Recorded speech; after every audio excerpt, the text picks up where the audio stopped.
The young Li Tianming was once a prodigiously talented beastmaster, but due to a conspiracy, he lost his companion beast and fell to being seen as a failure by others.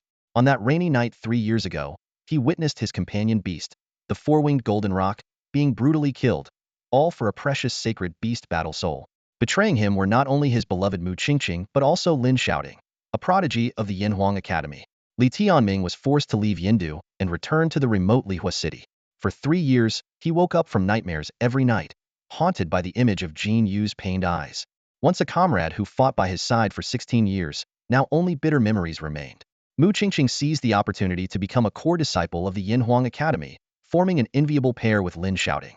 In contrast, Li Tianming became the laughingstock of the academy, with even his fellow townspeople pointing fingers at him. The cruelty of the world was laid bare, as influential families controlled public opinion, leaving Li Tianming's pleas unheard. In the dead of this night, Li Tianming suddenly sensed a disturbance within his companion's space. It turned out that besides the late Jinyu, there were 10 mysterious eggs hidden in his companion's space. At this moment, 2 of the eggs were making cracking sounds, with one even beginning to show a fracture. Holding his breath, Li Tianming carefully transferred the cracked egg from his companion's space to his bed. As the cracks multiplied, he felt an overwhelming pressure. Finally, with a crisp crack, the egg burst open. A shadow suddenly appeared before Li Tianming, interrupting his thoughts. However, when he focused his gaze, he realized it wasn't a terrifying beast as he had imagined, but rather a tiny chick that had just crawled out of its eggshell. This chick, with its soft yellow feathers, was struggling clumsily on the bed, making Li Tianming think of the phrase, melts in your mouth. You're clearly just a chicken, yet you made an entrance like a prehistoric beast, Li Tianming said, rubbing his temples in exasperation. Cluck? Who are you calling a chicken? Are you looking down on me? I'll crush your eggs. The little yellow chick suddenly puffed up its chest and glared at Li Tianming with fierce eyes that seemed to blaze with fire. Li Tianming was stunned. A chick, just hatched, calling itself Old Master? He quickly remembered that companion beasts could communicate telepathically with beast masters, but those that could speak directly were rare, usually only parrot-like companion beasts. This chick being able to talk wasn't that surprising after all. Upon closer inspection of the chick's eyes, Li Tianming noticed a glowing star point. He recalled that the number of star points in the eyes of a companion beast at hatching represented its level. His golden feather had 5 star points when it hatched, making it a rare 5th-tier companion beast in Lihua City, directly determining the potential growth of the companion beast and, to a large extent, the cultivation limit of the beastmaster. However, as Li Tianming stared at the star point, the scene before him suddenly changed. The star point began to dissolve, turning into several, dozens, hundreds, and finally thousands. Li Tianming was shocked to discover that it was no longer a simple star point, but a vast star field, burning with trillions of stars, their light converging and piercing into his eyes. Boom! Li Tianming felt as if his mind was about to explode, and everything before him vanished. He seemed to be in that distant star field. Suddenly, a tingling sensation crept over him. As he turned in the endless void, he saw countless enormous fireballs, spewing tongues of flame and burning fiercely. In the next instant, a thunderous bird's cry echoed across the starry sky. Li Tianming saw a mass of burning flames approaching, spreading enormous wings that blotted out the sky, as vast as the entire star field. Countless streams of fire surrounded it, each stream composed of billions of stars. This was an eternal bird of fire. Wherever it went, countless burning stars coalesced into fiery streams, which it devoured as if slurping noodles. Such a breathtaking sight felt like a dream, almost unbelievable. Following the perspective of this eternal bird of fire, Li Tianming watched as it devoured stars. Perhaps those flaming superstars were the suns above the heads of all beings. Until one day, a gigantic black hand suddenly appeared in the universe. As soon as that hand appeared, the gigantic beast was thrown into panic, screaming as it fled in all directions. It was unimaginable that something more terrifying than it could exist. In its escape, it even began to burn itself, its size continuously shrinking. Each time the black hand struck it, countless sparks flew, and each spark eventually became a star. From now on, chaos and reincarnation shall be under my control. The voice of the black hand resonated throughout the cosmos, shaking the universe, plunging the infinite star field into eternal terror. Li Tianming felt the eternal bird's fear, spreading through him like poison. In its final moments, as the bird fell in the starry river, near death, it seemed to look at Li Tianming. What on earth are you? Li Tianming asked hoarsely. The eternal bird gazed at Li Tianming, silently, as if time had stopped. I am the eternal purgatory phoenix. Li Tianming suddenly felt a sharp pain in his cheek as the scene rapidly shifted, bringing him back to his room. To his surprise, The little yellow chick had somehow climbed onto his shoulder and was pecking at his face. You, the eternal purgatory phoenix? Li Tianming's mind gradually calmed as he lifted the chick by its wing, bringing it to eye level. The star point in the chick's eye was still there, but it no longer transformed into that vast star field. That's right, the epitome of coolness, the little yellow chick said, struggling and sounding agitated. What exactly is an eternal purgatory phoenix? Li Tianming asked, his eyes filled with curiosity and confusion. One of the ancient chaotic beasts. This phrase echoed in Li Tianming's mind, sparking endless imagination. However, he quickly realized he knew nothing about it. Just as he was lost in confusion, a small yellow chick suddenly appeared before him, speaking in a disdainful tone. I was just born and the first thing I see is you, a fool, trying to amuse me. What do you think I know? Li Tianming was taken aback, not expecting to be insulted by a chicken. But he understood that this was no ordinary chick, just like the 9 mysterious eggs he had. The stunning images flashed through his mind: a celestial bird consuming the sun, a massive black hand covering the sky, endless stars and blazing suns. Could such extraordinary creatures be his companion beasts? Li Tianming's eyes burned with excitement as he eagerly asked, can you cultivate with me? The little yellow chick replied confidently, of course, helping a weakling like you is no problem. Amused, Li Tianming retorted, get it straight. You're the chicken here. The chick shot back mischievously. So, you get to cultivate with a chicken for free? Isn't that great? Just as Li Tianming was about to respond, the chick transformed into a blaze of fire, landing atop his head. He was thrilled, eager to embark on this symbiotic cultivation with the ancient chaotic beast. The symbiotic cultivation system, created by ancient ancestors, allowed beast masters and their companion beasts to connect through bloodlines and share wisdom, forming a powerful combat alliance. The first realm of cultivation is the beast vein realm, where both the beastmaster and the companion beast have 9 beast veins that need to be connected and aligned. Each connected vein deepens their bloodline connection. Li Tianming recalled reaching the 9th level of the beast vein realm with Jinyu, achieving a cycle of perfection and breaking through to the spirit source realm. But after Jinyu's death, he lost all beast essence, and his beast veins were neglected, seemingly ending his career as a beastmaster. Now, this little yellow chick, claiming to be an eternal Inferno Phoenix, offered him a new beginning. They began to sense each other's beast veins. Li Tianming closed his eyes, carefully exploring the chick's beast veins, while the chick sensed his body. When their first beast vein connected, Li Tianming was astonished to find the chick's veins were enormous, like divine dragons filled with majesty and power. In contrast, his own veins seemed like 9 tiny earthworms. The chick smugly taunted, your veins are so puny, clearly lacking vigor. Mine are countless times larger. Li Tianming caught the innuendo and angrily replied, don't get cocky, your veins will soon be mine. As their minds connected, their beast veins began to align. Despite the chick's large veins, the connection wasn't difficult, as it was more of an activation process. Once the first vein was aligned, Li Tianming truly felt how the eternal Inferno Phoenix's bloodline was transforming his body. It was like a divine dragon joining with an earthworm. Li Tianming's veins voraciously absorbed the chick's bloodline power, rapidly growing stronger. Soon, his own veins transformed into divine dragons, roaring and surging within him. The dragon's blood coursed through his entire body, and Li Tianming could clearly feel his body undergoing a terrifying transformation. His bones, blood, and organs were being reshaped, making him feel as if he were becoming an eternal Inferno Phoenix himself. A genuine primordial chaos beast. Li Tianming gazed at the little yellow chick, utterly shocked. Although the 4-winged golden roc had once transformed his flesh, it never reached this magnitude. His eyes flickered with a blazing light, reflecting his metamorphosis. As his beast vein grew as mighty as a dragon, the first vein was already fully connected. Li Tianming and the little yellow chick had stepped into the first level of the beast vein realm together. Next, they needed to cultivate techniques to absorb the spiritual energy of heaven and earth, transforming it into beast yuan to flow through the beast veins.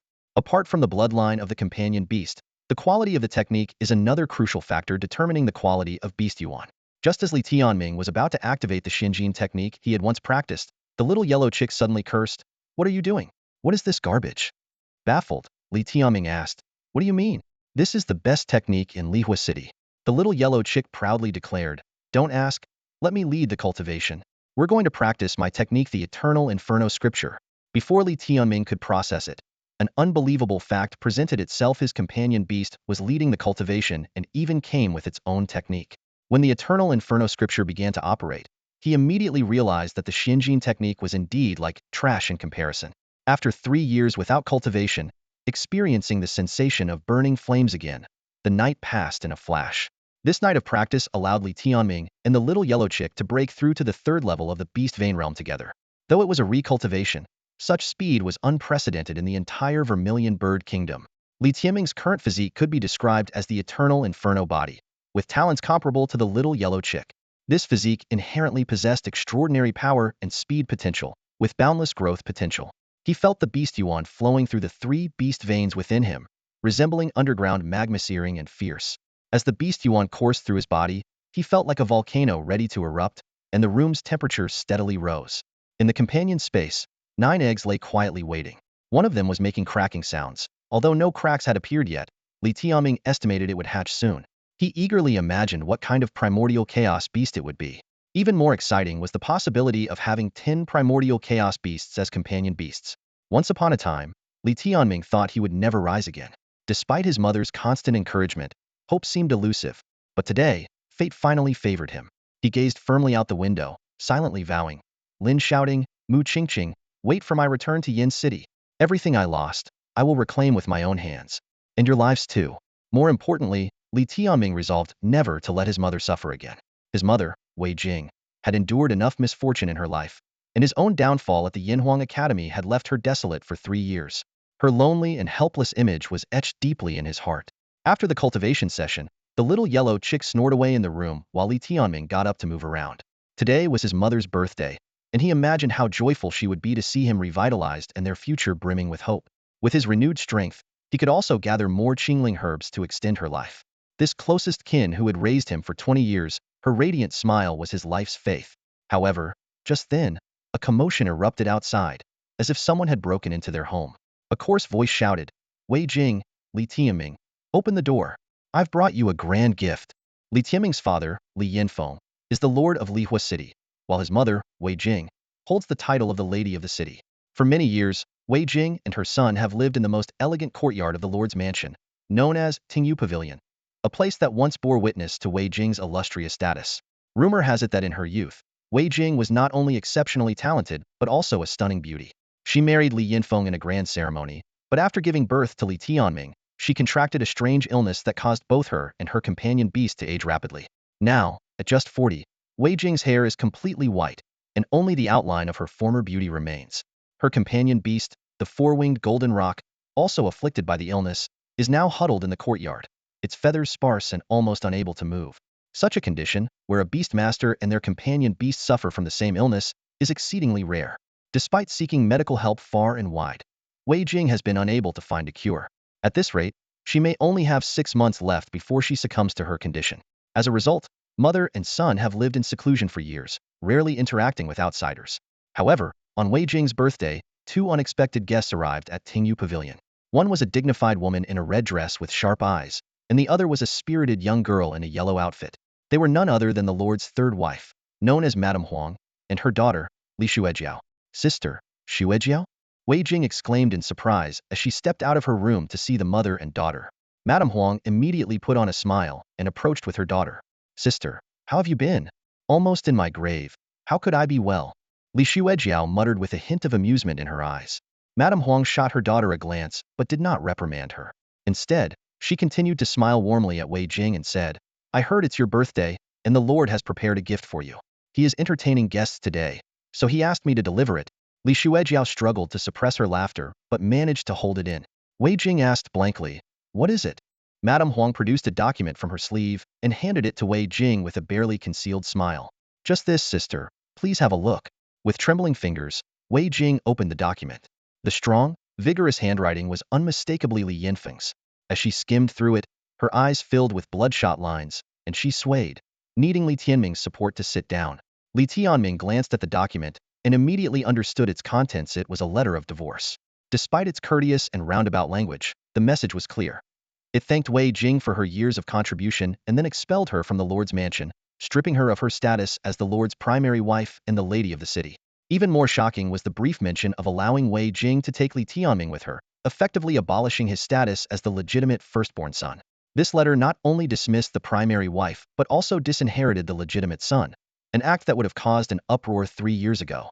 Yet now, it seemed to be a matter of little consequence.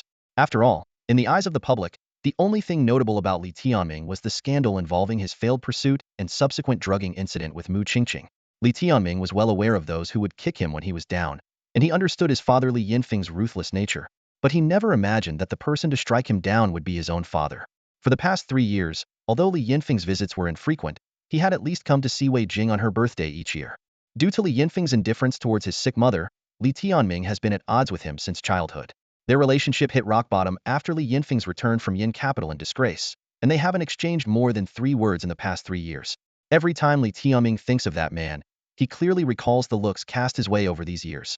Disappointment at first, then disdain, and finally complete disregard. On his mother's birthday last year, Li Yinfeng came, but only gave Wei Jing a cold glance before leaving hurriedly. Li Tianming thought to himself that he probably just came to check if Wei Jing was still alive. His poor mother still waits for an answer from Li Yinfeng. She has given so much for this love, for this family, more than Li Tianming could ever measure. And now, to be left with such an outcome, it's infuriating. She met the wrong person, and her life was ruined. Li Tianming lamented silently. At that moment, Madame Huang and Li Shuejiao noticed the change in Li Tianming and Wei Jing's expressions and couldn't hold back any longer. Li Shuejiao, holding onto Madame Huang's arm, stifled her laughter and said, "My father is something else. He seems so rigid usually, but the birthday gift he gave is quite provocative." Madame Huang, putting on a serious face, said to Wei Jing, "Sister, please don't blame the master. He means well for you and Tianming. After all, given your current situation, people might gossip about the master behind his back. Stepping back is also a virtue, do you understand?" She continued, "Moreover, the master has considered your and Tianming's future lives. He specially arranged for me to bring these precious gems. These are treasures only beast tamers can use, each worth a fortune in gold and silver, enough for you both to live out your lives." As she spoke, she dropped a heavy package in front of Wei Jing, as if bestowing charity on a beggar. Li Shuejiao feigned envy and said, "I really envy you. So many gems, I couldn't get them even if I begged." Li Tianming expected his mother to be upset, but to his surprise, after her initial shock, Wei Jing's expression turned unusually calm. She softly said, "Ending it this way might actually be for the best. We owe each other nothing anymore." Madame Huang, feigning concern, said, "Sister, if you're really upset, you can cry. I won't laugh at you." Li Tianming could no longer contain his anger and said sharply, "Can you leave now?" Li Shuejiao smugly replied, "Leave? Brother Tianming, do you know why we were sent to inform you? My father has agreed that Tingyu Pavilion is ours now. You've been dismissed and abandoned. It's you who should be leaving, understand?" Madame Huang raised her eyebrows, laughing. "Shuejiao is right, sister. Considering our years of sisterhood, I won't make things difficult for you. I'll give you half an hour to pack your things. How about that?" Li Tianming sneered. These people, each more ruthless than the last. If it weren't for his recent stroke of fortune, they might have crushed him. He thought to himself, he wouldn't let this matter rest. Why should his mother suffer such unfair treatment? Even if they had to leave, they would do so with dignity, not like dogs driven away. Just as Li Tianming decided to confront Li Yinfeng for answers, Wei Jing grabbed his arm. Her frail body exerted a surprising strength, showing her determination. "Tianming, let's go. There's nothing worth lingering for. In our current state, we shouldn't make futile struggles. When you rise again, we'll reclaim our dignity," she said decisively. Her words had a profound impact on Li Tianming. He always knew his mother was no ordinary person, but this strange illness had tormented her for half her life. Without it, what right did Madame Huang have to be so smug in front of her?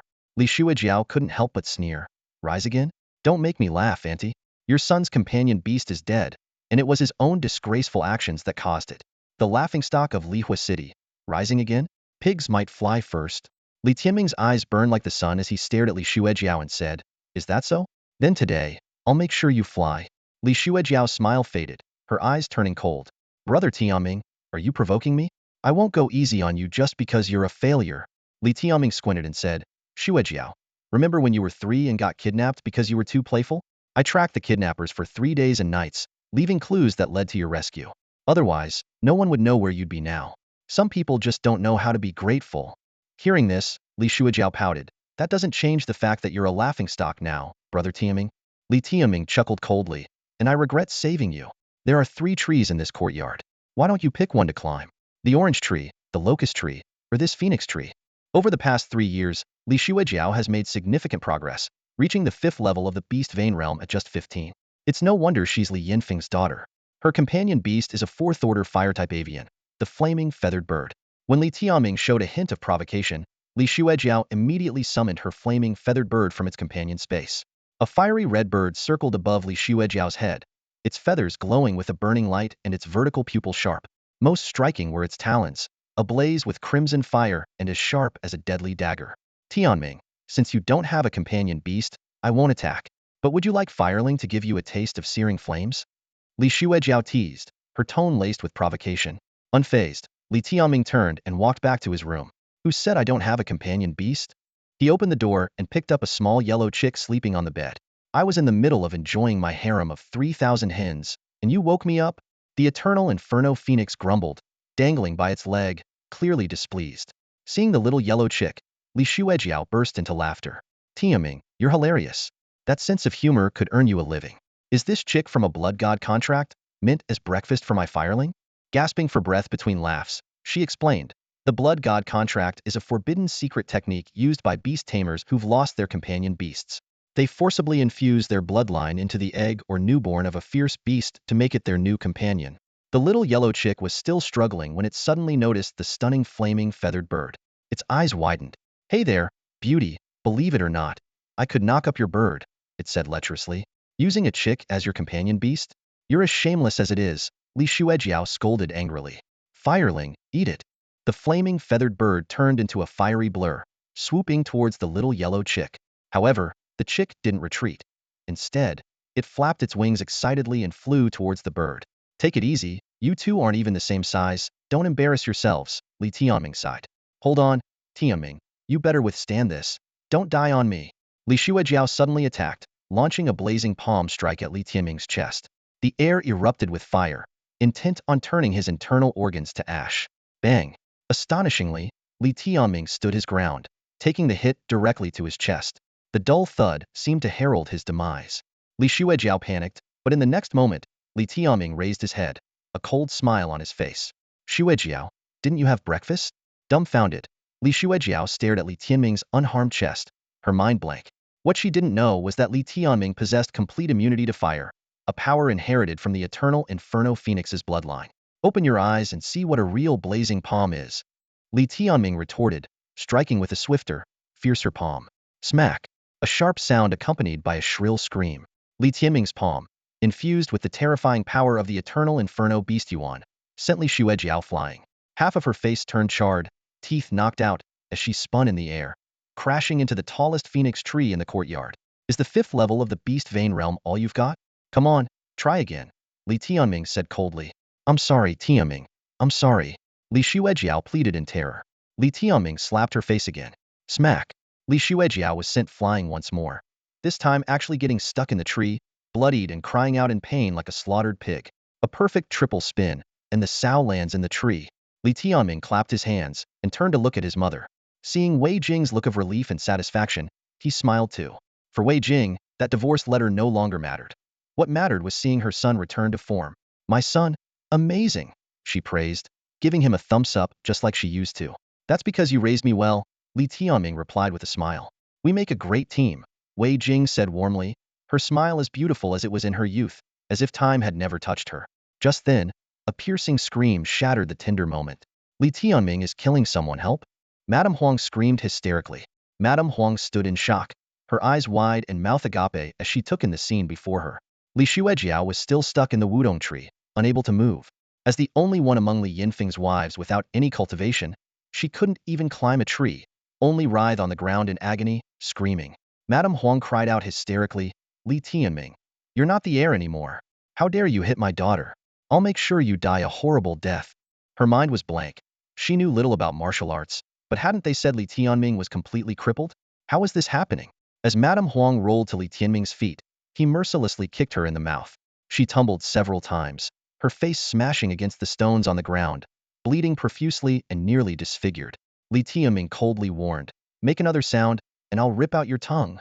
Madame Huang finally cowered, only able to whimper quietly. Fortunately, the area around Tingyu Pavilion was secluded, so no one else was drawn to the commotion, which would have made the situation even more difficult to handle. This mother and daughter were utterly bewildered by Li Tianming's actions, especially Li Shuejiao, who was still stuck in the tree. Half of her face was already destroyed, and her appearance might be worse than a sow's in the future. Meanwhile, the little yellow chick's antics left Li Tianming amazed.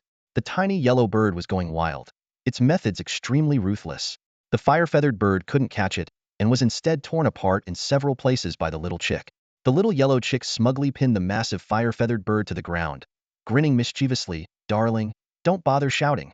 No one's coming to save you. Consider it an honor to receive my favor. Just as the little yellow chick was about to make a move, it suddenly broke down. Damn it, you're a male. Why didn't you say so earlier? And dressed so provocatively. Enraged and humiliated, it attacked the fire-feathered bird even more fiercely until the opponent was weeping and wailing. Tianming quickly pulled the little chick back, advising, "Chick bro, let it go." The little yellow chick continued to mutter, "You cross-dressing freak. Don't let me run into you again, or I'll finish you off." This scene made Wei Jing burst into laughter. Although today was one of her saddest days, it was also one of her happiest moments. Finally, Li Shuijiao jumped down from the tree, applying medicine to her face while glaring at Li Tianming with gritted teeth. "Li Tianming, I didn't expect you'd regain your cultivation. You've humiliated me, and I'll remember this. One day, I'll make you pay 100-fold. Li Tianming responded calmly, "I'm not leaving Ignispolis. If you want revenge, come find me anytime. But I fear the other half of your face might end up looking like a pig's head too." Li Shuijiao squinted her eyes. "You're not leaving Ignispolis? Is there a problem?" Li Tianming retorted, his mind already calculating more pressing matters. Li Shuijiao asked with a sinister grin, "Do you know why father decided to disinherit you and divorce your mother at this crucial moment?" "Go on." "Father plans to marry a woman and make her his primary wife. Naturally, he had to get rid of your mother."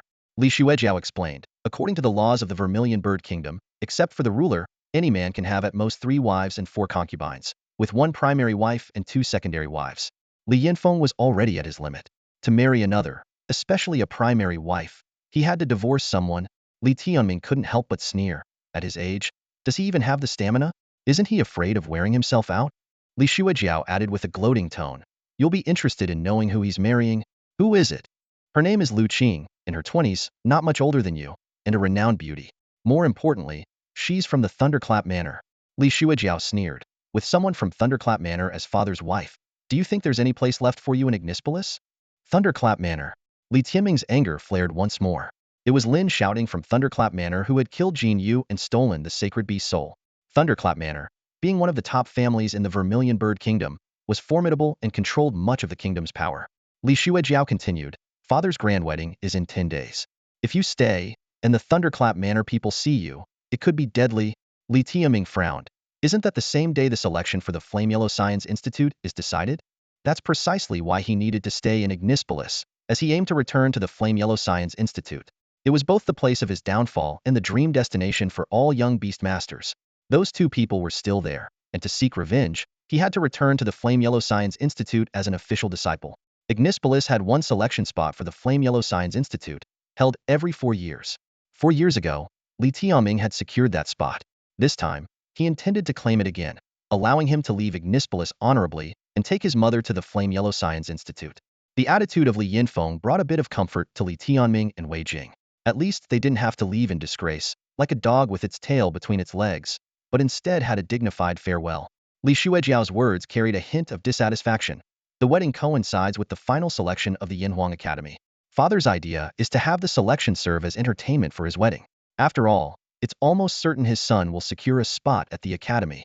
The son she referred to was not Li Tianming, but Li Zifeng, the son of Li Yinfeng's second wife. 3 years younger than Li Tianming, Li Zifeng had risen rapidly over the past 3 years. His age and level of skill now were nearly identical to Li Tianming's when he first earned a spot at the Yinhuang Academy. Li Zifeng's rise caused the people of Lihua City to gradually forget about Li Tianming. During the 3 years when Li Tianming brought shame to the city, it was Li Zifeng who gave this remote town new hope. The citizens of Lihua City longed for their prodigy to enter the Yinhuang Academy and challenge the elite from the core of the Vermilion Bird Kingdom. Li Tianming quietly absorbed this information, feeling a complex mix of emotions. He realized that Li Shuijiao was trying to provoke him into disrupting the wedding and making a fool of himself as a form of revenge. But a sense of determination welled up inside him. There was a dignity he needed to reclaim with his own hands. Whether it was the woman from Leizuan Mansion or his unfeeling father, he was resolved to embark on a journey to fight bravely and reclaim everything he had lost. More importantly, Li Tianming recalled something crucial to his mother's life. Before he turned 16, he had asked Wei Jing if there was a way to cure her mysterious illness. She had mentioned a place, the Tianfu of Yinhuang Academy. Although he didn't know how his mother had this information, Li Tianming understood he not only needed to enter Yinhuang Academy but also strive to reach its core, Tianfu. 3 years ago, he had a chance to approach Tianfu, especially after obtaining the sacred beast battle soul, making entry into Tianfu almost certain. However, Lin Shouting and Mu Qingqing crushed his hopes. Now, at 20, with Wei Jing's days numbered, this selection for Yinhuang Academy was his only opportunity. If he missed it, he would have to watch helplessly as his mother passed away. Li Tianming resolved that, whether for himself or his mother, he couldn't give up. Starting from the selection at Yinhuang Academy, from the upcoming wedding, he would make everyone see that he, Li Tianming, was not defeated yet. Let's go, Tianming, Wei Jing said softly, no longer wanting to pack anything. All right, mother, Li Tianming replied, helping her up as they prepared to leave. Pick up those gems, Wei Jing suddenly instructed. Li Tianming hesitated, feeling reluctant to accept this final gift from Li Yinfeng, as it felt like a humiliation. Wei Jing gently advised, my child. A man must know when to yield and when to stand firm. Take the immediate benefits, for what truly matters is the moment you reclaim your dignity, not the fear of losing more of it. Yes, mother.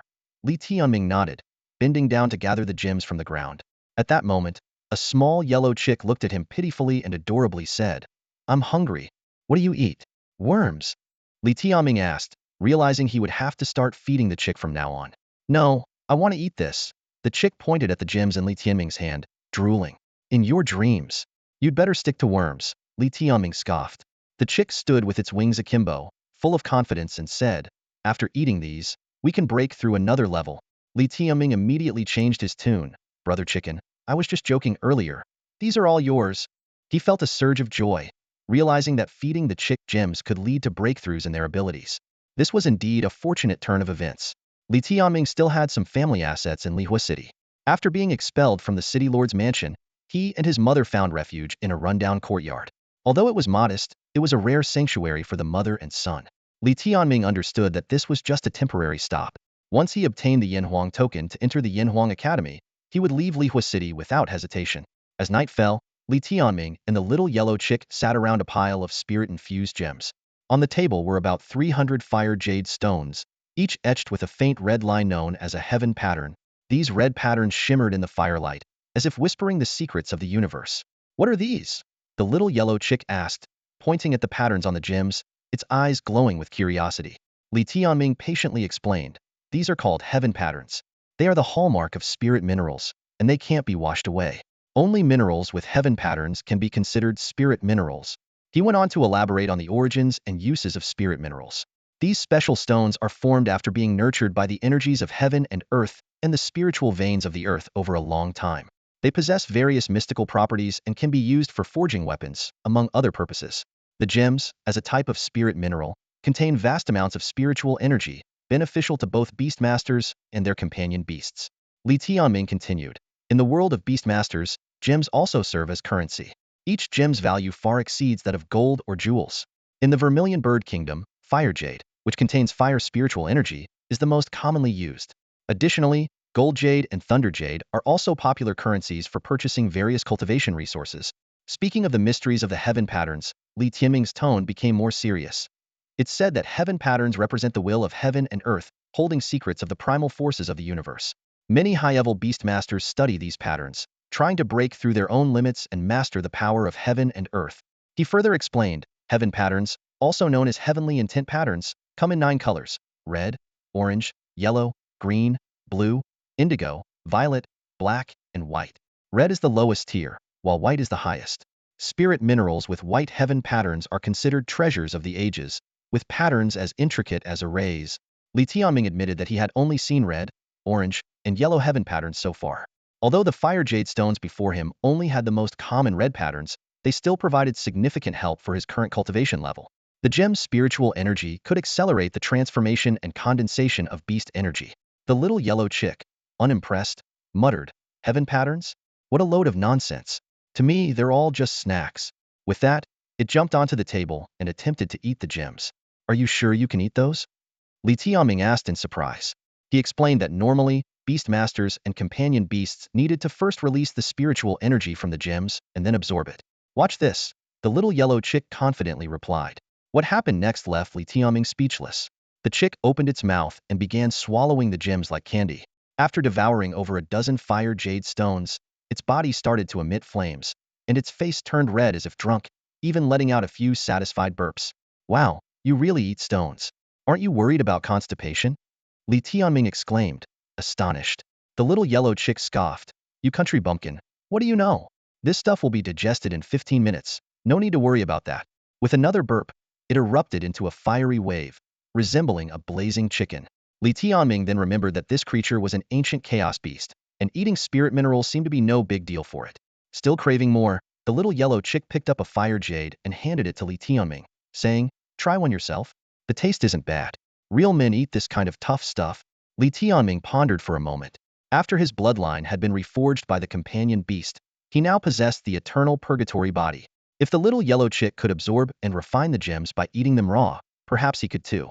Cautiously, he placed a fire jade in his mouth. Instantly, a burning sensation, like strong liquor, swept through him, almost scorching his throat. Strangely, it wasn't painfully unbearable. Once the fire jade reached his stomach, it felt like a bowl of hot soup pouring directly into his belly. Li Tianming could distinctly feel the fire jade melting under the influence of his stomach acids, releasing a large amount of fire spiritual energy that burned throughout his body. He couldn't help but exhale, spewing a stream of flames as the spiritual energy surged out. Don't waste it, the little yellow chick said disdainfully. Li Tianming's face turned red as he looked at his flame-emitting self, feeling like he was dreaming. He seemed like a monster. Yet, undeniably, like the eternal purgatory phoenix, he could eat spirit minerals raw, a capability apparently stemming from the ancient chaos beast's bloodline. To his delight, he realized that the same fire jade, if refined in the usual way, would yield only about a third of its energy. But by eating it raw, there seemed to be no waste at all. Moreover, the absorption was more direct. The fire spiritual energy gathered in his stomach, refined by the eternal purgatory sutra, and was directly converted into beast energy, flowing into his beast veins.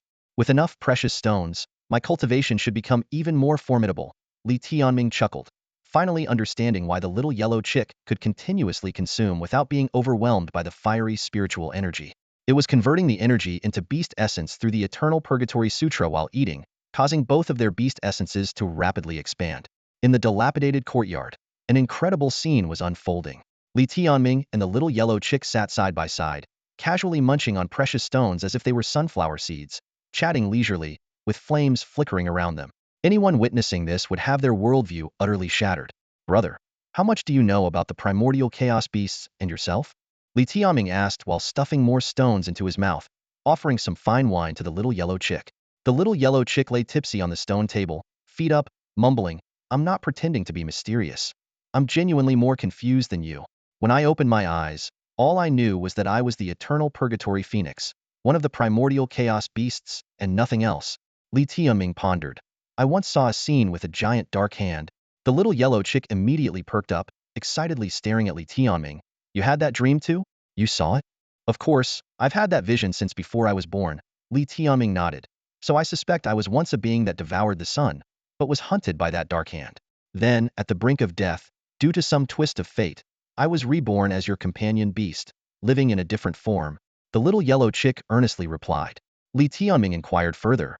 Do you know how to restore your strength and help me become as powerful as you once were? The little yellow chick shook its head. I don't know.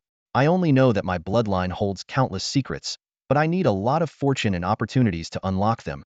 Li Tianming thought to himself, though the little yellow chick was currently at the third level of the beast vein realm like him. The power hidden in its bloodline, once unleashed, would surely shock the world. As for what opportunities were needed, he continued to ponder. The symbiotic cultivation system could be a chance for us to grow stronger together, Li Tianming mused. The little yellow chick nodded in agreement. Exactly, but I need more. Like these spirit stones, I can tell at a glance that I can consume them to grow stronger, but their effect is too small. There must be more potent things out there. Li Tianming realized that when the little yellow chick was hunted by the Dark Hand, it transformed its life mode, leaving its bloodline with unopened shackles. The primary goal now was to completely unlock these bloodline shackles and restore it to its peak state. As they discussed, the 300 fire stones on the table were devoured by the duo.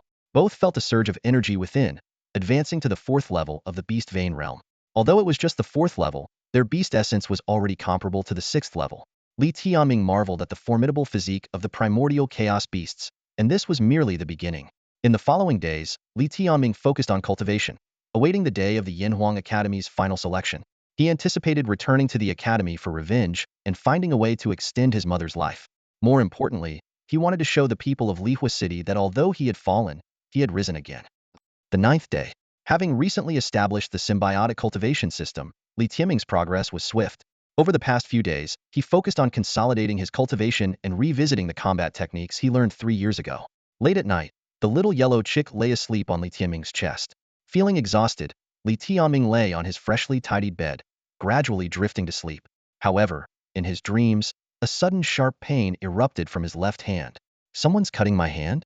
Li Tianming jolted awake, drenched in cold sweat. Li Tianming jolted awake, sitting up abruptly as the small yellow chick in his arms tumbled to the ground. In the dim candlelight, he was horrified to find his left hand undergoing a terrifying transformation.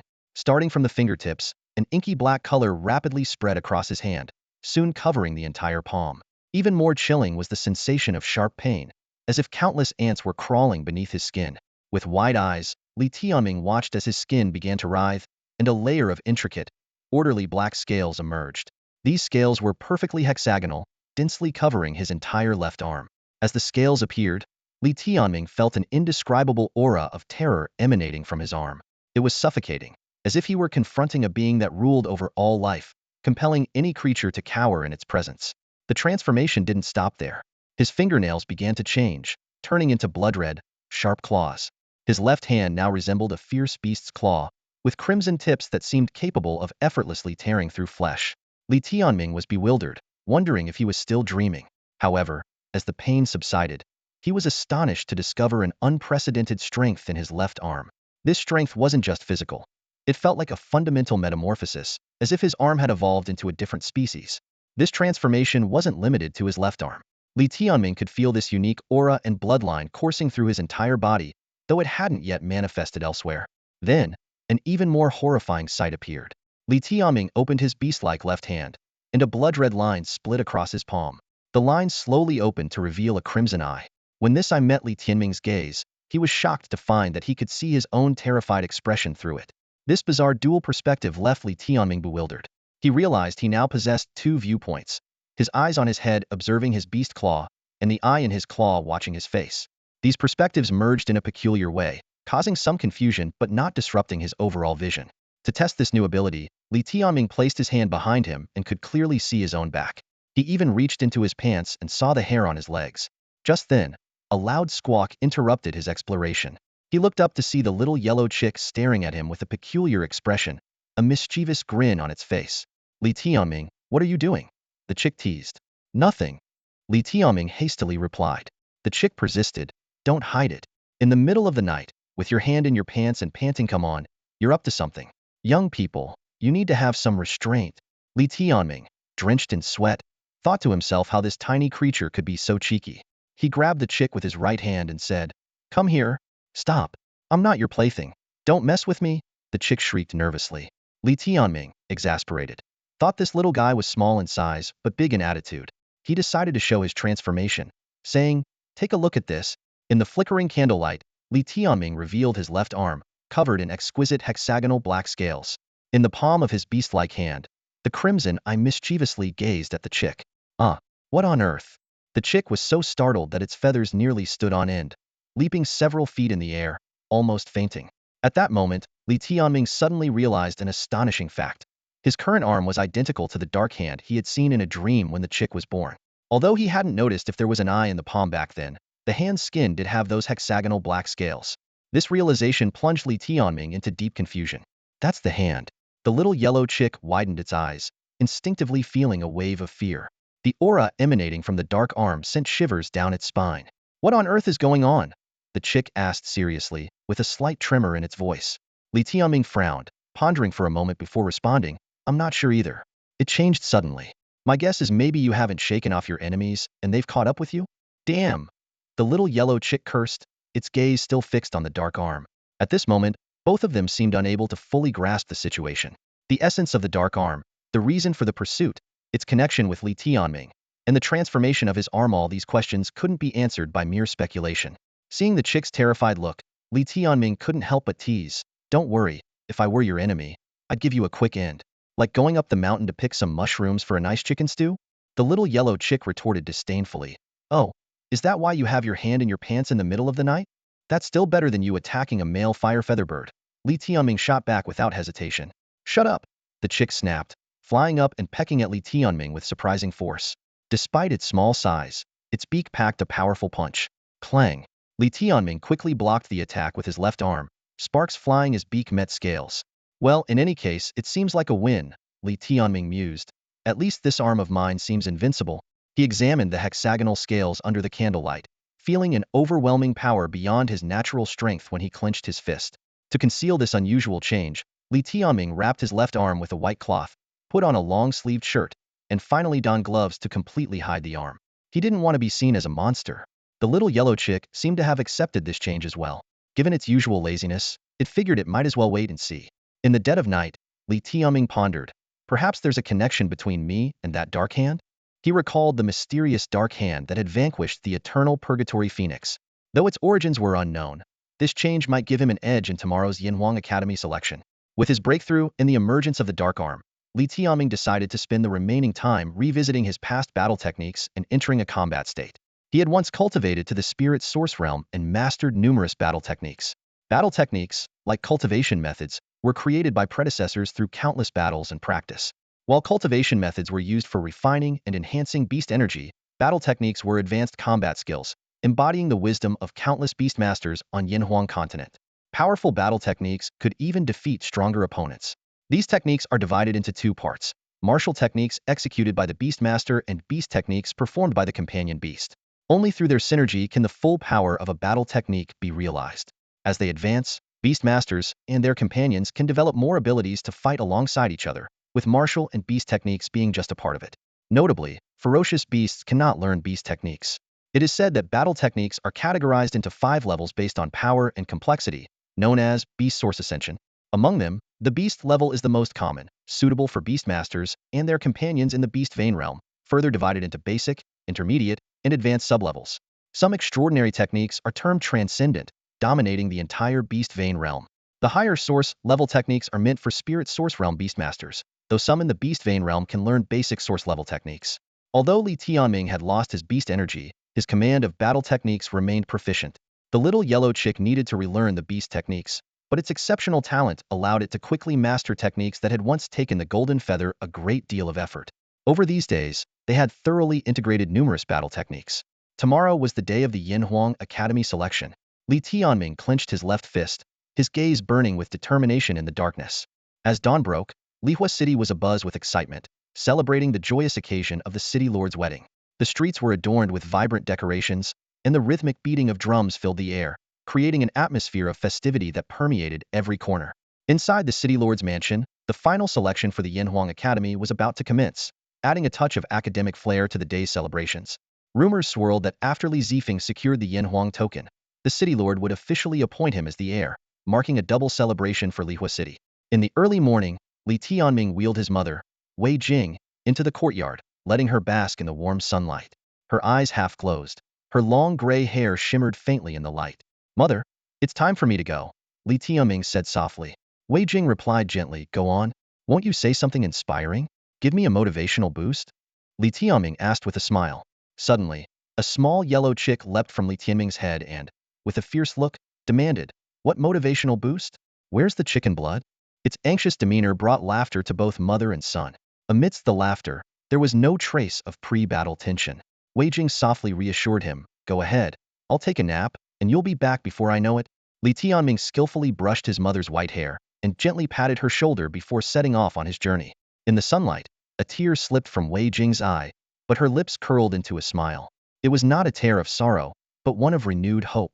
In front of the Tingfeng Tower within the city lord's mansion, a bustling crowd gathered.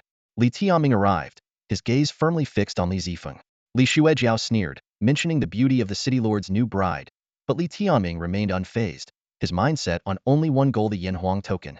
Suddenly, a group appeared on the high platform of the Tingfeng Tower. In the center sat City Lord Li Yinfeng, his stature commanding, with graying temples and hands resting on the armrests, exuding an invisible authority. The young people present dared not meet his gaze, intimidated by his presence. Beside Li Yinfeng sat a woman dressed in red, graceful and poised. Though she lacked Li Yinfeng's imposing aura, she nonetheless captured everyone's attention.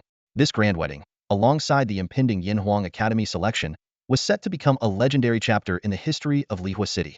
Li Xuejiao once remarked that this woman was a rare beauty, and upon seeing her today, it was undeniably true. Lu Qing wore a striking red silk dress with a daringly low neckline that highlighted her alluring figure, surpassing that of ordinary young women. In the sunlight, her face was as delicate as a lotus, her eyebrows like willow leaves, and her skin as fair as snow. Her enchanting eyes were more captivating than peach blossoms. Her jet black hair was styled in an elegant high bun, adorned with jewels that sparkled brilliantly in the sun. Her vivid red lips curled into a slight smile, as if she had the entire city lord's mansion under her control. This stunning beauty was none other than Li Yinfeng's new bride, Lu Qing from the Leizun Palace. Even among the distinguished guests, many of whom were Li Yinfeng's peers, and despite the presence of Li Yinfeng's other 6 wives and concubines, none could outshine this couple on such a grand occasion. Especially this extraordinary woman, whose allure left the young men feeling parched and too intimidated to gaze upon her for long. Even Li Tianming couldn't help but steal a glance, acknowledging her extraordinary charm, which was enough to make one lose their composure. However, her connection to the Leizun Palace only stirred his disdain, as their presence signified the imminent start of the Yanhuang Academy selection. From the Fengting Pavilion, Lu Qing's voice was soft and sweet. Brother Feng, I can see it too. Within Lihua City, Zifeng truly has no rivals. Li Yinfeng responded calmly. For Zifeng to develop this far in Lihua City is already commendable. Curious, Lu Qing asked, I heard you have another son who once attended Yanhuang Academy and even offended our Leizun Palace's little monster? Li Yinfeng's gaze darkened, his tone indifferent. He's been ruined. Not worth mentioning. Oh, I understand. Lu Qing smiled slightly, her face as beautiful as a peach blossom. Amidst the attention of the crowd, Li Yinfeng gestured, prompting someone to announce, the Yanhuang Academy selection officially begins. At that moment, the Fengting platform erupted in excitement. I'll fight first. As the selection commenced, a handsome and spirited young man was the first to step onto the Fengting platform. It's young Master Zifeng. Known throughout Lihua City as a rising young talent, Li Zifeng was recognized by nearly everyone. Arrogant by nature and fond of the spotlight, his current display only confirmed the rumors. Standing under the watchful eyes of the crowd, Li Zifeng immediately summoned his companion beast, the purple-eyed Choming bird. The mystical bird, ablaze with purple fire, stood beside the spirited young man, exuding a fierce and intense aura that swept across the venue. The bird's sharp gaze scanned the surroundings, causing many to shiver inwardly. Who dares to challenge me? I'm not afraid of continuous battles. Li Zifeng's voice was filled with confidence and youthful vigor, his fighting spirit soaring. From the Fengting Pavilion, voices of praise were heard continuously. City Lord Li, your son is truly a hero, daring to be the first to accept challenges. It's clear he has inherited the City Lord's prowess with that purple-eyed Chongming bird of his. Li Yinfeng smiled slightly. Zifeng has made significant progress recently, standing out among his peers in Lihua City, so he is naturally confident. Indeed, much better than the previous one. An elder remarked wistfully. Li Tianming? What a pity. Another person sighed. Li Yinfeng, displeased, said, let's not mention those who are no longer here. The wise quickly fell silent. It was well known that before his marriage, Li Yinfeng had divorced his previous wife and abandoned their child, banishing them from Lihua City, leaving no trace of the former disgrace. As they spoke, someone stepped onto the platform to challenge Li Zifeng. A beastmaster and his companion beast faced off against another pair. The challenger was Du Yong, whose companion beast was a green-winged wolf. When the green-furred wolf appeared before the purple-eyed Choming bird, it was clear that it was no match. Indeed, without Li Zifeng having to make a move, his companion beast swiftly forced both the challenger and his wolf off the stage, leaving them charred. Too weak? Are they all useless? Next. Li Zifeng was utterly arrogant, his attacks brutal. He aimed to dominate quickly by severely injuring his opponents under the battle rules, hoping to secure the Yanhuang order swiftly. Another challenger stepped up, but Li Zifeng remained stationary as his fifth-tier companion beast easily took care of the opponent. A fifth-tier companion beast was destined for great potential, and its owners were often considered prodigies in the Vermilion Bird Kingdom. Any more challengers? Li Zifeng was on a rampage, defeating over 10 people in succession, leaving the crowd below the Fengting platform wailing. Later challengers posed a slight threat, but were still no match for him. Li Zifeng must have broken through to the 7th level of the Beast Vein realm by now. Indeed, with such dominance, he must have. 4 years ago, Li Tianming obtained the Yanhuang order at only the 6th level of the Beast Vein realm. Li Zifeng is the greater talent. No wonder the City Lord favors this second son. 7th level of the Beast Vein realm, he's sure to enter Yanhuang Academy. Look, the City Lord is already smiling. With such a strong performance, Li Zifeng defeated over 30 opponents, leaving none able to contend with him, his brilliance shining, bringing great pride to Li Yinfeng. Half an hour later, Li Zifeng had vanquished all challengers, leaving no one daring to step onto the stage.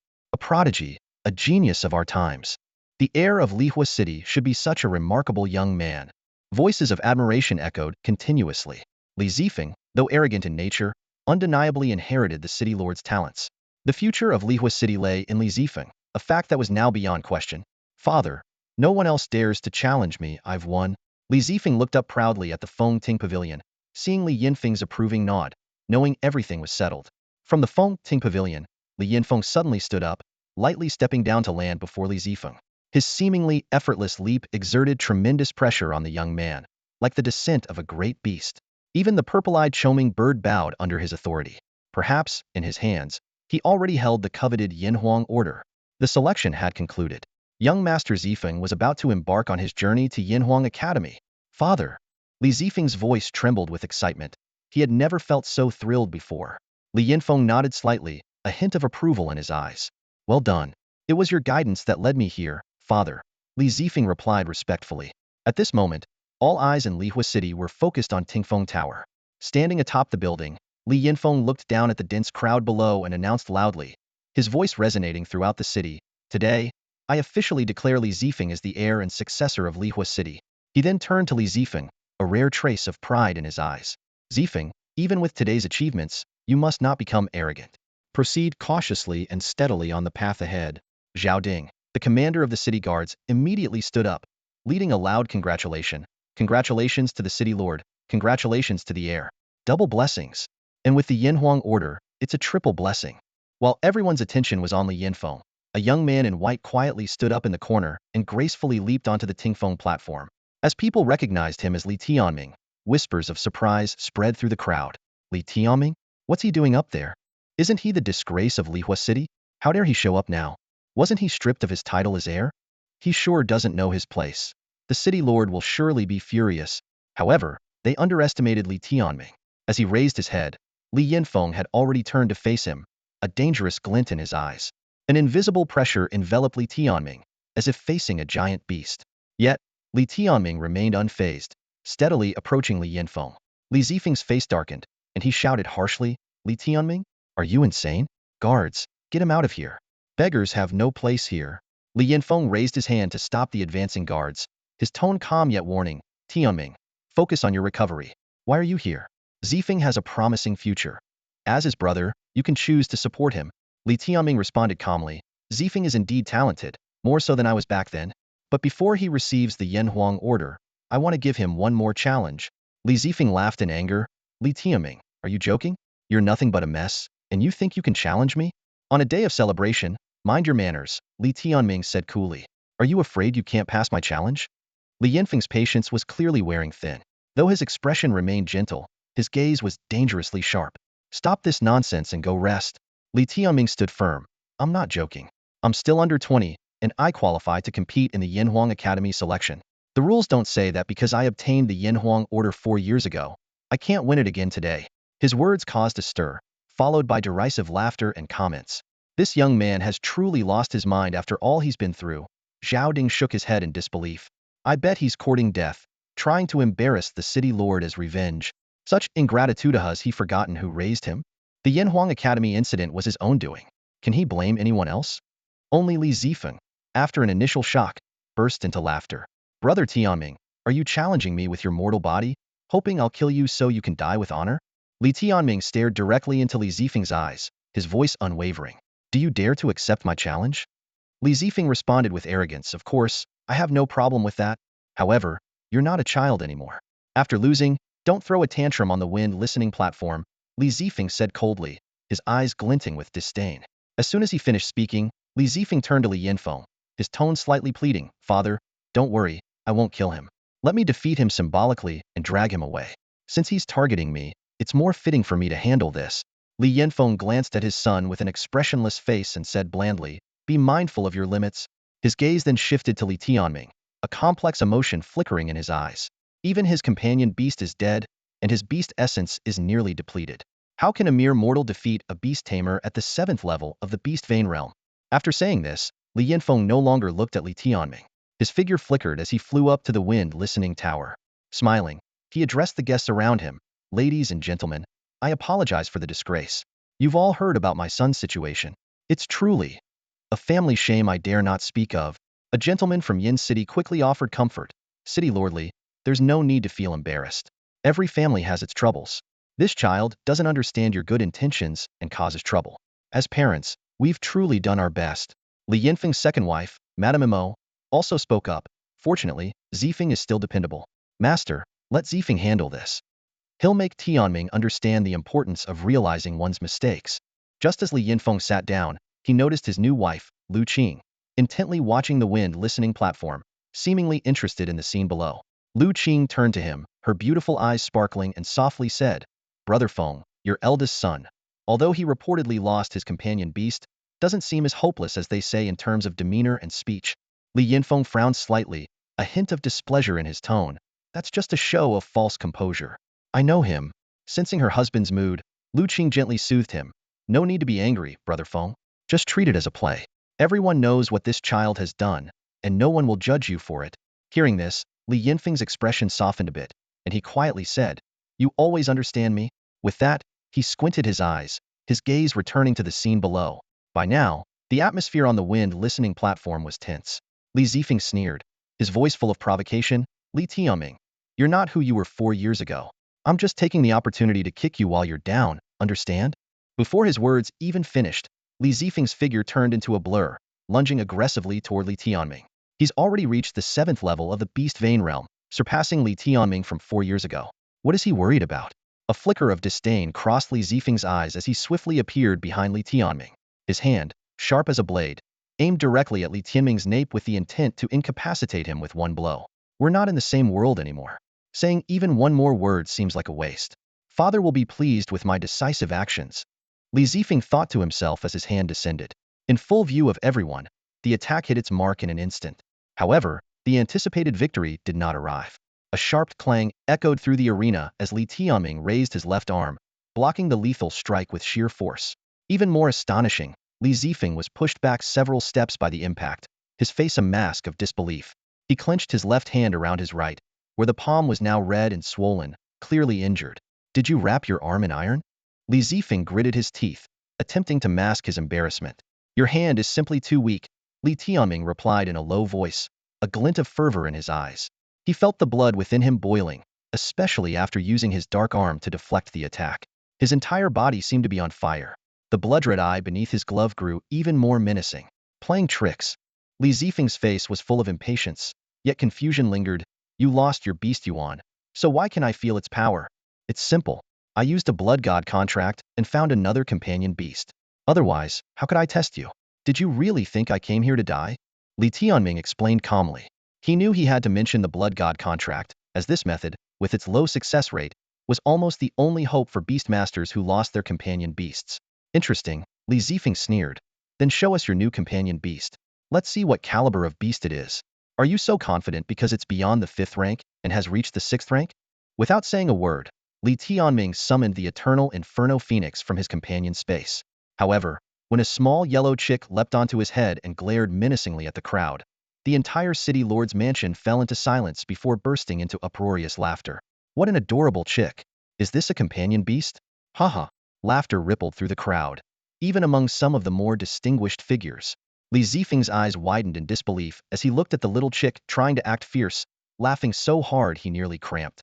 Brother Tianming, this chicken isn't even enough for a dish, and you bring it as a companion beast? Yet, Li Tianming and the chick remained serious.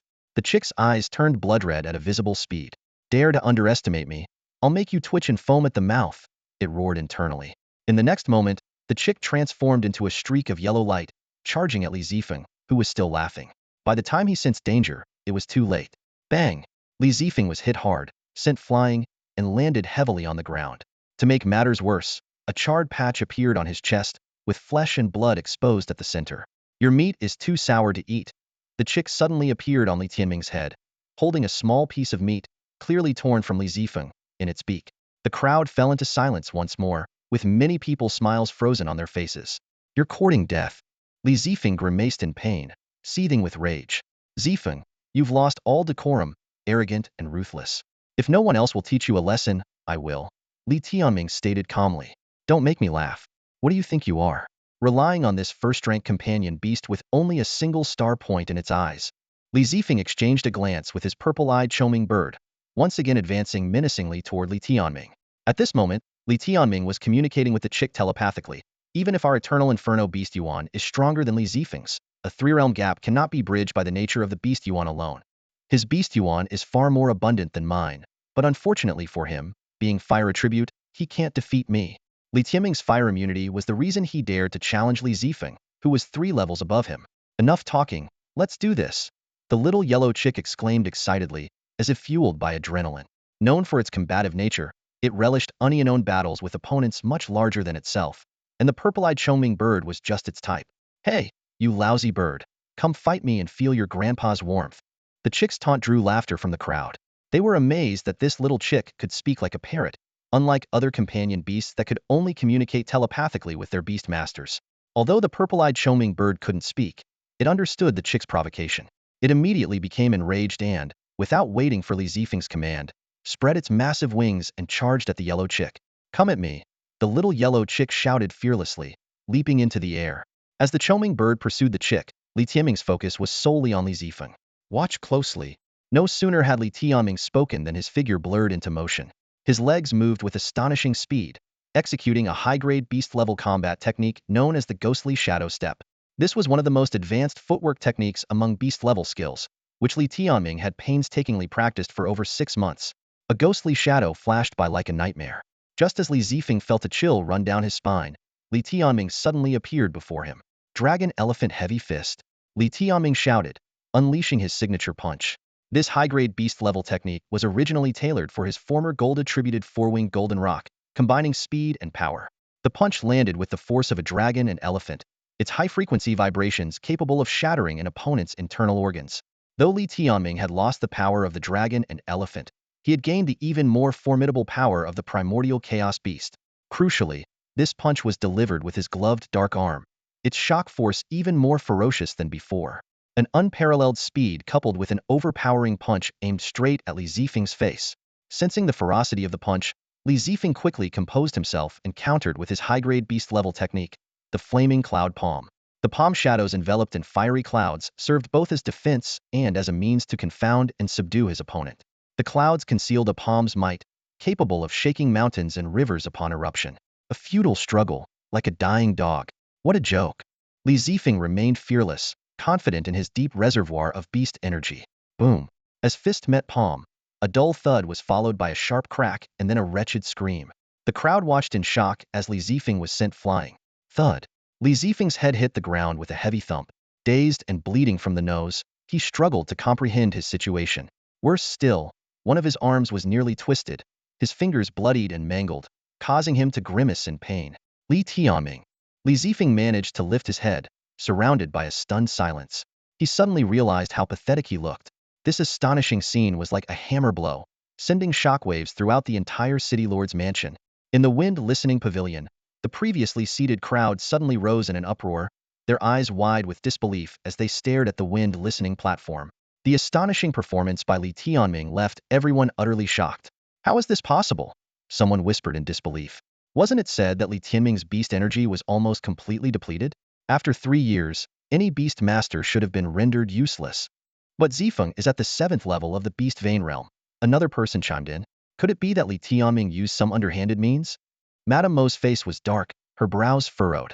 This person, considered a disgrace to Lihua City, had unexpectedly made a powerful comeback, showcasing strength that could rival Li Zifeng. She was secretly annoyed, realizing that his participation today was no joke.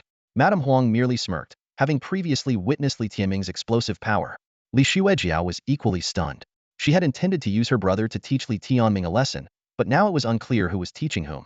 Feng, this is interesting, Lu Qing said with a sweet smile, watching intently.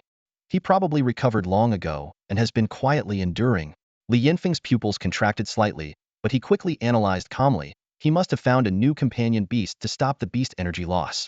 Unfortunately, it's only a lowly first-tier companion beast, so he'll likely remain stuck at the beast vein realm, not of much use. The citizens of Lihua City were still in shock, buzzing with conversation. Meanwhile, Li Zifeng, feeling cornered, was nearly driven insane. Under the watchful eyes of everyone, he drew a blue steel sword with a vicious glare. This beast weapon, forged from top-tier spirit minerals and companion beast blood, was far superior to ordinary weapons. This blue steel sword has yet to taste your blood, Li Zifeng threatened, pointing his sword at Li Tianming. He believed he had simply underestimated his opponent earlier and still had the strength to fight. Suddenly, a flash of blood-red light appeared from Li Tianming's sleeve, revealing a dagger just over half a foot long, with a blade as short as a finger. It was entirely blood-red, resembling a venomous fang. My bloodfire sting doesn't usually drink the blood of kin, but today I'll make an exception, he replied coldly. The tension between them was palpable, with both sides ready to strike. Li Zifeng moved with his blue steel sword, his footwork swift like a gale. This was the wind step, a mid-tier beast-level combat technique, making his movements exceptionally agile. Why bother showing your face? Li Zifeng taunted. Even with a first-tier companion beast, you'll always be a worthless beast vein realm failure. Once I obtain the Yanhuang token, I'll soar to the top, and within 3 years, you'll be left in the dust. Before he finished speaking, Li Zifeng launched his attack. The wind howled as sword shadows and sword energy hidden within the storm surged toward Li Tianming. This was the Tornado Fire Sword technique from the City Lord's Mansion, a height-tier beast-level combat skill comparable to the Dragon Elephant Heavy Fist. Simultaneously, the violet-eyed Choming bird executed the beast technique Tornado Fire Sky Wings from the Tornado Fire Sword technique, creating a terrifying storm. Its wings, like 2 giant blades, targeted the small yellow chick from both sides. Die! Li Zifeng roared. His sword techniques were ever-changing, unleashing a fiery storm akin to a tornado of flames surrounding Li Tianming. Within the flames were countless sword energies, tearing toward Li Tianming. This overwhelming assault demonstrated Li Zifeng's true might, almost unbeatable below the 7th level of the Beast Vein realm. As the Tornado Fire Sword technique engulfed Li Tianming, Li Zifeng was initially confident, but terror soon gripped him. Is he dead? He shouted hysterically. Li Tianming, you're nothing but a stray dog no one pities. You should have died long ago, yet you linger like a ghost. At that moment, a cold voice whispered in his ear, that's right. I'm the ghost that won't go away. Li Zifeng suddenly felt a chill from head to toe, freezing him to the core. Out of nowhere, a flash of blood appeared at Li Zifeng's throat. Behind him, waves of scorching flames rolled. To everyone's shock, Li Tianming suddenly appeared like a phantom behind Li Zifeng, with the blood flame dagger precisely poised at his throat. One more step, and Li Zifeng's fate would be sealed. This astonishing scene was not achieved merely through agility. What truly allowed Li Tianming to hold his opponent's life in his hands was a top-tier beast-level combat technique, an extraordinary beast-level combat technique. It was the most powerful technique he had ever mastered, designed to complement the blood flame dagger, and was considered the pinnacle of beast-level combat techniques. It wasn't just a simple attack skill. It was a complete system that blended exquisite movement and lethal killing techniques, emphasizing speed, ferocity, and precision. It could unleash the ultimate killing move in the blink of an eye, leaving the enemy dead in an instant. What seemed like a simple move actually contained the essence of Li Tianming's relentless practice, repeated thousands of times, each time with the goal of a single lethal strike. Slash. The blood flame dagger grazed Li Zifeng's arm, and blood gushed out instantly. Li Zifeng trembled all over, cold sweat streaming down, as he was engulfed by sheer terror. Li Tianming's cold voice whispered in his ear, Zifeng, it's time you paid for your mockery and insults. Get ready to savor what's coming. With each word, the blood flame dagger left a bloody mark on Li Zifeng's body. He screamed in agony, his face turning as pale as paper. You thought your misdeeds went unnoticed? People were just too afraid of Li Yanfeng to take action against you. Li Tianming continued, his voice brimming with long-suppressed fury. For 3 years, he had endured, watching as the unchecked Li Zifeng acted like a tyrant in Lihua City. Even when he committed atrocities, no one dared to hold him accountable. You had a father who birthed you, but none to teach you. Let me show you what rules are. What? You think being the city lord's son lets you do as you please? Makes you treat lives as worthless? Li Tianming's voice grew colder. Brother, let me tell you, all lives are equal. Living too recklessly will bring retribution. Today, I'll show you what retribution means. How does this blade feel? With 6 statements, the blood flame dagger struck 6 times, hitting Li Zifeng's limbs and hips. Though not fatal, these wounds caused him unbearable pain, a true lesson in suffering. Brother, spare me. I know I was wrong. Please let me go. Father, mother, save me. Li Zifeng's blue steel sword had long since fallen to the ground. His face was ashen, and his desperate cries echoed, shocking everyone present. The one-sided nature of this battle far exceeded everyone's expectations. In the face of Li Tianming, Li Zifeng was utterly powerless, defeated so thoroughly. The young man standing on the battle platform had deeply shaken everyone to their core. Even more astonishing was that, just as Li Tianming completely subdued Li Zifeng, a massive bird fell heavily from the sky. This blood-soaked bird was none other than the purple-eyed vermilion bird. As it lay on the ground, crying in pain, a small yellow chick gracefully landed on it, a mouthful of feathers in its beak. Spitting out the feathers, the little yellow chick disdainfully remarked, "You stinky dumb bird, don't you know how to bathe? Your feathers stink so bad they knocked your old man out." This tiny creature had somehow managed to defeat the much larger purple-eyed vermilion bird, a feat that seemed unbelievable. How could a first-tier companion beast possess such power? Witnessing the fierce Tianming and his blood-covered blood-flame dagger, along with the audacious little yellow chick, the entire city lord's mansion was plunged into an unprecedented silence. "Isn't he done for?" This whispered remark rippled through the crowd, sparking a wave of hushed conversations. All eyes were fixed on the wind-listening platform, where Li Tianming stood, looking down at the defeated Li Zifeng. Li Zifeng lay curled on the ground, howling in agony, his cries as pitiful as a slaughtered animal. The sorry sight was a stark contrast to the arrogant image the young Master Zifeng once had in people's minds. Li Zifeng looks like the real loser in front of him. Someone couldn't help but comment, "He lost so miserably. Does it really hurt that much?" Another voice chimed in with a hint of mockery. As Li Zifeng's pitiful state persisted, the murmurs grew louder. With his downfall, people began voicing what they never dared to say before. Honestly, young Master Zifeng bullied others and behaved terribly. This is just karma catching up to him.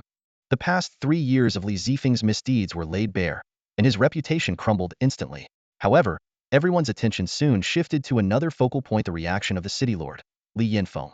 Sure enough, when Li Tianming delivered the sixth strike to Li Zifeng, Li Yinfeng finally stood up from the wind-listening pavilion. His expression was dark and foreboding, eyes burning with fury. "My lord, please save Zifeng. Punish this ungrateful child." Madame Imo was already in tears, desperate to rush forward but hesitant to act rashly. The guests present held their breath, watching Li Yinfeng intently. On such a joyful day for him, this incident was undoubtedly a slap in the face for someone who valued his reputation above all else. Among the guests were many dignitaries, and they had become unwitting spectators to this spectacle. Though they might not speak openly, such a scandal would surely become fodder for future gossip. Li Tianming felt the intense gaze from the wind-listening platform, as if it could pierce through him. He released Li Zifeng, who immediately scrambled away like a defeated dog, abandoning even his beloved purple-eyed vermilion bird in his haste to flee. He left a long trail of blood on the stage, visible from the pavilion. "Mother, I've avenged you," Li Tianming thought to himself. This time, he stood up not only for his mother, but also to reclaim his own dignity and justice. He wanted back everything he had lost: respect, status, and fair treatment. As people began to look at him with awe, Li Tianming imagined his mother shedding tears of relief. On this day, he unleashed an astonishing display of power, showing hints of future greatness. From now on, his name would be etched into the history of Lihua City. Li Tianming raised his head and locked eyes with Li Yinfeng. Their gazes clashed like sparks in the air. Li Yinfeng's eyes were clouded with darkness as he clenched his fists, struggling to contain his rage. Yet, Li Tianming's actions were undeniably unacceptable to him. However, being a shrewd man, Li Yinfeng knew he had to maintain his dignity in any situation. He suppressed his anger and said in a cold tone, "Tianming, you performed well today. 3 years of hardship didn't defeat you. Thank you for the compliment." Li Tianming replied calmly. The conversation seemed harmonious, but beneath the surface, tension simmered. When Li Tianming returned from Yin capital and explained the false accusations against him, he was met with silence from Li Yinfeng. At that moment, he realized his father wouldn't stand up against the Thunder Lord Manor for him. This realization left Li Tianming deeply disappointed. Even though Li Yinfeng held power over Lihua City, he chose silence and abandonment in the face of the overpowering Thunder Lord Manor, forsaking both Li Tianming and his mother. Such a selfish father pained Li Tianming immensely. The words on that divorce paper were etched deeply into his memory. "Treating you with respect, only to stab you in the back?" Li Tianming scoffed internally. He acknowledged his lineage, but from that day forward, he no longer wished to have any ties with this man. A simple "thank you for the compliment" had already defined their estranged relationship. Li Yinfeng didn't want to publicly break ties with Li Tianming in front of everyone. So he continued in a measured tone, "You defeated Zifeng, what do you want?" But everyone understood that Li Yinfeng had already chosen sides by marrying into the Thunder Lord Manor, and Li Tianming had deep-seated enmity with them. Not killing Li Tianming today was merely to preserve his reputation. After all, on his wedding day, having his eldest son defeat his younger son, and then executing the eldest, would make him a laughingstock. Li Tianming's voice was loud and firm. "I want the Yin Huang token, and I want you to send me away from Lihua City, just like 4 years ago. Repeat it once, and that's all. For the rest of my life, I will not set foot in Lihua City again." He finally had the right to make such a demand. Having Li Yinfeng send him away was a way to reclaim his dignity. He had long stated he didn't want to leave this place like a homeless dog with his mother because of that divorce paper. His words left everyone present in shock. He lost his cultivation level after losing his companion beast and no longer met the standards of the Yanhuang Academy, so he left the academy on his own. And now he wants to return? This thought stirred the minds of everyone present. Li Tianming stood resolutely in the center of the arena, unfazed by the peculiar gazes cast upon him. What's he going back for? Someone murmured. He's the laughingstock of Yanhuang Academy now. Lin Shouting and Mu Qingqing are geniuses from Tianfu, far superior to him. Isn't he afraid of further humiliation? However, those with keen eyes could see Li Tianming's determination. He no longer wished to stay in Lihua City, nor did he expect to reconcile with the city lord. His goal was simply to leave with dignity, with the city lord's help. From his perspective, this was understandable. The arena was silent, all eyes fixed on Li Yinfeng, awaiting his decision. The city lord narrowed his eyes slightly and said coldly, "You only obtained a first-order companion beast, and your current strength was achieved training with Jin Yu. Your talent ends at the Beast Vein realm. Even if you defeat Zifeng here and obtain the Yanhuang Order, Yanhuang Academy won't accept you." Li Tianming didn't flinch, meeting Li Yinfeng's gaze with unwavering eyes. "That's not your concern," he stated firmly. "I won the selection and deserve the Yanhuang Order. What happens next is my responsibility. Since you've already stripped me of my status, we have nothing more to do with each other. If I embarrass myself, it won't affect you. It's a win-win." His words shocked everyone present. A young man daring to speak to the city lord as an equal, such courage was admirable. The mockery and ridicule from earlier had faded. Even if Li Tianming was no longer a part of Lihua City, what he did today dispelled much of the past scorn. Just then, Li Zifeng struggled to stand, his face pale, voice tense. "Father, the Yanhuang Order is mine.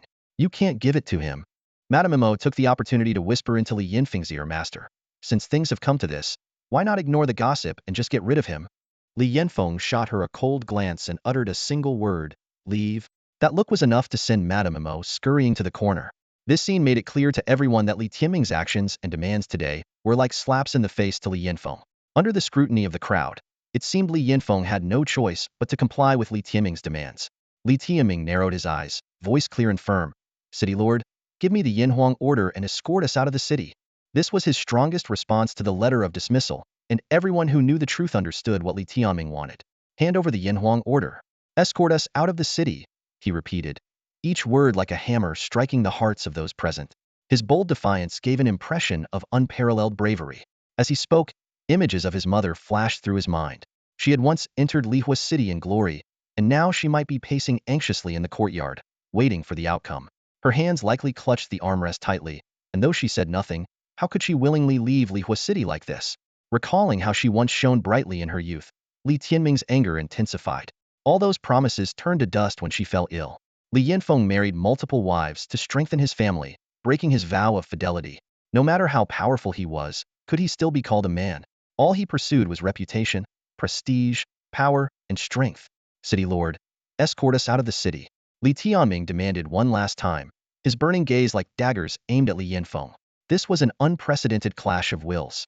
To Li Yinfeng, Li Tianming might seem rebellious, but to Li Tianming, it was laughable. In this confrontation, he had openly defeated Li Zifeng, earning the right to the Yanhuang Order by the rules. For a moment, Li Tianming saw a myriad of complex emotions in Li Yinfeng's eyes, but above all was a furious embarrassment. Even if he's angry, he has to hold it in, Li Tianming thought with amusement.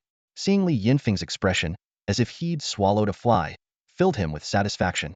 On what should have been a day of celebration, Li Tianming had turned the tables, leaving Li Yinfeng frustrated, furious, and nearly spitting blood. Li Tianming felt elated.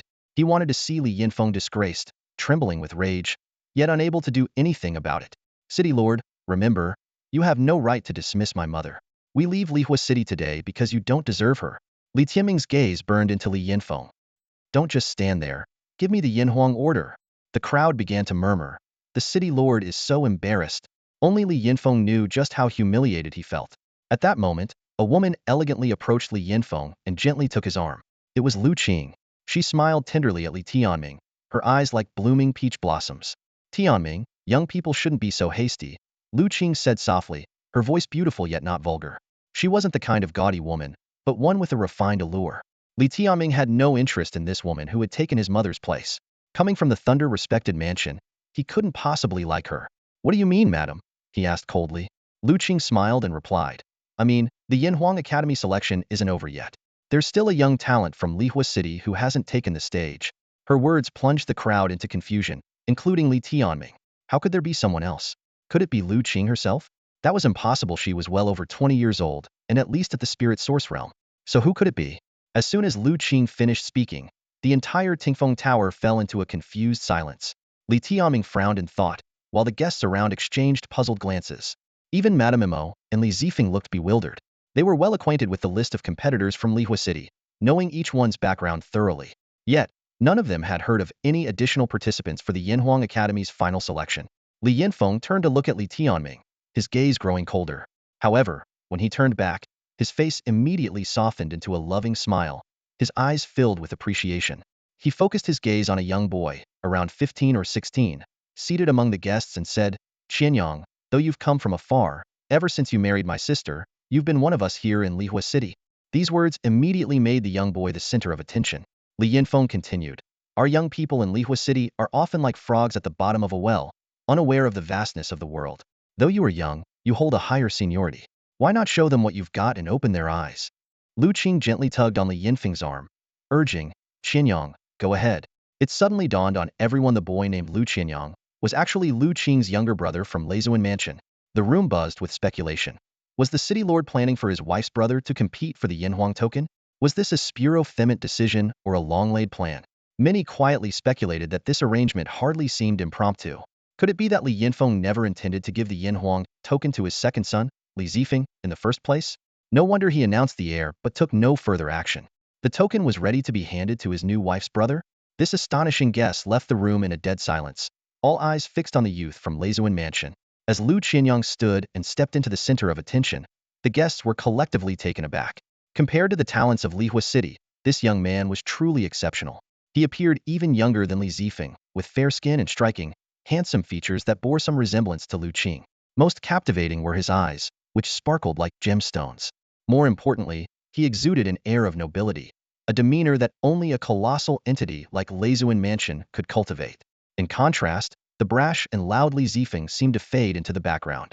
Lu Qianyang's presence showcased what a true young aristocrat should be, his lofty demeanor leaving everyone in awe.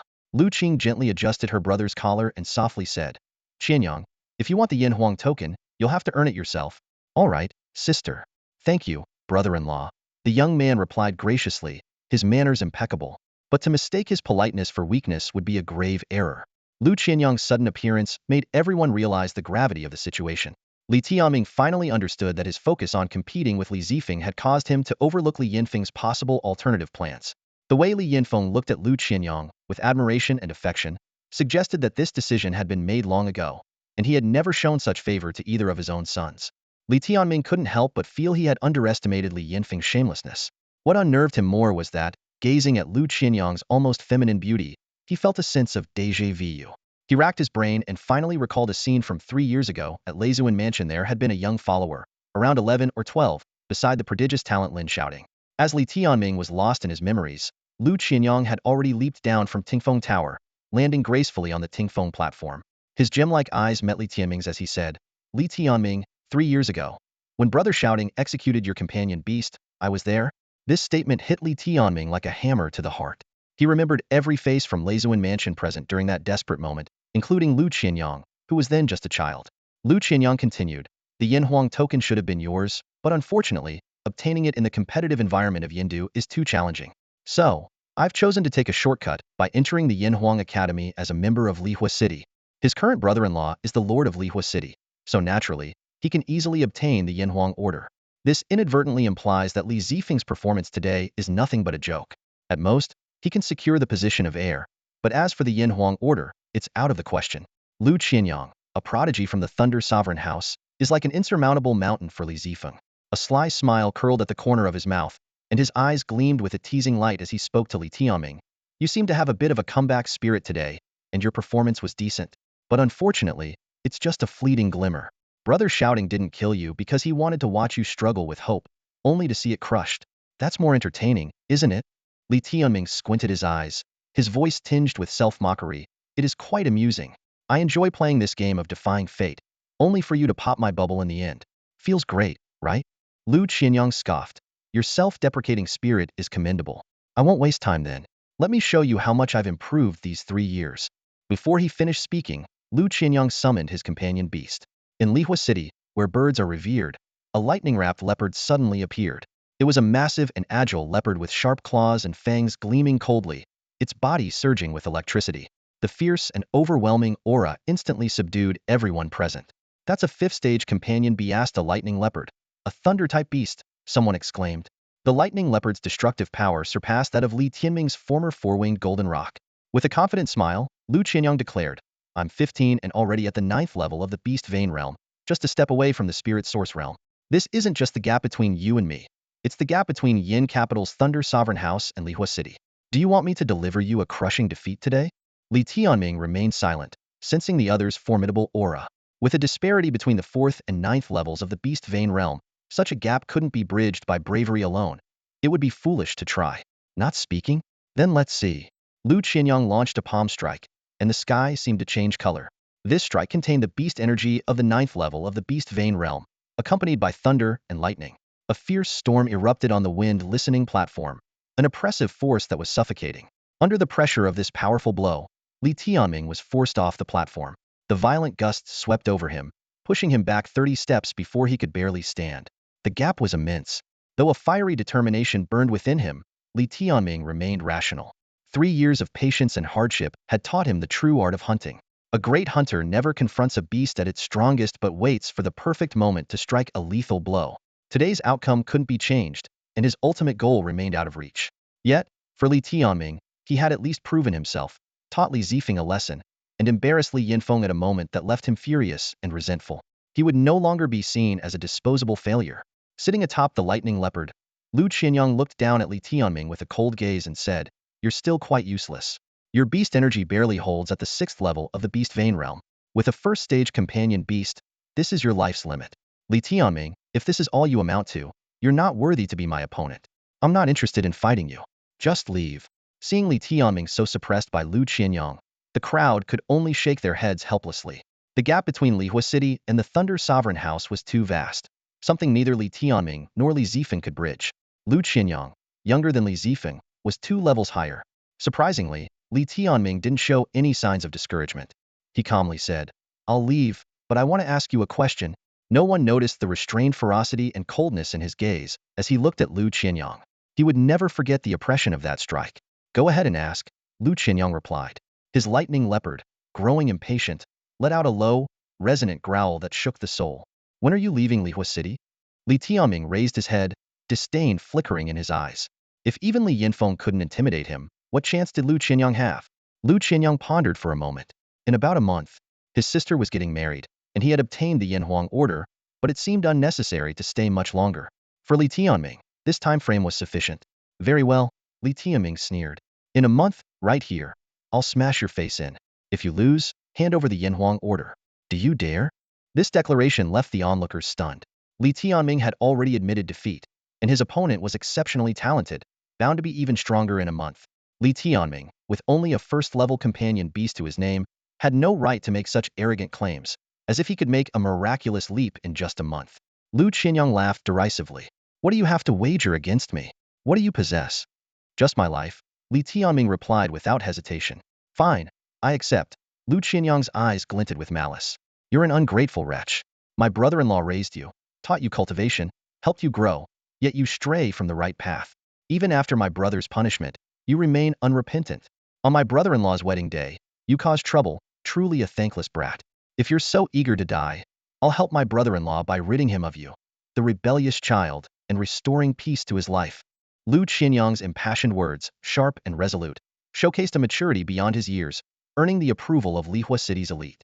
Li Tianming smirked. What a speech. Ironically, Li Yinfeng listened to all this with a cold expression, showing no reaction. It made Li Tianming question if he really was Li Yinfeng's flesh and blood. He had confirmed with his mother, Wei Jing, that he indeed was, but the current scene was nothing short of a mockery. An outsider from the Thunder Sovereign's mansion wanted to help him eliminate his own flesh and blood, while his biological father stood by, indifferent, with an arm around that outsider's sister. Fortunately, Li Tianming had long lost hope in Li Yinfeng, finding the situation more laughable than painful. To regard one's own father in such a manner was a new experience, a testament to the absurdity of life. At least he still had a chance to obtain the Yanhuang order. Only then could he enter the Yanhuang Academy and have Li Yinfeng send them out of the city. As for today's upheaval, Li Yinfeng's tactics merely delayed the inevitable. The truly pitiable one was Li Zifeng. Not only was he defeated by Li Tianming, but he also lost his chance at the Yanhuang order. Now, he stared blankly at Lu Qianyang, likely experiencing what it felt like for Li Tianming to be abandoned by his father. Indeed, one should never become too complacent. The crowd began to murmur amongst themselves. Does he really think he can challenge Lu Qianyang in a month and reclaim the Yanhuang order? Is that even possible? The city lord said he can only rely on his previous cultivation and will never advance beyond the beast vein realm. So why is he being so arrogant, making it seem like he can really challenge this genius from the Thunder Sovereign's mansion? You don't get it, do you? He has to talk tough to leave with dignity, otherwise, he'd have to crawl out like a dog. They laughed, and once again, all eyes full of pity focused on Li Tianming. In the end, he was still a pitiful figure, a joke attempting to defy fate. No wonder Lu Qianyang dismissed him so easily. Only Li Tianming knew whether he was merely bluffing. He cast one last glance at Li Yinfeng, who was at Tingfeng Pavilion, embracing a young beauty, both chatting and laughing without a care. All the embarrassment Li Tianming had caused today was effortlessly neutralized by Lu Qianyang's appearance. But was it really over? Perhaps the real show was yet to begin. And did it truly require a whole month? As night fell, the moonlight draped over the bridal chamber like a veil. In the romantic ambience, Li Yinfeng held a wineglass while Lu Qing poured the wine. They sipped leisurely, enjoying the atmosphere. After drinking, Lu Qing's cheeks flushed a soft pink, like a ripe peach, sweet and alluring.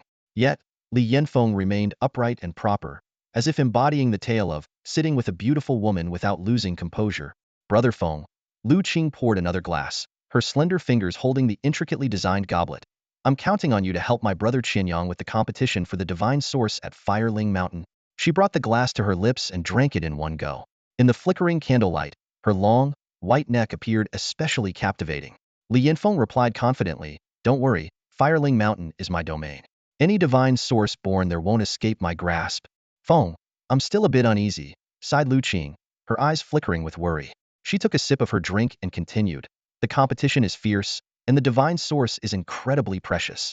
It can trigger the evolution of a companion beast rank. We both know what that means." Li Yinfeng nodded seriously, his fingers gently tracing the rim of his glass. "It is indeed precious. The rank of a companion beast almost determines a beast master's talent and the limits of their cultivation. Qianyang's companion beast is a 5th rank, which is top tier in Lihua City, but at Yanhuang Academy, it would be considered the lowest. If it could evolve into a 6th rank, it would give him a chance to reach for Tianfu, and your family status in the Lei Zun mansion would rise significantly." Lu Qing blinked her captivating eyes and refilled Li Yinfeng's glass. "Feng, it's our luck that it appeared in Hualing Mountain. The mountain encircles Lihua City, your territory, and you know the terrain like the back of your hand. Only you can help Qianyang find this rare divine source and evolve his lightning leopard." Li Yinfeng squinted slightly, deep in thought. Hualing Mountain is vast, filled with dense forests, canyons, and many lurking fierce beasts. The ones that survive there are all ferocious with tricky awakened abilities. It's indeed dangerous for Qianyang to venture alone. Lei Zun Mansion uses this method to make the younger generation compete and grow through trials, which explains the emergence of so many talents. Indeed, Lu Qing agreed, a hint of pride in her eyes. The competition is intense this time. There are 7 qualified clan members, and luckily Qianyang has a certain advantage in strength. With your help, our chances are much greater than others. Li Yinfeng then asked, "When will the other disciples from Lei Zun Mansion arrive? They must be accompanied by strong protectors, right?" Lu Qing replied, "They'll be here in the next couple of days. I was allowed to come early because of our marriage. Those kids also have guardians, but once inside Hualing Mountain, the Lei Zun Mansion restricts their intervention. Ultimately, it's the kids' skills that will be tested, but your familiarity with the mountain will be a huge asset. So, in 3 days, we'll take Qianyang and officially enter Hualing Mountain?" Li Yinfeng confirmed. "Yes, everyone will enter at the same time." Lu Qing nodded. Li Yinfeng mused, "Divine sources come in 4 types: heaven, earth, mysterious, and yellow. Even the most basic yellow-gray divine source can evolve a companion beast to the 7th rank. The mystique of divine sources is such that no one knows their origins. They're believed to be gifts from the gods." Lu Qing's eyes shone with pride. A top-tier divine source is almost unattainable. This one is just an ordinary divine source, not even yellow-grade. Yet it would still be highly sought after. Fortunately, Lei Zun Mansion's intelligence is sharp, allowing us to arrive so quickly. Li Yinfeng knew that even if Lu Qing married into his family, she would always belong to Lei Zun Mansion, not Lihua City. But it didn't matter because he was now part of Lei Zun Mansion too. Meanwhile, as Li Tianming returned from the city lord's mansion, a sudden rain began to fall from the previously clear sky.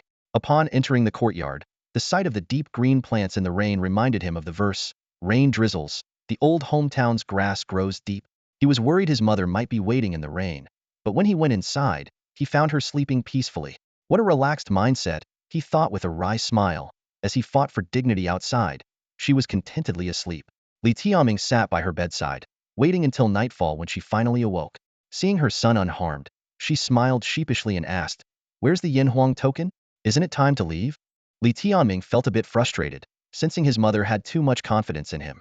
"I had already beaten Zifeng, but something changed, and I didn't get the Yinhuang token," he said bluntly. "What changed?" his mother inquired. Li Tianming explained the situation with Lu Qinyang in detail. "Another month to wait," she grumbled, like a child. "I can't wait that long. Lihua City is too hot. I want to go north. Even a month might not be enough. I still can't beat that guy," Li Tianming said helplessly. "I don't care. I'll give you 2 weeks at most," she said with a mischievous smile. "Fine. Go ahead and brag." Li Tianming chuckled. "If I lose, and little yellow chicken gets turned into a snack, you'll see how harsh reality can be." The little yellow chicken immediately jumped up, boasting, "Nonsense. That big cat wants to eat me? I'll take him down. Stop bragging. Today you were cowering like a mouse," Li Tianming scoffed, giving the little yellow chicken a disdainful look. "What? You must be mistaken," said the little yellow chick earnestly, its feathers slightly ruffled in excitement. "It wasn't me. I was actually about to finish it off, but you pleaded with me to spare it. Your heartfelt words moved me, so I decided to let that big cat live for another month." Wei Jing's eyes were filled with warmth as she gently stroked the little yellow chick's feathers and smiled. "I trust the little chick. It's quite capable. Unlike you, Li Tianming, who can't see the good in others."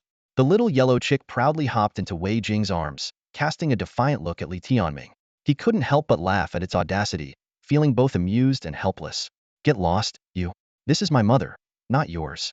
My mother wouldn't have given birth to a little chick like you." The little yellow chick wasn't about to back down.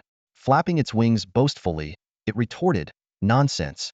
I emerged from your companion space. I was born when you were born. If our mother didn't give birth to me, then who did? You." Li Tianming was momentarily speechless, inwardly admitting that there was some truth to the chick's words. After all, for most beastmasters, companion beasts are like real siblings, and the bond forged through fighting and training together is even stronger. He remembered how he once valued Jin Yu more than his own life. Despite having only been with this little yellow chick for a few days, their blood connection had already formed a deep bond. "Hey," Li Tianming suddenly had an idea. "Since you've accepted her as your mother, why don't you let her give you a name? You don't like being called little chick all the time." The little yellow chick immediately puffed out its chest proudly and declared, "A name? I am the Eternal Purgatory Phoenix." Li Tianming chuckled and shook his head. "That's too long. Sounds like you're just trying to fill space. Let's give you a nickname instead." "Mother, you choose one." Wei Jing, being well-educated, always had a knack for picking good names. Even Li Tianming, a name that exuded grandeur and destiny, was chosen by her. She gently held the little yellow chick, thought for a moment, and smiled. "Tianming walked in darkness for 3 years, and it was your appearance that brought him to light. You're small and fragile now, but you shine brightly like a firefly in the night. So, let's name you Inghua, after the character for fire." The little yellow chick was momentarily stunned, seemingly touched by the name. Li Tianming couldn't resist teasing, "That's not flashy or cheeky enough. Doesn't suit its image. Shut up. I want this name." The little yellow chick snapped, almost pecking Li Tianming in its frustration. And so, the Eternal Purgatory Phoenix got a new naming Hua. Although Li Tianming couldn't make Li Yinfeng bow down today and expected an unpleasant evening, his mother's lightheartedness and the little yellow chick's joy unknowingly lifted his spirits. In that moment, he felt the essence of home. A loving mother who pretended everything was fine to spare her child pain and had unwavering faith in him. And a companion who, despite the banter and fights, was a true brother in arms. Thinking about the 9 eggs in his companion's space, one of which had already shown signs of life, Li Tianming couldn't help but look forward to the arrival of a new member. The only thing that saddened and scared him was the sight of his mother's face growing more aged under the candlelight. He feared losing her. That pain would be more unbearable than death. Late at night, Li Tianming found himself deep in thought. The Qingling grass was all used up, the only thing that could ease his mother's discomfort. He decided to temporarily set aside matters with Lu Qianyang in the Yinhuang order and take his chances at Huling Mountain. In the past, when his cultivation was not restored, every trip to the outskirts of Huling Mountain was a near-death experience, and his mother forbade him from going. Now that his cultivation had improved, she likely wouldn't oppose it. Though Qingling grass wasn't particularly rare, its scarcity and lack of utility for most made it hard to find in the market. His only option was to try his luck at Huling Mountain. Over the next couple of days, Li Tianming prepared daily necessities for his mother. Although her companion beast was also ill, it could still be of help in critical moments. Before he left, Wei Jing reluctantly reminded him, "It's okay if you can't find it, just come back soon." She knew her time was limited, and her greatest wish was to spend her remaining days with Li Tianming. "I will," Li Tianming replied, his voice firm and resolute. With those words, he set off once more, his sights set on Huling Mountain. Mount Hualing is a treacherous landscape, dominated by dense forests and steep terrain. It's a real battlefield where only the strongest survive, with ferocious beasts lurking and venomous creatures crawling everywhere. Li Tianming stood at the foot of the mountain, gazing at the intimidating expanse before him. The ground was covered with charred soil and damp, decaying leaves, and the air was thick with the stench of rot, silently telling tales of countless buried remains of both humans and beasts. As night fell, a thick miasma enveloped the entire forest, reducing visibility to almost nothing. Li Tianming vigilantly surveyed his surroundings, ready to fend off any sudden attacks from poisonous insects or fierce beasts. He had already spent 2 days in the outer circle of Mount Hualing, where there was more human activity and the mystical herbs had long been harvested. Now, he decided to venture deeper into the mountain's heart. "I wonder if there's any Qingling grass available for sale in Yin City. If not, I'll need to gather more here," Li Tianming pondered. As the capital of the Zhuge Kingdom, Yin City was home to both the Yin Huang Academy and the Thunder Sovereign's Mansion, as well as the dwelling of the Zhuge royal family. However, even in such a bustling place, Qingling grass was a rare commodity. After 2 days of diligent searching, he had managed to find only one stalk. Hoping for more bounty from the depths of the forest, Li Tianming cautiously advanced further into the mountains. He was well aware of the dangers, as even experienced beast masters avoided this area. Unlike the intelligent and communicative companion beasts, the wild beasts here were mindless, bloodthirsty, and grew stronger by devouring one another. On the 3rd day in the deep mountains, Li Tianming and his companion beast, the little yellow chick, made a significant discovery on a nearly unscalable cliff. In the sunlight, a rare Lingji mushroom was ablaze with flames. "Fire Lingji!" Li Tianming exclaimed. The little yellow chick immediately sprang into action, flapping its tiny wings and swiftly snatching the fire Lingji with lightning speed. "Let's go," Li Tianming urged cautiously, quickly leaving the scene with the chick. He knew that treasures of the earth often had fierce beasts guarding them. While these mystical substances were beneficial to the beasts, they could only refine them slowly and dared not consume them recklessly, or they might collapse and die from the overwhelming power. In a safe area, Li Tianming examined the fire Lingji closely. He noticed an orange celestial pattern on it, more complex and mysterious than the usual red pattern, indicating it was a second-tier precious mystical herb. As Li Tianming contemplated the potential value of the fire Lingji, the little yellow chick suddenly tore it in half, releasing its potent energy. "What are you doing? Are you crazy?" Li Tianming asked in shock. The little yellow chick gave him a disdainful look. "I can eat spirit ores raw, let alone this herb." With that, it tossed one half to Li Tianming and quickly devoured the other. In the next moment, the little yellow chick was engulfed in flames, bouncing around the forest like a fireball. "Wow, it's burning me alive!" it cried out, but soon it exclaimed with excitement, "Awesome, that's the feeling." Watching the chick's reaction, Li Tianming realized it was using the eternal purgatory technique to refine the fire Lingji's power. This method of directly consuming mystical herbs was unimaginable for ordinary companion beasts or wild beasts, which typically required days or weeks to slowly refine and absorb them. "Li Tianming, if you dare, eat it too. But I bet you won't," the little yellow chick taunted. Li Tianming chuckled, "Heh?" He then swallowed the fire Lingji in a few bites. Instantly, a searing heat spread from his throat throughout his body, as if he had swallowed a ball of fire. His stomach churned with intense pain, but his eternal purgatory physique soon demonstrated its remarkable resistance to flames. Li Tianming's body also ignited, transforming into a massive fireball. Utilizing the powerful energy of the flames, he and the little yellow chick, connected through their beast veins, guided the scorching power into eternal purgatory beast essence, together pushing through to the 5th level of the beast vein realm. As time passed, the initial agony gradually faded, replaced by a sensation of lightness and ease. Working together, they successfully refined the fire Lingji and broke through to the 5th level of the beast vein realm. "Ugh, training with you feels like dual cultivation. It's disgusting. I want to find a beauty to cultivate with," the little yellow chick said, feigning a sigh despite its newfound energy after the breakthrough. Li Tianming laughed. "Get lost? In this deep forest, you're more likely to find a ghost than a beauty." Li Tianming had reached the 5th level of the Beast Vein realm. As he felt the surge of power coursing through him, a satisfied smile crept onto his face. His cultivation and combat abilities were advancing rapidly, nearly catching up to where he was 3 years ago.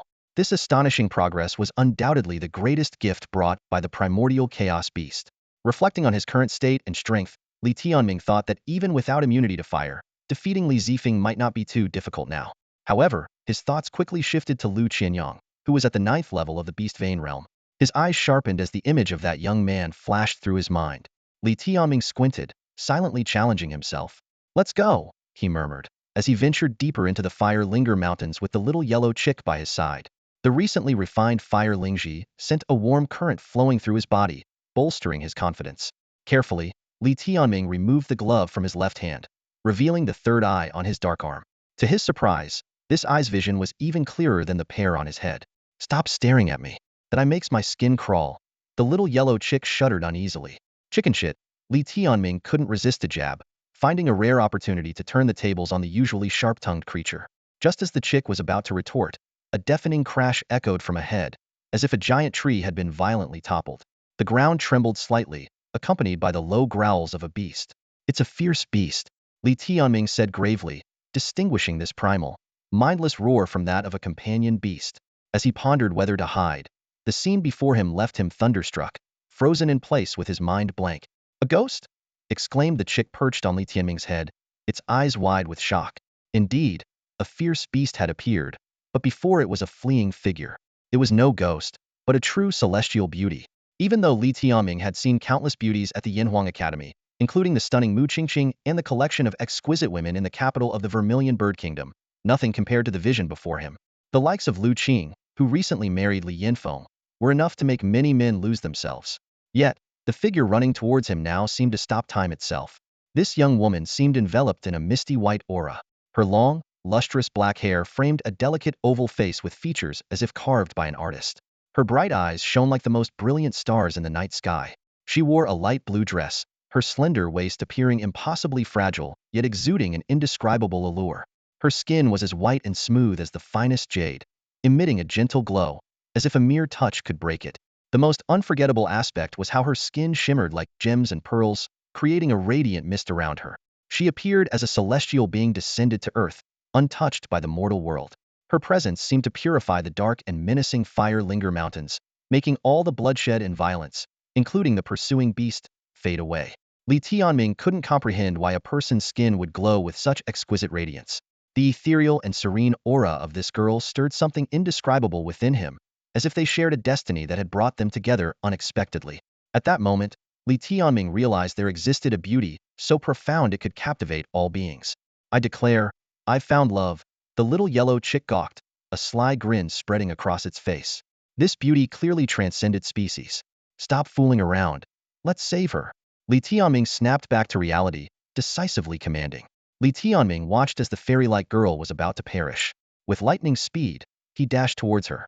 Trees blurred past him, and the little yellow chick almost got flung off, clinging tightly to Li Tianming's hair, screeching in panic. "Li Tianming, you lust-driven beast. Prioritizing beauty over friendship." The little yellow chick cursed angrily amidst the jarring ride. The distance closed rapidly, and Li Tianming could clearly see the girl's breathtaking beauty and the unique crystal-like glow she emanated. Suddenly, she smiled, dimples appearing at the corners of her mouth, her eyes curving like crescent moons, exuding both cuteness and playfulness. Li Tianming reached out to embrace the girl's slender waist, only for her to shatter instantly into a misty haze. This eerie scene confirmed the little yellow chick's suspicion of a female ghost, sending chills down his spine. Even more astonishing, the white mist converged onto Li Tianming. He immediately felt a tremendous transformation throughout his body, with his strength surging explosively. Not only did his physical power increase, but his eternal purgatory beast energy also became significantly stronger. When he looked down, he noticed his skin had taken on the same crystalline glow as the girl's. "Brother, dodge quickly," a gentle, lively female voice suddenly sounded in his ear. Just as Li Tianming was about to inquire about her whereabouts, the voice urged again, "Brother, don't worry about where I am right now, let's just escape for now, okay?" A ferocious golden ape had already set its sights on Li Tianming as its new target. This adult second-tier beast was enormous, covered in gold needle-like fur, with muscles as rugged as mountains. In a critical moment, Li Tianming and the little yellow chick decided to fight back. Li Tianming used his ghostly shadow step to evade the golden ape's attacks, then delivered a powerful dragon elephant punch to the back of its head. Although the golden ape blocked with its arm, the forceful blow sent it tumbling backward. Take this, you beast. The little yellow chick seized the opportunity, launching a dragon elephant claw strike aimed directly at the golden ape's eyes. Facing their fierce assault, the golden ape, comparable to a level 8 beast vein realm creature, felt a surge of fear and fled in disgrace. Utilizing its advantage in the Fire Ridge Mountains, it quickly vanished from sight. Li Tianming was amazed by his sudden increase in power, clearly a result of the mysterious girl's influence. This encounter concluded, leaving behind many mysteries yet to be unraveled. After the danger had passed, Li Tianming was still at a loss. If it weren't for the sudden strength brought by the girl, he and the little yellow chick would have struggled against the golden ape. Now, the forest had returned to its tranquility, and Li Tianming and the little yellow chick exchanged bewildered glances. Ha ha, you're glowing all over. Like a sissy. The little yellow chick laughed uproariously, rolling on the ground. Li Tianming looked down and indeed found something strange about himself. However, the glow quickly dissipated, forming the image of the ethereal girl before his eyes. She resembled a spirit of nature, so beautiful she seemed otherworldly. She's not dead. Has she attached herself to me? Li Tianming was astounded. Is this even human? This must be a ghost possessing me. Brother, thank you for saving my life.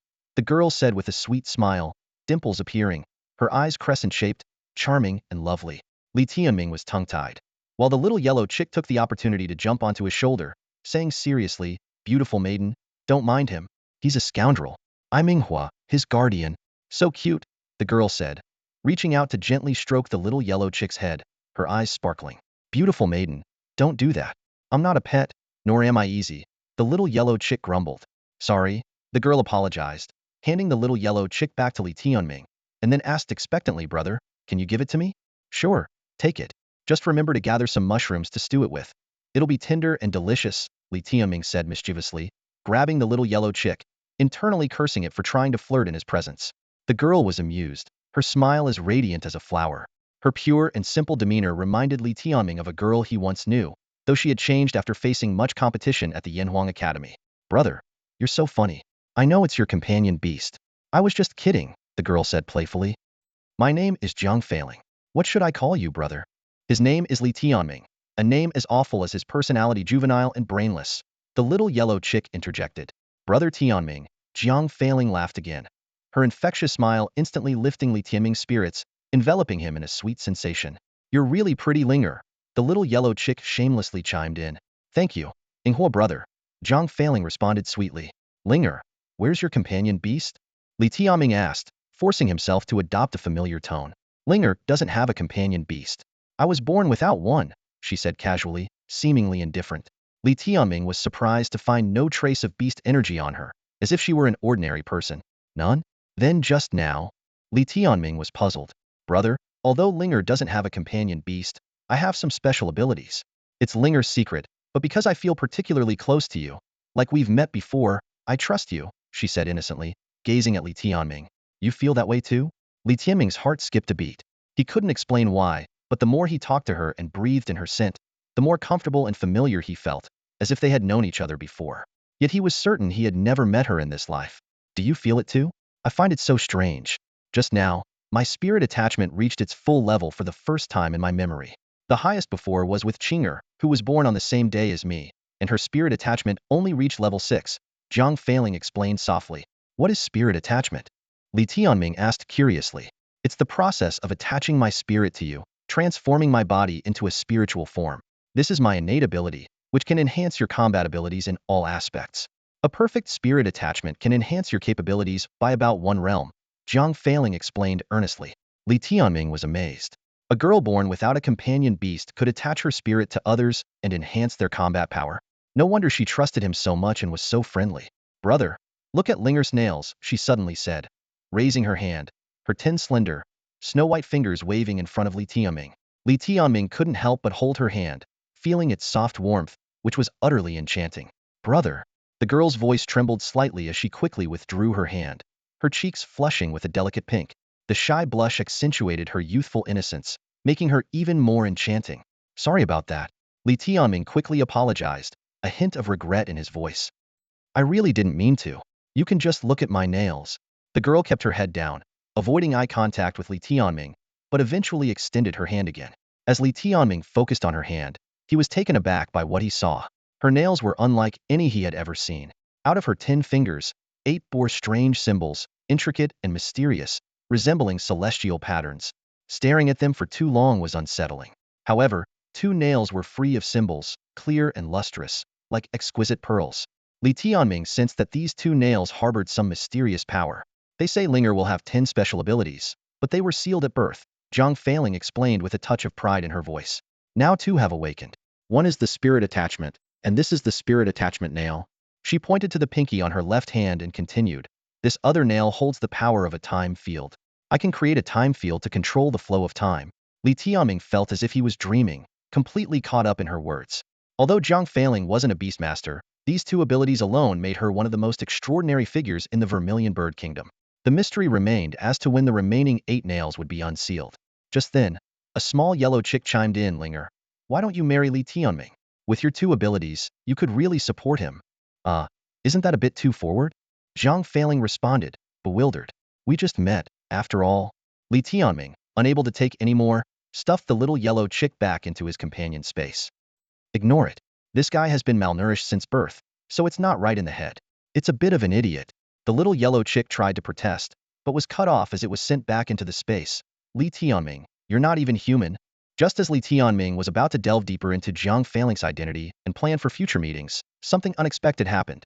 A figure suddenly dashed in from the left, wedging itself between them and forcefully shoving Li Tianming aside. Scoundrel!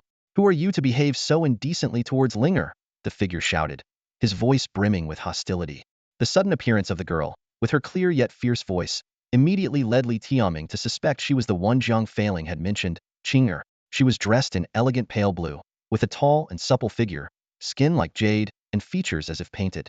Her lively eyes sparkled, and her every movement radiated youthful energy. Despite her young age, Qinger's figure was remarkably developed.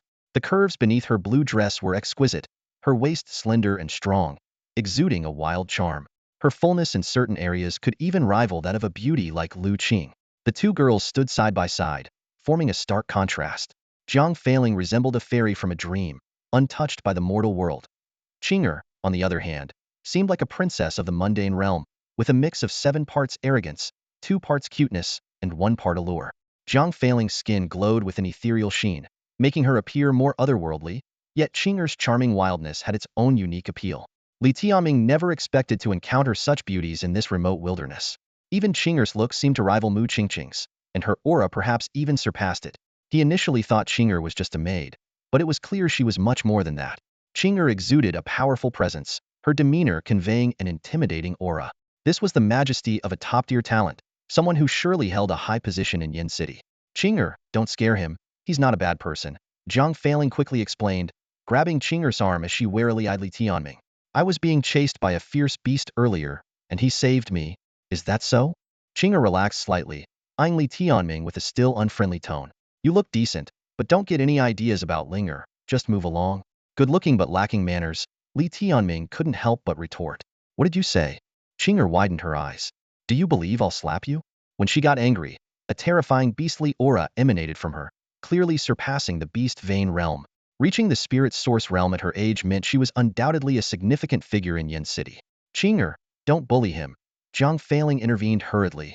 Linger has a surprise for you, brother? Humph. Qinger glared at Li Tianming again. Li Tianming was left speechless, clearly being mistaken for someone trying to deceive an innocent girl. Do you want to hear it? Zhang Feiling pouted. Fine, go ahead.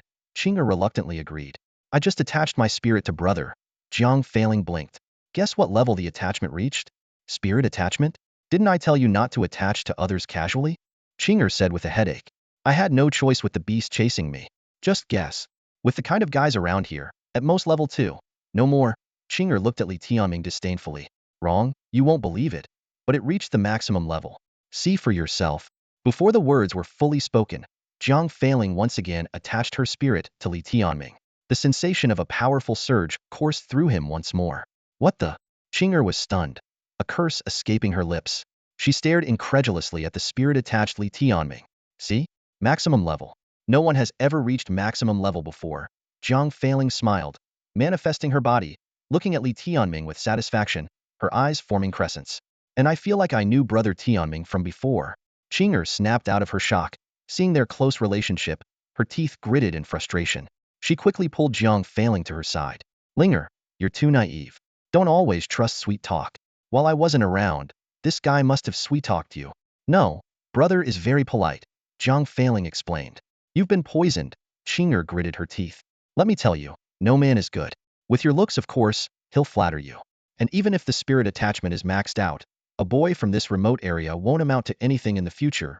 He's of no use. How many men have wronged you to say that? Li Tianming was increasingly displeased with her. She was too dismissive. Are you looking for trouble? Qing'er turned sharply, her gaze cold and domineering, her aura of superiority fully unleashed. Qing'er. Jiang Failing was finally angry. Li Tianming thought this little fairy wouldn't get mad, but even when angry, she looked quite cute. Fine, let's not bother with him. Qing'er softened her tone, not wanting to upset Jiang Failing. We've been out too long. We need to return to Yin City. Okay, Jiang Failing replied, a bit disappointed. Thief, we're leaving. Qing'er addressed Li Tianming with the same unfriendly tone. I'll thank you once for helping Linger, but don't get any other ideas. You and Linger are from different worlds, so don't harbor any unrealistic dreams. Go back home and farm. Her gaze carried a warning as she spoke. Is there something wrong with you? Li Tianming pointed to his head. Lowly commoner. She spat through gritted teeth, her eyes blazing with fury. In Yindu, who dared speak to her like that? Linger, where are you in Yindu?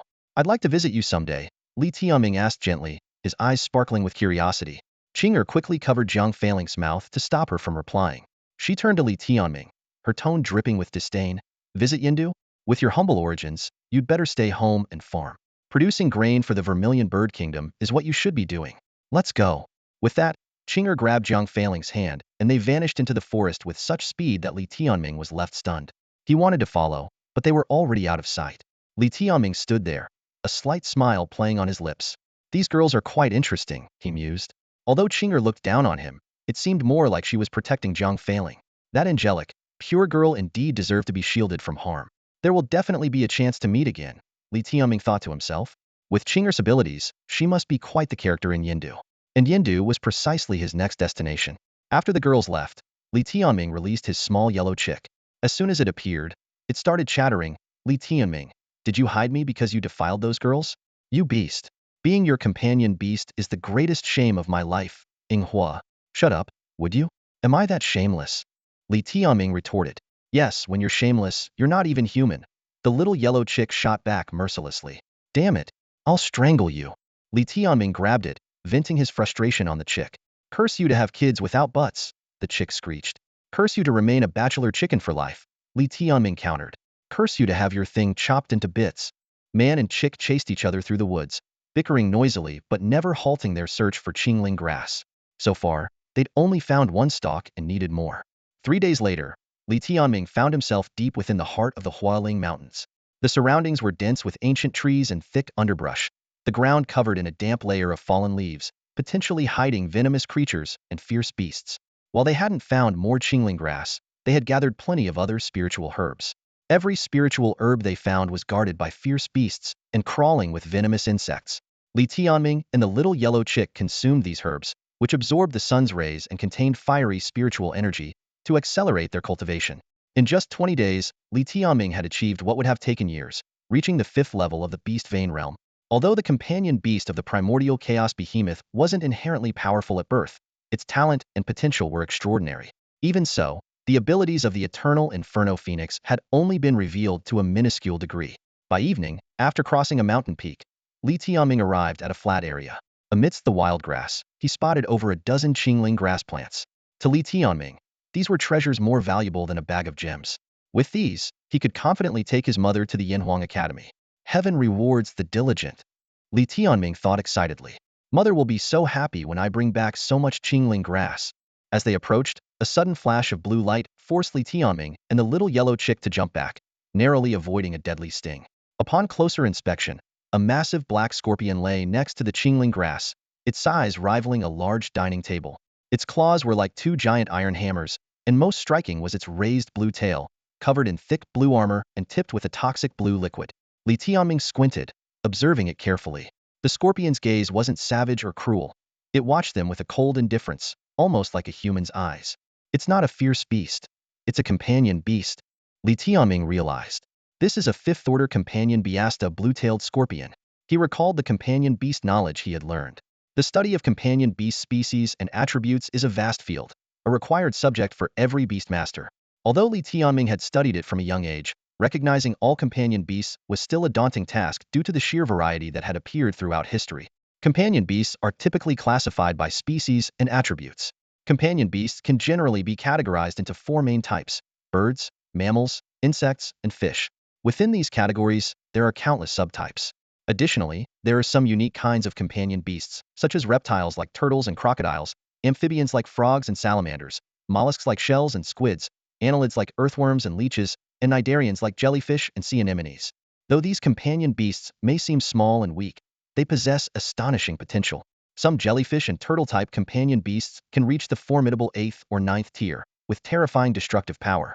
There was once a 9th-tier companion beast called the Hell Earth Dragon, which was essentially just a worm, yet its reputation was legendary, and its beastmaster was a renowned superpower in the history of the Yinhuang continent. Companion beasts are not only categorized by type, but also by attribute. Known attributes include metal, flora, ice, water, flame, earth, lightning, storm, light, darkness, poison, celestial, nether, explosive, moonlight, illusion, sound, purification, life, transformation, berserk, control, iron armor, and queen types. Among these, elemental types like metal, wood, water, fire, lightning, earth, and wind account for over 90%. However, some rare attributes are even more fearsome. For instance, the rare queen type, often including ant queens and bee queens, can independently reproduce large numbers of offspring, forming a powerful combat legion. Each companion beast can be described by its type and attribute. For example, Li Shuejiao's fire plume bird is a flame-type avian, while Lu Qinyang's lightning leopard is a lightning-type mammal. The blue-tailed poison scorpion before us is a poisonous-type insect companion beast. Although the poison attribute is uncommon, once its toxin enters the body, its power rivals that of storms or flames. The presence of a companion beast signifies the existence of a beastmaster. Sure enough, a slender young boy in a loose green robe came rushing forward, landing steadily in front of Li Tianming. The boy's foot landed right on a patch of precious qingling grass. Li Tianming's brow furrowed, and a wave of urgency surged within him. That was his mother's life-saving herb. Li Tianming was startled when he finally got a clear look at the young man in the green robe. A stranger in the depths of Firling Mountain was certainly not from Lihua City. The young man had an extraordinary aura, comparable to Li Zifeng, at least. Li Tianming pondered silently, wondering why geniuses seemed to be appearing everywhere lately. His gaze fell on the clear spirit grass under the young man's feet, and his heart ached. It was the precious herb he intended to collect, now being trampled underfoot, with 2 stalks already fallen and their medicinal power dissipating. The green-robed youth scrutinized Li Tianming coldly, his eyes flashing with a sharp glint. "You're not from the Thunder Palace, yet you dare venture into the depths of Firling Mountain. Aren't you afraid of death?" Li Tianming was taken aback. Why did the stranger mention the Thunder Palace right away? Examining the green-robed youth more closely, he retorted. "What do you mean by that? Are you saying you're from the Thunder Palace and only they can enter Firling Mountain?" He noted that the youth's companion beast was of the venomous type, which didn't align with the Thunder Palace's typical affinity for lightning, deepening his suspicion. The green-robed youth replied arrogantly, "By asking you that, I'm obviously saying I'm from the Thunder Palace. I won't waste words with you. Let me warn you. We're conducting business in Firling Mountain. Leave immediately, or in 10 breaths' time, your bones will be buried here." Li Tianming silently compared the youth's arrogance to the typical demeanor of geniuses from the Thunder Palace, even resembling Lu Qianyang. Trying to diffuse the tension, he said, "Leaving Firling Mountain? No problem. I was planning to go anyway. But I'd like to collect a few stalks of clear spirit grass first to treat my mother. Could you give me a moment?" Only then did the green-robed youth look down at the clear spirit grass at his feet, the crimson celestial patterns glinting in the sunlight. Li Tianming assumed the youth would step aside, but to his surprise, the young man lifted his foot and crushed the clear spirit grass. As he did so, he smirked mockingly at Li Tianming. "I told you to get lost. Who do you think you are, calling me brother?" Li Tianming was generally good-natured, following the principle of not offending unless offended. But this situation was different. The youth could have simply stepped aside, yet chose to destroy the precious herbs. Worse, these were crucial for Wei Jing's life-saving treatment. Seeing the clear spirit grass crushed and the youth smug, Li Tianming could no longer hold back. "You think you're tough? I'll take you down," he roared. The the bloodfire stinger appearing in his right hand, while his left clenched into a dark arm, its power almost bursting through the bandages. The little yellow chick, more irritable than Li Tianming, flew off his head, cursing angrily, "Trash, you beast." The green-robed youth hadn't expected someone who should have been trembling in fear to attack him. With a hint of disdain, he ordered, "Kill them." He muttered under his breath, "Blame yourself for showing up at the wrong time. If you somehow stumbled upon the divine source, we'd be at a loss." His voice was too low for Li Tianming to hear. The blue-tailed scorpion, though massive, moved with astonishing speed. Its pincers and blue venomous tail were like top-tier beast weapons, striking with lightning speed and deadly poison. Bang! Li Tianming's dark arm clashed fiercely with the scorpion's pincers. Judging by its power, the youth and his beast were likely at the 7th level of the beast vein realm. While Li Zifeng might not stand a chance, Li Tianming was not necessarily at a disadvantage, especially since the green-robed youth hadn't joined the fray yet. It was a rare Tugaganstone opportunity. Together, Li Tianming and the little yellow chick moved in perfect harmony, their coordination flawless. Blood Soul Slash. The extraordinary beast-level combat technique erupted from both of them. Li Tianming executed martial arts, while the chick used beast techniques, achieving a similar effect in different ways. Blood Soul Slash combined movement and killing techniques, with agility being crucial. Li Tianming moved like a blood shadow, appearing before the blue-tailed scorpion in an instant. However, the little yellow chick performed even better. Already capable of flight and being small, its agility was unpredictable. The eyes of the blue-tailed scorpion are its greatest weakness, and this vulnerability was just discovered by its enemy. In this critical moment, as soon as Li Tianming appeared, the scorpion's massive pincers snapped towards him swiftly. "Got you. That arm of yours is done for," the green-robed youth sneered, envisioning Li Tianming's left arm being severed by the scorpion's grip. However, the following crisp sound left the youth dumbfounded. Li Tianming's arm was unscathed, while the scorpion's pincers had cracked. "You fool. You have no idea how tough the hand Li Tianming sticks down his pants is," the little yellow chick mocked. In the next instant, Li Tianming's bloodfire stinger pierced into one of the scorpion's eyes, causing green blood to gush out. Simultaneously, the chick's sharp beak stabbed into the scorpion's other eye. "Congratulations, you've now got a blind companion beast," the little yellow chick declared smugly. The blue-tailed scorpion, severely injured, writhed and screamed on the ground. Even with miraculous medicine, its eyes would likely never see again. Li Tianming quickly turned his attention to the green-robed youth, shouting angrily, "You're going to lose that leg too. All those pristine Qingling herbs, and you trampled them to death." The youth was enraged, his eyes red with fury, as he produced several silver needles. These were top-tier beast weapons, forged from precious spirit minerals and coated with a potent blue poison. Swish! The needles flew towards Li Tianming and the little chick. Utilizing his exceptional blood soul killing technique, Li Tianming easily dodged the needles. Taking advantage of the opening, he and the chick swiftly surrounded the green-robed youth. Li Tianming, with a fist in one hand and a blade in the other, launched a ferocious attack, his eternal purgatory beast energy surging, suppressing the opponent with the chick's help. A powerful punch to the youth's abdomen sent him flying. The youth hit the ground, coughing up blood, struggling to get up. He gritted his teeth and threatened, "I didn't expect you to have such skill, but you're dead. I'm going to carve you up piece by piece. No matter who you are, you'll die all day long." Li Tianming looked at the disheveled youth mockingly and gave him a resounding slap. A bright red handprint appeared on the youth's face, accompanied by snot and blood. Which foot stomped the Qingling herbs? "I'll help you cut it off," Li Tianming said, thrusting the bloodfire stinger into the youth's thigh. At that moment, the youth suddenly screamed in desperation, "Father! Mother! Help me!" Li Tianming was startled, realizing this youth might be from the Thunderlord's manor, and his parents could be nearby. To avoid further trouble, Li Tianming decided to flee immediately. "You won't get away. By nightfall, you'll be a pile of minced meat. And you can tell the king of hell that the one who killed you is named Zhang Zishuan," the youth shouted furiously from behind. "Zhang Zishuan? That name's as common as dirt now. What's the difference from the old Zhang Chuanxia?" Li Tianming muttered to himself, quickening his pace as he darted into the bushes, using the complex terrain of Fire Ridge Mountain to make his escape. Li Tianming sprinted several hundred meters, thinking he had escaped danger, only to unexpectedly run into Jiang Failing and Qing'er. He was astonished by the coincidence, and his gaze was irresistibly drawn to Jiang Failing. Her ethereal and serene aura made her seem like a celestial being who had descended to the mortal world, perfectly flawless in every way. Just as Li Tianming was wondering why they hadn't returned to Yendu, the pursuers from Lei Zun's mansion were closing in. Without time to think, he prepared to grab both of them and flee. However, Qing'er deftly dodged his hand, crossed her arms, and rolled her eyes, saying, Why are you running? Stand still. This delay allowed two disheveled middle-aged men to catch up. Their faces were dark with anger, clearly furious that their son had been beaten. However, upon seeing the girl in green, their expressions changed dramatically. Princess Qing. The middle-aged man, Zhang Chong, immediately bowed. Zhang Chong of Lei Zun's mansion, here with my wife and children to greet Princess Qing. Li Tianming was shocked upon hearing this. Although he had sensed Qinger had an extraordinary background, he never imagined she was the daughter of the Vermilion Bird King. Recalling his previous rude remarks to her, cold sweat broke out as he realized he had been recklessly flirting with danger. Qinger waved her hand to dismiss the formalities, her gaze fixed on Li Tianming with a hint of smugness. She interrupted Zhang Chong's concerns about her safety with a commanding presence that starkly contrasted her earlier demeanor.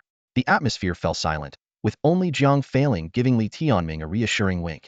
He knew that while his life might not be in danger today, he was certainly in for a round of Qinger's mockery.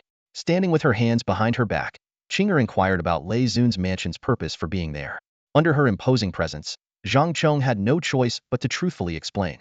Lei Zun's mansion had discovered a divine source in the Huoling Mountains and had sent 7 disciples to compete for it, with the elders ensuring their safety. When Qinger asked about the level of the divine source, Zhang Chong quietly replied, Princess Qing, it is an insignificant divine source, not even reaching the yellow grade, at best allowing a companion beast to evolve to the 6th stage. Not up to standard? A hint of disappointment flashed in Qinger's beautiful eyes, and her interest waned instantly. She fixed a piercing gaze on Zhang Chong, her tone carrying a threat. Do you know what happens if you deceive me? Zhang Chong shook his head with a wry smile, beads of sweat forming on his forehead. I wouldn't dare.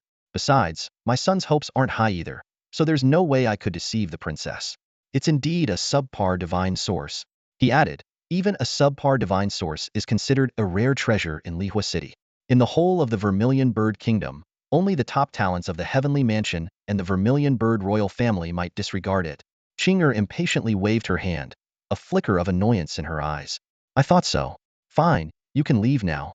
Zhang Chong and his family, feeling as if they had been granted amnesty, quickly bowed. Thank you, princess.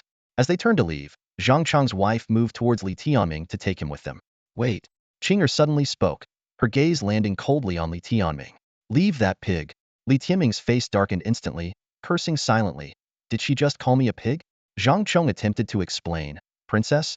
He's just a local villager who attacked my son's companion beast. We were about to teach him a lesson. Zhang Zixuan gathered his courage, his voice trembling slightly. Your Highness, could you be merciful and allow me to avenge my companion beast? Qinger interrupted without expression. Yes, I want this pig. The rest of you can go. Li Tianming's anger boiled inside, thinking. She's taking the opportunity to insult me. If it weren't for her, I would have run away by now. Princess. Zhang Chong tried to say more, but Qinger cut him off bluntly. Get lost. Don't make me repeat myself. Zhang Chong's family was left speechless and had no choice but to leave quietly. Zhang Zixuan looked furious, his face flushed, trembling with barely contained anger, and he kept glancing back at Li Tianming as if struggling to hold back. Once they were gone, Li Tianming finally faced the formidable Qinger. Qinger glared at him, her tone taunting. What are you looking at? Not happy with being called a pig. Despite her harsh tone, there was something unexpectedly endearing about her pouty demeanor. Li Tianming wisely responded, Of course not, Your Highness. How could I not accept what you say?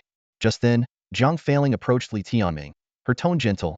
Qinger, don't be so harsh on my brother. He saved me once, and even then you weren't this haughty. She turned to Li Tianming, her voice full of concern. Brother, are you hurt? Li Tianming smiled warmly. No, Linger. You're so considerate. There aren't many kind girls like you. Qinger's eyebrows shot up again. What do you mean? Are you implying I'm not kind? Li Tianming quickly clarified. I didn't mean that at all. Qinger impatiently pulled Jiang Failing away, as if afraid Li Tianming might get too close. I don't care about you. Go back to your farming. We're heading back to Yin City. Goodbye, and hopefully never again. However, Jiang Failing broke free from Qinger's grasp, her tone resolute. Qinger, stop it. I haven't had a chance to speak. I have something important to discuss with my brother. So please, stay out of it. Li Tianming was slightly taken aback. Something important? Jiang Failing stood earnestly in front of Li Tianming and said, Brother, our meeting wasn't a coincidence. After we left last time, Qinger wanted to observe you and study why you could help me reach full spirit attachment. So, we followed you for a few days. You won't blame Linger, will you? Li Tianming looked down at the girl in front of him, her skin as white as snow and emitting a soft glow. Her skin was like the finest jade, flawless, and her face resembled a fairy from a dream. When her clear eyes gazed into his, Li Tianming felt his heart become pure. Of course not, Li Tianming replied gently. Zhang Feiling's eyes sparkled with anticipation as she looked at Li Tianming. In the end, Qing'er couldn't figure it out, so she gave up. I always said Linger and brother have a special connection. You must visit Linger in Yin City someday. When I develop other special abilities, I want to try them out on you. No problem at all, I'll definitely come, Li Tianming promised earnestly. Qing'er rolled her eyes and mocked, a toad lusting after a swan. Afraid you can't even climb the city wall. Better stay home and farm. This girl clearly hadn't forgotten her wish for Li Tianming to produce food for her Zhuke kingdom. As they were about to leave, Zhang Feiling suggested, Qing'er, give brother a jade pendant so he can find me later. Qing'er pouted and refused. No. All right, Linger, you've changed. Girls really can't be kept at home. Qing'er gritted her teeth but still took out a green jade pendant and tossed it to Li Tianming. Warning, idiot. Don't use my name to show off, or I'll stew your companion beast. Zhang Feiling softly explained, brother. If you ever face a situation like earlier, you can show this jade pendant and tell them you're with Princess Qing. They won't dare harm you. Li Tianming quickly put away the pendant, sincerely grateful. Thank you, Linger. This is a truly generous gift. Zhang Feiling blinked playfully and asked, brother, who else should you thank? Li Tianming realized, Princess Qing, thank you for the jade pendant. No need to thank me, just remember not to use it to show off or tarnish my reputation, Zhang Qingwan said angrily. Li Tianming laughed and assured, no worries, I promise to take off the pendant while farming, so it won't get dirty. This self-deprecating joke made Princess Qing chuckle, though she quickly put on a serious face, pretending to cough to hide her amusement. Zhang Feiling watched their exchange with a smile, then called Li Tianming over, brother, come here. What's up? Li Tianming asked. I want to tell you a secret, Zhang Feiling said mysteriously. Li Tianming leaned down, bringing his ear close to her. The girl's fragrance was dreamy and enchanting, leaving him mesmerized. With a sidelong glance, he saw her delicate face, his heart skipping a beat. Zhang Feiling whispered, brother, do you want the divine source? It's in that direction. She pointed in a certain direction. Li Tianming was taken aback, surprised that she knew he was looking for the divine source and even knew the direction. This seemingly frail girl was indeed mysterious and unpredictable. Linger, let's go, Qing'er urged. See you in Yin City, brother, Zhang Feiling said reluctantly before being pulled away by Qing'er, gradually disappearing from Li Tianming's sight. Li Tianming stared in the direction they left, his heart unable to settle. It wasn't just Zhang Feiling's beauty that captivated him, but that familiar yet intimate feeling, as if they were destined to meet. Beneath her innocent and pure appearance, she seemed to see through everything. This mysterious girl piqued Li Tianming's intense curiosity. TSK. You look so creepy when you're love-struck, the little yellow chick couldn't help but tease. Li Tianming put away the jade pendant, focused on the direction Zhang Feiling had indicated, and said coldly, tired of living? Heh, even if I gave you a wing, you wouldn't be a match for me, the little yellow chick boasted arrogantly. Li Tianming raised his left arm, revealing his black arm. How about now? The little yellow chick's expression changed instantly, shivering as it said, Big brother, where are you uncomfortable? Let your little brother give you a massage. That's more like it, Li Tianming chuckled, a sly glint in his eyes. I was just joking. His gaze grew deep, as if searching through the recesses of his memory. The divine source, he murmured, a miraculous creation of nature, said to be bestowed upon the world by celestial deities. Li Tianming's voice became clearer, as if explaining to someone, divine sources come in various forms. They could be stones, liquids, or even gemstones. They have remarkable effects on companion beasts and fierce beasts, promoting evolution and enhancing their grades. He extended a finger, as if drawing a hierarchy in the air. Divine sources are classified into 4 levels: heaven, earth, mystic, and yellow. Even the most common yellow-level divine source can evolve a companion beast to the 7th rank, turning it into a so-called king beast. A hint of longing flickered in Li Tianming's eyes. Higher-level divine sources have even more astonishing effects. Earth-level ones can create the legendary sacred beasts, while heaven-level ones are the stuff of myths. He turned to his companion beast, his expression serious. Yinghua, do you say the divine source has a significant impact on you? Yinghua nodded, excitement in its voice. Exactly, the divine source can lift my limitations, allowing me to grow stronger continuously until I become the primordial chaos beast again. It's the most instinctive desire in my bloodline. Determination flashed in Li Tianming's eyes. In that case, we will seek out the divine source. The little yellow chick suddenly interjected. Are you planning to seize the divine source from the Thunder Palace? They have 7 people, each backed by powerful patrons. Li Tianming touched the jade pendant in his pocket with confidence. This pendant can deal with their elders. From Zhang Chang's attitude towards Princess Qing, it seems these people's parents don't hold much power in Yin City. His gaze sharpened. We only need to handle the young ones. Although Lin Shouting is the main culprit behind Jin Yu's injury, the other geniuses from Thunder Palace aren't any better. The little yellow chick suddenly remembered something. Oh, and there's Lu Qianyang. He mentioned staying in Lihua City for a month, so he's definitely vying for the divine source too. With his strength, he's likely a top contender. A spark of battle intent ignited in Li Tianming's eyes. You're right. Lu Qianyang must be on Hualing Mountain, and his sister Lu Qing and my father must have come along too. He let out a cold laugh. How ironic. My father cast me out, yet he gave everything to outsiders. Lu Qing marrying Li Yanfeng was probably all for her brother's Yanhuang order and the divine source, wasn't it? Li Tianming stood up, his gaze resolute. All the better. I will reclaim my Yanhuang order with my own hands and leave them empty-handed. With that, Li Tianming and the little yellow chick set off in the direction Jiang Failing had indicated, ready to face the upcoming battle. Li Tianming followed the direction indicated by Jiang Failing and soon realized that this path led to much more than just the divine source. Along the way, ferocious beasts lay in wait, and poisonous insects were everywhere, making it a place full of dangers. This, however, was proof that the area was rich in spiritual energy, making it a treasure trove for spiritual essence growth. Hualing Mountain, scorched by the sun year-round, had extremely high temperatures. The vegetation in the mountain absorbed solar spiritual energy, producing spiritual essences with fiery attributes. It was truly a paradise for the eternal Inferno Phoenix. Over the next 10 days, Li Tianming searched for the divine source while collecting spiritual essences. Although the divine source remained elusive, he gathered numerous rare spiritual essences with orange sky patterns, including 3 fire lingji mushrooms, fire burn fruits, and flowing flame leaves. In this blessed land, Li Tianming and his companions constantly guarded against potential beast attacks while consuming spiritual essences raw for cultivation.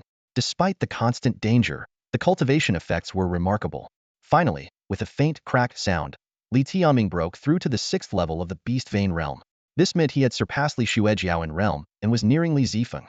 Such an astonishing cultivation speed left Li Tianming in awe, remembering how it took him years to reach the 6th level of the Beast Vein realm when he first started. All of this was thanks to the eternal Inferno Phoenix. Li Tianming realized that this was the fundamental difference between the eternal Inferno Phoenix and the 4-winged golden-winged rock. His attention then turned to the second egg in the companion space. The egg was still trembling slightly, but the little creature inside seemed somewhat lazy, reluctant to hatch. Despite this, Li Tianming was filled with anticipation for this second ancient chaos beast. During these days, Li Tianming also found a lot of clear spirit grass. Although not particularly valuable, it was quite common in the depths of Hualing Mountain. He carefully picked over 30 stalks and stored them safely. The journey had already lasted a long time, and the task of collecting clear spirit grass was complete. Now, the only remaining goal was to find the divine source. Li Tianming was confident that by continuing in the direction Jiang Failing had indicated, he would find the special place where the divine source lay. On the second day after breaking through to the 6th level of the Beast Vein realm, Li Tianming's view opened up to reveal a wide lake. This lake, located at the peak of the mountain, was the place where the spiritual energy of the entire Hualing Mountain converged. Standing by the lake, Li Tianming could see the steam rising from the water's surface. He tested the water temperature with his hand and found it scalding hot, enough to burn the skin of an ordinary person who dared to enter. This peculiar lake was right in the direction Jiang Failing had pointed out and was the most unusual place Li Tianming had encountered so far. He decided to dive to the bottom of the lake to investigate. Be careful. I have a feeling there's something terrifying inside. Even if the divine source is here, there will surely be a trial. Li Tianming warned cautiously. Scaredy cat, when will you ever be as brave as I am? The little yellow chick scoffed. However, reality soon contradicted the chick's words. As soon as it entered the scorching lake water, it quickly nestled into Li Tianming's embrace, only daring to peek its head out nervously. The lake water was murky, making it difficult to see the bottom. Yet, to Li Tianming's delight, the eye in the palm of his left hand had an exceptionally clear view. Despite the debris in the water, this eye could see everything distinctly. Li Tianming couldn't help but imagine that if he removed the wrapping from his arm, it would undoubtedly look impressive. This arm added a touch of dominance and mystique to his otherwise refined demeanor. If he were to wield a blood-fire dagger in his right hand while walking in the night, he would truly resemble a reaper of souls. At this moment, Li Tianming had reached the lake bed. The temperature was even higher here, with many rocks glowing red-hot. Clearly, there was a magma vein beneath the lake, explaining the intense fiery spiritual energy in the area. Li Tianming's vision was exceptionally clear. He reckoned that anyone else diving to this depth would see nothing. Even the little yellow chick was shivering in the darkness. However, The eye in the palm of Li Tianming's left hand could clearly discern every rock pattern on the lake bed. After searching about a third of the lake bed, Li Tianming noticed something unusual. He moved aside several stones and uncovered a well hidden beneath them. The well was made of a bronze-like metal, marked by the passage of time.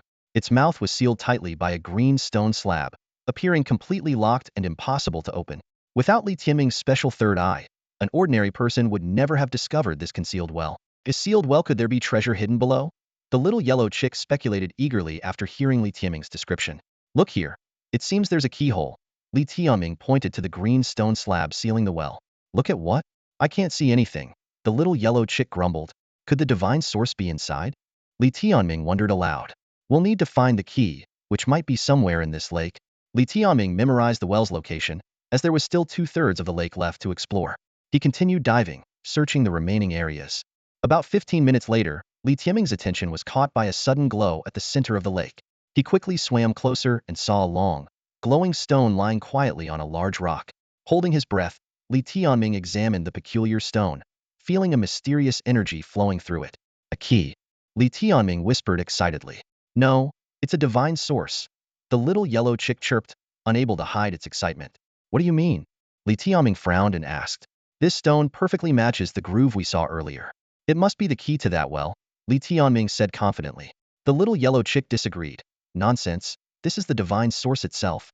I can smell its fragrance. Don't you think I can tell a divine source when I see one? Are you sure? Li Tianming observed the stone more closely and realized it indeed matched the description of a divine source from the books. He had expected the divine source to be hidden deep, possibly beneath the well, not out in the open like this. Of course, I'm sure. Just take it, the little yellow chick urged. Li Tianming squinted. Even if it is a divine source, I'm certain it also serves as the key to that well. There might be something else down there. Simple. Grab the divine source first and then test it, the little yellow chick suggested. All right, Li Tianming agreed, focusing on the stone. However, a sense of foreboding suddenly crept over him. Obtaining the divine source seemed too easy. Wait, he abruptly stopped and cautiously scanned his surroundings. The little yellow chick sensed something too. There's a beast's presence. Although faint, the presence could be detected with careful attention. Li Tianming's gaze was drawn to something. Over there, behind the divine source, at the muddy bottom of the lake, 2 rows of massive blade-like structures emerged. Each row had over a dozen blades, towering over a meter high, entwined with water plants, yet their sharpness was palpable. These blades weren't independent, but were part of a massive beast lurking in the mud. Judging by the visible parts, the beast could be over 10 meters long, making it a formidable creature. A blade-backed crocodile, a third-tier beast, Li Tianming identified it immediately by its distinctive back blades. Clearly, acquiring the divine source wouldn't be easy. Third-tier beasts possess combat power comparable to a beastmaster at the spirit source level, and even more daunting, they can awaken supernatural abilities. Although Li Tianming was at the 6th level of the beast vein realm, he was no match for this blade-backed crocodile in a direct confrontation. This beast's strength might even surpass that of Lu Qianyang. Even the Li Tianming from 3 years ago at the spirit source level would struggle against it. We can't fight it hidden. We'll have to use strategy, Li Tianming concluded quickly. The little yellow chick scoffed. Young man, tell me how you plan to outsmart it. I'll lure it away. And you seize the divine source, Li Tianming proposed. With 2 of them against a beast with limited intelligence, as long as they provoked it successfully, they might lead the blade-backed crocodile away. You? The little yellow chick questioned. Do you think this beast can't catch you? What do you mean? Are you suggesting you lure it? Do you have the guts? Li Tianming retorted disdainfully. The little yellow chick bristled. Say that again? Li Tianming explained. You are indeed better suited to lure the beast. But the problem is you lack the courage. Fine, I'll lure it. The little yellow chick rolled its eyes. If I can't handle it, I'll take your surname and call you Dad. Indeed, the little yellow chick, despite its size, had an advantage in luring the blade-backed crocodile. The crocodile, though powerful, was large and would be hindered in the forest. Moreover, the little yellow chick could fly, which would help evade a direct confrontation and outmaneuver the crocodile. Its small body could easily disappear into the foliage, leaving the crocodile perplexed. What do we do after getting the divine source? Try using it to see if it can open the well, the little yellow chick inquired. Li Tianming replied. We'll regroup first. If you can lead the crocodile far enough away, we might have time to try. The little yellow chick chuckled. You can go down alone, can't you? Or is it because you're scared to go without me? Li Tianming rolled his eyes. I'm worried you'll get into trouble outside and be eaten by the crocodile.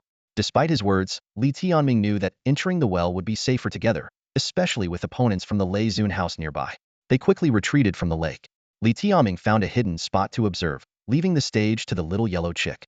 Be careful, Li Tianming couldn't help but remind, despite his confidence in the little yellow chick. Watch and learn what it means to walk the dog.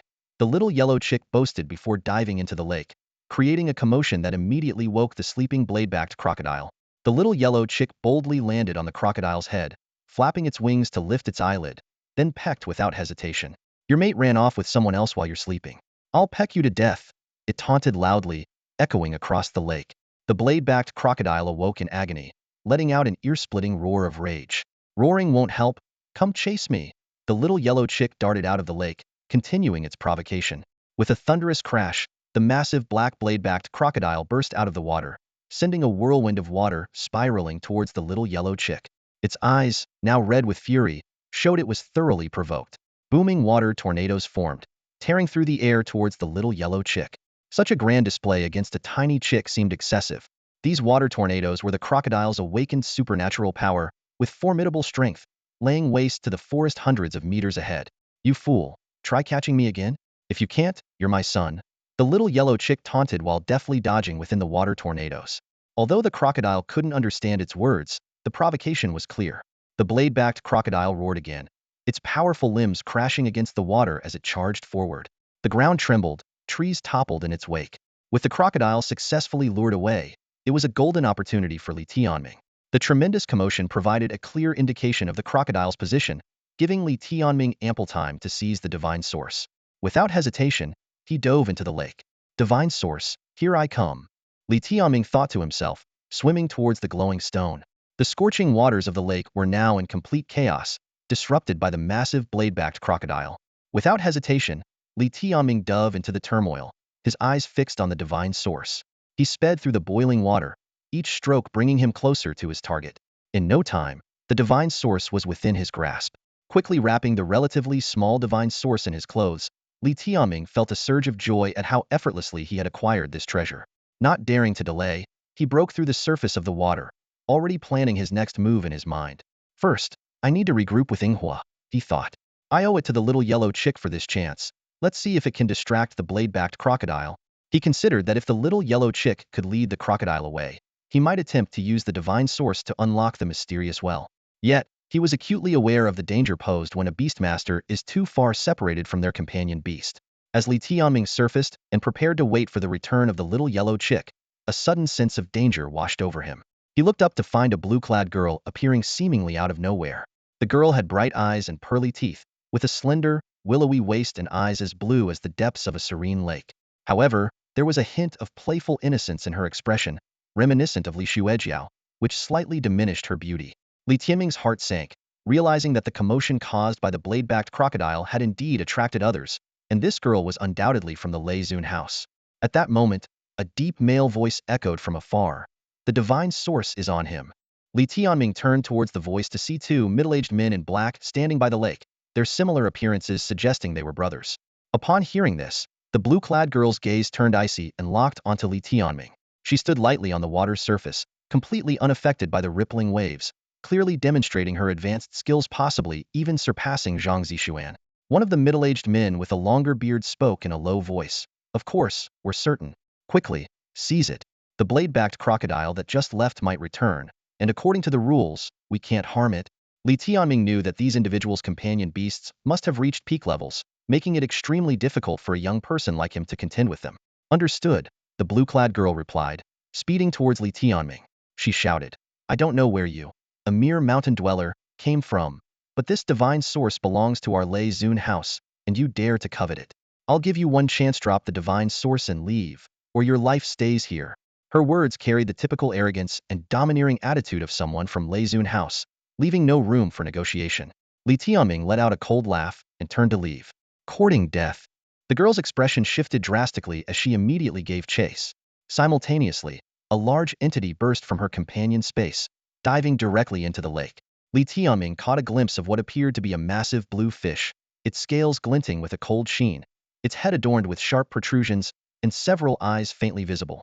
Clearly, it was an ice water-type companion beast, exceptionally formidable in aquatic combat, making this lake its domain. Suddenly, there was a violent disturbance in the water. and Li Tianming sensed an imminent threat. The fish's head broke the surface, its sharp spike aimed directly at his back. Swiftly deploying his agility, Li Tianming tapped lightly across the water, narrowly evading the lethal strike.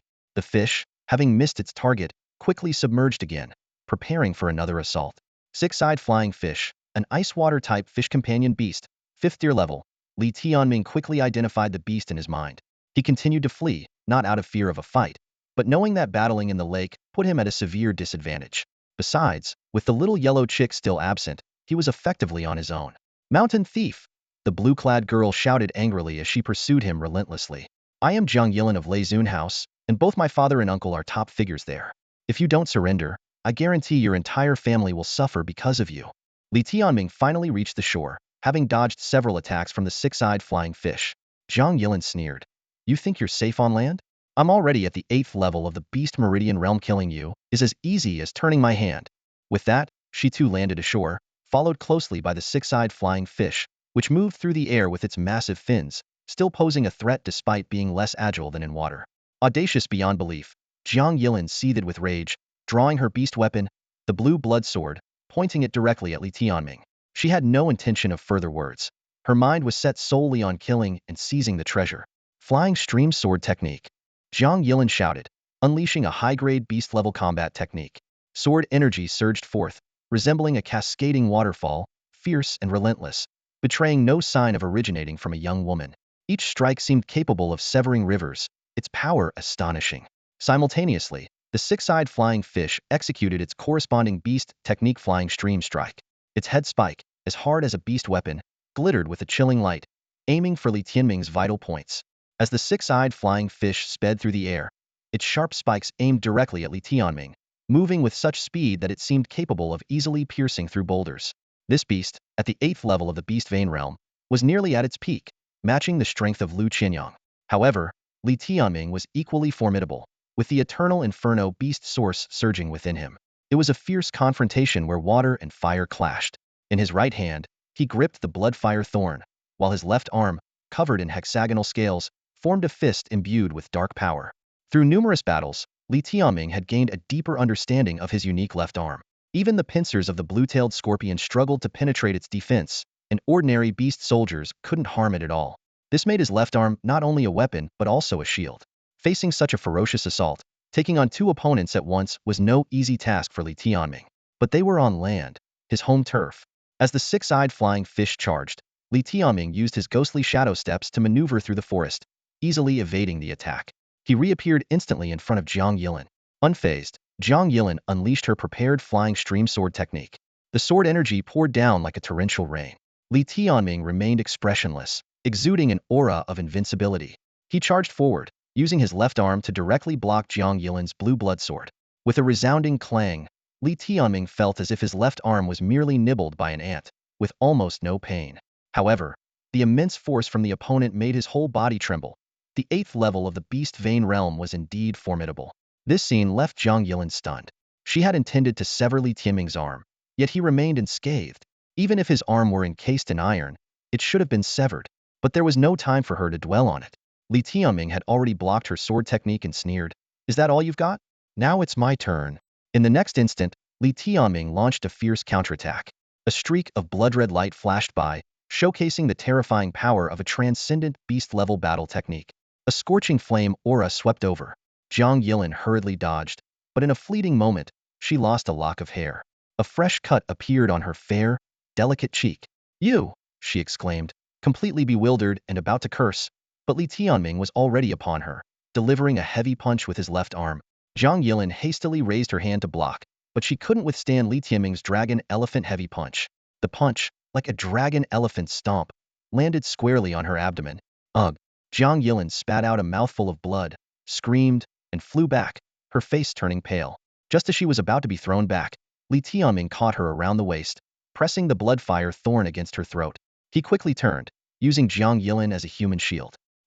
The six-eyed flying fish's attack came again, but upon seeing Jiang Yilin as a hostage, it hesitated. Continuing the attack might kill its own beastmaster first. It had to veer off course, crashing into the ground. Its spikes embedded deeply into the rock, leaving the fish dazed and nearly unconscious. The battle was over. After advancing to the 6th level of the Beast Vein realm, Li Tianming had defeated 2 opponents and taken Zhang Yilin hostage. This time, he had learned his lesson. If he had taken Zhang Zishuan hostage before, he wouldn't have been threatened by his parents. Who would have thought a lowly person like you had such strength? Zhang Yilin glared at him coldly, her abdominal pain causing her to gasp. But you're dead for sure. Do you even know what the Thunder Sovereign's manner is? Shut your mouth. Li Tianming held the Bloodfire Thorn controlling her life while pinching her mouth. Zhang Yilin's eyes were fierce, wanting to speak, but could only make muffled sounds. Enough. At this moment, 2 imposing men appeared before him. They glared at Li Tianming with murderous intent. If not for him holding Zhang Yilin's life in his hands, they would have already attacked. Boy, you're too young to realize who you've offended. Zhang Yilin's father, Zhang Tao, said in a deep voice, if you knew what the Thunder Sovereign's manner is, I guarantee you'd be crying right now. That's impossible. I don't cry easily, Li Tianming replied with a smile. Oh, in that case, you can die now. Just as they were about to make their move, a jade pendant suddenly appeared in Li Tianming's hand. This wasn't just any jade pendant. It was a royal one. Carved on it was a vividly lifelike azure vermilion bird, the emblem of Princess Qing. The moment Zhang Tao saw the pendant, his face froze. Although Li Tianming hadn't examined it closely, he glanced down after hearing Zhang Tao's description and indeed saw the majestic azure vermilion bird on it. It was said that such a companion beast as the vermilion bird was at least of the 6th rank, symbolizing truly noble bloodlines. Li Tianming raised an eyebrow and casually asked, as someone from Princess Qing's entourage, is there a problem with me taking this divine source? He deliberately played mysterious, a tactic that worked remarkably well on those unaware of his true identity. After all, anyone associated with Princess Qing must surely come from a wealthy or prestigious background, certainly not a mere villager from this remote mountain area. Zhang Tao gritted his teeth, his eyes flickering with uncertainty. Suppressing his anger, he coldly said, I remember your face. You dare to fight me for this divine source today. Let's see what happens when we return to Yin capital. Unfazed, Li Tianming replied calmly, surely you're joking, sir. Would the Lei Zun house resort to outright robbery? Realizing his slip of the tongue, Zhang Tao quickly adopted a courteous tone. May I boldly ask, what is your father's status? My father? Li Tianming chuckled. He's quite a big shot, someone you're definitely familiar with. Which formidable figure might that be? Zhang Tao pressed on. Li Tianming waved the jade pendant mysteriously. Why don't you guess? He gently pushed Zhang Yilin aside, teasing slightly, girls shouldn't be so wild. Fighting and killing is quite unbecoming. Zhang Yilin's face turned pale with anger, but seeing her father's expression, she had to swallow her rage and remain silent. Goodbye. Li Tianming swaggered off with the divine source, leaving the Zhang father and daughter in frustration. Father, we can't let him go. Zhang Yilin said urgently. What if he just picked up the pendant? Zhang Tao shook his head firmly. Impossible. Princess Qing wouldn't lose something like this. It must have been bestowed on someone she highly values. This young man wasn't afraid of us at all. He must have something to rely on. Then, are we just letting him take the divine source for free? Zhang Yilin asked, feeling wronged. Zhang Tao sighed helplessly. What else can we do? He was the one who snatched it from the blade-back crocodile. Though he was fuming, he had no outlet for his anger, feeling utterly frustrated. Shortly after Li Tianming left, 3 more people arrived swiftly at the lakeside. Both parties immediately noticed each other. Zhang Yilin, did you get the divine source? A handsome young man riding a lightning leopard zipped over to Zhang Tao and his group. It was Lu Qianyang. He politely greeted Zhang Tao. Hello, Uncle Zhang. Behind Lu Qianyang, Li Yinfeng, the city lord of Lihua City, and his new wife Lu Qing approached hand in hand. Lu Qing asked with slight dissatisfaction, Uncle Zhang, why did you appear so openly? Usually, elders should not intervene directly in the younger generation's competition for the divine source. Protecting them secretly should suffice. Zhang Tao, in a foul mood, explained briefly, there was an unexpected turn. The divine source was taken by an outsider. How is that possible? Lu Qing looked doubtful. Li Yinfeng also expressed confusion. An outsider? In this remote wilderness, which is part of Lihua City's territory, how could there be outsiders here? They had also been drawn by the sound of the blade-back crocodile, and Li Yinfeng already knew the location of this lake. It was their next target. They didn't expect to encounter such a commotion upon their arrival. Zhang Tao sighed and explained in detail. It was a young man claiming to be with Princess Qing. He retrieved the divine source from the lake, and my daughter couldn't defeat him. I intended to retrieve the divine source and then decide, but he revealed a jade pendant given by Princess Qing. The opponent's background was formidable, and this test for the juniors by Lei Zun House ended up benefiting others. The divine source was discovered by the elders of Lei Zun House, but they refrained from taking it, allowing the juniors to compete. only for someone from Princess Qing's circle to swoop in. Lu Qianyang's face darkened as he inquired, was he strong? What was his companion beast? He was determined to obtain the divine source and feared no competitors, but the current situation doused his enthusiasm. Zhang Yilin lowered her head and said, he didn't use a companion beast. His realm is probably similar to mine. Zhang Tao suddenly spoke. If you don't believe me, you can chase after him. He just left. Lu Qing and Li Yinfeng exchanged a glance and decided to verify for themselves. Without another word, the three of them headed in the direction Li Tianming had left. Father, why let them chase after him? Zhang Yilin complained. If Lu Qianyang gets the divine source, he'll have an even bigger advantage over me. Zhang Tao explained, there's no choice. Others must meet this young man. Otherwise, how can I explain when we return? If it's just me, they might not believe my words and could suspect I hid the divine source myself. Zhang Yilin's uncle added. Besides, to seize this divine source would mean offending Princess Qing. Zhang Yilin nodded in understanding but couldn't help asking. How does that young man's strength compare to Lu Qianyang? Zhang Tao thought for a moment and replied. Although he didn't use a companion beast, he's surely not as strong as Lu Qianyang. After all, Lu Qianyang is about to break through to the spirit source realm, whereas the young man relied on a strange armor on his left arm to defeat me. Its beast energy was intimidating but not overly powerful. Forced to leave the lake, Li Tianming took a detour to avoid being pursued. Through his mysterious bond with his companion beast, he sensed that the little yellow chick was approaching. Both life-linked partners could feel that the other was safe and sound. Sure enough, the little yellow chick leaped out of the forest, laughing excitedly. Bro, did you get the divine source? Let me tell you, I ran circles around that knife-backed crocodile. It couldn't catch me at all. Li Tianming quickly grabbed it, whispering a warning, keep it down. There might still be someone tracking us. He then asked, how far did you lead the knife-backed crocodile? It didn't catch up with me, but I guess it'll return to the lake soon. The little yellow chick replied. What's up? Li Tianming briefly explained. After I got the divine source, I ran into people from the Thunder Palace and managed to escape temporarily thanks to Princess Qing's jade pendant. The little yellow chick had already spotted the divine source in Li Tianming's arms and eagerly suggested, what are we waiting for? Let's hurry back to Lihua City and hide. Li Tianming frowned, hesitating.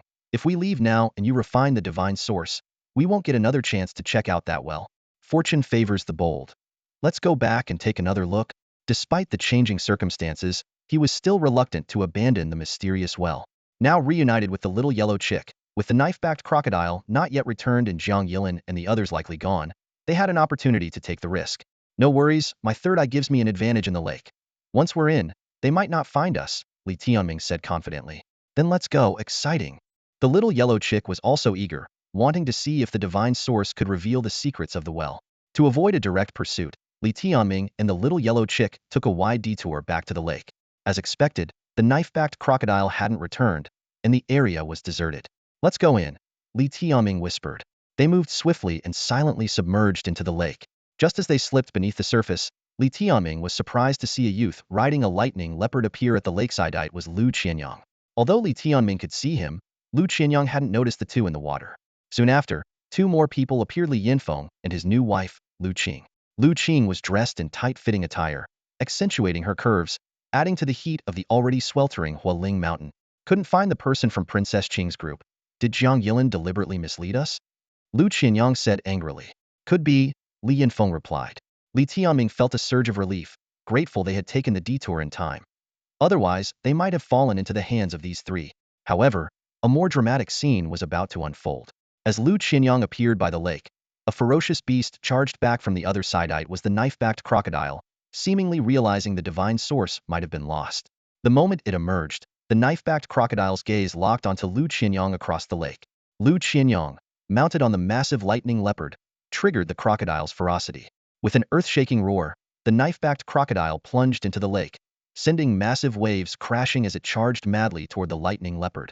The sudden return of the blade-back crocodile was an unexpected delight for Li Tianming.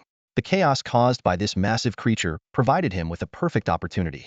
At this moment, the ferocious beast would undoubtedly mistake Lu Qianyang and the lightning leopard for intruders and attack them mercilessly. Meanwhile, Li Tianming, hidden in the lake, remained completely unaware. Although the blade-back crocodile was part of the Thunder Sovereign's trial, Li Yinfeng and others couldn't intervene recklessly. This meant Lu Qianyang was about to take a beating, which made Li Tianming inwardly chuckle, thinking he deserved it. As the commotion outside grew more intense, Li Tianming ignored it and took advantage of the time to dive deep into the lake.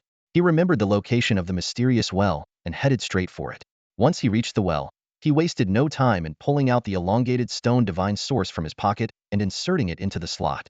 With a crisp click, the slot and the divine source fit perfectly, confirming it was the key to opening the well. Filled with both curiosity and awe, Li Tianming wondered whether treasures or unknown dangers lay below. In the next instant, the bronze stone slab split open, revealing a black whirlpool beneath. Its powerful suction instantly pulled Li Tianming in. The bronze slabs then quickly closed, sealing the well as if nothing had happened. Thus, Li Tianming vanished silently into the lakebed, making it impossible to find him even if they turned the entire lake upside down. As long as he remained hidden, he had plenty of time to refine the divine source. Meanwhile, above the lake, Lu Qinyang was struggling in battle. The fierce bladeback crocodile seemed to have a vendetta against the lightning leopard, leaving both of them battered and bruised. The lightning leopard was covered in wounds from the crocodile's scales, bleeding profusely. "Sis, help me!" Lu Qinyang cried out in desperation. Seeing her brother in such a sorry state, Lu Qing felt sympathetic. According to the rules of the Thunder Sovereign's trial, intervening would mean their disciple was eliminated, so they wouldn't step in unless absolutely necessary. Li Yinfeng nodded slightly. As a renowned master-level warrior in the southern border of the Vermilion Bird Kingdom, the bladeback crocodile was nothing more than a mere chicken to him. With a slight lift of his finger, a wisp of white flame gathered at his fingertip and shot out like a meteor, piercing through the crocodile's head in an instant. The bladeback crocodile, in pursuit of the lightning leopard, suddenly fell, its massive body still lunging forward due to inertia. The white flame spread from its head, engulfing the entire body in no time. In just a few seconds, the third-level fierce beast was burnt to nothing, not even leaving bones. Strangely, the surrounding flora remained untouched, as if the white flame ignored them completely. "Brother Feng, that was amazing," Lu Qing shyly praised. "Just a minor task," Li Yinfeng said nonchalantly. "I'll go look for the Green Princess's people first. You tend to Qinyang's injuries." With that, he turned and left. Previously, he dared not use his abilities to search for Li Tianming, afraid of breaking the rules. But now that Li Tianming was missing and he had already killed the bladeback crocodile, he decided to break the rules entirely. "Brother Feng, you should make a move," Lu Qing quickly added. "The rules are set for us within the Thunder Sovereign's realm. Now that outsiders have taken the divine source, you should retrieve it first." "All right," Li Yinfeng replied, never expecting that the person who took the divine source was Li Tianming. "Sis, don't let this person escape," Lu Qinyang said, looking at his wounded companion beast with distress. "Otherwise, I'll have no chance at all." "Don't worry, your brother-in-law is after him," Lu Qing reassured. Li Yinfeng took half a day to return, his face dark. "Brother Feng, where is he?" Lu Qing asked, puzzled. "He's gone," Li Yinfeng replied grimly. "How is that possible?" Lu Qinyang exclaimed. "Brother-in-law, you're so familiar with the Fire Ridge Mountain. How could you not find a young man? Aren't you supposed to know this place inside out?" He was still eager to retrieve the divine source and get his revenge. "Calm down." Lu Qing shot Lu Qinyang a warning look. For the sake of the divine source, Lu Qinyang was losing his composure. If he knew who took the divine source and that the person was just in the lake, he might be even more infuriated. "I've searched the entire area, and he's nowhere to be found," Li Yinfeng said sternly. "It means this person truly has some skill." Li Yinfeng narrowed his eyes, his voice tinged with suspicion. "Or there's another possibility. This person was fabricated by Jiang Tao, and there's no such person at all. Jiang Tao has deceived us." Lu Qing shook her head in disagreement. "Impossible. Jiang Tao doesn't have the guts for that. He wouldn't dare to pull such a stunt. That would truly be breaking the rules." As they talked, Lu Qinyang stood to the side, his face full of anger and disappointment. He suddenly burst out, "Then why are we still here? Let's keep looking.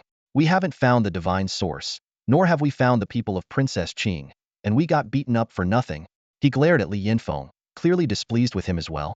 Li Yinfeng thought for a moment and finally made a decision. "Let's go find Jiang Tao and Jiang Yilin again, and get clear details on what features this boy has." "All right," the others agreed, albeit reluctantly. With a sense of frustration, they left to search for Jiang Yilin and the others. Half a day later, Li Yinfeng's group finally ran into Jiang Tao and his companions. After a heated debate, Li Yinfeng and the others had to accept the fact. There indeed was someone from Princess Qing's side, who not only took the divine source but also managed to evade Li Yinfeng's search. Another day passed, and the group encountered another set of people: Zhang Chong, his wife, and their son Zhang Zixuan. Zhang Chong noticed their gloomy faces and asked curiously, "Why do you look so down? Who got the divine source?" Jiang Tao explained helplessly, "The divine source is at the Round Mirror Lake on Fire Ling Mountain, guarded by a third-tier fierce beast, the bladeback crocodile. Before we arrived, It was already taken by an outsider boy. Zhang Chong was stunned. An outsider boy? If the youngsters couldn't handle him, we adults could have stepped in to snatch it back. Who dares to touch the treasures of Lei Zunfu? Why didn't you act? Zhang Tao scoffed. That outsider boy had Princess Qing's jade pendant. He's one of her people. Would you dare to make a move? Princess Qing. Zhang Zixuan exclaimed in shock. Hearing Zhang Zixuan's reaction, Lu Qinyang and the others all turned to stare at him. Zhang Chong was equally shocked. What? You encountered Princess Qing? What did you just say? Someone from Princess Qing's side. With her jade pendant? Li Yinfeng asked sternly. Do you know this person? Zhang Chong explained. A few days ago, we encountered a boy. He briefly recounted the dispute between Li Tianming and Zhang Zixuan. Princess Qing eventually took the boy away, perhaps even gave him the jade pendant later? This boy seemed ordinary, so why is Princess Qing treating him so well? Zhang Chong wondered. Li Yinfeng frowned and pressed on. Have you seen this boy? What are his characteristics? Could he really be a local from nearby villages? Zhang Tao and Zhang Yilin both confirmed they had seen him. Zhang Zixuan chimed in with irritation. The boy's companion beast is a little chick, yellow, and you could hold it in one hand? What? The words left Li Yinfeng, Lu Qing, and Lu Qinyang stunned. A month ago, a little yellow chick had made a lasting impression on them. There couldn't possibly be another such unique companion beast in the world. Lu Qinyang asked deliberately, Are you sure? Describe the boy's appearance and attire again. Zhang Tao and Zhang Chong each gave their descriptions, and with the distinctive companion beast, everything matched up. Li Tianming, it has to be him. Li Tianming. Lu Qinyang could hardly believe it.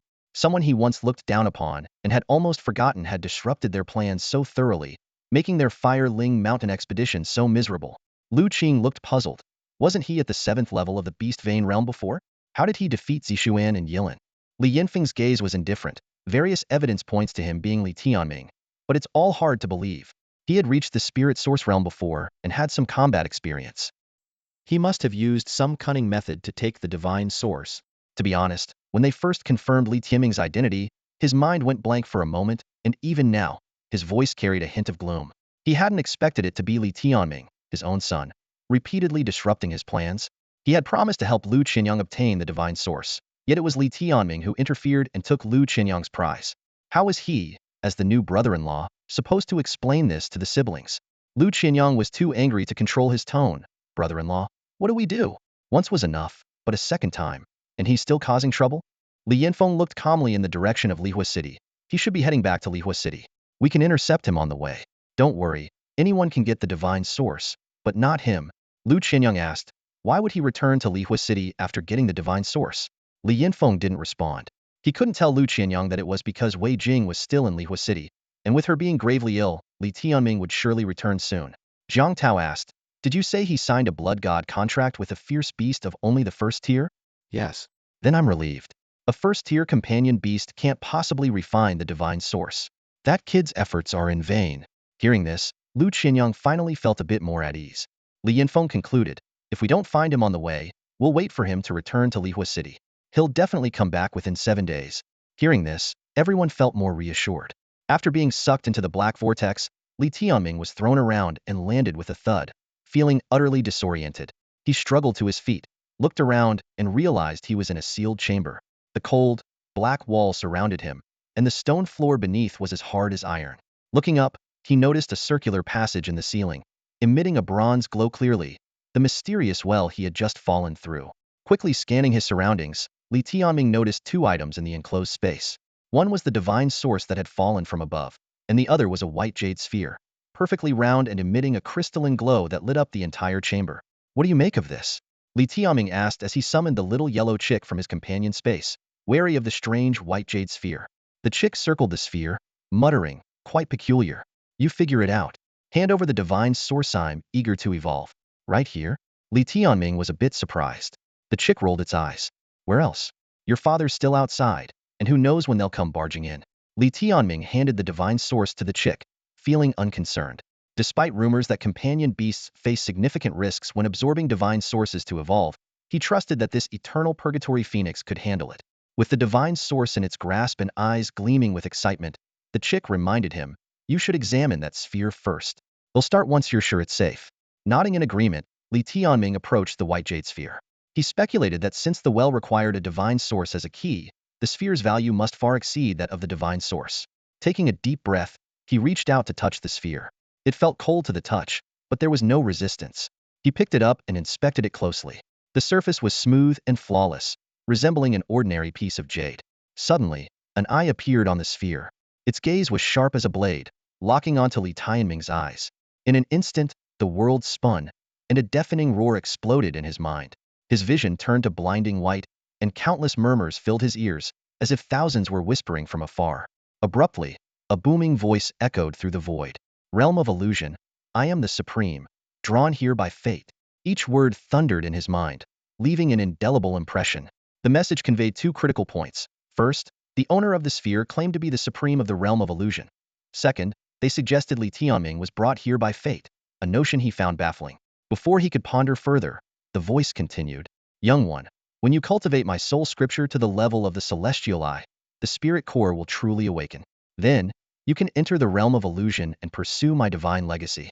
Tianming surmised that the spirit core might be the white jade sphere in his hand, and the eye that appeared could be the celestial eye. As his thoughts churned, the white world around him began to shift, giving way to a new unfolding scene. Suddenly, a swirl of golden clouds gathered before Tianming, constantly shifting and transforming until they solidified into shimmering golden characters in front of his eyes. Divine Soul Tome, first level. Enchanted Spirit Eyes, he instinctively read aloud. As Tianming continued to recite, the complex and numerous golden characters seemed to come alive. Each word he uttered was etched deeply into his mind, like a brand.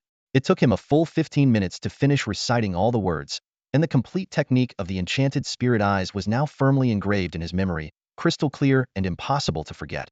Just then, a familiar voice echoed again. Master the enchanted spirit eyes, and you can unlock the second level of the Divine Soul Tome. Tianming snapped back to reality, realizing he was back in the secret chamber. The white jade sphere was still in his hand, but the mysterious eye had vanished. The glow of the sphere had dimmed, and no matter how he touched it, it remained unresponsive. What were you doing, chanting scriptures for ages?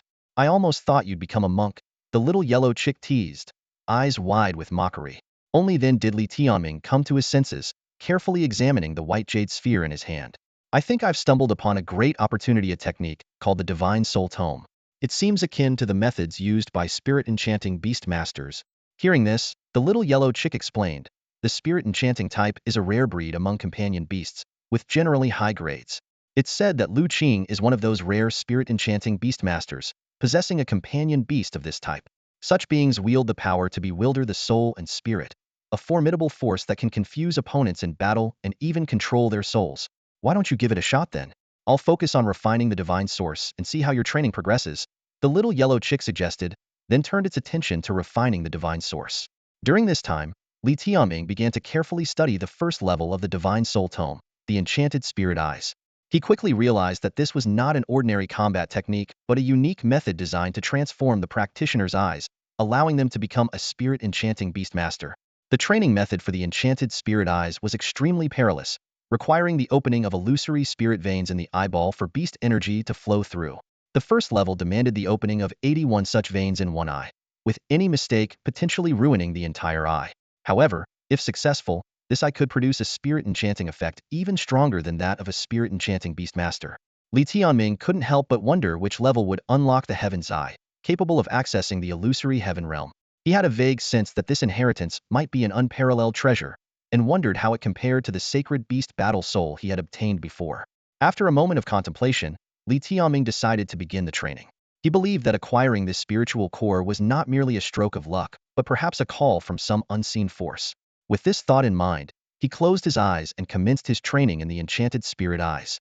The first step in cultivating the mystical spirit eye is to forge the phantom spirit veins within one's eyes.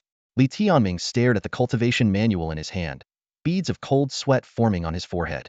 There are 81 phantom spirit veins, each uniquely shaped and intricately interwoven. The order and speed of unlocking them are crucial. Taking a deep breath, he guided the beast energy into his left eye, preparing to open the first phantom spirit vein. However, a sudden surge of pain hit him, as if the beast energy had turned into a sharp blade, piercing straight through his eyeball. Tianming's whole body trembled with agony, and he nearly lost consciousness. Is this really a technique meant for humans to cultivate? He couldn't help but doubt, as darkness clouded his vision. He had only practiced a single line of the lengthy scripture and was already in excruciating pain. He couldn't bear to imagine what lay ahead. The searing pain in his left eye was unbearable, So Li Tianming gritted his teeth and attempted the right eye instead. The result was even worse. It felt like his eyeball was about to explode, with pain coursing through his body like an electric shock. He curled up on the ground, his clothes soaked with cold sweat, opening 81 phantom spirit veins, while maintaining the correct order, intersection, and speed, all in one go. This has to be a joke. Li Tianming chuckled bitterly, realizing the truth in the saying. It's not that he isn't trying hard. It's just a matter of limited talent. In his frustration, his gaze fell on his left arm, wrapped with cloth strips. How could I forget about this eye? He suddenly remembered, realizing the extraordinary nature of the third eye in the palm of his left hand, which could see clearly even in the murky depths of a lake. Clinging to a glimmer of hope, Li Tianming cautiously directed the beast energy into the third eye on his palm. To his delight, the previously insurmountable task of cultivating the technique became effortless with this eye. The unlocking of the phantom spirit veins was smooth and intuitive, as if he couldn't make a mistake even with his eyes closed. Looking down, Li Tianming could clearly see the intricate network of phantom spirit veins gradually forming within the eye. This small eye had become a complete cultivation system, with all 81 phantom spirit veins delicately and robustly spread throughout, resembling leaf veins. In comparison, Li Tianming had only managed to open 6 beast veins in his body, while this eye already possessed a complete phantom spirit vein system. He couldn't help but marvel at how it felt like equipping a strong warrior with a sharp weapon, whereas his original eyes seemed as defenseless as a newborn. After unlocking the phantom spirit veins, Li Tianming began to integrate the characteristics of the mystical spirit eye into them. He was amazed to discover that even if he occasionally injured the eye, it could heal quickly. This made him realize that the dark arm was not only incredibly resilient, but also had remarkable regenerative abilities. For the next 5 days, Li Tianming devoted himself entirely to mastering the mystical spirit eye, while the little yellow chick focused on refining the divine source. When Li Tianming felt he had gained the ability to confuse opponents, the flames in the chamber suddenly dissipated, and a powerful aura swept through. Li Tianming eagerly anticipated witnessing the little yellow chick transform into a majestic phoenix. However, as the flames vanished, what remained before him was still a fluffy, bright yellow chick. Damn! Li Tianming exclaimed, speechless as he looked at the almost unchanged little chick. He couldn't help but quip, "Are you sure you've evolved successfully? You still look as pathetic as before. Go ahead, say it again, I dare you." The little yellow chicken challenged, wings akimbo, eyes flashing with disdain. Li Tianming cast a dismissive glance at the unimpressive bird, a mocking smile playing on his lips. Isn't evolution supposed to be judged by appearance? I heard it makes you more handsome and imposing. Yet, you're still just an ordinary chicken. The little yellow chicken bristled, retorting angrily, short-sighted. Judging by appearance. Such a narrow mindset. Li Tianming was about to counter when he noticed something intriguing. Up close, the 6 stars in the chicken's eyes indicated it had indeed evolved. Outsiders would see it as a 6th-order companion beast, akin to those of top-tier experts. The little yellow chicken proudly raised its head. Li Tianming, you have no idea where my limits lie. A mere subpar divine source only unlocks a fraction of my bloodline. I need countless divine sources to truly transform into a phoenix. Even now, I'm beyond what a so-called 6th-order companion beast can compare to. The 6 stars in its eyes were merely a sign of its bloodline unlocking, unrelated to its potential. But it did prove that its bloodline capability had strengthened, which is the primary purpose of the divine source. The eternal purgatory phoenix never needed the divine source to evolve, only to recover. Let me show you the overwhelming power of my bloodline, the little yellow chicken boasted confidently. And so, the man and the chicken began their symbiotic cultivation. Li Tianming felt the chicken's new bloodline power surging into him, rapidly enhancing his physical strength and innate abilities, pushing him toward the ancient chaos beast form. This comprehensive enhancement even activated the medicinal properties of previously consumed spiritual herbs, while drawing in vast amounts of spiritual energy from the world. A day later, they successfully broke through the 7th beast vein, reaching the 7th level of the beast vein realm. Li Tianming and the little yellow chicken's beast veins were as thick as dragons, coursing with magma-like eternal purgatory beast energy. Especially Li Tianming, whose enchanted spirit eye now had beast energy flowing through its mystic veins, adding an eerie quality. With this, the divine source was put to good use. You've evolved, my bloodline power has increased, and together we've broken through to the 7th level of the beast vein realm. I've even made some progress with my enchanted spirit eye, Li Tianming concluded, noting their significant improvement since arriving. The enchanted spirit eye? Go on, give it a try. The little yellow chicken taunted. Li Tianming chuckled softly, eager to test the enchanted spirit eye on someone. He slightly pulled back his left glove, revealing the eye, and locked eyes with the chicken. In that instant, The chicken's gaze wavered, stepping back and staring blankly at Li Tianming. The enchanted spirit eye had taken effect, but the next moment, the chicken burst into laughter. Oh my! Why did you turn into a naked hen? Li Tianming was stunned. He had turned the enchanted spirit eye on himself and, in a daze, saw his left hand transform into a seductive beauty, vaguely resembling Jiang Failing, but with a figure comparable to Lu Qing. She was posing provocatively. What the heck? Li Tianming shuddered. This was no enchanted spirit eye. It was more like a seduction technique. Nevertheless, he quickly realized the skill's potential in battle. If Lu Qianyang suddenly saw himself turn into a naked beauty during a fight, any reaction would give Li Tianming a critical opening. With this in mind, Li Tianming resolved, it's time to reclaim the Yinhuang order. I've been away from home too long, and mother must be worried. Li Yinfeng, Lu Qianyang, wait for me in Lihua City. It's time for the final showdown. The Wufeng Inn in Lihua City was unusually quiet today, despite its usual bustling business. The only sounds came from the low conversations on the third floor. These were not ordinary travelers. They were distinguished figures from the Lei clan of Yindu. The innkeeper and staff were on edge, and even the city lord and his wife were personally attending to these guests. High-ranking officials of the city only dared to wait downstairs, highlighting the guests' esteemed status. Within a 2-mile radius of the inn, the usual residents had been evacuated by the city lord's order, leaving the area deserted. From a distance, curious townspeople watched secretly, puzzled by the city lord's grand preparations. The eyes of the esteemed guests on the third floor were all fixed on an old courtyard not far away. The courtyard walls were worn, and weeds grew wild. An elderly woman lay on a deck chair in the courtyard, eyes closed, savoring the last moments of her life. She had spent her days like this recently. Li Yinfeng stood by the window, occasionally glancing at the courtyard before quickly diverting his gaze. He held the hand of his new wife, Lu Qing, with a faint smile on his face. It's the 7th day, and that guy hasn't come back yet. Could he have died in the Fireling Mountains? The restless youth Lu Qianyang said. He's still got some of his combat prowess from 3 years ago. It's unlikely he'd die there, replied the girl in blue, Jiang Yilin, who was the one defeated by Li Tianming on the lake. The 7 candidates from the Lei clan, gathered here to vie for the divine source, were all impressive figures. In contrast, local talents Li Zifeng and Li Shuejiao from Lihua City could only huddle in the corner, their aura noticeably inferior. The parents and guardians of the candidates were also present, their expressions grave. They had grown impatient from having to watch the elderly woman in the courtyard day after day. Li Tianming hasn't returned yet. What if his companion beast absorbs the divine source? Zhang Zishuan said worriedly. Impossible. The other youths dismissed the idea. His first-tier companion beast's bloodline is too weak to handle the power of the divine source, especially without any elders overseeing. His only trouble is the jade pendant from the Azure Princess, Jiang Yilin added. But the city lord of Lihua won't protect him. I just don't understand why the Azure Princess gave such a loser her personal jade pendant, Lu Qianyang said darkly, frustrated that the divine source had slipped away. The Lei clan has said that as long as Li Tianming returns, whoever grabs the divine source gets it. As long as our parents don't intervene, the Azure Princess can't say anything, Zhang Zishuan sneered. Don't overestimate Li Tianming. What connection could he possibly have with the Azure Princess? If there was one, he wouldn't be in such a sorry state. Hearing this, Li Zifeng and Li Shuejiao exchanged glances and shook their heads. The world was harsh, and those abandoned were indeed pitiful. The only fear now is that this guy takes the divine source to Yindu to find the Azure Princess, and we end up waiting for nothing. Zhang Zishuan expressed his concern again. Impossible, Lu Qianyang asserted confidently. First, he's a filial son. Second, he wants the Flame Emperor order to return to the Flame Emperor Academy and seek revenge against Brother Ting. What?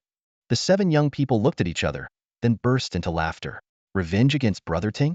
Haha, does he even know what he's up against? Even 3 years ago, compared to Brother Ting, he was a complete fool. As they laughed heartily, Zhang Chong, Zhang Zishuan's father, suddenly stood up, a gleam of excitement in his eyes. Everyone followed his gaze and were taken aback to see a young boy appear at the distant street corner. The boy was handsome, with delicate features and a tall, graceful stature, resembling a well-read scholar. To their surprise, a small yellow chick stood on his shoulder, chirping away. His companion beast hasn't evolved yet, they concluded with excitement. This means the divine source must still be with Li Tianming. Our days of waiting have finally paid off. The rules of the Thunderclap Mansion were clear. Among the 7, whoever encountered Li Tianming first was free to act, and whoever seized the divine source would own it. Li Tianming's appearance was akin to sounding the battle horn. The young people quickly noticed a bulge in Li Tianming's arms. Though it was actually a spirit core he had obtained from Fireling Mountain, no one cared about such details at the moment. What are you waiting for? Go. Jiang Tao urged his daughter impatiently. Before he had even finished speaking, the 7 young talents from Thunderclap Mansion had leaped from the 3rd floor of the Windless Inn. They were both collaborators and competitors, racing to be the first to reach Li Tianming. Meanwhile, Li Yinfeng squinted his eyes.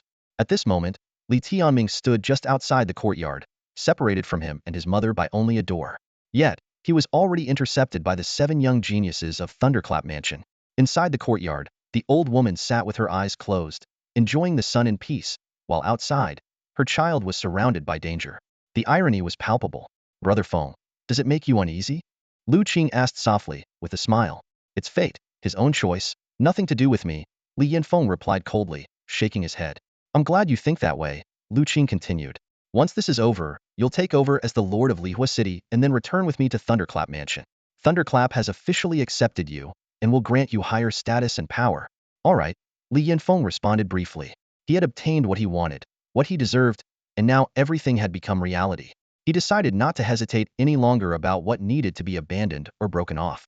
Li Tianming had already spotted the elders on the 3rd floor of the Windless Inn, including his father, Li Yinfeng. At this moment, Li Yinfeng looked down at him with a cold gaze from above. The absurdity of it all was almost laughable. You knew I would return, so you set up an ambush here to help outsiders seize my divine source? Li Tianming sneered internally, his disappointment in his father reaching its peak.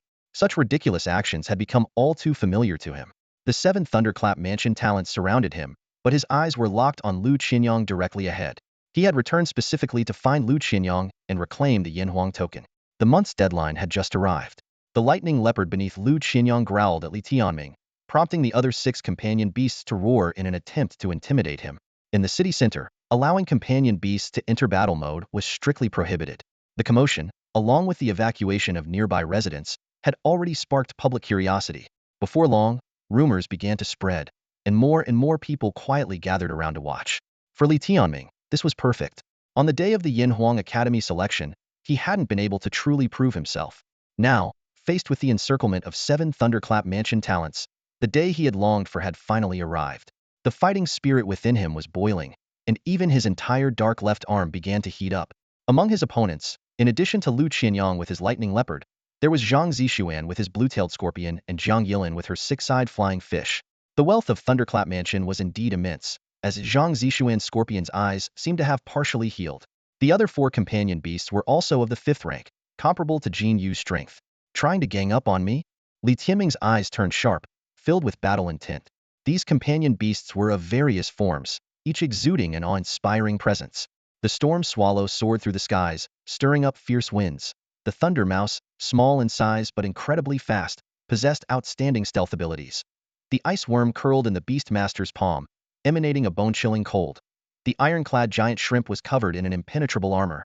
In the presence of these 7 formidable companion beasts, the little yellow chick seemed particularly frail, as if it could be crushed at any moment. Li Tianming found himself in a dire situation, with 14 watchful eyes fixed intently on him. He looked down and suddenly realized these people had mistaken the spirit core on his chest for a divine source. Greed flickered in Lu Qianyang's eyes as he declared, Li Tianming, although you hold the jade pendant of Princess Qing, this divine source rightfully belongs to the Thunder Palace. We've decided to let the younger generation compete with you fairly. You have no objections, do you?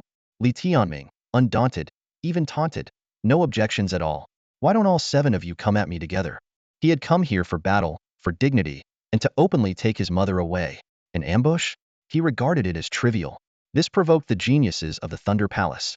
They had always looked down on someone like Li Tianming and now felt deeply insulted. Zhang Zishuan sneered, arrogant. But that's just like you, boasting first and then running away in defeat. Since you agree, don't blame us for being ruthless. Whoever gets the divine source wins. Li Tianming looked mockingly at Zhang Zishuan. What right do you have to speak? Have you cured those scorpion eyes of yours? This remark left Zhang Zishuan red-faced with embarrassment. Unable to hold back any longer, Lu Qianyang shouted, enough talk, attack. As the strongest among the 7, he was determined to obtain the divine source.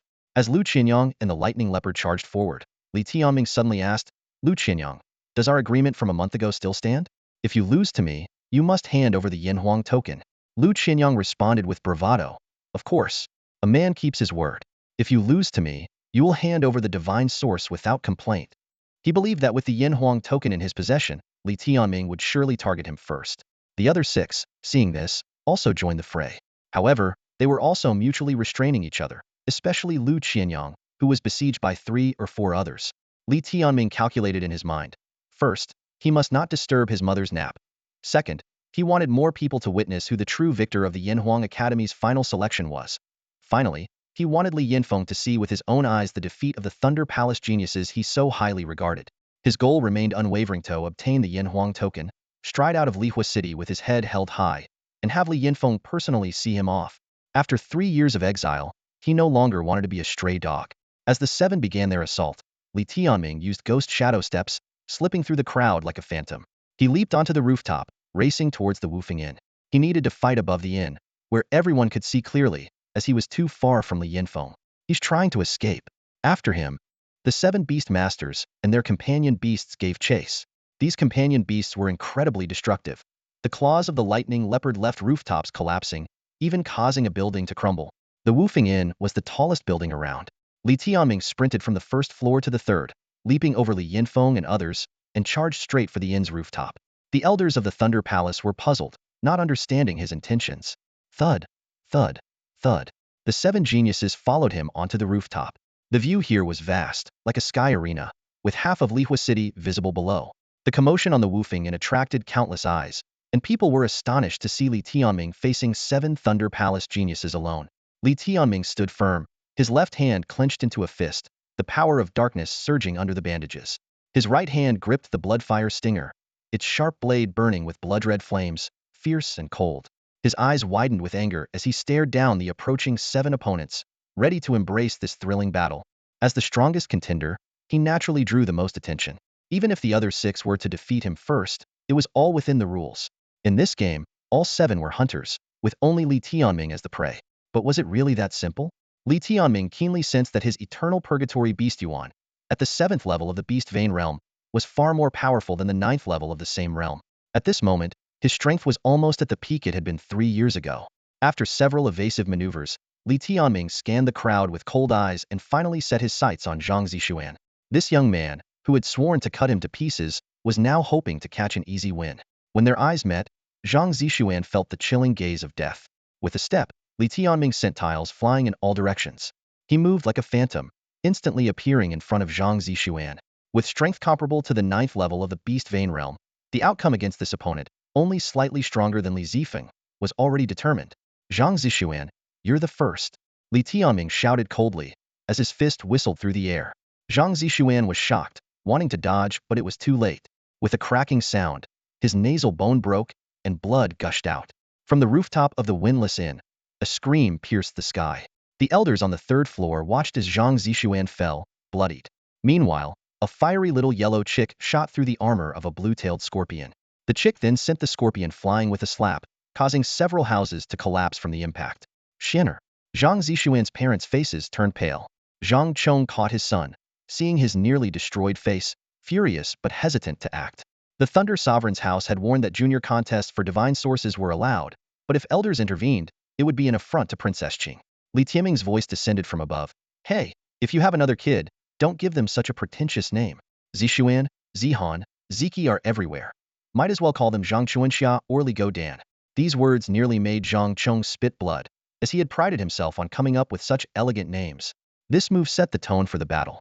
Li Tianming had already left half of the citizens of Lihua City in shock. Li Tianming, taking down a Thunder Sovereign's house prodigy with one punch? While it wasn't clear if it was fatal, the bloody scene was indeed shocking. Many rubbed their eyes in disbelief at what they were witnessing. However, this was just the beginning.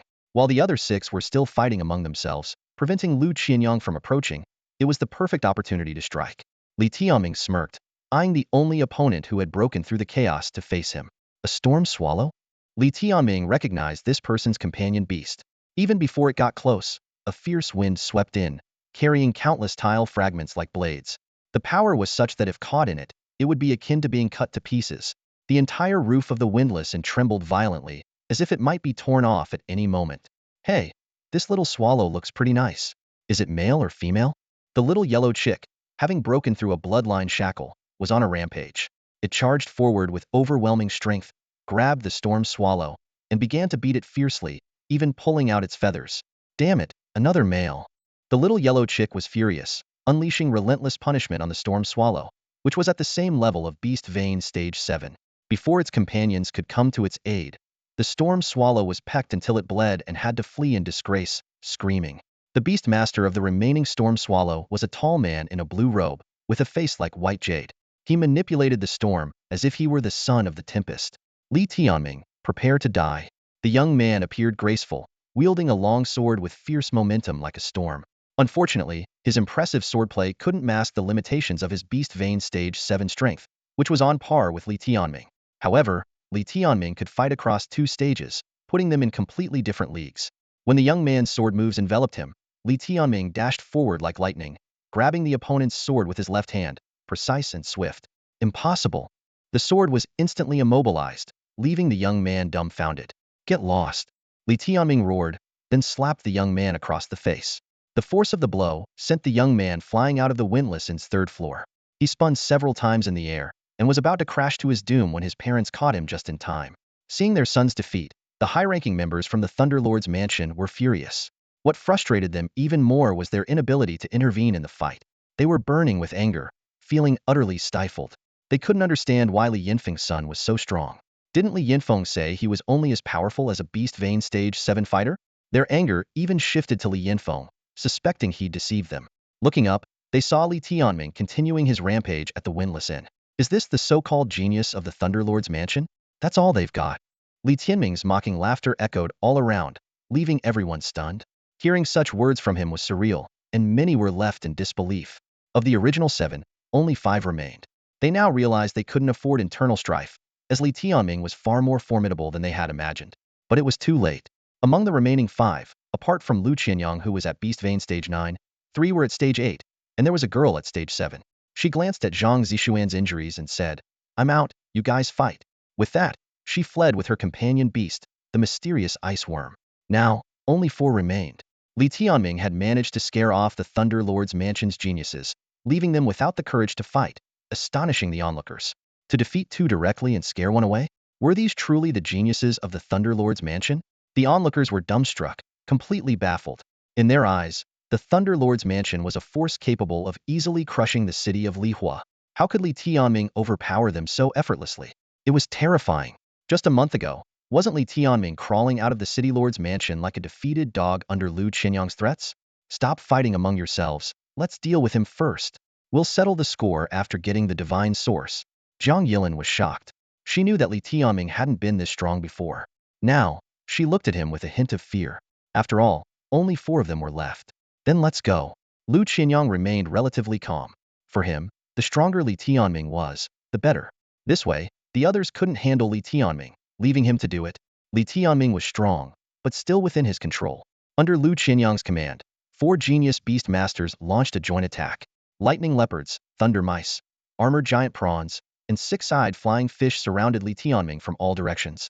In an instant, the beast masters unleashed their martial skills, and the companion beasts used their beast techniques, overwhelming Li Tianming with various attacks, making him appear to be in a dire situation. But would he really be subdued? Amidst the intense assault, Li Tianming transformed into a scarlet light, the pinnacle of extraordinary beast-level combat techniques. Whoosh! With a swift, precise, and fierce move, the bloodfire stab pierced through with a soul-killing strike. The beast master of the Thunder Mouse, shrouded in lightning, was easily impaled by Li Tianming, the bloodfire stab going through his abdomen. Another one fell, rolling several times on the rooftop before tumbling down from the windlass inn's 3rd floor into his parents' arms. His companion beast retreated in fear, returning to the beast master's side. Another one defeated. It looked like his intestines were about to spill out. Is this really Li Tianming? He's even stronger than he was 3 years ago. The citizens of Lihua City stared intently at the rooftop. Though they couldn't clearly see if the geniuses from the Thunderclap Mansion had truly perished, the awestruck expressions on their faces said it all. Next, Li Tianming's voice echoed like a nightmare. His blood soul strike was swift and ruthless. The little yellow chick's claws tore through the steel armor of the ironclad giant shrimp, causing blood to spurt out. Meanwhile, the beastmaster of the giant shrimp barely escaped death at the hands of Li Tianming's blood soul strike. Li Tianming moved like a streak of blood, his agility so fast it left others breathless. Weaker opponents stood no chance against him. Thud! The 5th beastmaster fell with a cry, crashing from the inn, while his companion beast, the ironclad giant shrimp, fled in disgrace. Another one bites the dust. Oh my god! The citizens of Lihua City fell to their knees, too shocked to speak. What they didn't know was that no one had actually died. For Li Tianming, crushing these opponents was more than enough. Li Tianming didn't need to see the expressions of Li Yinfeng and the Thunderclap Mansion's leaders. He knew their faces must be as grim as a dog's breakfast, trembling at the powerful display he'd shown. In no time, only Zhang Yilin and Lu Qianyang were left out of the 7. I quit, Zhang Yilin declared decisively. Seeing two opponents of similar strength defeated, she knew she was next in Li Tianming's sights. Overcome with fear, she jumped off the inn, returning to her father's side, clutching his arm tightly, her face pale and her legs trembling uncontrollably. The third floor of the Wufeng Inn was deathly silent. The other Beastmaster geniuses huddled into their parents' arms, whimpering. In the corner, Li Zifeng and Li Shuejiao stood dumbfounded. Li Shuejiao tried to sip some tea to calm her nerves, only to have a roof tile fall and knock her on the head, sending her sprawling in fright. Pathetic, Li Zifeng sneered. And you're not? Look at your face, as pale as a ghost, Li Shuejiao retorted, trembling. How was I supposed to know he'd become this strong? Didn't father say he'd be stuck in the beast vein realm for life? Li Zifeng was in disbelief at the scene before him. It wasn't just them. Everyone from the Thunderclap Mansion looked ashen. They had thought they could easily secure Li Tianming's divine source, expecting the real show to be a contest among their own geniuses. Instead, reality had dealt them a harsh slap. Li Tianming, facing 7, had defeated 4 and forced 2 to surrender, leaving only Lu Qianyang standing on the roof. If not for Lu Qianyang's exceptional strength, they might have questioned their own reality. Brother Feng, what's going on with him? Even Lu Qing was bewildered. Arriving in Lihua City, she thought everything was under control. Yet this once insignificant character kept disrupting her plans. Her face turned grim with concern for Lu Qianyang's safety. Don't worry, Li Yinfeng reassured her calmly. Li Tianming may be older and has reached the spirit source realm, with plenty of battle experience and techniques. A brief resurgence is normal. But trust in Qianyang. He's truly at the 9th level of the beast vein realm, while Li Tianming's power is finite, diminishing with every use. It seems Qianyang will have to give it his all, Lu Qing said, still nervously watching the rooftop. For the divine source, this battle is crucial for his growth. Overcoming this challenge, obtaining the divine source, will pave the way for his bright future. On the rooftop, Li Tianming finally faced Lu Qianyang again, under the watchful eyes of many. This was exactly the kind of attention Li Tianming wanted. Half of Lihua City was abuzz, yet no one dared to claim anymore that his challenge to Lu Qianyang a month ago was mere bravado. His previous performance had silenced all doubters. However, Li Tianming was far from satisfied. He felt the battle had only just begun. The siege by the 7 Thunderclap Mansion geniuses? Sorry, for him, it was just a warm-up. Lu Qianyang, astride his lightning leopard, exuded the same pride as Lin Shouting, a pride stemming from being a disciple of the Thunderclap Mansion. He looked down on Li Tianming with disdain and contempt. To be frank, even if you obtain the divine source, you can't use it. Even if you get the Yinhuang token and go to the Yinhuang Academy, they won't accept you. Lu Qianyang sneered. You dream of revenge at Yinhuang Academy, but your ambitions are laughable. Why bother? Your blood-packed beast is destined to be as useless as you. So why become my stepping stone? Lu Qianyang's eyes sparked with lightning as he faced Li Tianming without a trace of fear. In a cold tone, he declared, even if I have to use the divine source and Yinhuang token to build a latrine, I'll take them back from you. Li Tianming wore a smile, but his eyes blazed with intensity. He mocked, anyone can talk big, just like you did 3 years ago. Unfortunately, fate has destined you to be a failure in this life. Only by defeating you can I make you truly despair and turn you back into a despicable outcast. Before his words could settle, Lu Qianyang drew out a purple chain from his cloak. The chain was about 4 meters long, with lightning coursing through each iron link and purple flames burning along it. Li Tianming squinted, immediately recognizing the unusual nature of this weapon. Beast weapons are crafted by artifact forgers using spirit or with spirit patterns, combined with elements like spirit fire and spirit wind from nature, and infused with the blood of companion beasts. They are categorized into types such as offensive, defensive, mobility, and support, with their power increasing according to their celestial pattern level. Beast weapons are ranked from the 1st to the 10th tier. Li Tianming's Bloodfire Stinger is a 2nd-tier beast weapon, considered rare, with several orange celestial patterns. However, the purple chain Lu Qianyang revealed was clearly superior.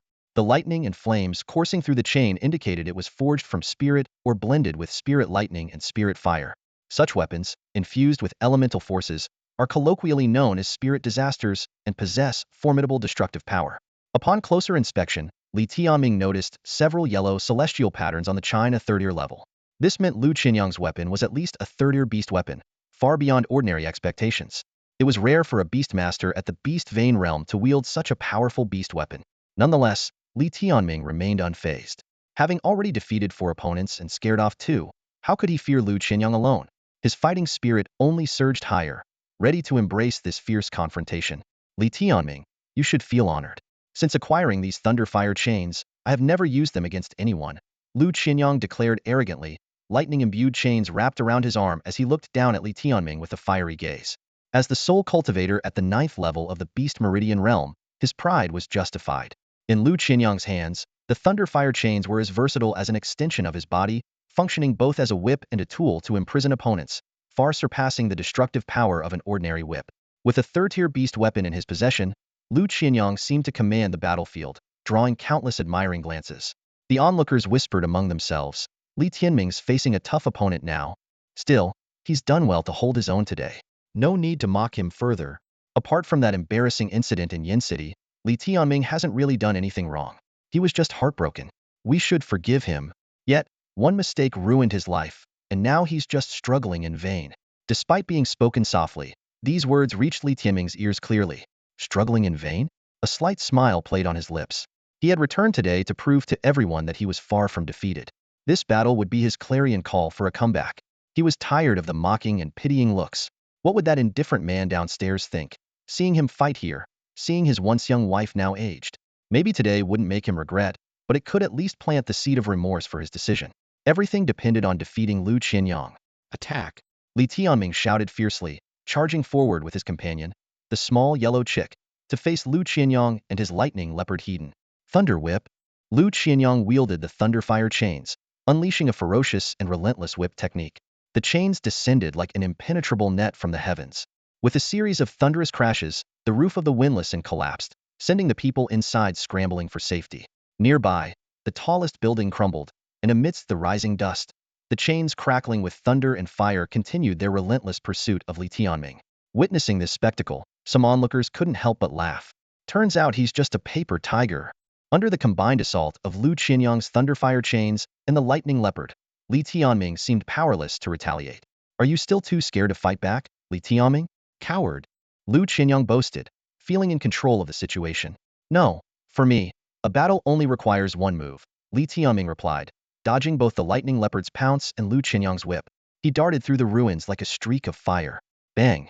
Bang! Bang!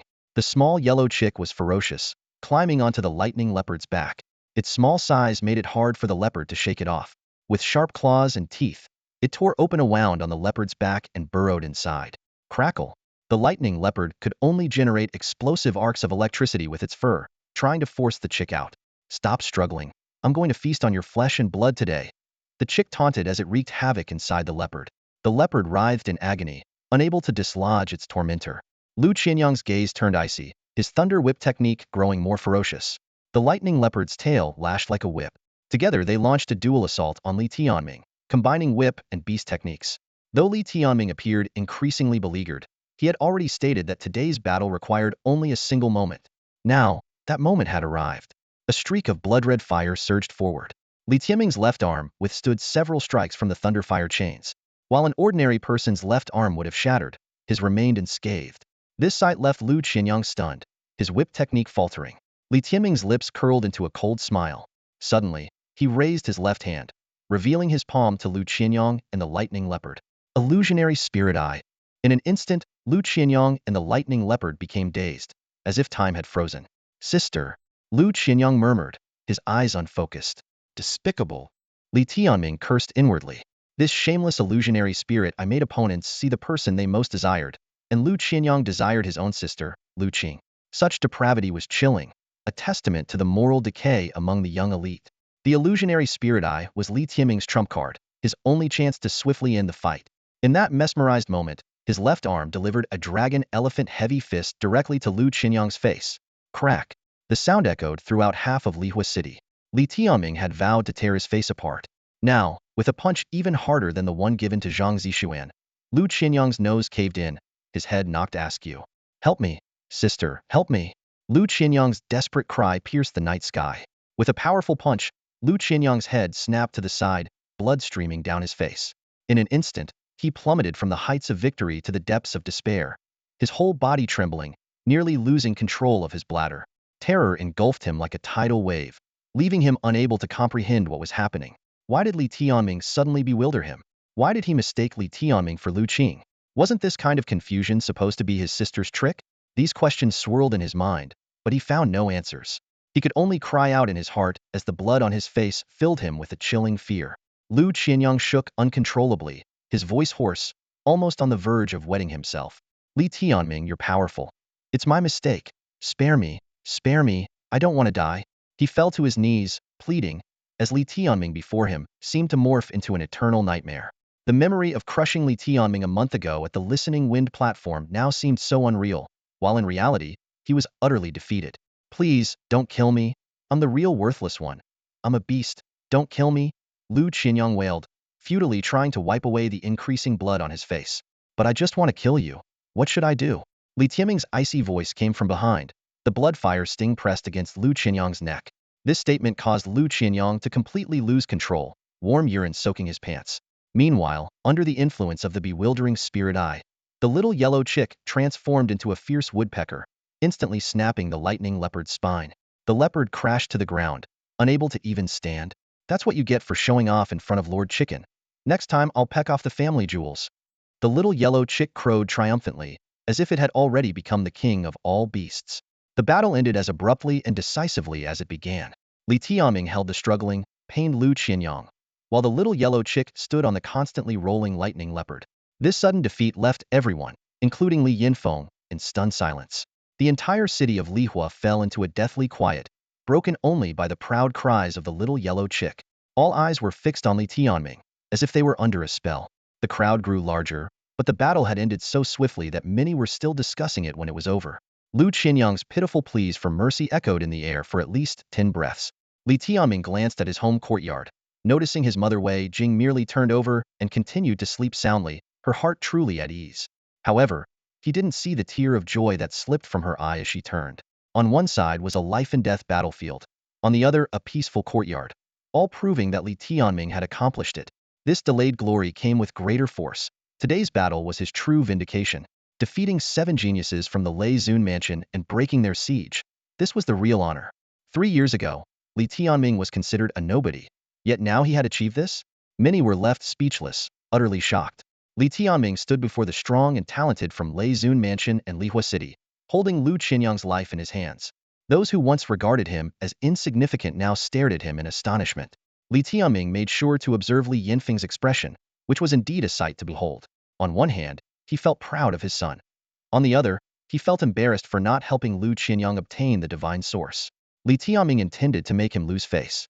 City Lord, I can't help but feel that the so-called geniuses of Lei Zun mansion are quite worthless. They can't even withstand a single blow, not even compared to a supposed nobody from Lihua city.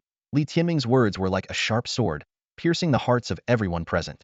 In the midst of everyone's attention, Li Tianming was the first to speak. With a smile on his face and his eyes fixed on Li Yinfeng, he spoke with a hint of mockery in his tone. Selfish people will eventually pay the price. Look at your current embarrassment and anger. Isn't this the best example of losing face? All eyes were on Li Yinfeng. The son he had once expelled from the city lord's mansion, even stripped of power, had defeated his most favored prodigy, Lu Qianyang. At this moment, Lu Qianyang lay helplessly in Li Tianming's grasp, emitting weak cries, resembling a true failure. Li Yinfeng gritted his teeth, and after a long pause, he could only manage 2 words, release him. Li Tianming chuckled lightly. Releasing him is simple, but as per our agreement, I must first take the Yanhuang token. I ask the city lord to officially declare who has obtained the Yanhuang token this time. With that, he retrieved the coveted token from Lu Qianyang's possession. Li Yinfeng's face twisted, his voice low and filled with suppressed rage. Once you have it, let him go. Beside him, Lu Qing's face was ashen, her body trembling slightly with anger. No. Li Tianming's eyes burned intensely as he pressed the blood-fire stinger against Lu Qianyang's neck.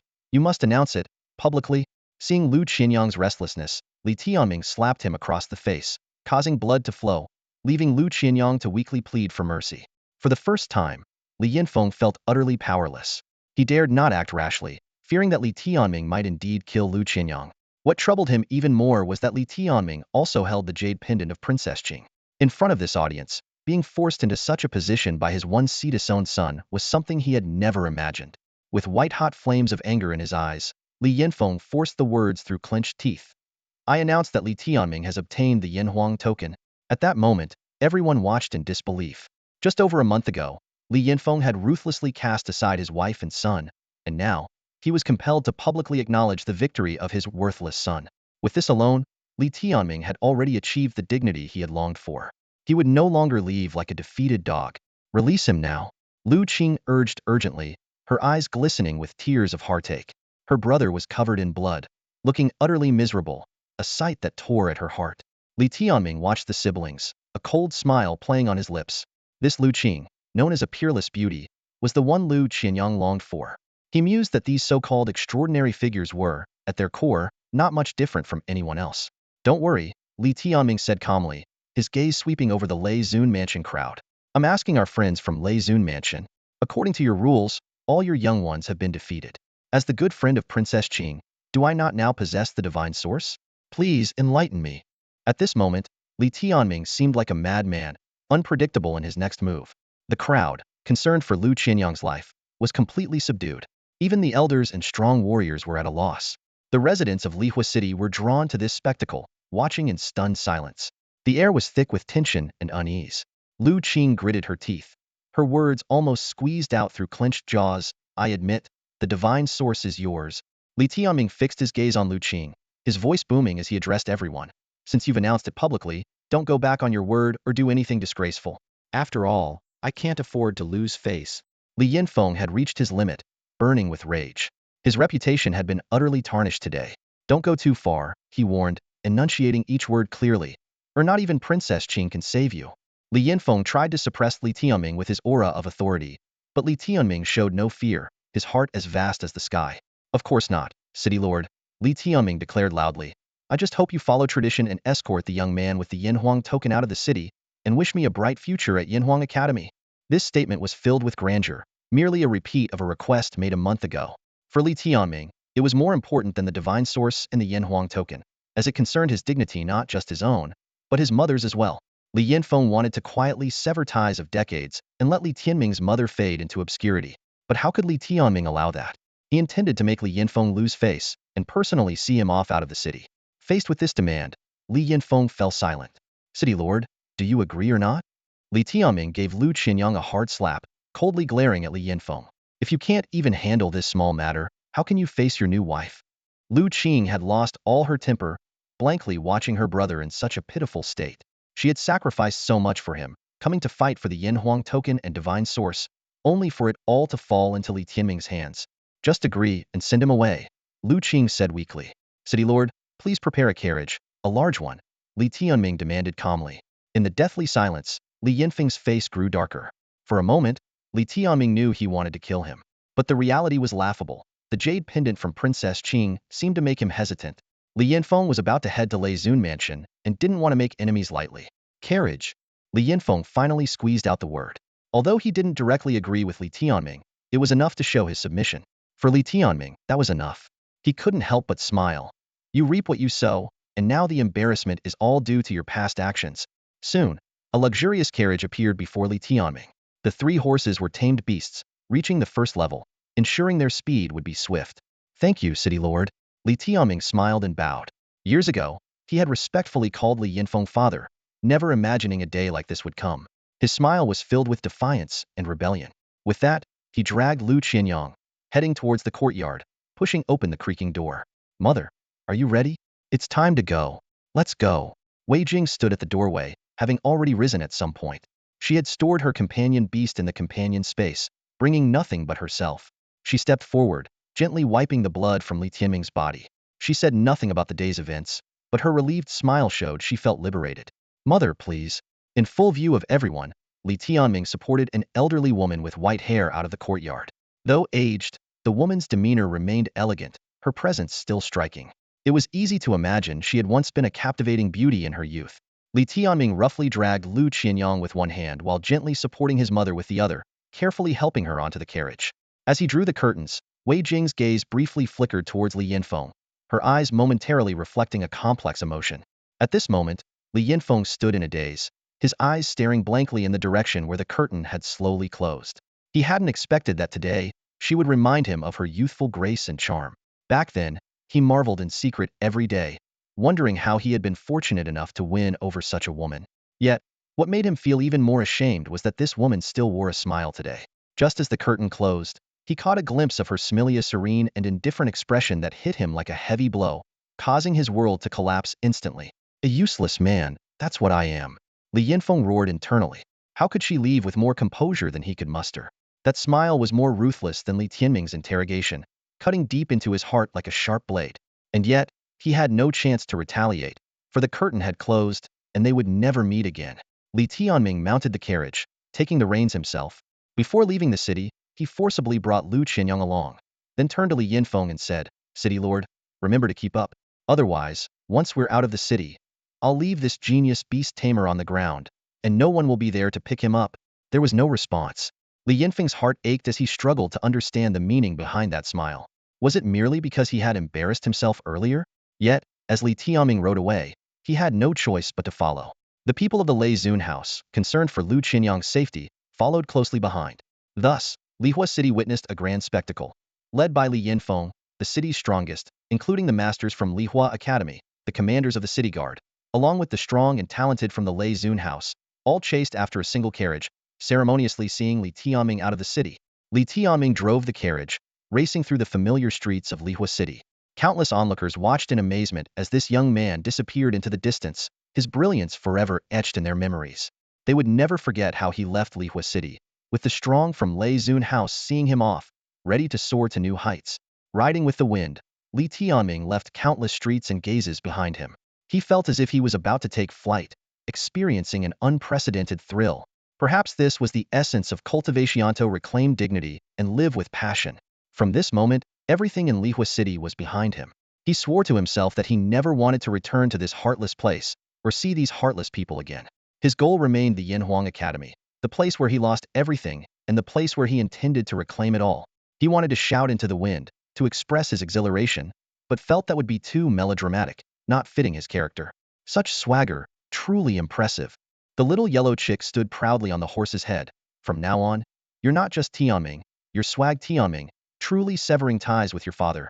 Get lost. Li Tianming laughed. He had lost much familial love, but he had gained a brother.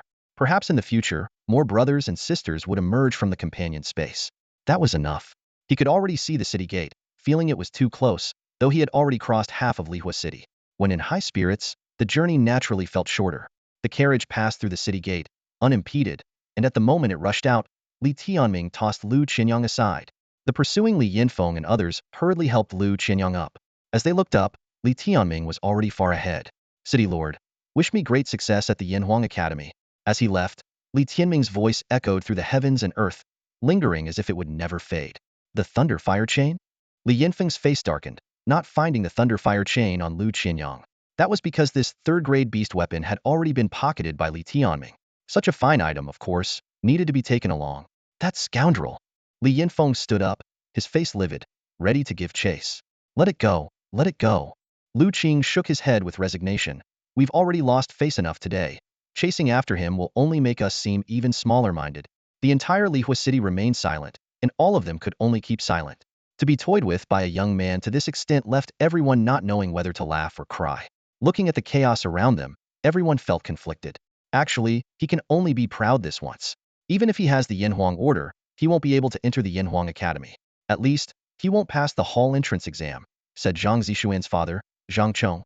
He thought saying this might offer some comfort. A first-year companion beast entering the Yinhuang Academy would be a joke. Jiang Tao chimed in. It's said that this year's hall entrance exam will be particularly difficult, with fiercer competition because the young people this year are generally stronger. However, the rules of the Yinhuang Academy remain unchanged, and the number of people who can pass the exam is still fixed, right? Although there are several top-tier talents, only the one who ranks first in the hall entrance exam, becoming the first disciple, can directly ascend to the Tianfu. Being the first disciple in the hall exam and ascending to Tianfu is everyone's dream. Even after entering the Yinhuang Academy, there are many opportunities to cultivate in Tianfu, but ascending directly as the first disciple is enough to cause a sensation in the Vermilion Bird Kingdom. Such an honor only comes once every 4 years. 4 years ago, the top disciple in the hall exam, who was in the same session as Li Tianming, was Lin Shouting from the Lei Zun house. And now, he is the top talent in Tianfu. 4 years ago it was Lin Shouting, Who will it be this year to become the first disciple and directly enter Tianfu for training? I don't know about others, but our Lei Zun House's Lin Xiaoxiao is definitely the hottest candidate. She is the closest talent to Lin Shouting that Lei Zun House has seen in years. Moreover, she is Shouting's own sister, just like Shouting, a very rare twin beast tamer. Each has two companion beasts. Xiao Xiao has been working very hard these years, aiming to be like her brother. Although there are competitors from the Vermilion Bird royal family and other noble families, I estimate that our Lei Zun House's talent will once again make waves. The conversations in Lihua City were unheard by Li Tianming. 4 years ago, Li Tianming barely passed the hall exam and entered the Yanhuang Academy, a feat considered glorious in Lihua City but insignificant in Yendu. This time, Li Tianming had revised his goals. 4 years later, today, he aimed to become the top disciple in the hall exam. Li Tianming once again laid eyes on Yin City. From a distance, the city walls appeared to be ablaze under the scorching sun, resembling a massive heated furnace, steaming with life. As the most prosperous city in the Vermilion Bird Kingdom, Yin City was a hub for the nation's noble families, wealth, powerhouses, geniuses, and resources, a dream destination for countless young people. 4 years ago, Li Tianming arrived in Yin City with grand ambitions, gained entry into the Yanhuang Academy through the Imperial exam, and everything seemed to be on the rise. Now, returning once more, his life held a different meaning. Witnessing Yin City again, he felt a shift in perspective, and crucially, this time he brought his mother along. Wei Jing sat in the carriage, gently pulling back the curtain. Her gaze was soft, and the way she looked at Yin City was entirely different from Li Tianming's. He knew that before marrying Li Yinfeng, Wei Jing had always been a resident of Yin City, her childhood intricately linked to this fiery city. At this moment, a smile graced her lips, yet her eyes were misty. Returning to her hometown after 20 years, her heart must be tumultuous, but she concealed these emotions behind that smile. Her silver hair danced in the wind, and despite the years leaving their mark on her face, in her smile and flowing hair, Li Tianming could almost see her youthful self, a lively girl of enviable beauty, akin to Jiang Failing and Qing Princess. The cruelty of time and illness was something he could only lament silently. How does it feel? Is it like the places remain the same, but the people have changed? Li Tianming asked with a smile. Wei Jing shook her head and replied, "Cheeky, your mother isn't the sentimental type. I just miss the pastries of Yin City. Green bean cakes, osmanthus cakes, and begonia cakes. They were delicious." Her eyes sparkled with anticipation, as if she was back in the days of holding treats and strolling through the streets. "Don't worry, once your son is rich, I'll make sure you have your fill.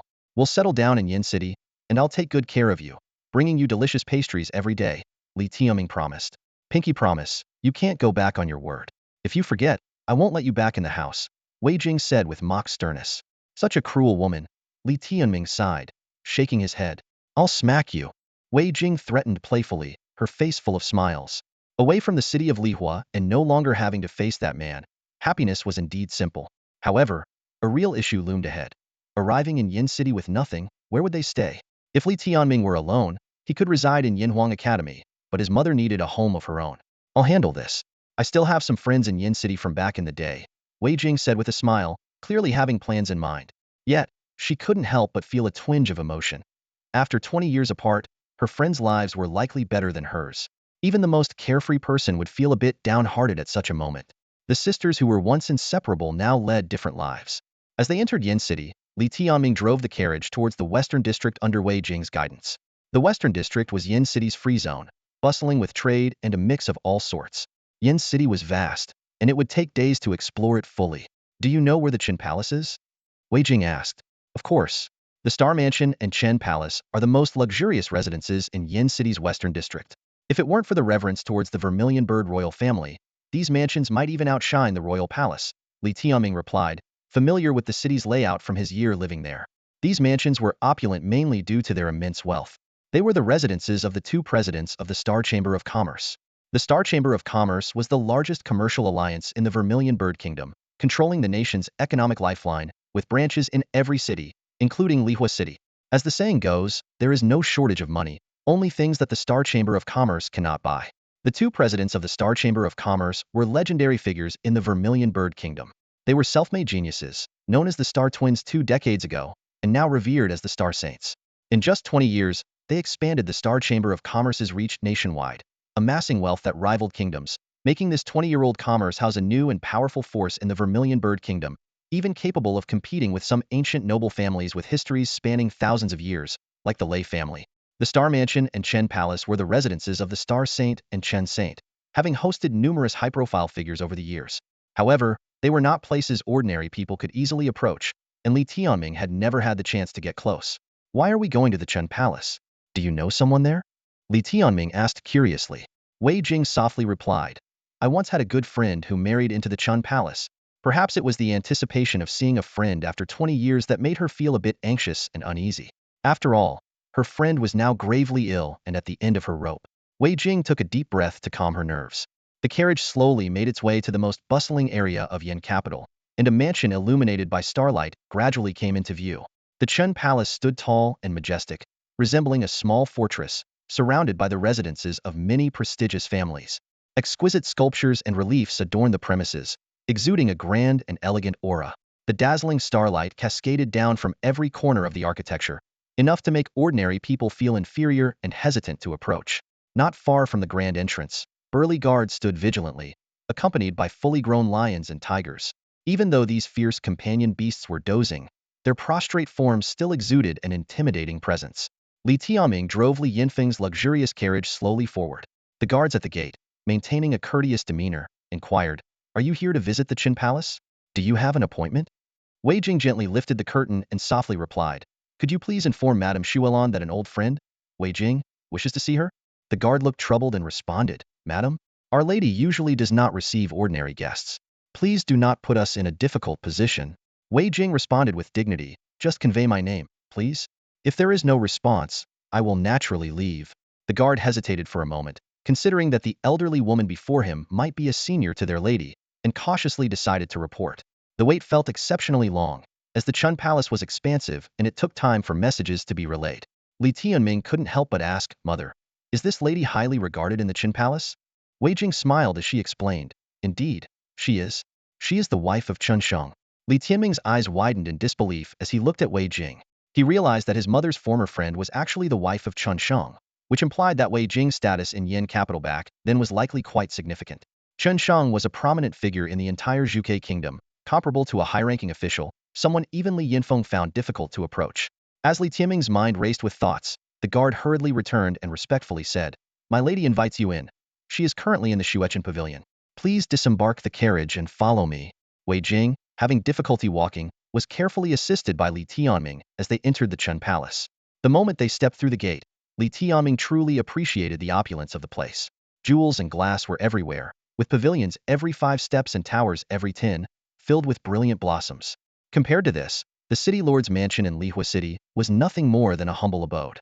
Li Tianming forced himself to remain composed, not wanting to appear like a country bumpkin. He discreetly observed his surroundings, filled with mixed emotions. The once close sisters now had vastly different circumstances. One had no official status or place to call home, while the other was the mistress of the Chun Palace and the wife of Chun Sheng. Life's twists and turns indeed evoked a sigh. Yet, Wei Jing maintained a serene expression, seemingly genuinely happy for her sister's fortune, without a trace of envy. The route to Shuechen Pavilion was quite long, passing by a lively martial arts arena. Many young men and women from the Star Chamber of Commerce were sparring, preparing for the upcoming Yinhuang Academy entrance examination in 3 days. Li Tianming's attention was drawn to a young man about 15 or 16 years old. The youth was tall, handsome, clad in a deep blue training outfit, with meticulously combed long hair. Most striking were his eyes, bright as stars, whose brilliance could be felt even from a distance. This was not the demeanor of an ordinary family scion. The innate clarity and purity were far beyond the likes of Lu Qianyang. The young man was like a pure star, shining brightly among many martial arts talents. Beside the young man was a massive purple lion, his companion beast. The lion's eyes sparkled with 6 distinct star points, each radiating light, undoubtedly a 6th-order companion beast. This attested to the youth being a top talent in Yin capital, unmatched by the likes of Lu Qianyang or Zhang Yilin. The guard proudly and enviously introduced, This is our young master Chen Yao's companion beast, the 6-star Yao lion. It's said that even among 6th-order companion beasts, it's considered top-notch. Wei Jing gently inquired, Is this Xuelan's child? The guard immediately replied, Of course, young Master Chen Yao is Madame's younger son. Her elder son, Chen Hao, has long been training in the Heavenly Palace and ranks very high on the leaderboards there. Li Tianming felt a stir in his heart. He knew Chen Hao. 4 years ago, during the entrance examination, Chen Hao ranked in the top 3, but was overshadowed by Lin Shouting and couldn't directly enter the Heavenly Palace. Now, Chen Hao had become a standout in the Heavenly Palace. The guard continued, young Master Chun Yao, is about to participate in the entrance examination in 3 days. He's very likely to win first place and directly enter the Heavenly Palace. It's said that the younger one enters the Heavenly Palace, the more destiny and cultivation they receive. If young Master Chun Hao had taken first place 4 years ago, he might not have been inferior to the one from the Thunderlord's mansion today. Li Tianming understood well. This young master of the Chen Palace was undoubtedly a top contender for first place in the entrance examination. He couldn't help but feel a sense of anticipation and curiosity about the upcoming exam. To achieve the top position in the Imperial exam, one must at least reach the Lingyuan realm. 4 years ago, Lin Shouting secured the first place with his third-year Lingyuan realm cultivation, and this year's competitors are likely to be just as formidable. In contrast, 4 years ago, Li Tianming was only at the 7th tier of the Beast Vein realm, barely qualifying for entry into the Yanhuang Academy, let alone the Celestial Palace. Despite this, Li Tianming has made rapid progress lately. He secretly hopes to make a stunning impact in the Imperial exam. If he could enter the Celestial Palace directly, he would not only find a cure for his mother's illness, but also prove his detractors wrong. Lost in thought, the Shuechen Pavilion came into view. Inside, a beautiful woman in a golden gown stood awaiting him. Although she was nearly 40, she looked like a young maiden, with skin as fair as snow and a figure that showed signs of meticulous care, exuding an aura of nobility. Such a woman would undoubtedly be recognized as someone of wealth and status on the street. Jinger, is it really you? At the moment their eyes met, the beautiful woman hurried forward, her voice trembling, her eyes already welling up with tears. Xiaolan. After 20 years apart, Wei Jing gently clasped her friend's hand, her fingers also trembling slightly, her eyes already red. Come in, let's talk inside. Lady Shuelan led Wei Jing into the Shuechen Pavilion. Once seated, she looked at her with concern. Has your life catastrophe finally taken effect? You are only 40, yet you look so aged. Jinger, I never imagined you had it so tough. Had I known, I would have visited you in Lihua City. I'm used to it. Wei Jing smiled, maintaining her composure. She gently pulled Li Tianming forward and introduced, Xiaolan. This is my son, Li Tianming. Tianming, greet Aunt Lan. Li Tianming respectfully bowed, genuinely pleased that his mother had reunited with an old friend in Yendu. Your child is all grown up. My Hauer must be around his age. How wonderful. Lady Shuelan remarked with emotion. Li Tianming stood quietly, listening to the elders reminisce. Jinger, it's been 20 years since you last came back. This time in Yendu. I've severed ties with Li Yinfeng and won't return to Lihua City. From now on, I'll stay in Yendu. I've missed this place and all of you, Wei Jing said calmly. Ah, if only you hadn't been so headstrong back then. Shuelan sighed. Xiaolan, let's not dwell on the past. Wei Jing shook her head to stop her. Lady Shuelan pursed her lips and then asked, So, are you back to return to the Celestial Palace and ask the Master to remove your life catastrophe? I doubt it's possible. It was the Master who expelled you from the Celestial Palace, and with his temperament, he wouldn't forgive you even after 20 years. No, I'm not back for the life catastrophe. Wei Jing avoided discussing the past and got straight to the point. This time, I just want to live quietly in Yendu, accompany my child through his final years, and see you all. I'm genuinely happy that you're all doing well. I see. Lady Shuelan nodded. Anyway, I respect your decision. Xiaolan, I have one more favor to ask. Wei Jing looked at her earnestly. Don't say that. We're sisters. Now that you're back, I'll definitely help you. Lady Shuelan immediately assured her. If possible, could you provide us a place to stay near the Yanhuang Academy? It doesn't have to be fancy, just somewhere to live. We don't have a place to settle yet. Wei Jing requested. That's not right. You should stay at Qin Palace. It's close to the Yanhuang Academy, and I can look after you there. Lady Shuelan warmly suggested. That's not suitable. It would be too much trouble for you. I'm a dying person and prefer some peace. Wei Jing politely declined. Jinger. Lady Shuelan bit her lip, filled with heartache. Don't worry, I'll arrange it right away. Thank you, Xiaolan. Wei Jing expressed her gratitude. By the way, do you need a place near the Yanhuang Academy because your child has received the Yanhuang order and plans to take the Imperial exam? Shuelan asked. Yes. Lady Shuelan assessed Li Tianming and asked, Child, what realm have you reached in your cultivation? Replying to Aunt Lan, the 7th tier of the Beast Vein realm, Li Tianming answered respectfully.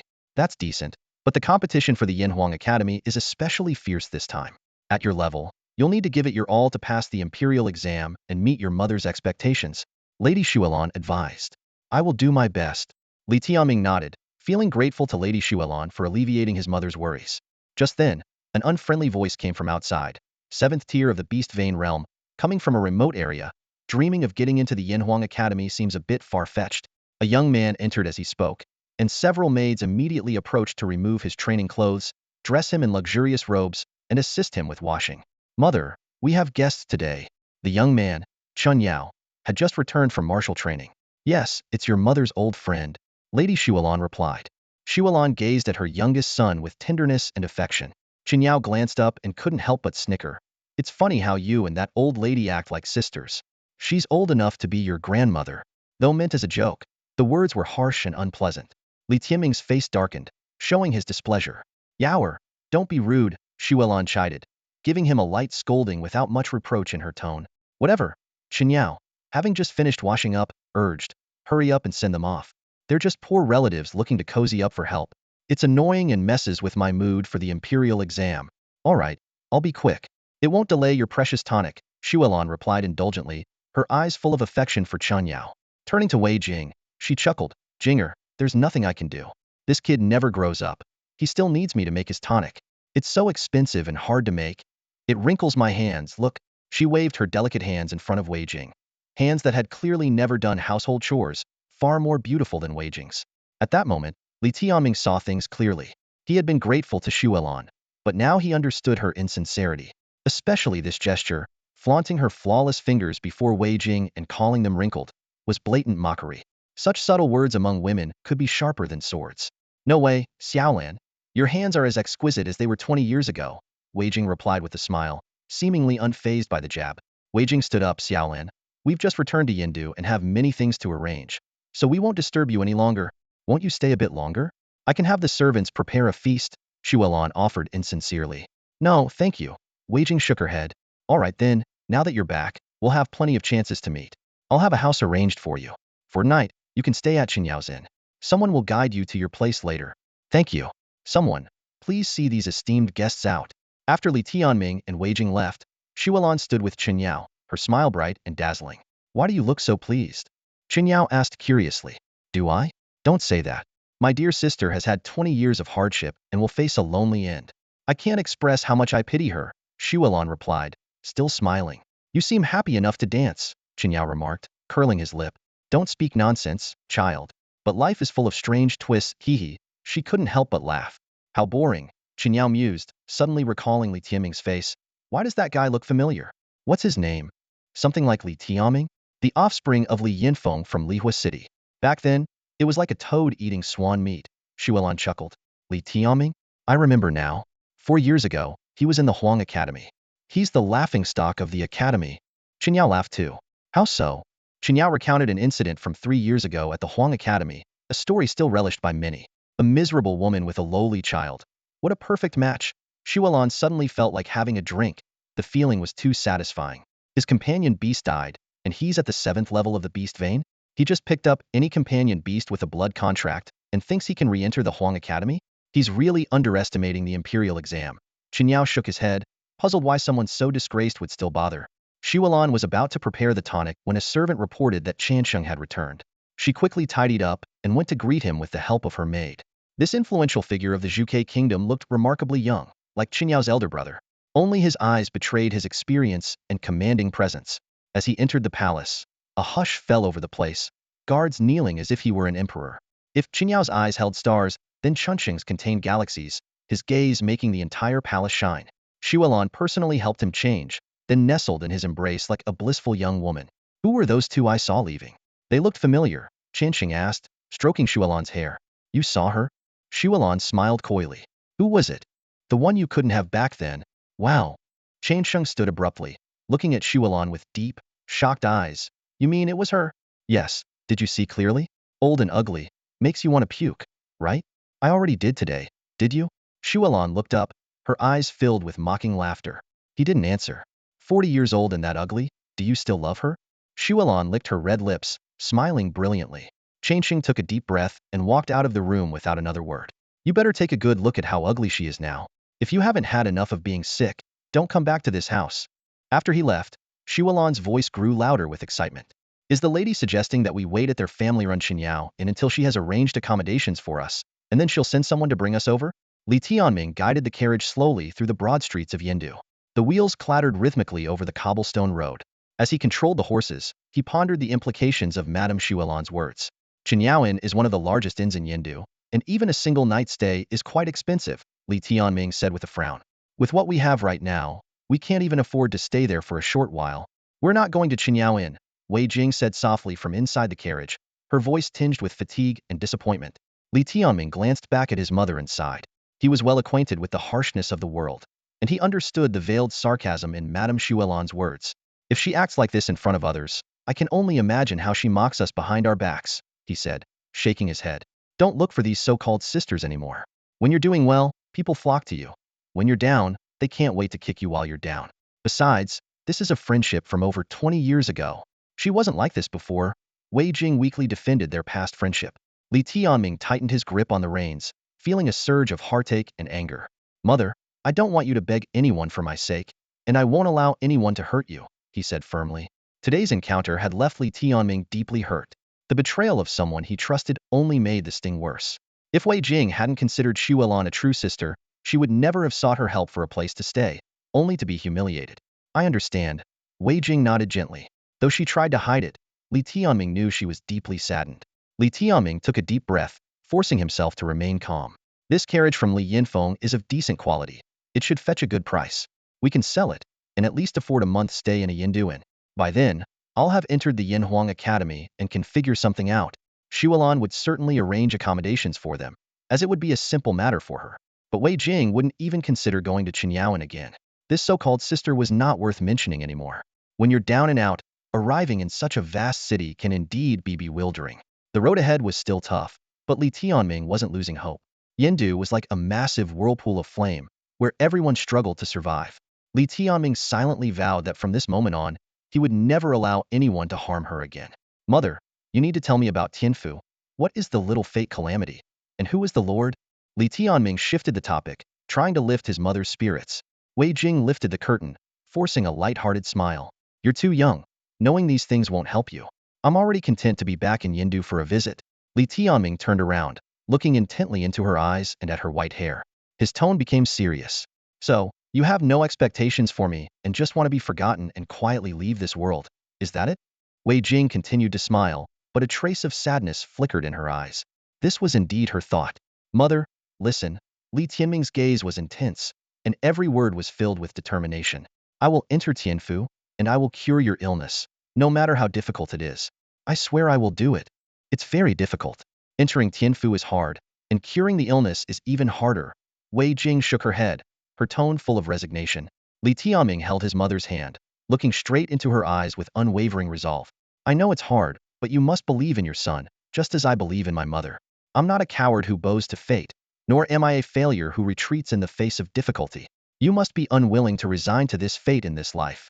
So, even if it costs me everything, I will achieve everything I've promised. Tianming, Wei Jing was somewhat at a loss.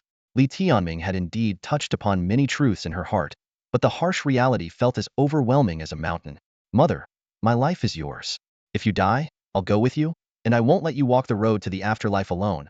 Li Tianming's tone was resolute, leaving no room for jest. Don't say that, child. You have a bright future ahead of you. Wei Jing hurriedly tried to dissuade him.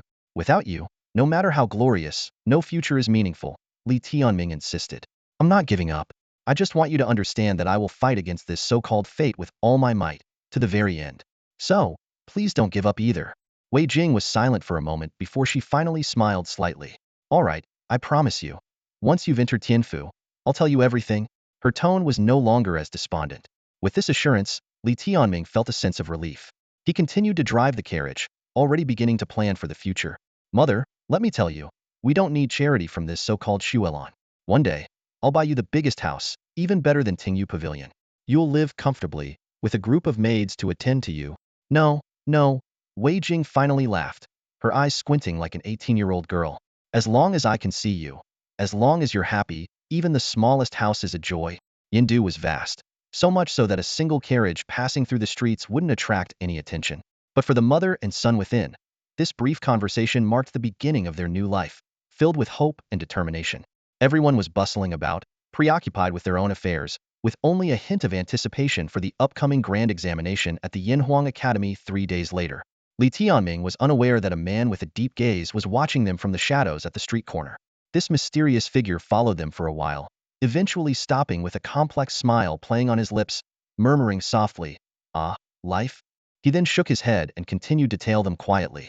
Li Tianming sold their carriage, exchanging it for 30 orange celestial pattern gems, including fire, wind, gold, and thunder gems. This unexpected windfall came from selling 3 fierce beast-level steeds, as an ordinary carriage couldn't fetch even a single red celestial pattern gem. Although the little yellow chick eyed the gems greedily, it understood that they couldn't afford to squander them. This wealth needed to sustain Li Tianming and his mother for quite some time, especially to find a place for his mother to settle and recuperate, which would require considerable expenses. With the grand examination approaching, Li Tianming chose a modest inn and paid for a month's stay in advance. The room had only one bed, which he offered to his mother, planning to train on the floor himself. Thanks to his eternal purgatory body, his physique was exceptionally robust, unaffected by several days without sleep. Once settled, Li Tianming brewed a potion from clear spirit grass for Wei Jing. After she fell into a deep sleep, he and the little yellow chick began their training. Being broke is the world's greatest hardship, Li Tianming joked to himself. Luckily, I snatched Lu Qinyang's thunder fire chains. If we hit rock bottom, selling it could nearly buy us a place in Yin City. The little yellow chick scoffed. What did I do in my past life to end up with a pauper like you? Come on, we're in this together, and you say that? What happened to brotherhood? Li Tianming chuckled, half exasperated. No money, no brotherhood, naive one. My stomach's empty, and I can't think about brotherhood right now.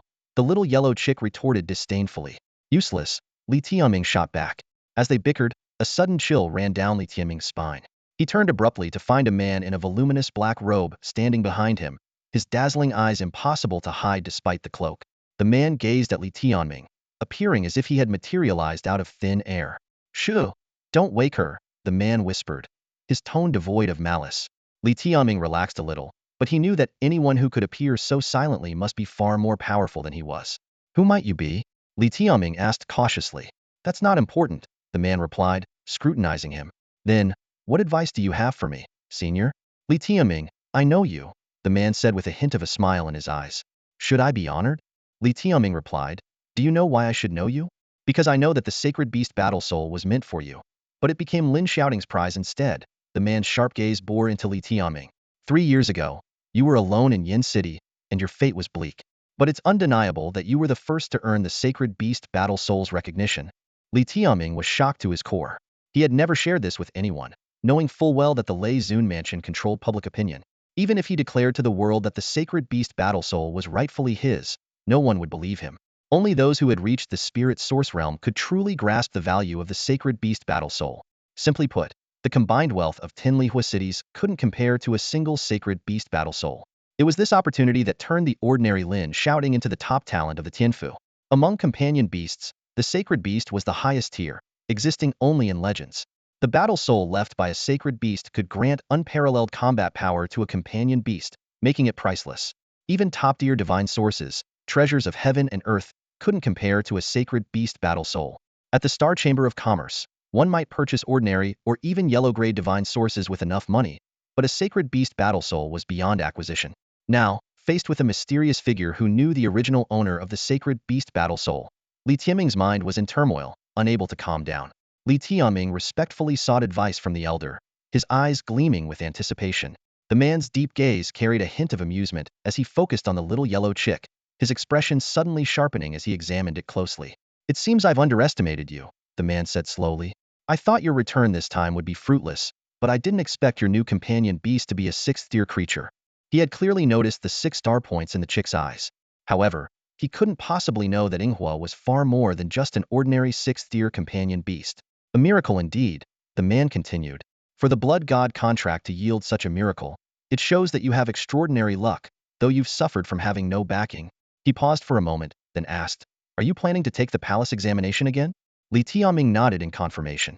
The palace examination is easy, the man analyzed, but entering the heavenly palace is difficult with your current level. You'll need to train at the Yanhuang Academy for a few years before having a chance to enter the heavenly palace. Li Tianming suddenly asked, How did you know I want to enter the heavenly palace? Then he pressed further, Did you eavesdrop on my conversation with my mother? He stared into the man's eyes, and suddenly a light bulb went off. Your gaze reminds me of someone, Chun Yao from the Qin Palace. Could you be? You clever little one, don't say it. The man chuckled, evidently cornered by Li Tianming's questions. Sensing he had pushed enough, Li Tianming nodded and said, Then I'll assume you're a friend of my mother's. He understood that the man had come masked, indicating he didn't wish to reveal his identity. The man breathed a sigh of relief and continued. Seeing your new companion beast gives me some peace of mind. Li Tianming, you should be able to take good care of your mother. She is both great and unfortunate. Li Tianming solemnly promised. I will do everything for her. I heard what you said today. The man praised. You're a dutiful son. Li Tianming's eyes twinkled mischievously. So you did eavesdrop? Ahem. The man quickly interrupted. Don't tell your mother I was here. Say nothing, understand? Otherwise, if trouble arises, I won't be able to help. Rest assured. Li Tianming immediately assured. My lips are sealed, so are mine. The little yellow chick chimed in. The man nodded approvingly. Interesting. He took out a fiery red heaven-patterned stone and placed it in Li Tianming's hand. The little yellow chick widened its eyes. Only one fiery red heaven-patterned stone for our meeting? That's stingy. It knew well that this was the lowest grade of spiritual mineral. The man laughed and explained. This stone contains my power. If you encounter a problem you can't solve, crush it, and I'll find you. But you can only use it once. Li Tianming understood and quickly accepted the precious gift.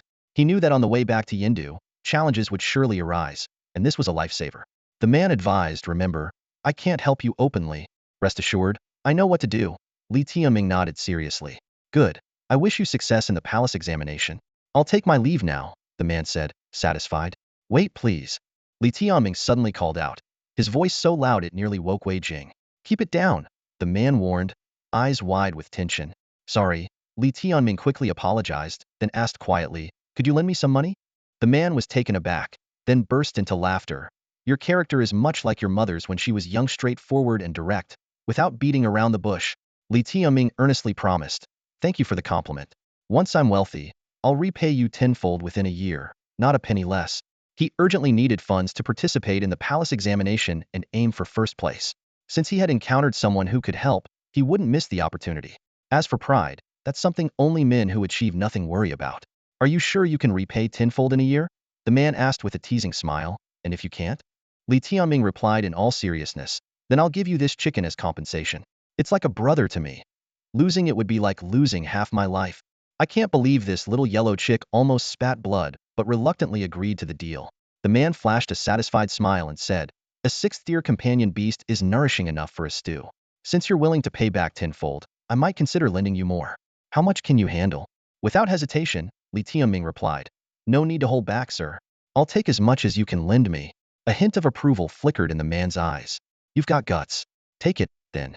I'll come to collect the debt in a year and see how much you can repay. With that, he rummaged in his robes and tossed a hefty bag of money. Bang! The bag hit the ground with a heavy thud. Whoa! The three of them jumped at the sudden noise. The man realized he had been too absorbed in the conversation to notice the impact of the precious stones hitting the floor. An awkward silence filled the room. Li Tianming, little yellow chick, and the man exchanged glances, none daring to speak. They held their breath and listened intently, only relaxing once they confirmed Wei Jing hadn't been awakened. Before leaving, the man solemnly reminded, Li Tianming, remember, tenfold? With that, he turned and effortlessly leaped out the window, leaving Li Tianming and Little Yellow Chick staring at each other. Little Yellow Chick was the first to react, quickly jumping down and rummaging through the bag. When it emerged, it looked at Li Tianming with a pitiful expression and said, You're doomed, kid. Li Tianming asked urgently, How much is there? See for yourself.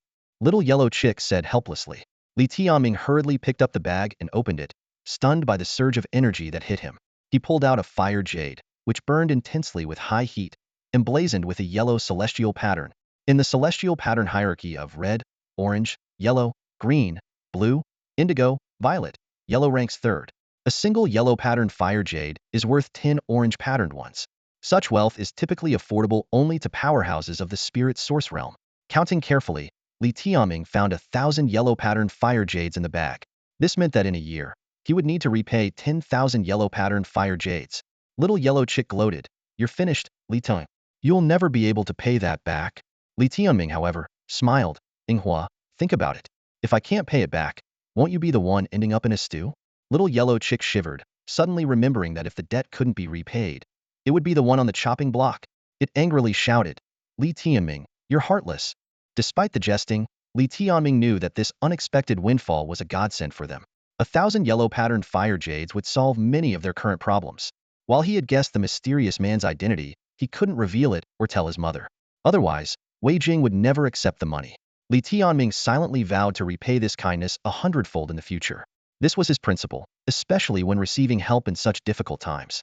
With these funds, Little Yellow Chick, the eternal purgatory phoenix, would greatly accelerate its cultivation. Meanwhile, Li Tianming could purchase more advanced combat techniques to prepare for the impending palace exam. The palace exam consists of 2 stages, clearing the trials and ranking. Those who clear the trials become disciples of the Yanhuang Academy, gaining access to its resources and guidance. The ranking stage determines the order of all who pass, with higher ranks enjoying more resources. The top rank even grants direct entry to the Celestial Court for cultivation. 4 years ago, Li Tianming barely cleared the trials but ranked low in the ranking stage, leaving him with little status at the Yanhuang Academy. In contrast, Lin Shouting ranked first in the ranking stage, becoming a prodigious disciple of the Celestial Court. Given his current strength, Li Tianming should have no trouble clearing the trials, but achieving a high rank requires stronger combat techniques. He decided to visit the largest star chamber in Yindu to select top-tier techniques. With the trials set to begin in 3 days, he needed to quickly enhance his strength. The Star Chamber, established by the Star Commerce Guild in Yindu, is the nation's largest trade center. It covers an area comparable to 1/3 of Lihua City and is the most prosperous place in the Suzaku Kingdom. The term chamber suggests that anything can be found here as long as one has the money. As night fell, Li Tianming and Little Yellow Chick decided to consume some fire jades for cultivation. Their unique cultivation method was something even that mysterious elder couldn't imagine. Little Yellow Chick, having starved for a while, made rapid progress that night, steadily advancing toward the 8th level of the Beast Vein realm. Li Tianming had a hunch that with these fire jades, he could break through to the 8th level of the Beast Vein realm in 3 days. After a night of cultivation, they were both invigorated. Early the next morning, after preparing breakfast for his mother, Li Tianming set off for the Star Chamber to choose the right combat techniques.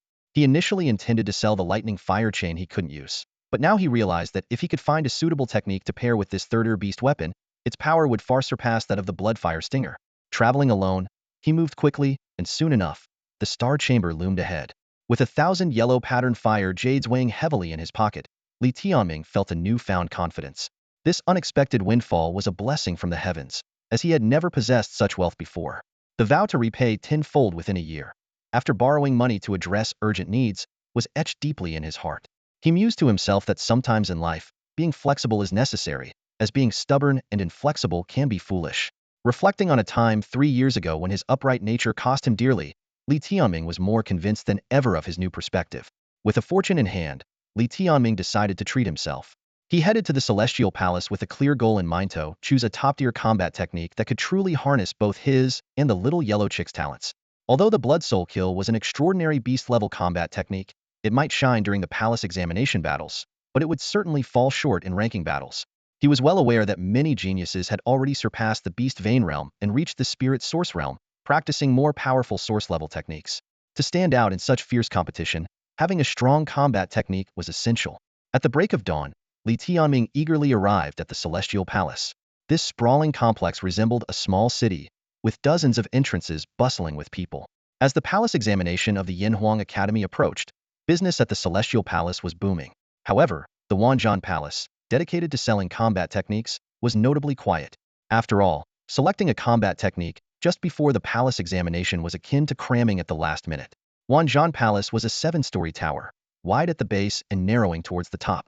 The first floor sold beast-level techniques, while the second floor offered source-level techniques.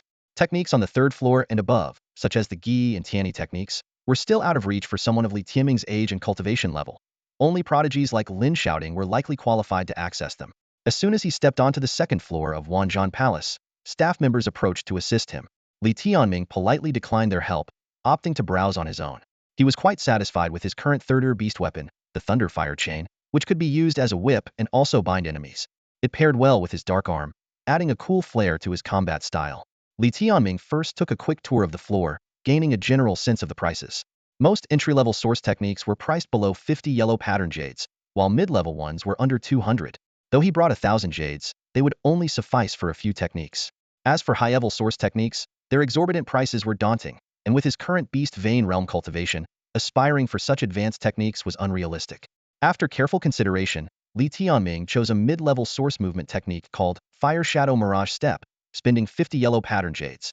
This technique allowed him to create multiple Fire Shadow clones, confusing opponents and making his movements unpredictable. Crucially, it was suitable not only for himself, but also for the Little Yellow Chick, making it far superior to his current Ghost Shadow step. Next, he selected a mid-level Source Claw technique named Netherfire Ghost Claw. Given his left hand's Beast Claw form and the Chick's claws, this technique was the perfect choice. The Netherfire Ghost Claw enabled him to gather toxic netherfire in his palm, significantly enhancing the sharpness of his claws, especially when used with claw-type beast weapons. Most delightfully, the Beast Law component of this technique was particularly suited for avian companion beasts, as if tailor-made for the little yellow chick. The power of the Netherfire Ghost Claw is terrifying. Once it tears into an opponent, the ghostly flames will continue to burn relentlessly. Li Tianming recalled witnessing this formidable beast art at the Flame Yellow Academy, vividly remembering the scene when a senior disciple demonstrated it. Though it seemed obscure, the technique held a chilling, dreadful power. This beast art was far superior to martial arts, especially suitable for the little yellow chick to cultivate. Li Tianming's gaze fell upon the price of this combat art, and he couldn't help but gasp. 150 yellow heaven pattern gems. As a mid-grade source-level combat art, Netherfire Ghost Claw was priced 3 times higher than the Shadowfire Phantom Step. Among all mid-grade source-level combat arts, the destructive power of the Netherfire Ghost Claw was undoubtedly top tier.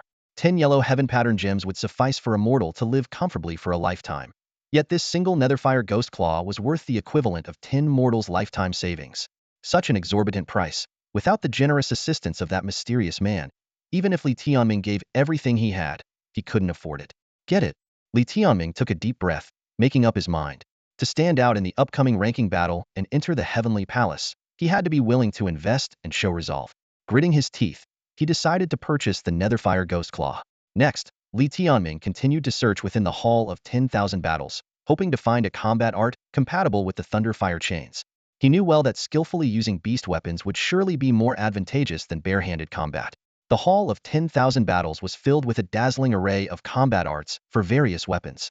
However, combat arts suitable for special weapons like chains and whips were rare, and even within the hall, Li Tianming had limited options. Fortunately, after thorough comparisons, Li Tianming finally selected 2 combat arts that could pair with the Thunderfire chains. The first was the Heavenly Fire Soulbind, also a mid-grade source-level combat art, priced at 100 yellow heaven pattern gems. This art was suitable for beast weapons like whips and chains. When executed, it seemed to draw upon heavenly fire, with the whip dancing in the air, capable of locking onto an enemy's position and restricting their movements. Once successfully bound, the opponent would find it difficult to move. Although not a direct attack method, Li Tianming valued its ability to immobilize enemies. Such a unique combat art fetching this price was a testament to its extraordinary nature. However, what truly captivated Li Tianming was the second combat art, the 9 Whips of Thunder. This was also a mid-grade source-level combat art, priced at a staggering 170 yellow heaven pattern gems. The 9 Whips of Thunder consisted of 9 moves, each strike as swift as a thunderbolt, each more fierce than the last, akin to 9 bolts of heavenly lightning striking in succession with unstoppable power. Among all mid-grade source-level combat arts, its power was unmatched. The price even surpassed that of the Netherfire Ghost Claw, nearing the cost of many high-grade source-level combat arts, highlighting its exceptional nature. Li Tianming took a deep breath, having made up his mind. These 4 combat arts, Shadowfire Phantom Step, Netherfire Ghost Claw, Heavenly Fire Soulbind, and 9 Whips of Thunder were must-haves for him. Despite their high prices, he was all in for this life-and-death battle. 1 movement art, 1 control technique, and 2 explosive combat arts, each fitting his right-hand Thunderfire chains and left-hand Dark Arm, represented the best combination he could think of. That's a total of 470. Half of the money you borrowed yesterday is gone just like that. You're really a spendthrift. The little yellow chick complained from the companion space, clearly feeling the pinch from Li Tianming's extravagant spending. Keep complaining, and I'll cut your food supply, Li Tianming jokingly threatened. The little yellow chick retorted defiantly. You even picked combat arts I can't cultivate. What a waste. It's not my fault your whip is too short. If you had a whip as long as the lightning leopards, you could practice the 9 Whips of Thunder too, Li Tianming teased. You dare to mock me? The little yellow chick bristled, squawking in the companion space. Watch it, don't step on your siblings, Li Tianming laughed, reminding it. He then glanced at the egg in the companion space, noticing that it had been more active recently but still refused to hatch. This filled Li Tianming with both anticipation and anxiety. When this egg hatches, I'll be a dual beast master? Li Tianming thought with excitement. A dual beast master is someone born with 2 companion beasts. This is more than just an increase in number. It signifies a transformation in the entire symbiotic cultivation system. Simply put, in the cultivation process of a dual beast master, the achievements of both companion beasts converge on the beast master. Thus, in the same realm, A dual Beastmaster is much more powerful than a regular Beastmaster. Take the Beast Vein Realm, for example. At the 9th level of the Beast Vein Realm, a dual Beastmaster's 2 companion beasts each possess 9 Beast Veins. Combined, they have 27 Beast Veins, 9 more than a regular Beastmaster. These extra veins not only store more beast energy, but the Beastmaster's own 9 veins, enhanced by the dual companion beasts, become significantly stronger. In the dual Beastmaster system, the beast energy of the Beastmaster equals the sum of the 2 companion beasts. Especially in battles, as long as it's an unknown fight, a dual Beastmaster always has the advantage of 3 against 2. To be honest, most twin Beastmasters are renowned super geniuses, attracting attention from birth. Li Tianming stood in the hall of the Star Palace, recalling the envy he once felt toward these prodigies. However, a twist of fate left him astonished to realize that he, too, might become a twin Beastmaster. His gaze fell upon the 2 hatched eggs in his hands, and an indescribable excitement surged within him. What shocked him even more was the presence of 9 more eggs waiting to hatch. If all were successful, he would become the unprecedented tenfold Beastmaster. The concept was so staggering that he dared not ponder it further. Historically, there were only legends of tri-Beastmasters, and even those were unverified rumors. What would 10 companion beasts entail? No one could imagine. The only certainty was that Li Tianming's bloodline would be thoroughly transformed by these 10 companion beasts, and his power would be their combined strength. This was the allure of the symbiotic cultivation system. The more companion beasts, the higher their rank, the more gifted the Beastmaster. Li Tianming had a particular interest in twin Beastmasters and knew much about them because his enemy, Lin Shouting, was a renowned genius with twin companion beasts. At this thought, a glint of coldness flashed in Li Tianming's eyes. The path of revenge began at this moment. He organized his 4 battle techniques and prepared to settle his accounts. The road ahead might be bloodier, but the key was to challenge it step by step. Li Tianming knew that Mu Qingqing was also in this city. For years ago, they came to Yindu together, during days he once considered the happiest. They supported each other through the palace exams. However, Li Tianming never expected that the woman he trusted most would betray him for ambition by getting involved with Lin Shouting, delivering a fatal blow to him. Thus, he hated Lin Shouting and Mu Qingqing. Li Tianming was no saint. He distinguished love from hate and did not hide his intentions. He returned to Yindu to eliminate them both, with no room for negotiation. Only this way could he honor his brother Jinyu, who grew up with him and fought alongside him for over a decade. Although Jinyu wasn't as lively and mischievous as the little yellow chick, nor as extraordinarily talented, the debt from that stormy night when Jinyu lost every feather was etched in Li Tianming's heart as knives of anger and hatred. As Li Tianming was lost in thought, someone suddenly called his name from behind. He quickly snapped out of his vengeful reverie and turned around, surprised to find a familiar face in the Star Palace. Behind him stood a radiant young man, surrounded by a group of lively youths, sizing up Li Tianming. This was Chen Yao, the youngest son of Chen Sheng, the prince of the Star Palace, whom Li Tianming had met just the day before. "You know me?" Li Tianming asked, puzzled, as he recalled not having introduced himself the previous day. "I've heard of you," Chen Yao replied with a slight smile, and the young people with him chuckled, their smiles tinged with a hint of mockery. "We know quite a bit about Li Tianming's exploits. You're quite the celebrity in Yindu, though if you hadn't returned, people might have forgotten you," a pretty young girl remarked. "Inger, don't be so blunt," Chen Yao gently chided. "We wouldn't want our brother Tianming to feel too ashamed. After all, it took quite some courage for him to come back and embarrass himself." A burly, towering young man with short hair scoffed. These people were actually younger than Li Tianming. 3 years ago, they might have been like Lu Qianyang, still children. Li Tianming was surprised that they knew of these past events, indicating that Lin Shouting had spread the story far and wide to tarnish his reputation. "Chining, Chunding, don't mock others," Chen Yao said with a shake of his head and a smile. "If he can't bear the humiliation and decides to end his life, it will be on your conscience." "Brother Yao underestimates him," Choning muttered. "If he hasn't died of shame in 3 years, his skin must be pretty thick." Her words sent the group into laughter again. Li Tianming smirked internally, realizing that even the children of Yindu's noble families were no different. Especially Chen Yao, who approached Li Tianming and whispered, "That old woman yesterday was your mother, right? She sure is ancient. Let me just say, don't bring her to see my mother again. Your shabby appearance not only sullies my Star Palace, but also affects my mother's reputation." These words touched Li Tianming's raw nerve. He would not allow anyone to speak ill of Wei Jing.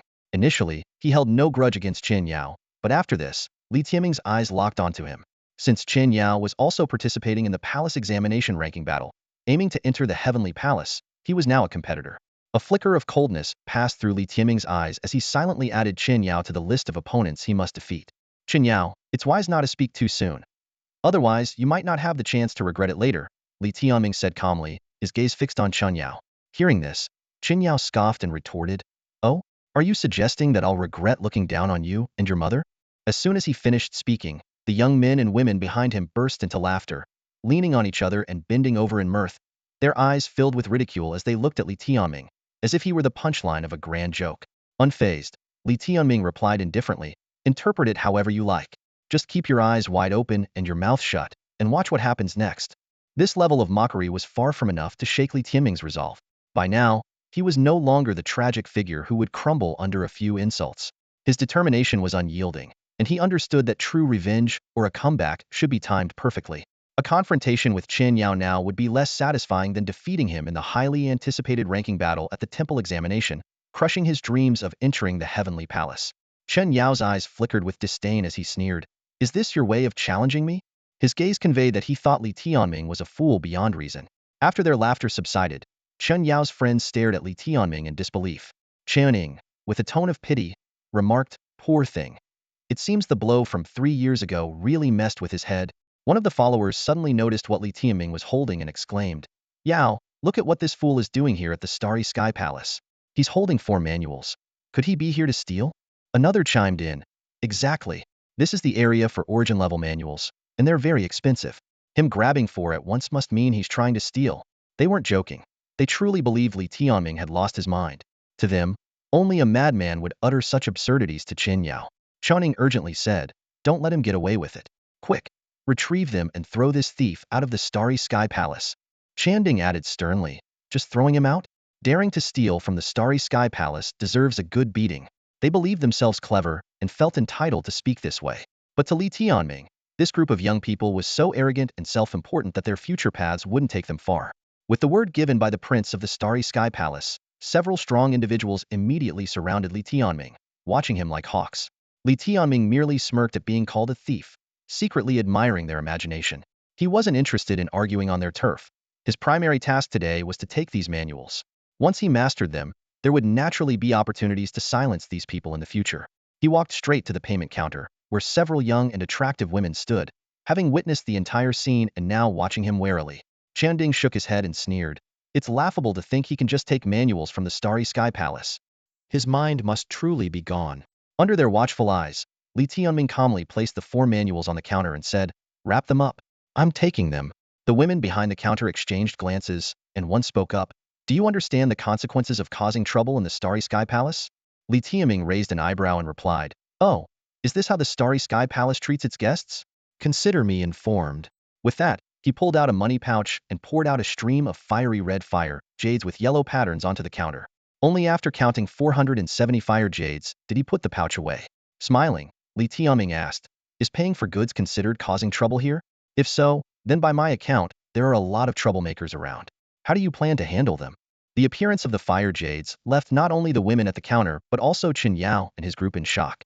They hadn't expected this turn of events, and their intent to ridicule Li Tianming was suddenly thwarted. Li Tianming chuckled to himself, knowing he wouldn't tell Chen Yao that the money he used to buy the manuals came from Chen Yao's own father. "Wrap them up.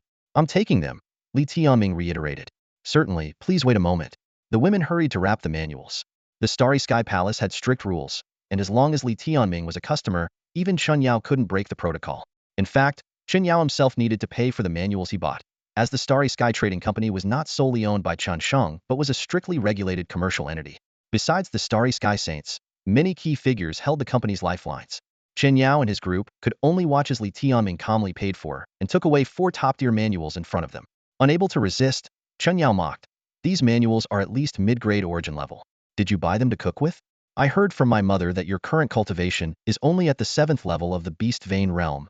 Standing at the door, Li Tianming turned back with a smile and said, "Yes, and when I cook something delicious, I'll let you have a taste. Just don't roll on the ground and cry if you find the flavor lacking." With that, he slipped away, leaving Chen Yao standing there, dumbfounded. Oh my, he dared to provoke Brother Yao again. What is he thinking? Chen Ying was incredulous. But this time, not many joined in the laughter. Chen Yao shook his head, trying to maintain his composure. "Forget it. Let's not stoop to the level of such insignificant beings. It lowers our standards." On reflection, he realized that his words to Li Tianming today were somewhat unbecoming. In public, saying such things would not reflect well on him. A lion mocking a toad in its eyes? That was hardly something to boast about, and might invite derision from other lions.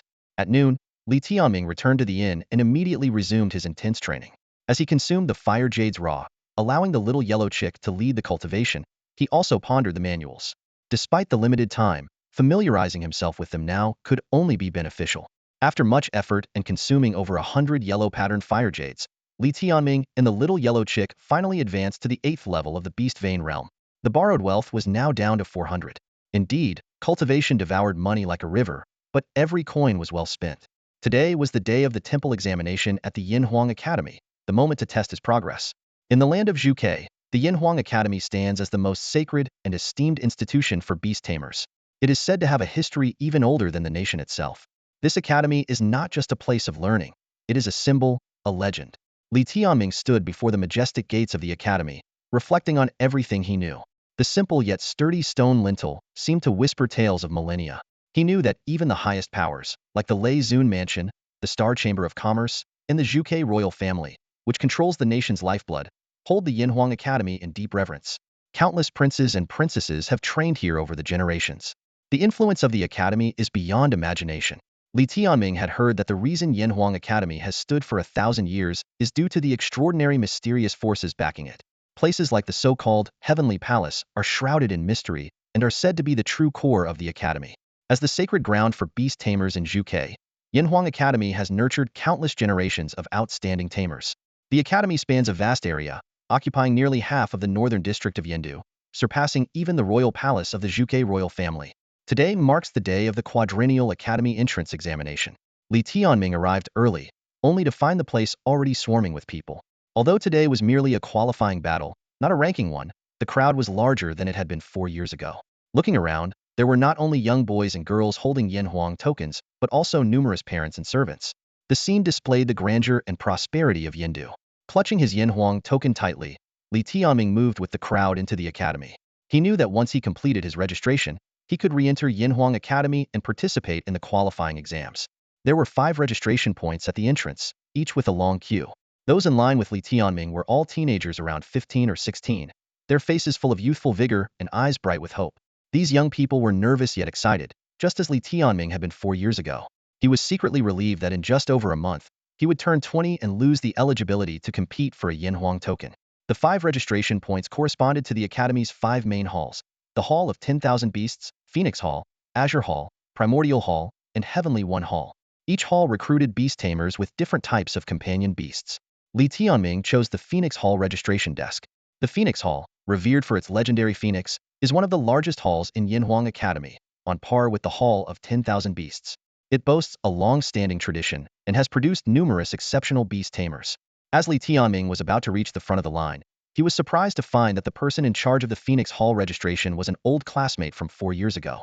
This classmate seemed to have matured significantly, evidently having advanced to the intermediate class.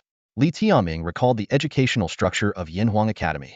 The academy is divided into 3 levels: junior, intermediate, and advanced classes, with new junior classes admitted every 4 years. Students meeting the standards can advance to higher levels, and those in the advanced class, after 10 to 12 years of training, have the opportunity to become instructors at the academy. 3 years ago, Li Tianming had to withdraw from the junior class after losing his companion beast. Meanwhile, his classmates, after 3 years of arduous training, had mostly become spirit source beast tamers and smoothly advanced to the intermediate class. At Yinhuang Academy, repeating a grade is a disgraceful matter. It not only wastes 4 years of youth, but also subjects one to ridicule. Worse yet, everyone only has one chance to repeat a grade. Li Tianming took a deep breath, preparing to face the registration ahead. He knew that the qualifying battle would not be difficult for him, but the real challenge lay beyond. His eyes grew resolute, for he vividly remembered the 2 individuals who had destroyed everything for him 3 years ago, now enjoying the privileges of top talents within the depths of Yinhuang Academy. They could never have anticipated Li Tianming's return, this time with a resolve for vengeance. If it happens again, you'll lose your status as a disciple of the Yinhuang Academy and be expelled immediately. Li Tianming stood in the long queue, his gaze resting on 2 familiar faces responsible for registration ahead. They were his former classmates Feng Zhao and Lin Qingyu. They had studied together for a year and had now advanced to the intermediate class, becoming his seniors. The Phoenix Hall recruits 500 disciples annually, but there are over 1,500 young people in line, and the passing rate for the hall examination is only 1/3. Under the scorching sun, sweat soaked through Li Tianming's clothes as he waited patiently, his mind filled with thoughts. Finally, after nearly an hour, Li Tianming reached the registration desk. He took out the Yinhuang token and wrote, Lihua City, Li Tianming on the list. Fang Zhao and Lin Qingyu were busy, one verifying information and the other collecting tokens. Suddenly, Fang Zhao picked up the list, eyes widening. Li Tianming, is that really you? His voice was filled with surprise and a hint of displeasure. Li Tianming smiled and said, Fang Zhao, Lin Qingyu, long time no see. I got the Yinhuang token again, and I'm ready to make a comeback. Lin Qingyu, in an orange dress, had beads of sweat on her forehead. She hesitated for a moment and tentatively asked, Tianming, are you serious? Of course, Li Tianming replied calmly. I'm still within the age limit, and I earned the Yinhuang token from Lihua City through hard work again. The academy doesn't prohibit a second attempt at the hall exam. Fang Zhao's expression suddenly turned grim. Tianming, because of what happened 3 years ago, our entire class was mocked for a long time. You shouldn't make a scene here. If you really want to cause trouble, I'll have to kick you out. There's no need for that, Li Tianming said indifferently. I meet all the requirements, just register me. Fang Zhao gritted his teeth. Without a companion beast, letting you in would be even more embarrassing. It's not like 3 years ago. We've moved up to the intermediate class. If you insist on causing trouble, don't blame an old classmate for not showing mercy. Li Tianming remained unfazed, giving a thumbs up. Oh, already a senior in the intermediate class, impressive. Fang Zhao fumed. Let me ask you again, will you leave or not? Li Tianming turned to Lin Qingyu. Qingyu, are you as conceited as he is? Lin Qingyu bit her lip and eventually shook her head. Let's just handle this officially. You meet the criteria and have the Yinhuang token. I can verify your information, so you can go in. Fang Zhao was anxious. Qingyu, don't let him in to embarrass us. What's the rush? Li Tianming interrupted. If I embarrass anyone, it's myself, not you. Fang Zhao stood up abruptly, glaring at Li Tianming.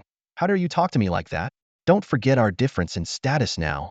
Li Tianming, unwilling to argue further, took his permission and turned away. Impressive. Awesome. If there's a chance, show me what you got. Fang Zhao shouted behind him. I have important matters today, but another day, I'll show you how I can crush you after 3 years of cultivation. You worthless fool. Li Tianming walked into Yinhuang Academy without looking back, filled with mixed feelings. He reminisced about their youthful days when they first entered the academy, those beautiful memories of talking through the night, now sealed in his mind. He wondered if other classmates had turned out like Fang Zhao. Perhaps he would find out soon enough. He followed the crowd into the Yinhuang Academy, and as he passed through the gates, the scene opened up before him. This was the legendary site of the academy, the Yinhuang battlefield. On this vast expanse stood hundreds of massive stone arenas, each marked with the scars of battles from ages past. This place was not only a sacred ground for academy disciples to hone their skills, but also the main venue for significant competitions, including the renowned ranking battles. Encircling the entire field was a grand circular structure, densely packed with rows of seats able to accommodate tens of thousands of spectators. These seats were reserved not only for the nobility of Yindu, but also for ordinary citizens who could afford the price to witness the prowess of the academy's disciples. Above the regular seats were hundreds of private boxes with superior views, exclusively for the elite figures of the Zhuge kingdom. At this moment, although it was not as grand as the ranking battles, a significant number of people were already seated in the stands, mostly elders of the disciples. They watched the arena eagerly, hoping to witness the performance of their younger generation. In the elevated private boxes, some distinguished guests must have already quietly taken their seats. When Li Tianming stepped into the arena, he was completely unaware that 2 familiar faces in the regular audience were observing everything. One was a middle-aged man who appeared quite youthful, his long mustache fluttering in the breeze, exuding an aura of authority. Beside him sat a young woman in her 20s, with enchanting looks and a graceful figure, drawing attention with every subtle expression. These two were Li Yinfeng and Lu Qing. In this battlefield steeped in millennia of history, countless young prodigies had made their names and proven their worth. Today's trial battles, along with the more crucial upcoming ranking battles, would unfold on this land of fervor and ambition. For true geniuses, the trial battles might not pose much challenge, but this remained the stage every academy disciple dreamed of conquering. Feng, you don't need to worry. Today, Qianyang will definitely have no problems. Although entering Tianfu is difficult, with his level, passing is a breeze. Lu Qing gently reassured Li Yinfeng, holding his hand. Li Yinfeng nodded, a hint of relief in his eyes. That's good. Qianyang is indeed reliable. Lu Qing softly said, Qianyang should be grateful to you. If it weren't for your connections allowing him to take Chu Yuqing's place, he wouldn't have gotten the Yinhuang token. Just a small favor. Li Yinfeng squinted, searching the crowd for Lu Qianyang's figure. Lu Qing leaned into his embrace, her voice carrying a hint of vulnerability. Feng, my father passed away unexpectedly. and now my family is declining in the Lei Zun mansion. Now that you have smoothly become the son-in-law of the Lei Zun mansion, my family will have to rely on you." Li Yinfeng gently stroked her long hair, smiling. "We're already married, so there's no need to speak so formally." Their affectionate display drew envious glances, particularly Lu Qing's alluring figure, which captured many jealous eyes. Li Yinfeng felt a surge of pride, holding both status and beauty in Yindu, proving that everything he had done was right. Suddenly, Lu Qing remembered something and frowned slightly. "By the way, Li Tianming will definitely come today. If he finds out that this year's test requires assessing the rank of the companion beast first, will he be devastated?" Li Yinfeng's expression turned serious. "It's a complete waste of the Yanhuang token. A first-ranked companion beast appearing on the Yanhuang battlefield will only add to his embarrassment." Lu Qing agreed. "Fortunately, you sever ties with him. No longer a father-son relationship. Otherwise, it would affect your reputation." Just as Li Yinfeng nodded, his eyes narrowed as he spotted Li Tianming in the crowd. "Feng, who are you looking at?" Lu Qing asked curiously. Li Yinfeng pointed, and Lu Qing followed his finger to see the nonchalant young man. "He really came," Lu Qing said with a cold smile. "Let's see what kind of spectacle he'll create next with a first-ranked companion beast." Li Yinfeng remained silent, pondering. Severing the father-son relationship, abolishing the status of the legitimate heir. Will people truly believe that he has nothing to do with Li Tianming? If he brings shame, can I really remain unscathed? At this time, the Yanhuang battlefield was already divided into 5 areas, corresponding to the assessment areas of the 5 main halls. Li Tianming looked around and noticed that the Wanshou Hall and Phoenix Hall had the most people. He held the detailed rules of the hall assessment, which explained that this time, the assessment was divided into 2 stages. The first stage was to determine the true rank and realm of the companion beast. The realm of the companion beast represents the realm of the Beastmaster, tested through measuring the beast's energy. This time, more than 1,600 people registered for the Phoenix Hall, and only 1,000 would advance to the second stage. The second stage was actual combat. It wasn't necessary to determine a winner. The focus was on passing the combat assessment, with Phoenix Hall's senior members evaluating talent and strength. This stage considered various factors such as talent, age, and combat ability, ultimately selecting 500 people to enter the Phoenix Hall, ensuring fairness and transparency. Each stage required eliminating over 500 people, so having the Yanhuang token didn't guarantee entry into the Yanhuang Academy.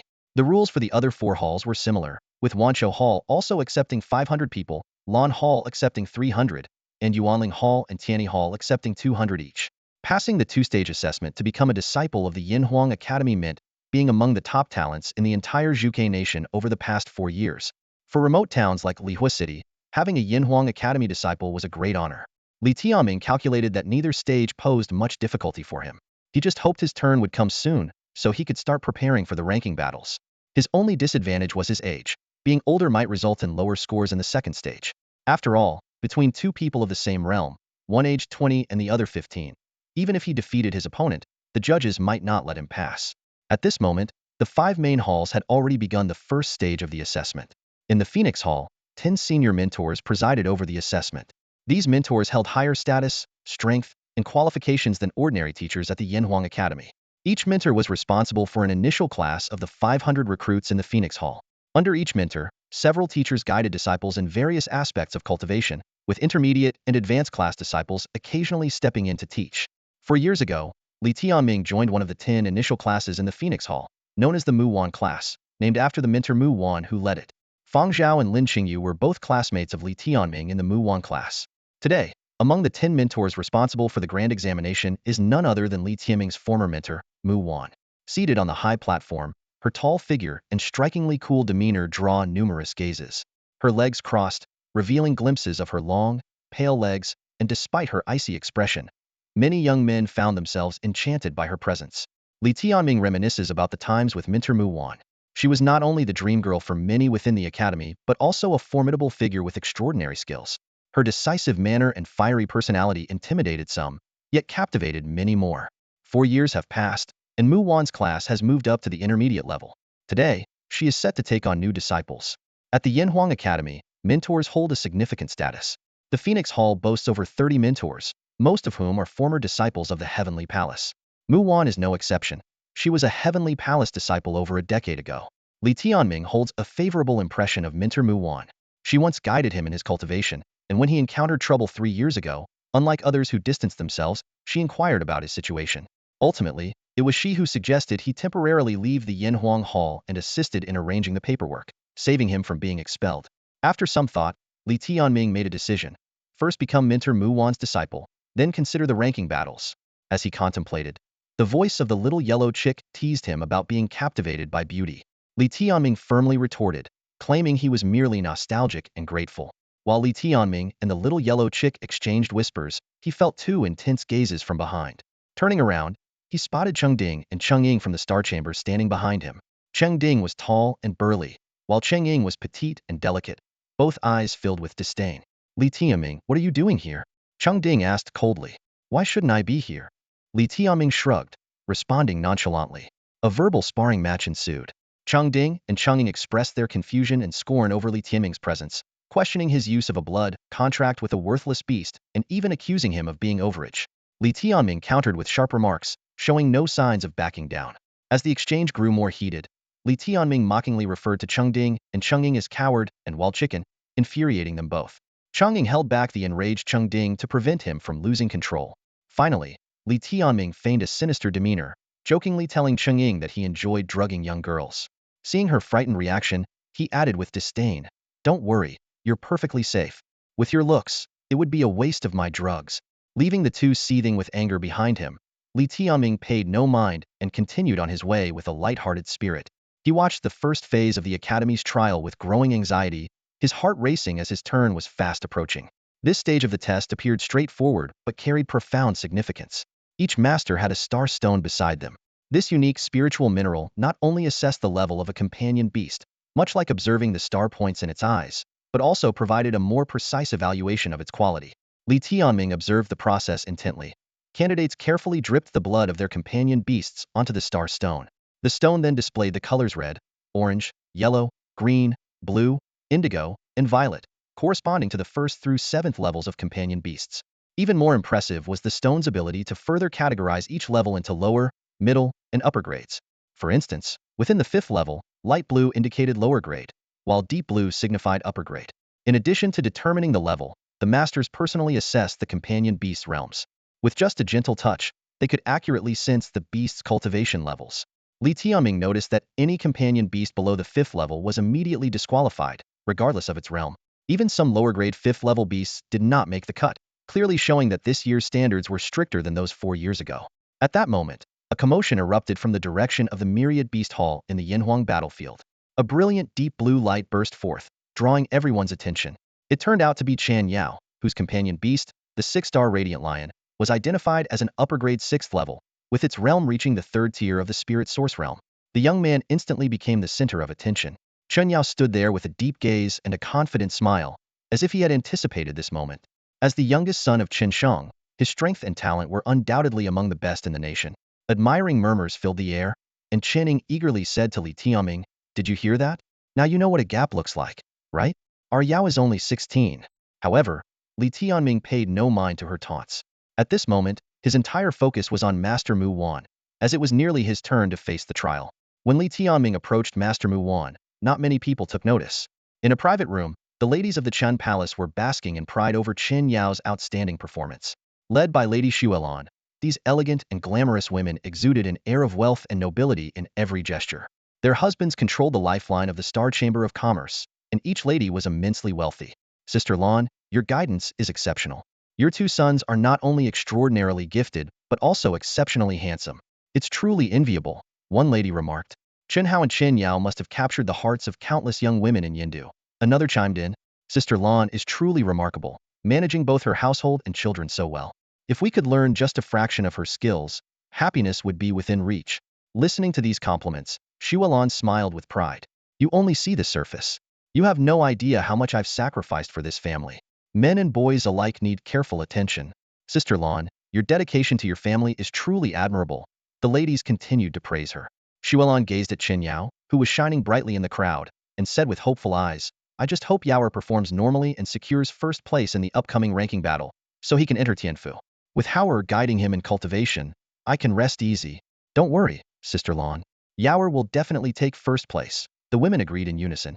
Xuelan suddenly remembered Wei Jing's overage child, who was also set to participate in the ranking battle, and her smile turned cold. She thought to herself, I generously arranged accommodation for you, yet you pretend to be aloof. When your child fails and you're nearing your end, let's see how miserable your last days in Yindu will be. Meanwhile, Li Tianming was making his way toward Master Mu Wan on the high platform. The master was wearing a slightly form-fitting long dress that perfectly accentuated her graceful figure. In the sunlight, her long, fair legs were particularly striking, capturing the attention of the surrounding young men. Suppressing his own embarrassment, Li Tianming straightened his back and approached. Master Mu Wan, I am Tianming. Master Mu Wan, who had been focused on the starstone, slowly looked down at the sound of his voice. When she saw Li Tianming, her icy gaze froze momentarily before she narrowed her eyes for a closer look. Are you here to seek humiliation again? She asked coldly, her red lips barely moving. No, I'm here for a comeback, Li Tianming replied firmly. Master Mu Wan scrutinized Li Tianming with curiosity, sensing that he hadn't lost all his beast essence despite losing his companion beast.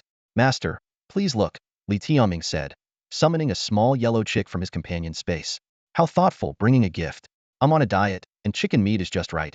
Master Mu Wan said with a slight frown, suspecting Li Tianming was here to cause trouble. Master, you're joking. This little thing is my new companion beast, Li Tianming said seriously. Master Mu Wan's expression softened, realizing Li Tianming wasn't out of his mind. All right, let's see what you've got up your sleeve, she said lazily, resting her chin on her hand with a hint of interest. Li Tianming brought the little yellow chick to the starstone, drawing the attention of the crowd. Chen Ding and Chen Ying couldn't stop laughing at the sight of the peculiar companion beast. Is he here to entertain us? People shook their heads in resignation, but Master Mu Wan watched Li Tianming with genuine curiosity. 3 years had passed, and Li Tianming seemed to possess a calm and composure beyond his years. Master Mu Wan observed the once diligent and upright young man, intrigued by what he had experienced to gain such maturity at his age. As all eyes turned to Li Tianming, he carefully sliced open the little creature's drumstick, squeezing out a single drop of crimson blood and gently letting it fall onto the starstone. Instantly, the starstone absorbed the blood and began to emit a blood-red glow. Red? A first-tier companion beast? Murmured someone in the crowd, ready to mock. But before the laughter could erupt, the starstone's color shifted to orange, its glow becoming brighter. This unusual occurrence typically indicated that the true tier of the companion beast was yet to be revealed. As the light flickered, the starstone swiftly turned yellow. Although a second-tier companion beast was still not impressive, before anyone could comment, the color began to change rapidly again. In a flash, green light emerged, signifying that the little yellow chick had reached the level of a fourth-tier companion beast. Then, the starstone displayed a cyan hue, more brilliant than usual. This result already surpassed most of the young people being tested at the same time. Those who received the Yanhuang token typically had fifth-tier companion beasts, and the deep cyan glow from the little yellow chick clearly indicated it had reached an upper fifth-tier level. Yet, the starstone's transformation wasn't over. Under everyone's astonished gaze, it shifted to blue, the mark of a sixth-tier companion beast. Among the tested youths, only a dozen owned sixth-tier companion beasts, most of which were of lower quality, except for Chen Yao's six-star Yao Lion, which was of higher quality. However, the surprises brought by the little yellow chick weren't done. The starstone's light deepened from light blue to a shade approaching purple, becoming a deep blue. This meant the seemingly ordinary little yellow chick was an upper sixth-tier companion beast, comparable to the six-star Yao Lion, or perhaps even superior. The entire arena fell silent, every gaze fixed on Li Tianming and his little yellow chick. To confirm the outcome, Master Mu Wan had another starstone brought in for a second test. The result was the same astonishing deep blue, even more dazzling than Chen Yao's. Master Mu Wan examined the little yellow chick's eyes closely and indeed found 6-star points, the strongest evidence. Suddenly, the entire Yanhuang battlefield was silent. Then discussions about Li Tianming surged like a tide. Tianming, it seems your luck is quite good, Master Mu Wan remarked with newfound interest in her eyes. Finding the offspring of a sixth-tier beast is rare, and as far as I know, the success rate of a blood god contract is quite low. Li Tianming replied with a smile. Master, they say handsome people are lucky. It seems there's some truth to that. Master Mu Wan blinked, her allure as ripe as a peach. Not bad, quite a change in attitude. It seems I should find time to have a good chat with you. Alone? Li Tianming asked. I fear your admirers might chase me with knives. With a hint of meaning, Mu Wan replied, you sly one. Do you think having a sixth-tier companion beast will make things easy? She clearly remembered the significant impact of Li Tianming's incident 3 years ago, and now that his identity was revealed, the storm he was about to face would be challenging. Li Tianming's smile faded, replaced by a determined look. Not easy, but I've been preparing for 3 years, Master. This determination piqued Mu Wan's curiosity even more. She couldn't imagine the transformation someone could undergo in 3 years. She couldn't help but wonder what this young man had gone through. All right, let's see how you perform, Mu Wan. adept at reading people, saw the confidence in Li Tianming's eyes and couldn't help but look forward to what would unfold next. Is Yinghua really just a top-grade 6th-level companion beast? The truth is far more complex. The Starstone's test results can't reveal the ancient chaotic beast bloodline hidden within it. After becoming a companion beast, Yinghua was bound with a bloodline shackle, and the Starstone could only detect its current facade, like the 6 star points in its eyes, which might actually be 6 brilliant star seas, each containing countless stars burning as fiercely as the sun. While Li Tianming and Mu Wan were conversing, the entire Yinhuang battlefield was abuzz with excitement. Everyone was eager to uncover Li Tianming's true identity. What breed is this little chick? Master Mu Wan asked curiously. Despite her wide range of knowledge, she had never encountered such a 6th-level adorable creature. Li Tianming, thinking on his feet, casually made up a name. Let's call it the Blazing Firebird. The little yellow chick was clearly displeased with this name, considering itself to be the majestic Eternal Purgatory Phoenix. Just as it was about to protest, Li Tianming quickly pinched its beak with his fingers, effectively silencing it. Meanwhile, Master Mu Wan announced to the crowd, Li Tianming, companion beast Blazing Firebird, is a top-grade 6th-level companion beast, at the 9th tier of the Beast Vein realm. In reality, Li Tianming's true level was only the 8th tier of the Beast Vein realm. However, when Master Mu Wan was examining the beast essence of the little yellow chick, she found it to be more potent than the 9th tier of the Beast Vein realm. Although it was clearly not at the Spirit Source realm, she temporarily classified it as the 9th tier. Master Mu Wan had anticipated that announcing the little chick's grade wouldn't cause much of a stir, as everyone had witnessed it firsthand. What truly sparked an uproar was Li Tianming's name. As soon as someone recalled his scandal from 3 years ago, the news would spread like wildfire. Soon, the entire Yinhuang Academy and Yindu would know he was back. This was precisely Li Tianming's intention. He didn't mind making a grand return because he knew that everything he did would eventually cause a sensation. By using the little chick's grade to announce his return, he could show everyone in one go. In the future, he wouldn't have to deal with everyone's surprise at his daring return to Yindu every time he met someone new. Li Tianming. Isn't he the scoundrel who was punished 3 years ago for drugging and molesting Lin Xiaoting's girlfriend, leading to his companion beast being executed? Indeed, when this statement spread, the Yinhuang battlefield was once again in an uproar. This time, the commotion wasn't about Li Tianming himself, but because it involved Lin Xiaoting. Lin Xiaoting was now the top genius of the Academy's Tianfu and the idol of countless disciples. Amidst the uproar, Li Tianming stood calmly, observing the shocked, disdainful, and mocking gazes around him. Everything was within his expectations, and he wasn't angry. He understood that this is how life is. To become stronger, you must face harsh words with a smile and then silence them with your strength. He could feel that many people were unsettled because of him. Wasn't this a kind of triumph? Take Qinding and Channing, for example, who were behind him.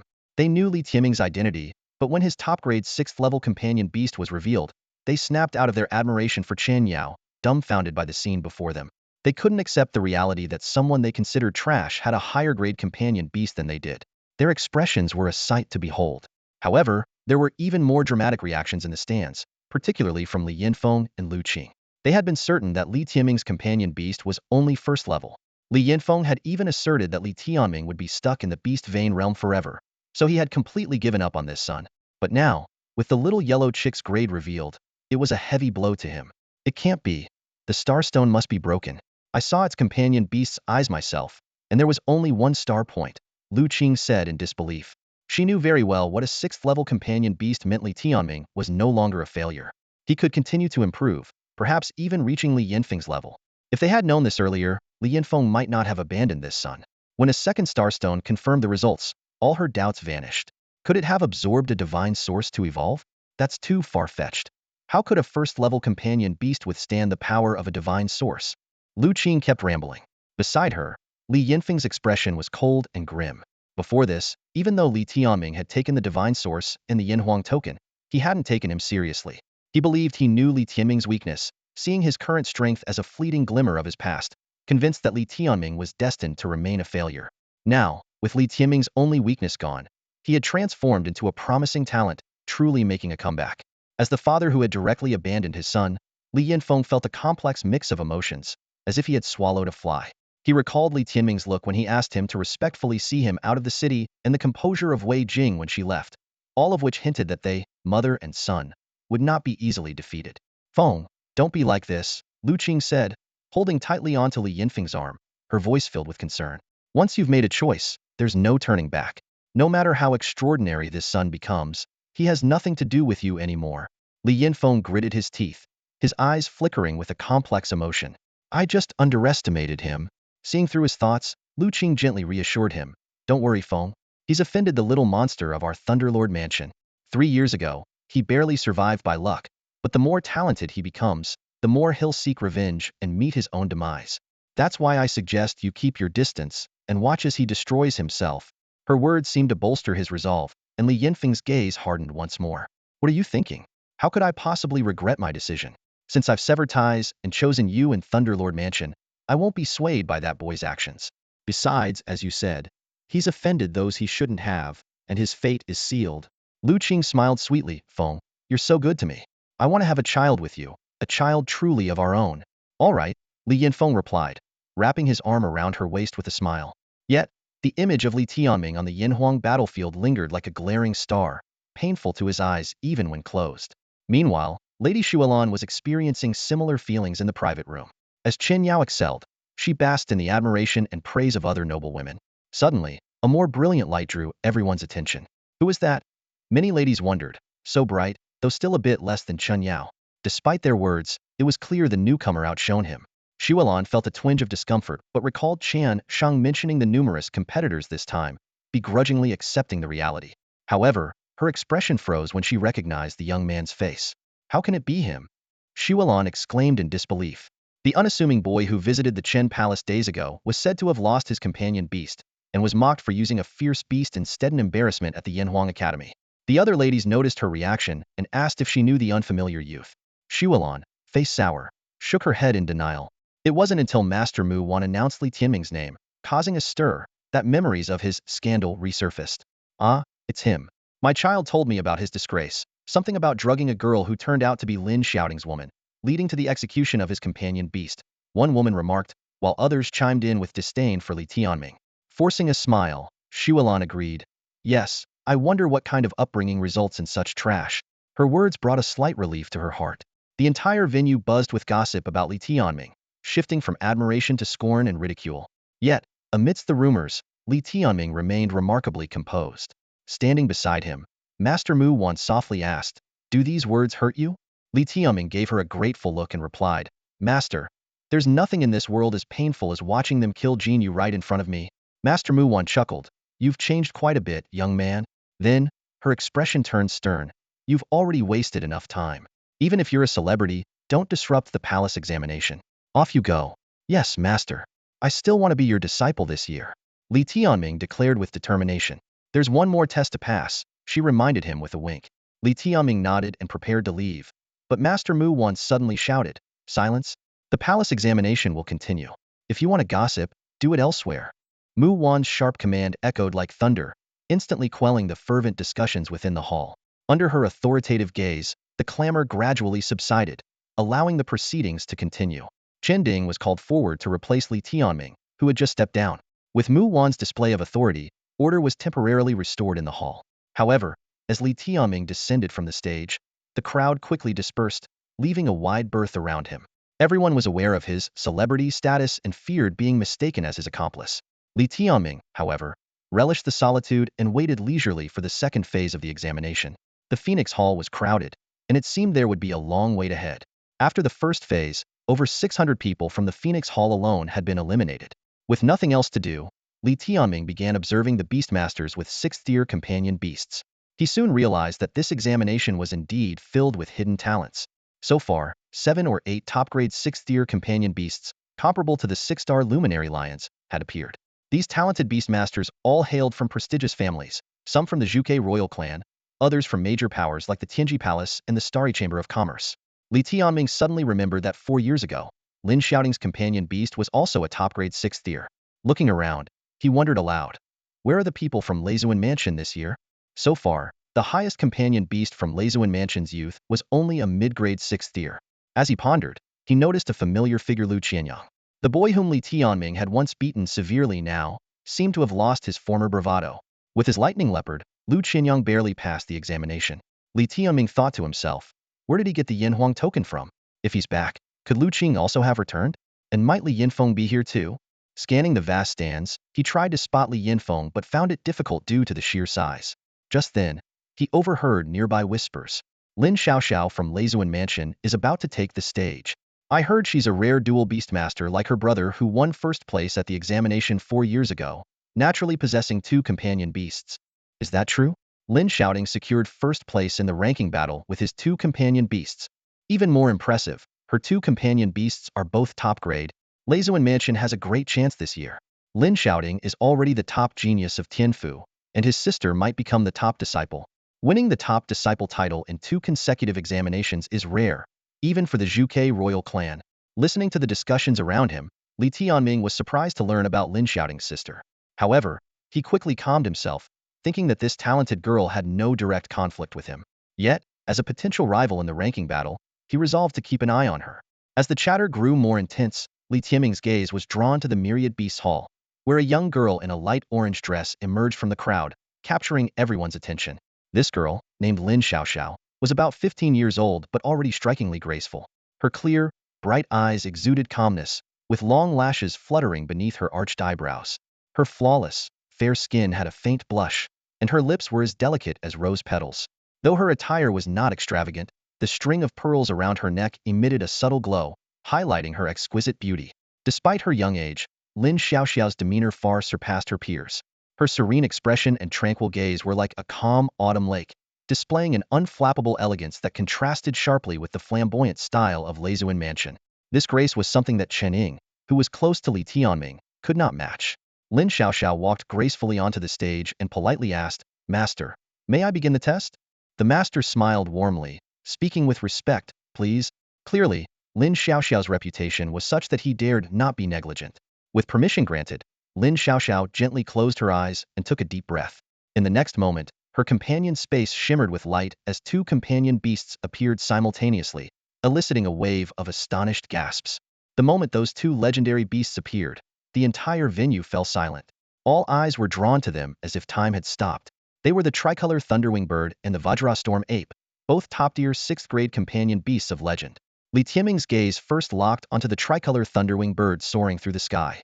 Its body was small yet perfectly balanced, and every flap of its wings demonstrated incredible speed. The most striking feature was its feathers interwoven in blue, green, and red, creating tricolor lightning as they sliced through the air, forming a dazzling halo around its body. When these lightning arcs collided, they emitted a chilling crackle, giving a palpable sense of the electric power. Meanwhile, the other companion beast, the Vajrastorm ape, stood like a small mountain behind Lin Xiaoxiao. At 3 meters tall, this giant ape was covered in dense golden fur, resembling a natural suit of armor. Beneath that golden fur lay bulging, fearsome muscles. Unlike the graceful tricolor thunderwing bird, the Vajrastorm ape exuded a wild, ferocious aura. Its eyes only softened when looking at Lin Xiaoxiao. At other times, they were filled with raging golden lightning. Li Tianming recalled the records about the Vajrastorm ape. It was a rare dual-element companion beast, possessing both thunder and berserk attributes. It had the long-range destructive power of lightning and could enhance its close combat capabilities through a berserk transformation. However, the truly astonishing figure was Lin Xiaoxiao herself. This seemingly delicate girl possessed not just 1 but 2 such powerful companion beasts, implying she not only inherited their abilities but also likely mastered berserk combat techniques, endowing her with remarkable strength. Her beast essence was undoubtedly a perfect fusion of the powers of the tricolor thunderwing bird and the Vajrastorm ape. The ensuing aptitude test left everyone speechless. When 2 drops of Lin Xiaoxiao's blood simultaneously touched the 2 starstones, brilliant blue light instantly illuminated the entire Yanhuang battlefield. The brightness of these 2 beams not only matched but slightly surpassed that of the 6-star Radiant Lion, almost rivaling the little yellow chick. What was more astounding was that these were 2 beams of equal intensity, and their combined brilliance was unmatched. Lin Xiaoxiao, possessing 2 superior 6th-grade companion beasts, the tricolor thunderwing bird and the Vajrastorm ape. Realm. Spirit Source Stage Level 3, the master announced, barely able to contain his excitement. Achieving such feats at just 15 years old and being a dual beast master is truly remarkable. After the test, Lin Xiaoxiao swiftly blended into the crowd with her companion beasts, seemingly reluctant to attract more attention. Yet her stunning appearance undoubtedly concluded the first phase of the palace entrance examination on a high note. In the subsequent tests, most participants appeared mediocre. Within an hour, the entire examination was over. More than a third of the young aspirants were eliminated, leaving in tears. For most, this was their only chance, and leaving meant they would never gain entry to the Yanhuang Academy. The masters paid little heed to these emotional farewells and promptly announced the start of the second phase of the examination. In the second phase, everyone must participate in a battle. We, the 10 masters, will evaluate your performance comprehensively. We value not only victory or defeat, but also the talent, combat skills, and mindset you exhibit during the battle, considering your age as well. Those who earn our approval will receive a disciple token. If you receive tokens from multiple masters, you can choose among them. Those who do not receive a token will be temporarily on hold, but poor performance may lead to direct elimination. Li Tianming understood this rule was the same as before. Simply put, everyone remaining had to participate in a battle, and the 10 masters would evaluate their performance. If someone met a master's personal standards, they would receive that master's disciple token, allowing them entry into the master's introductory class. For instance, if Master Mu Wan recognized Li Tianming, she would directly give him a disciple token, equivalent to passing the examination. Receiving tokens from one or multiple masters essentially made no difference, though having more tokens offered more choices. If a performance was average, the candidate would be on hold but not completely out of the running. The masters would conduct more detailed assessments later to ensure fairness. But if a performance was truly poor, showing no talent, the candidate would be directly eliminated. In the Phoenix Hall, over 1,000 candidates remained, indicating that 500 battles would take place, with the examination lasting several days. Li Tianming, eager not to waste time, decided to take the stage soon. After all, his mother was anxiously awaiting good news at the inn. At this stage, apart from his age disadvantage, Li Tianming had advantages in other areas. He was confident that Master Mu Wan would choose him. For him, the examination was just a necessary procedure. He was more focused on the upcoming ranking battles. As Li Tianming searched for an opponent, a large shadow suddenly appeared behind him. Turning around, he found it was Chanding. "What's up?" Li Tianming asked. Chanding, with a sullen expression, said, "I'm at Spirit Source stage level 1, and you're at Beast Vein stage level 9. You're 4 years older than me. I just want to know if you dare accept my challenge."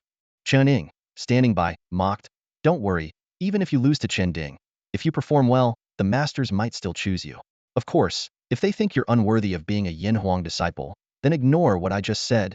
Their intent was clear. They wanted to teach Li Tianming a harsh lesson. "So, do you dare?" Chanding growled like a beast. Of course, taking down a big fool like you is easy, Li Tianming thought. He was looking for an opponent who could fully showcase his strength. Spirit Source stage level 1? Perfect for testing his limits. In a private room, a group of elegant women were eagerly discussing the match taking place in the arena. Sister Qin excitedly exclaimed, "Your son, Chanding, is up next. He's really brave, being the first to step up in the challenge. Hasn't Chanding already broken through to the Lingyuan realm? My Inger is still only at the 9th level of the Beast Vein realm." Another lady remarked with a hint of envy. "Don't worry, sister. Inger will reach the Lingyuan realm in less than half a month." Sister Qin reassured her. These two kids get along so well, they can continue their cultivation together at the academy. It's truly enviable. As their conversation heated up, Lady Shuelon suddenly raised an eyebrow and said, "Isn't it obvious?" Her tone carried a hint of displeasure, seemingly due to the unexpected rank of Li Tianming's companion beast. Her words cast a momentary awkwardness over the room, and the other women fell silent. Just then, a young man in white appeared opposite Chanding. He was tall and agile, with deep, calm eyes and a faint smile. The only unusual thing was his left hand, which was wrapped in white cloth and covered with a glove. "Is that Li Tianming? He's actually daring to challenge Chanding," the women exclaimed in surprise. "He's a few years older than Chanding, yet his realm is lower. Apart from his high-rank companion beast, he seems to have nothing going for him. Isn't he just asking for trouble?" Chanding's mother modestly said, "This is Dinger's first time participating in such an important battle. I'm not sure how he'll perform." The other women quickly reassured her. "Sister Qin, don't be modest. With young Master Chunyao's help, dealing with a scoundrel should be a piece of cake." Lady Shuelon, who had been silent, finally smiled. "Exactly. Chunding can teach a lesson to someone with bad intentions." Her words lightened the atmosphere once more. On the arena, the battle officially commenced. Chunding's companion beast, the star demon rock, spread its massive wings, its dark purple feathers glimmering like a starry sky. In contrast, the little yellow chick on Li Tianming's shoulder seemed small and innocuous. The chick suddenly asked, "Is your companion beast male or female?" Chunding replied disdainfully, "What does it matter, male or female?" He stepped forward, throwing a punch that sparkled with starlight. The chick chuckled lasciviously, "If it's male, neuter it. If female, well." This remark provoked a sharp screech from the star demon rock, which charged in a fury. "Wow, such a deep voice, definitely male," the chick shouted. "Your gender mistake is your original sin. Li Tianming, go get him." Li Tianming chuckled. "Aren't you supposed to be my mount?" The little yellow bird arrogantly replied, "You've got it wrong. You're my mount." Their light-hearted banter infuriated Tianming. He unleashed his beginner-grade source-level combat skill, Star Punch, aiming a powerful blow at Tianming. However, in an instant, the figure before him vanished like a shadow of flames. For a moment, Tianming thought he had obliterated Tianming, but then he heard a teasing voice behind him. "What kind of Lingyuan realm are you in with such slow speed?" The sudden sound in his ear gave him a foreboding sense of danger. Tianming whipped around and threw a punch, only to see Tianming's body dissolve into flickering flames once again. The arena was filled with dazzling flashes of fire, each lasting several breaths. Speed had always been Tianming's weakness, and now he couldn't determine Tianming's exact position. This must be a mid-tier source-level battle art. Tianming was shaken as he recalled the 4 battle arts Tianming acquired at the Star Palace. They only sold source-level arts there. He couldn't help but feel a tremor in his heart. Could it be that in just a few days, Tianming had mastered such advanced techniques?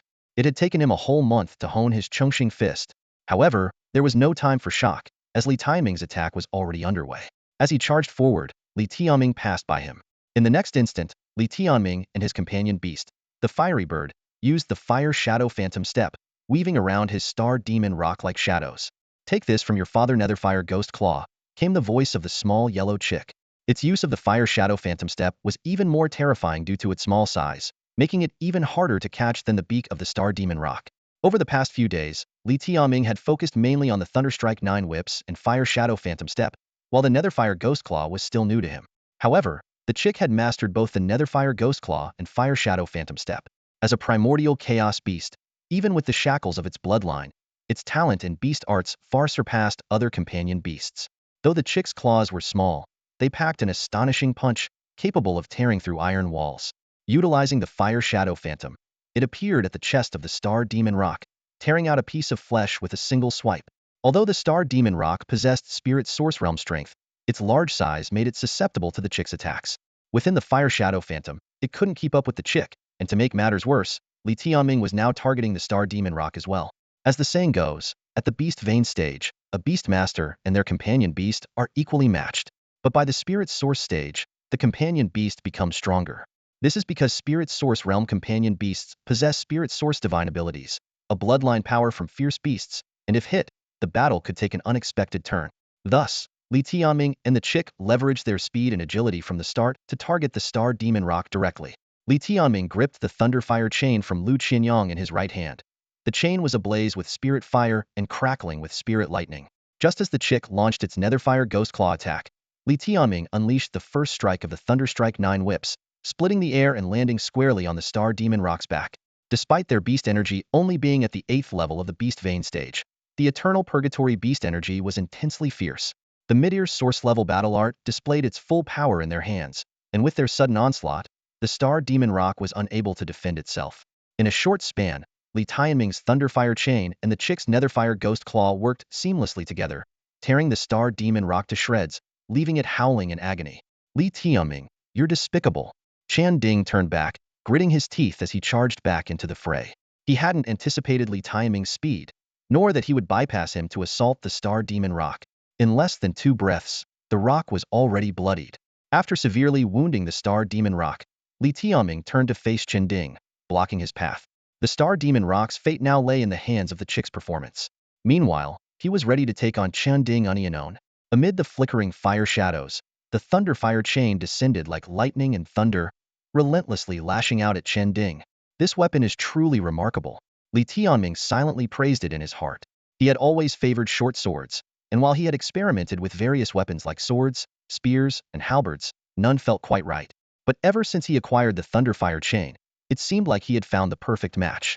The destructive power it unleashed with each strike captivated him. Even more thrilling was the endless variety it offered through the Thunderbolt whip techniques. At this moment, even though Tianming was all brute force, he couldn't get close to Tianming.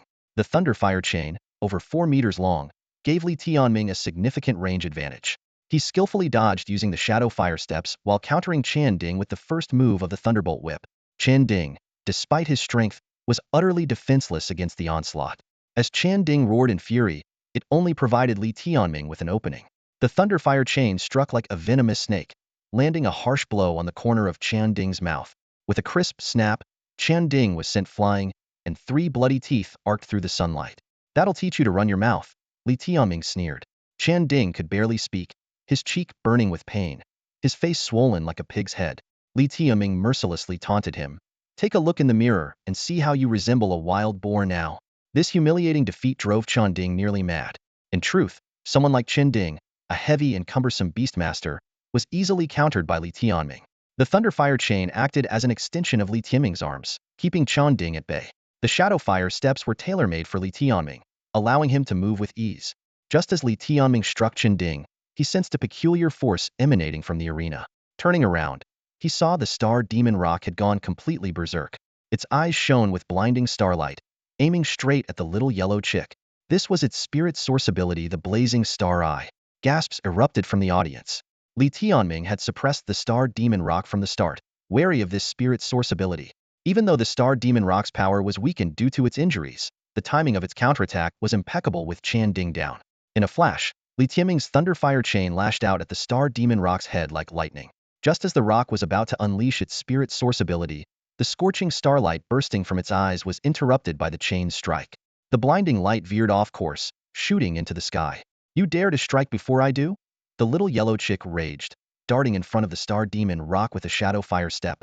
The Netherfire Ghost Claw tore open another bloody wound on the rock. At the same time, Li Tianming's Thunderfire chain struck 3 more times, leaving the rock battered and bruised. That's enough. A commanding voice rang out from the master's seats.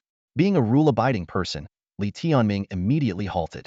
The little yellow chick, still lost in the heat of battle, wanted to continue, but Li Tianming had to use the Thunderfire chain to drag it back. What are you doing? I was about to finish it off, the little yellow chick protested, clearly still caught up in the thrill of the fight. It's over, Li Tianming reminded it. Once the masters declare the end, the battle must cease immediately. This contest wasn't about life and death. It was for the masters to evaluate each participant's talent and strength. As expected, it was Master Mu Wan who announced the end of the fight. Out of respect, Li Tianming obediently stopped. However, Ding was still fuming. Though his injuries were bearable, his anger was like that of an enraged bear. He staggered to his feet and growled, Li Tianming, I won't accept this, let's go again. Li Tianming smiled calmly, defeated. You no longer have the right. Just as Ding was about to protest further, Master Mu Wan's voice interrupted. Come and collect your disciple token, don't waste time. There are over 1,000 more to go. Though her words were firm, they were music to Li Tianming's ears. He looked up to see Master Mu Wan smiling at him, while the other 9 masters mostly stood with their arms crossed, silent. Mu Wan, you know what he did 3 years ago? He's a blemish on the academy, a nuisance to Lin Shouting and the Lei Zun house. A male master whispered. Who I choose is none of your business, Master Mu Wan retorted, tossing the disciple token to Li Tianming. Although the battles continued, Li Tianming was undoubtedly the first to pass the academy's trials that day. He knew how hard-won this victory was and expressed his gratitude. Thank you, Master. I will strive to bring you honor. Holding the disciple token again, Li Tianming was filled with a mix of emotions. Without Mu Wan's support, no other master would have dared to take him as a disciple. They could have easily used his age as a reason to disqualify him. At this moment, Master Mu Wan turned to Ding, saying, Ding, you're young and talented. Your poor performance today was because you were outmaneuvered by Li Tianming's cunning. I will take you as my disciple. Master Li Kuei, who had just been speaking with Master Mu Wan, was the first to step forward and present his disciple token. He solemnly announced, Ding, I am willing to take you as my disciple. You may choose your master. The other masters quickly followed suit, expressing their willingness one after another. Li Tianming watched in disbelief as a total of 9 masters offered to take Ding as their disciple. In truth, given Ding's talent and background, he was indeed one of the most outstanding contestants in the trial battle. However, what baffled Li Tianming was that Ding's performance had been utterly lackluster, as he had been thoroughly suppressed by Li Tianming. Moreover, Ding's demeanor left much to be desired. Li Tianming mused to himself, how could such a performance attract the favor of 9 masters, while he himself only received Master Mu Wan's disciple token? The contrast was truly absurd. Nevertheless, Li Tianming quickly adjusted his mindset. To him, having Master Mu Wan was more than enough. As for those other arrogant men, he couldn't care less. Just then, Master Mu Wan's voice rang out, Tianming, prepare for the ranking battle. This was like a splash of cold water, snapping Li Tianming back to reality. He realized he shouldn't be dwelling on these social dynamics, but rather focus on the more important challenge ahead, the ranking battle. The ranking battle at the academy was a grand event, far more significant than today's trial. The ranking would directly affect a disciple's status and access to cultivation resources. The Yanhuang Academy also had some precious cultivation realms, and the time one could spend there was determined by their rank in the battle. At this moment, in the Phoenix Hall, there were at least 500 battles still waiting to be fought. The duration of these battles was unpredictable and could last several days. Once these matches concluded, the ranking battle would follow. During this time, those who had already passed could enter Yanhuang Academy to familiarize themselves with the surroundings. However, Li Tianming had already spent a year at the academy, so he decided to leave and share the good news with his mother. After bidding farewell to Master Mu Wan, he walked down the stage with Chen Ding. Chen Ding's eyes were bloodshot, and his killing intent lingered. As soon as they stepped off the stage, someone came to meet Chen Ding. It was Chen Yao from the Myriad Beast Hall, who hadn't yet participated in the trial battle. "What's up?" Li Tianming asked coldly.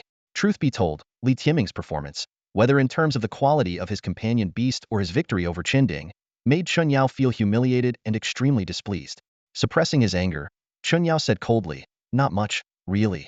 I did underestimate you before. I didn't expect someone with such a notorious reputation and poor character to have some luck and skill." Li Tianming raised an eyebrow and replied, "I don't understand. Is that supposed to be a compliment?"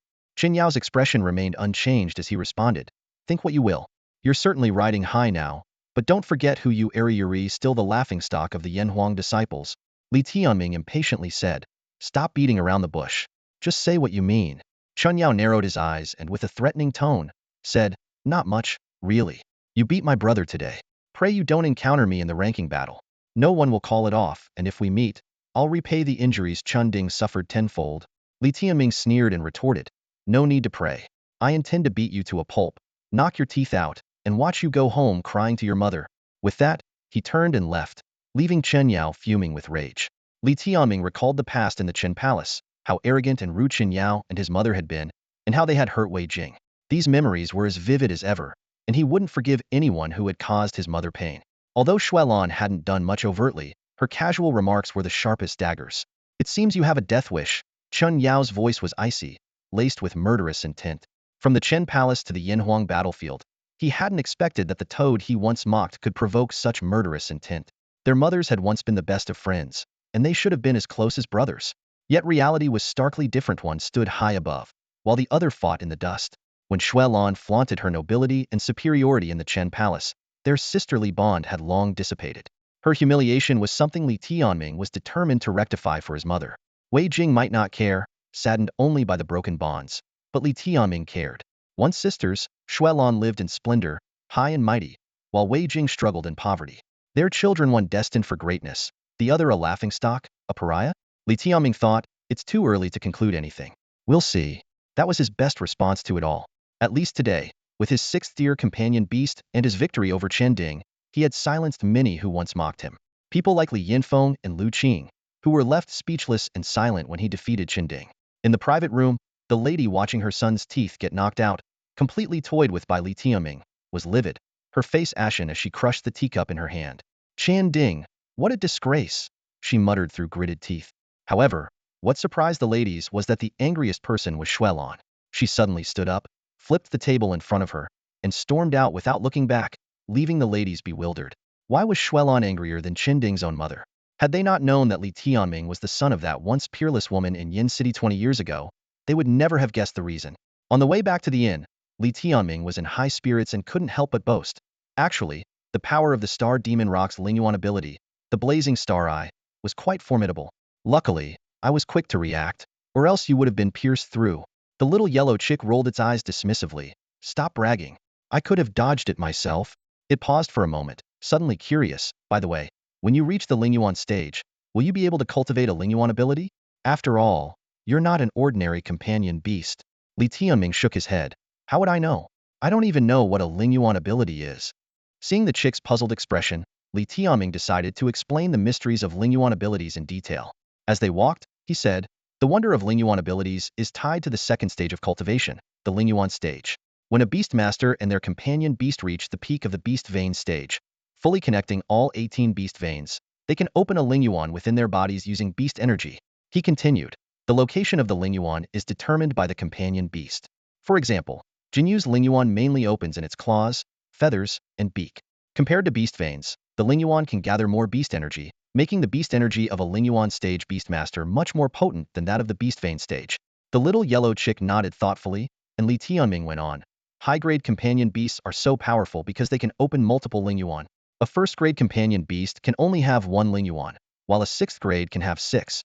This means that even at the same stage, a sixth-grade companion beast has nearly twice the total beast energy of a third-grade one, making it significantly stronger. Noticing the chick's lingering confusion, Li Tianming added, "The reason I didn't use first or second-grade companion beasts as examples is that they can't even reach the Lingyuan stage." He illustrated further. Take Xinyao, for instance. He definitely has 6 Lingyuan, all cultivated to the 3rd level. A Beastmaster with a 5th-grade companion beast at the same stage would only have 5 Lingyuan and wouldn't stand a chance against him. Looking at the little yellow chick, Li Tianming spoke with anticipation. When you reach the Lingyuan stage, you should be able to have 6 Lingyuan too. The more Lingyuan, the stronger the innate talent. He explained another important aspect of Lingyuan. Lingyuan also has a stronger use, which is the Lingyuan ability. This ability actually comes from fierce beasts. In the world, fierce beasts born without wisdom, as long as they are above the 3rd rank, naturally possess powerful awakened abilities. For example, the water tornado of the bladeback crocodile from Fire Ling Mountain is its awakened ability. Li Tianming elaborated on how to acquire Lingyuan abilities. After slaying a fierce beast, a Beastmaster can use a refining method to extract the beast's awakened ability into a beast soul. Then, by introducing the beast soul into a companion beast Lingyuan, the companion beast can acquire a Lingyuan ability. In simple terms, Lingyuan abilities are taken from fierce beasts.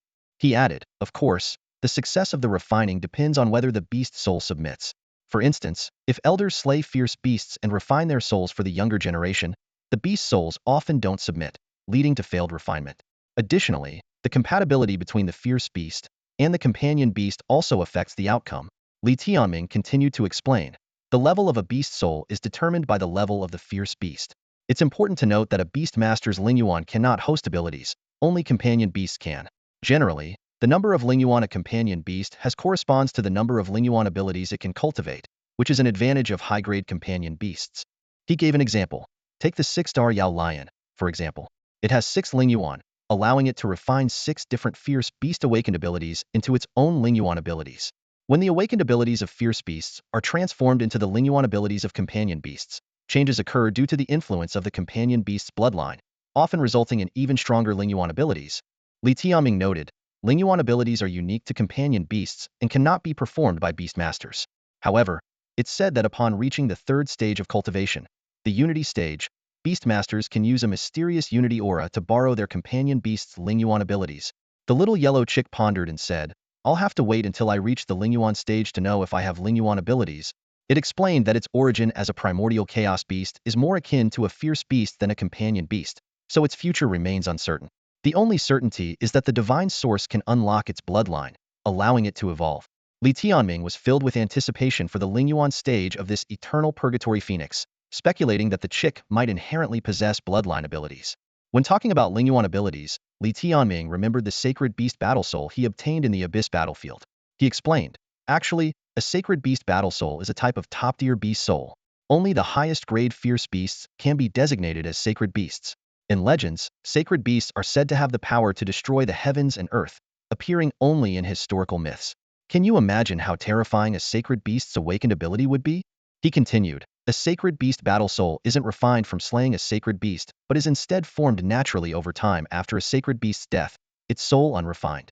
This type of sacred beast battle soul can also be refined into a Lingyuan, and since the sacred beast has long passed, it offers little resistance. Once the ritual to refine the sacred beast war soul is successful, the resulting spiritual power is formidable yet highly unstable.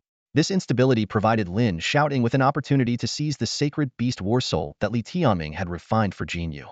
Normally, a successfully refined spiritual power cannot be taken away. However, at that time, Li Tianming had only recently acquired the sacred beast war soul, and Jinyu had just completed the refinement. Before they could fully harness its power, they were betrayed by Mu Qingqing. Back then, Jinyu had refined the sacred beast war soul into the divine source of its feathers. In response, Lin Shouting plucked all of Jinyu's feathers. Even so, due to the instability of the sacred beast war soul, it's likely that Lin Shouting hasn't been able to fully control it even after 3 years. Li Tianming silently vowed in his heart. Once, Lin Shouting stole the sacred beast war soul from Jinyu.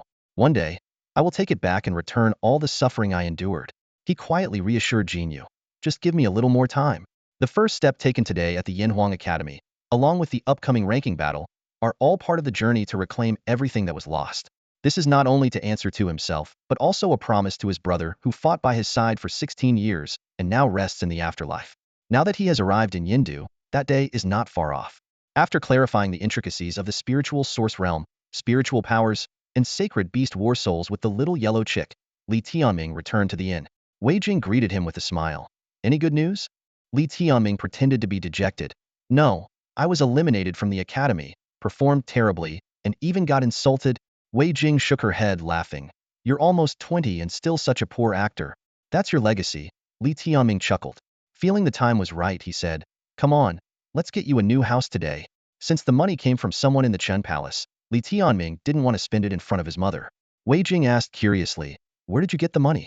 Li Tianming fabricated a harmless lie. I ran into a fool during the trials today who insisted on betting with me. I didn't hold back and won a hefty sum. He felt this lie was necessary to reassure his mother about moving into a new home. After all, the inn was too transient to stay for long.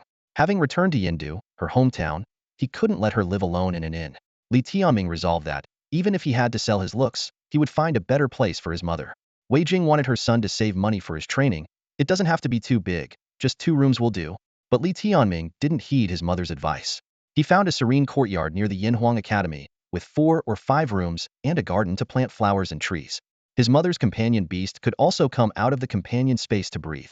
This home cost Li Tianming 100 yellow celestial pattern jades, equivalent to 2 sets of the Shadow Mirage steps, but he felt it was worth it. Because from now on, his mother would no longer be a wandering soul. Li Tianming spent an entire day buying all the necessary household items for his mother and hired a kind aunt to take care of her daily needs.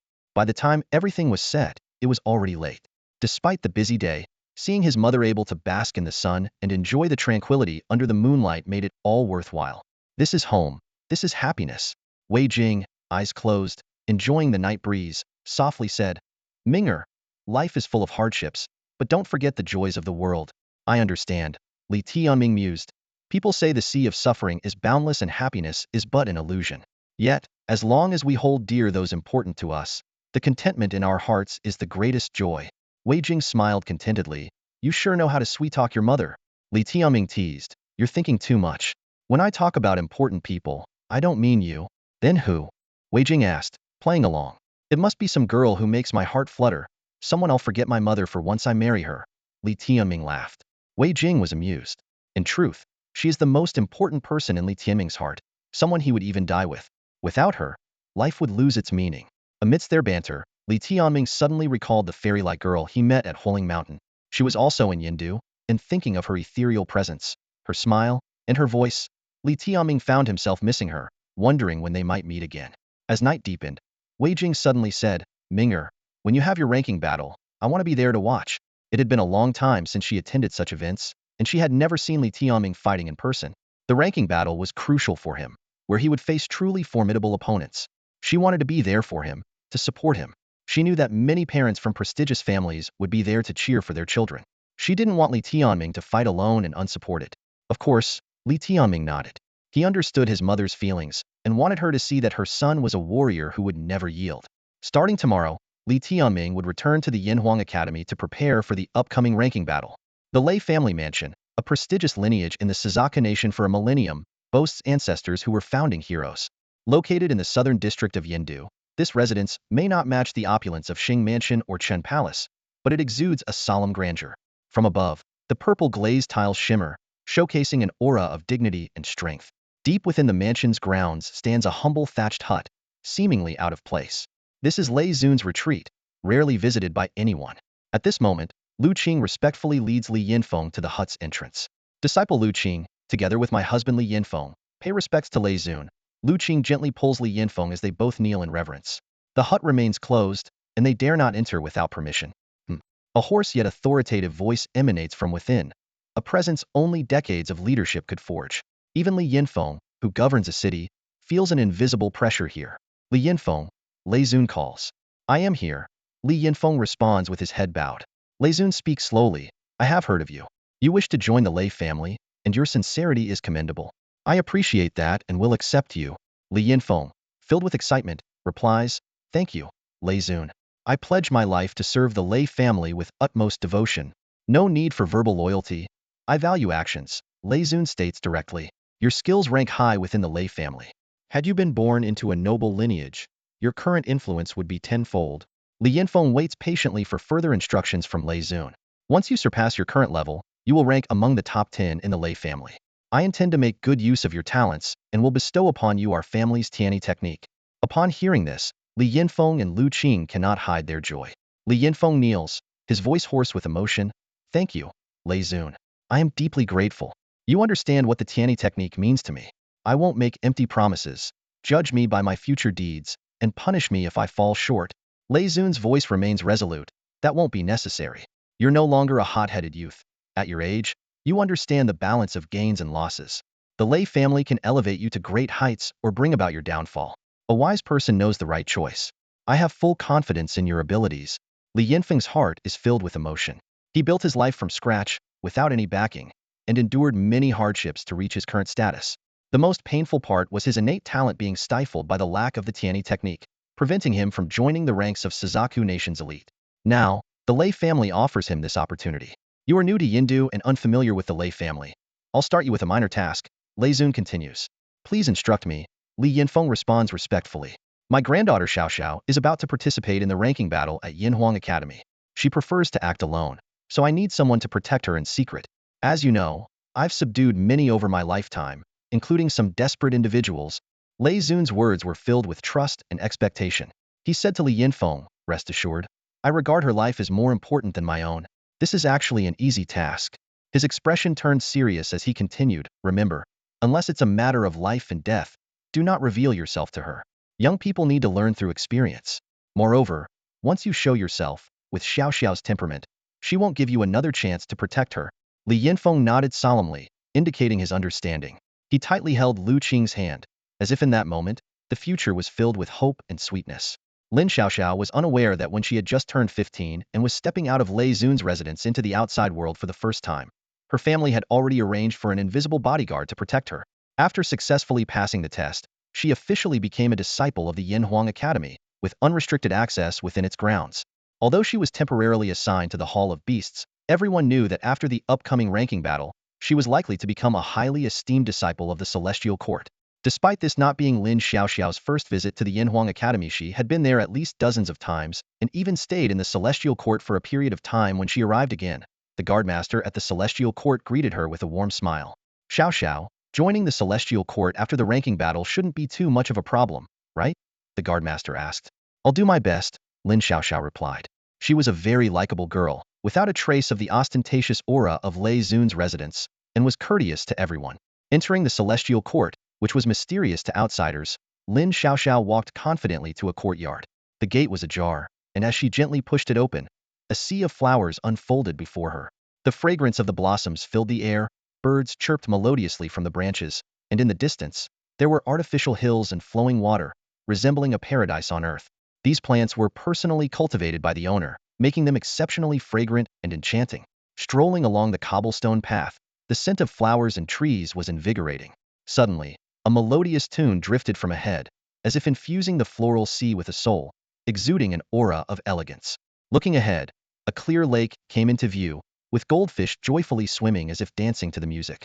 In the middle of the lake was a small pavilion, where a woman in a simple white dress was playing the zither. Her slender fingers danced across the strings like sprites, producing beautiful music. The woman wore a blue dress with pink edges, the long hem flowing like clouds around her.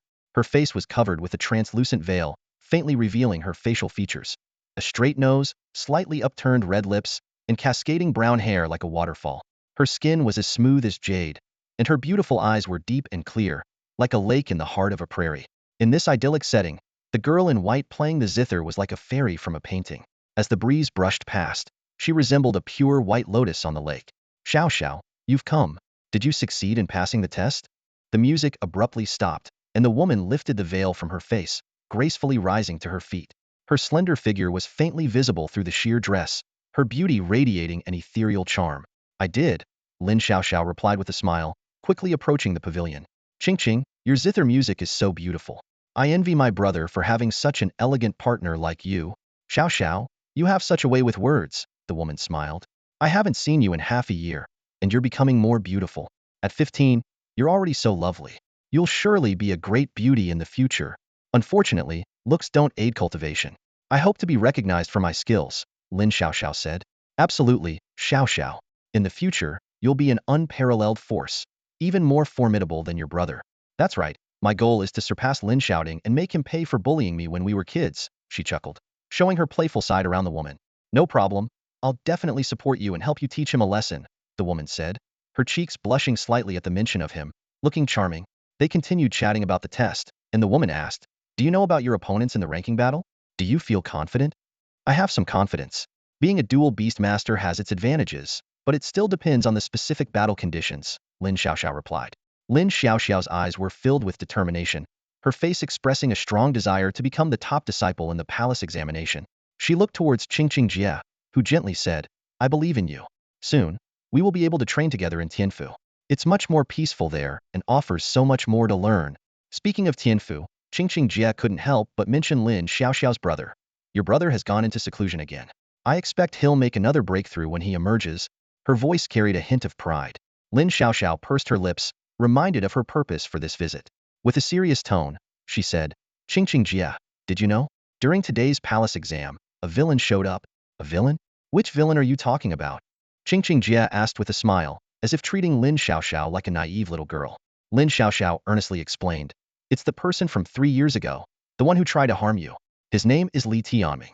My brother executed his companion beast back then, remember? Hearing the name, Qingqing Jie's expression froze instantly. Her eyes flickered as her emotions shifted several times before she nonchalantly asked, didn't he go back home? How has he appeared again? Lin Xiaoxiao described in detail how Li Tianming had returned to the academy, her face showing clear disdain. However, Qingqing Jie's reaction was unexpected. She calmly said, well, then congratulations to him. Seeing Lin Xiaoxiao's confusion, Qingqing Jie explained, Xiaoxiao, everyone makes mistakes in life, don't they? He's already paid the price. We should give him a chance to start anew.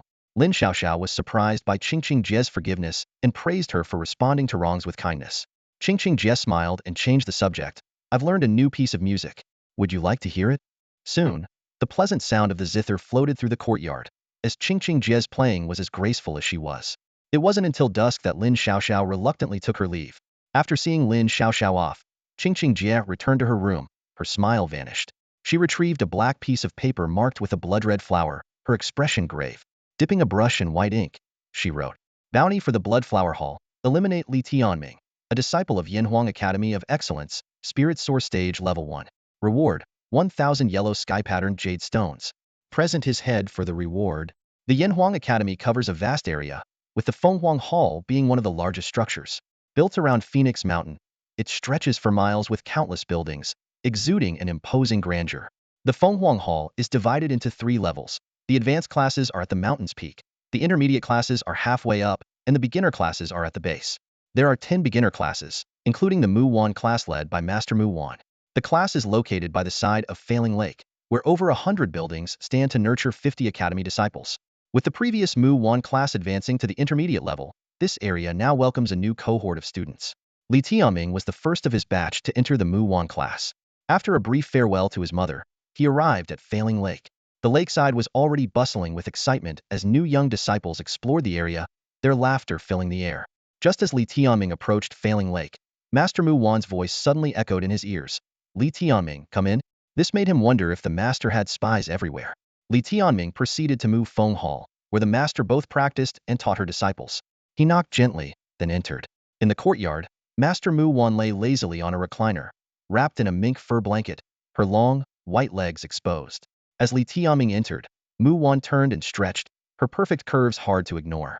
However, Li Tianming knew that lingering too long could result in a beating, so he maintained a respectful gaze. Master Mu Wan smiled at him and said, You've gotten smarter. I can't even find an excuse to give you a thrashing. Li Tianming thought to himself, the master seems gentle and charming, but she can be dangerously unpredictable. With a teasing smile, Mu Wan said, Hush, come over and give me a shoulder massage. Li Tianming cautiously stepped forward and began massaging her shoulders. His skilled technique made Mu Wan feel so comfortable, she almost let out a contented sigh. Suddenly, Mu Wan said, Bring out your companion beast for me to play with. Li Tianming immediately took out the little yellow chick. The tiny creature was asleep and almost protested when Mu Wan picked it up. But upon seeing the beautiful woman and finding itself nestled against her chest, it quickly calmed down and enjoyed the moment. Mu Wan playfully remarked, Interesting, Your little chick is quite amusing. Li Tianming blushed and replied, Master, if you talk like that, I might misunderstand. Mu Wan chuckled mischievously. Oh, Li Tianming, daring to tease even me? Your punishment is a month of shoulder massages. Li Tianming was speechless, but thought that a month of massages might not be so bad. He bravely declared, as long as it makes you happy, Master, I'm willing to risk my life to give you massages. Mu Wan rolled her eyes, as if I'm getting some great deal. All right, I called you here to discuss something serious. She became serious, and Li Tianming stopped his actions to listen attentively. Staring directly into Li Tianming's eyes, Mu Wan said, 3 years ago, something interesting happened. Shortly after your incident, news came that Lin Shouting had obtained the sacred beast battle soul. Li Tianming asked, what are you trying to say, Master? Mu Wan continued, I suspect the sacred beast battle soul was yours. After you returned from the abyssal battlefield, I noticed something unusual about the golden feathers, like an ancient aura, but I didn't think much of it. She was the first in 3 years to suggest this to Li Tianming. Even if he had told others the truth, they wouldn't have believed him. Mu Wan lay back down and said, so, while I'm just an outsider, I've concocted a little story in my head. Want to hear it? Li Tianming immediately replied, of course, I love a good story. After Mu Wan finished telling the story, she turned to Li Tianming, her eyes shimmering with an inscrutable light. What do you think of this story? Does it feel real to you? Li Tianming chuckled softly and replied, your imagination is quite something, but it seems a bit exaggerated. Referring to them as boy and girl sounds a bit awkward. Mu Wan didn't respond immediately. She just gazed at Li Tianming, her eyes carrying a hint of scrutiny. After a moment, she spoke slowly. I can be quite selfish at times and enjoy playing tricks on people, but I still have a sense of justice. If that young man can rise from the ashes, I'd be willing to lend a hand. Li Tianming nodded and said, then he's quite fortunate, considering there aren't many good people in the world. Mu Wan's tone suddenly turned serious. However, I must remind him that after gaining a second chance, he needs to focus on his cultivation. He must not let hatred cloud his judgment and ruin his second chance. Revenge is a dish best served cold. It's only been 3 years. Li Tianming understood Mu Wan's intention and took a deep breath. Master, perhaps he wants to tell you that for the past 3 years, he's been enduring hardships just to send his enemies to hell. He's no gentleman and can't wait 10 years. Mu Wan pursed her lips, saying nothing. Li Tianming continued. His goal this time is to enter Tianfu. If he succeeds, anything is possible. Rest assured, Master, he possesses a determination that is beyond ordinary. This conviction will prevent him from failing, because no one knows what he has endured in the past 3 years. At this point, Li Tianming's emotions suddenly spiraled out of control, as if he had transformed into a raging beast. His eyes were bloodshot, and memories from 3 years ago flooded his mind anew, with its feathers plucked clean, its tears and blood staining the ground. Tianming, save me. Those words pierced his mind like a poison needle, causing excruciating pain. 3 years had passed. Was it doing well in another world? Did it resent him for not avenging it sooner? Who said it could wait 10 years? How could he wait so long? Just then, a warm, soft embrace enveloped him. Mu Wan gently stroked his hair and back, soothing him like a wounded beast. The redness in Li Tianming's eyes gradually faded, and the flames of anger in his heart slowly subsided. Master, if I act like that again, will you still hold me like this? Li Tianming suddenly asked. Cheeky. Mu Wan didn't release him but pinched the flesh on his neck, giving it a slight twist, causing him to grimace in pain. That's the consequence of teasing me. I still came out ahead, Master, Li Tianming said with a grin, rubbing his neck. Despite the pain, the warmth and scent were unforgettable. Get lost. Mu Wan realized she could no longer keep him in check. This Li Tianming seemed different, no longer the obedient, innocent boy from 3 years ago. All right, I'm off, Li Tianming said, grabbing the little yellow chick watching nearby, and dashed away. As the cold wind hit his face, Li Tianming realized that the fire in his chest was still burning. He looked up toward the back of Phoenix Mountain, where Tianfu was located. He knew that she and he might have already heard of his return. The final battle of the trials is still ongoing, and the places at the Yanhuang Academy are not yet filled. Li Tianming knows that once the trials conclude, there will be a few days of rest before the ranking battles officially commence. This gives him a precious window of time to make a final push. After returning from Mufeng Hall, Li Tianming decides to focus entirely on his cultivation. He heads straight to the residence arranged by the academy, needing only to collect a key. To his surprise, the person handing out keys is his old classmate, Lin Qingyu. Where's Feng Zhao? Li Tianming can't help but ask. Lin Qingyu explains, there's still some business to handle at the Yanhuang battlefield, so I came here to help Master Mu Wan with a few tasks. Give me a quiet spot, Li Tianming requests succinctly. All right, Lin Qingyu replies, handing him a key. It's definitely quite secluded. With the key in hand, Li Tianming turns to leave. Qingyu, see you. Tianming. Lin Qingyu suddenly calls after him. Li Tianming turns back. What's up? After a moment of hesitation, Lin Qingyu speaks. When Fang Zhao returned, he was really angry because of what you said. He mentioned he plans to teach you a lesson in a few days. If he comes, you might want to stay inside or inform Master Mu Wan first. What's his current level? Li Tianming isn't surprised by Fang Zhao's intentions. He's at the second level of the spirit source realm, about to break through to the third. Lin Qingyu answers. Li Tianming lets out a cold laugh. In 3 years, he only went from the 9th level of the beast vein realm to the 2nd level of the spirit source realm? That's pathetic. Tell him to come find me directly. Lin Qingyu sighs, shaking her head. Why invite trouble for yourself? And how do you know I'm inviting trouble? Li Tianming counters. Fang Zhao's talent isn't much in the academy, but he's not a teenager anymore. Li Tianming merely smiles and walks away. The surrounding new disciples scatter, as if avoiding a plague. Since returning to the academy, apart from Master Mu Wan, no one seems willing to approach him. Is he an idiot? Fang Zhao is going to teach him a lesson, and he still dares to talk back. I don't understand why Master Mu Wan would accept such a notorious failure. If I'd known, I wouldn't have chosen Master Mu Wan's class. It's depressing to be in the same class as him. He should have died 3 years ago. Lin's shouting was too lenient. If it were me, I'd have executed him without a second thought. Let's just drop it. I think Master Mu Wan actually likes him. Alright. Such comments have become commonplace for Li Tianming, who ignores them and heads straight to his accommodation. The place Lin Qingyu assigned him is indeed remote, seemingly uninhabited for years. The room is overgrown with weeds and reeks of decay, but Li Tianming can't be bothered to clean it. He simply burns the weeds to ash. From then on, Li Tianming dedicates himself entirely to cultivation. His task is daunting. He's just begun learning 4 battle arts and needs to absorb beast essence frantically to elevate his realm. With the ranking battles approaching, every moment counts. The Fire Shadow Phantom Step, Thunderous 9 Whips, and Underworld Fire Ghost Claw proved effective in the trials, showing their compatibility with him. Yet Li Tianming knows that to enter the Heavenly Palace, he needs to close the gap with people like Qin Yao and Lin Xiaoxiao. Fortunately, he still has this critical period to make progress. This ranking battle is crucial for Li Tianming. Failure to enter the Heavenly Palace means waiting for other evaluation opportunities, potentially delaying his mother's treatment.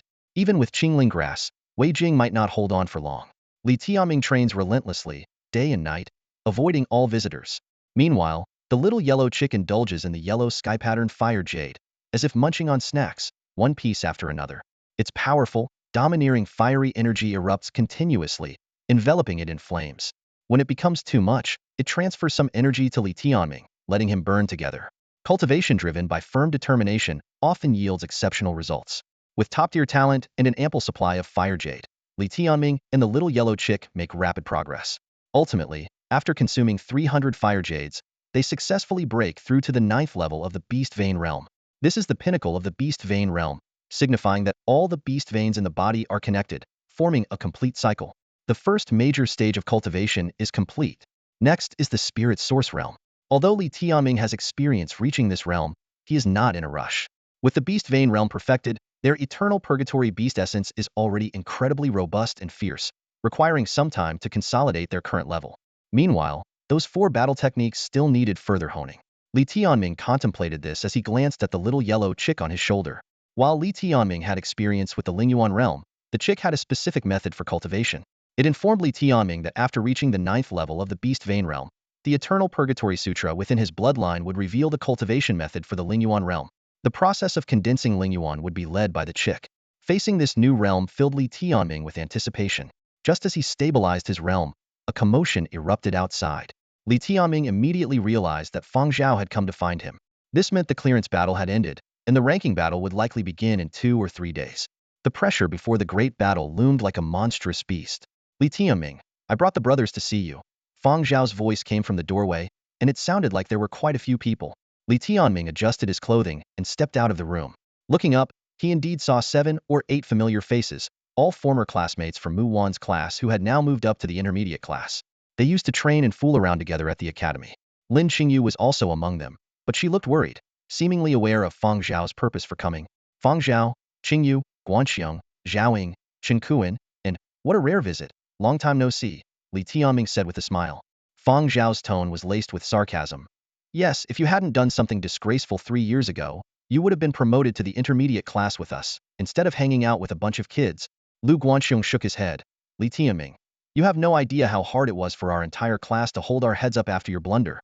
It's been 3 years, everyone finally managed to forget about you.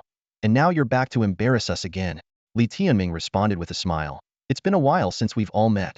Shouldn't we catch up? You all sound like you're here to criticize me. The scene drew a crowd of new classmates. They had gotten to know each other over the past few days, but no one had visited Li Tianming yet. Fang Zhao's face darkened, and he licked his lips as he asked, Li Tianming, are you chickening out now? A few days ago, you provoked me, asking me to find you. Not at all. I just thought we still had some friendship left, so I felt a bit reluctant to beat you up, Li Tianming calmly replied. Hearing this, the group exchanged glances. They had heard that Li Tianming was quite arrogant since his return, and it seemed to be true. There's nothing more to say. He's as foolish as ever. Fang Zhao, teach him a lesson to remind him. Yeah. Let him see that the senior students of the intermediate class aren't something a washed-up guy like him can compare to. Encouraged by their words, Fang Zhao reluctantly pointed at Li Tianming, saying, actually, I'm helping you. It'll teach you to be respectful to other senior students, so you don't get beaten up worse. Then I really should thank you. Li Tianming chuckled. His indifferent attitude infuriated Fang Zhao. Wind Spirit Crane. Fang Zhao summoned his companion beast. It was a snow-white crane with only a few feathers tinged with ink. The Wind Spirit Crane was noble and elegant, with an enormous wingspan, mirroring Fang Zhao's current prideful demeanor.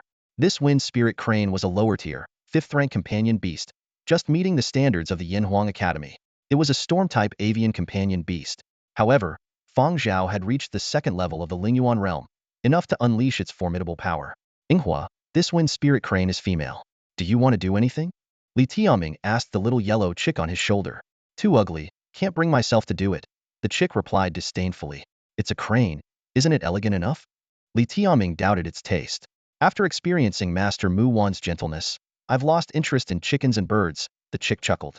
Pervert, Li Tianming remarked as he drew out his thunderfire chains with his right hand. Regardless, Fang Zhao was at the 2nd level of the Lingyuan realm and the same age as him, making him a worthy opponent. If Li Tianming hadn't lost his golden feathers and hadn't obtained the sacred beast battle soul, he would also be in the intermediate class now, likely stronger than Fang Zhao. This battle would be a perfect way to verify if he had caught up with his previous life's trajectory. Opposite him, Fang Zhao wore a sinister smile, wielding the same 3rd-tier beast weapon Wind Chaser sword. It was a long, slender sword, extremely sharp.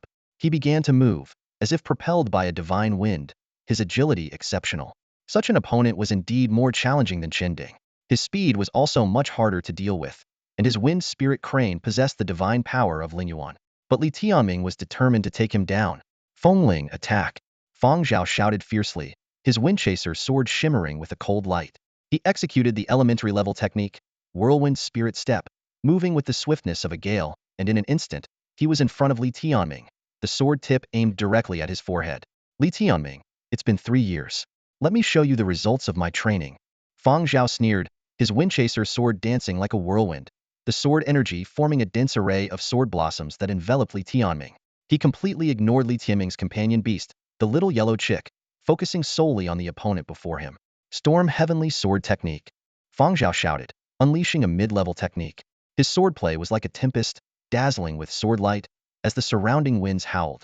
Such prowess was fitting for a student of the intermediate class at Yanhuang Academy. Back in his hometown, even the city lord would personally greet him.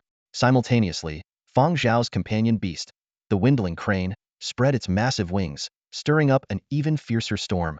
Its sharp beak and talons glimmered coldly, as hard as any beast weapon. This was the perfect synergy between a beast master and their companion beast, evolving from the beast vein realm's martial and beast techniques connection, to the spirit source realm where companion beasts possess formidable spirit source abilities, and finally to the unity realm where they become as one. The Windling Crane unleashed the Storm Heavenly Claw, the beast technique counterpart of the Storm Heavenly Sword technique. Its claws, sharp as daggers, tore through the trees in its path, aiming directly at Li Tianming's head. Though they were once classmates, Fang Zhao's attack was more ruthless than that of an enemy. Li Tianming looked at the transformed Fang Zhao and chuckled. It seems the timid you from 3 years ago has indeed grown some skills. Fang Zhao's swordplay became even more fierce, his face filled with excitement. Li Tianming, sometimes the tables turn. Don't underestimate a young man just because he's down. This statement nearly made Li Tianming laugh out loud.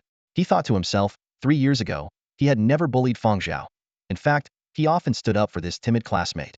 Facing Fang Zhao's ferocious onslaught, Li Tianming, who had just advanced to the 9th level of the Beast Vein realm, unleashed his eternal purgatory beast essence.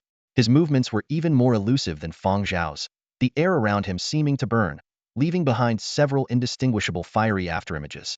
His companion beast, the little yellow chick, also used the same technique, its small form making it even more unpredictable. Clang. The sound of metal clashing was incessant. Fang Zhao and the dwindling crane's sword and claw shadows could easily cleave through rock, their momentum overwhelming. Is that all? Li Tianming suddenly turned, his thunderfire chains shooting out like venomous snakes, transforming into a spear wreathed in thunder and fire, piercing through Fang Zhao's swordplay. The dwindling crane attempted to flank Li Tianming from behind, but suddenly felt a sharp pain in its back. Turning its head, it saw the little chick aflame on its wing, having torn away a chunk of feathers and flesh. What are you staring at, ugly? The little chick taunted before disappearing in a fiery blur. This remark thoroughly enraged the proud dwindling crane. It abandoned its assault on Li Tianming to chase the little chick, only to be led on a wild goose chase. Without the dwindling crane's support, Fang Zhao was forced back by Li Tianming's thunderfire chains. He felt ashamed and charged again, but Li Tianming was quicker, his chains agile and swift. In mere moments, the thunderfire chains and the windchaser sword clashed over 10 times, the clashes ringing out continuously. The force transmitted through the chains nearly shattered Fang Zhao's grip. How is this possible? He's only at the 9th level of the Beast Vein realm. Where does he get such overwhelming power? Fang Zhao felt a rising urge to retreat, intimidated by Li Tianming's fierce gaze. In Fang Zhao's moment of distraction, Li Tianming's thunderfire chains suddenly accelerated, the flames burning fiercely, transforming into a fiery dragon. The dragon, fast as lightning, pierced through Fang Zhao's swordplay, wrapping around him in swift coils. This is the mid-level technique Heavenly Fire Soulbind, Li Tianming thought. Though it was his first time using it, and he was not yet proficient, Fang Zhao's disturbed state made him an easy target. With a flick of his wrist, the lightning fire chains wrapped around Fang Zhao 3 times. The power of the eternal purgatory Beast Yuan surged through the chains, leaving Fang Zhao's skin torn and causing him to scream in agony. Li Tianming gave a sharp tug, sending Fang Zhao flying through the air before crashing heavily behind him. Fang Zhao was in excruciating pain, feeling as if his body was falling apart, and he cried out desperately, "Fengling, save me!" At that moment, Fengling the crane was playfully engaged with the little yellow chick, and was caught off guard by its master's defeat. Overcome with rage, its feathers shimmered and transformed into countless blades that shot towards Li Tianming. This was the spirit source divine ability known as Spirit Wind Blades. Unfazed, Li Tianming used Fang Zhao as a human shield by pulling him in front. Fang Zhao's face turned ashen, his legs trembling, and to his utter humiliation, he lost control of his bladder. Seeing this, Fengling the crane quickly tried to retract its attack, but was struck on the wing by the little yellow chick, shattering its bones and rendering it unable to fly. Li Tianming released the lightning fire chains and tossed the drenched Fang Zhao towards his old classmates, casually remarking, "Here's Fang Zhao back for you. Remind him to change his pants." The crowd quickly moved aside, and Fang Zhao hit the ground again, groaning in pain. Struggling to his feet, Fang Zhao glared at Li Tianming with a mix of shame and anger. "The humiliation you dealt me today, I will repay tenfold." Li Tianming smirked dismissively. "Get yourself a new pair of pants before you talk about not underestimating the young and poor." Laughter erupted among the onlookers. Fang Zhao turned to Lu Guanxiong and the others, seeking support. After exchanging glances, Lu Guanxiong stepped forward to reprimand Li Tianming. "How dare you act so recklessly, injuring Fang Zhao? If we don't teach you a lesson, you might forget the rules of our academy." Li Tianming scoffed. "You dare to gang up on newcomers in Mu Wan's class. Are you not showing any respect to Master Mu Wan? Fresh graduates and already looking down on Master Mu Wan?" Lu Guanxiong sneered. "Stop spouting nonsense." He was convinced Li Tianming was bluffing. Just then, a chilling female voice came from behind them. "Who's spouting nonsense?" The voice was like a sudden clap of thunder, causing the entire group to shiver and nervously turn around. When they saw the woman who had spoken, their faces turned as pale as paper. Lu Guanhong, thinking quickly, hurriedly explained, "Master Mu Wan, please stand up for Fang Zhao. Li Tianming humiliated him and severely injured him. We just wanted to defend Fang Zhao." Master Mu Wan interrupted with a cold laugh. "Ha, there's no need to say anything. You just got into the intermediate class and already you're trying to throw your weight around here. Defeated due to lack of skill, and you still have the nerve to complain. You lot, today you'll be crawling out of here." These words were like a death sentence, shattering their last hopes. Only now did they truly understand what it meant to feel fear to the bone. What happened next left Li Tianming stunned. Master Mu Wan unleashed a brutal beating on the group. Except for Lin Qingyu, who was spared since she hadn't participated, the others, including Fang Zhao, were left battered and sobbing. They cried for mercy as they crawled away in disgrace. With a smile, Master Mu Wan casually remarked, "If you dare come here again, I'll let you feel just how gentle I can be." Her words were like a sledgehammer, making them shiver and crawl away even faster. Fang Zhao, in particular, was in such a pitiful state that he seemed on the verge of losing control again. "Get out!" With just a glance, Master Mu Wan sent the onlookers scattering in panic. They fled in a rush, tripping over themselves to escape. In that moment, they realized a harsh truth. No matter Li Tianming's reputation, Master Mu Wan seemed to hold him in special regard. Their hearts were filled with jealousy and frustration, yet they were powerless. After all, even the senior students of the intermediate class were no match for Li Tianming, and few in Master Mu Wan's class could possibly stand against him. Once the crowd dispersed, only Li Tianming and Master Mu Wan remained. But just then, a middle-aged man appeared silently behind Master Mu Wan. This unexpected guest wore a golden robe, his black hair neatly combed back, his face clean and tidy, with eyes that glowed faintly with golden light. His presence was so formidable that it even overshadowed Master Mu Wan's aura. Li Tianming felt a chill in his heart. This was undoubtedly a top-tier powerhouse. Every move he made could potentially cause earth-shattering changes. "Disciple Li Tianming greets the palace master," Li Tianming said respectfully, though he was secretly astonished. The young and handsome man before him was none other than Wei Zikuan, the legendary Phoenix Hall Master, one of the 5 great Hall Masters of the Yanhuang Academy. In the power structure of the Yanhuang Academy, apart from the Palace Master and a few core figures of the Heavenly Court, the status of the 5 Hall Masters was supreme. As the leader of the Phoenix Hall, Wei Zikuan's youthful and accomplished image, combined with his formidable strength, commanded great respect. Although he was clearly younger than Li Yinfeng, there was no doubt he was one of the top experts of the Vermilion Bird Kingdom. Li Tianming recalled that during his year of training at the academy 4 years ago, he had never seen this Hall Master. He hadn't expected to meet Wei Zikuan in person on this visit. Of course, he understood that the Hall Master was not here specifically for him. Wei Zikuan's gaze lingered on Li Tianming for a moment before turning to Mu Wan, asking, "Mu Wan, is this your new disciple?" Mu Wan, unusually respectful and serious, replied, "Yes, Hall Master." Wei Zikuan nodded and said to Li Tianming, "The ranking battle is in 3 days. Even though you're a bit older, your strength is decent. Try to achieve a good ranking to bring honor to the Phoenix Hall. After all, age isn't a factor in the ranking battle." He explained that while the clearance battle considered age for score adjustment, the ranking battle did not, due to the relatively small age differences among junior class disciples. This was actually an advantage for Li Tianming, who was the oldest. Seeing Li Tianming standing there in a daze, Mu Wan glanced at him and whispered, "What are you standing there for?" Li Tianming snapped back to attention and earnestly replied, "I will do my best, Hall Master."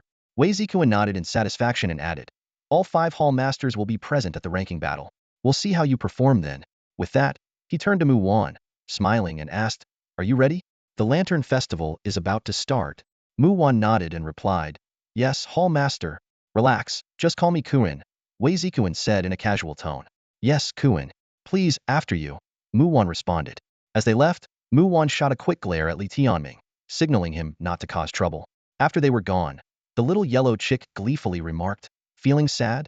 That old man is hitting on your mentor, Mu Wan." Li Tianming responded calmly, "You can't tell, can you? Mu Wan respects him but clearly doesn't like him. I've heard the Hall Master is interested in her, but she's always refused." He thought to himself that Mu Wan must have some background.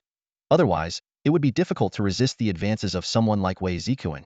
In the Phoenix Hall, Wei Zikuan's word was law, and the Phoenix Hall was nearly a fifth of the Yanhuang Academy.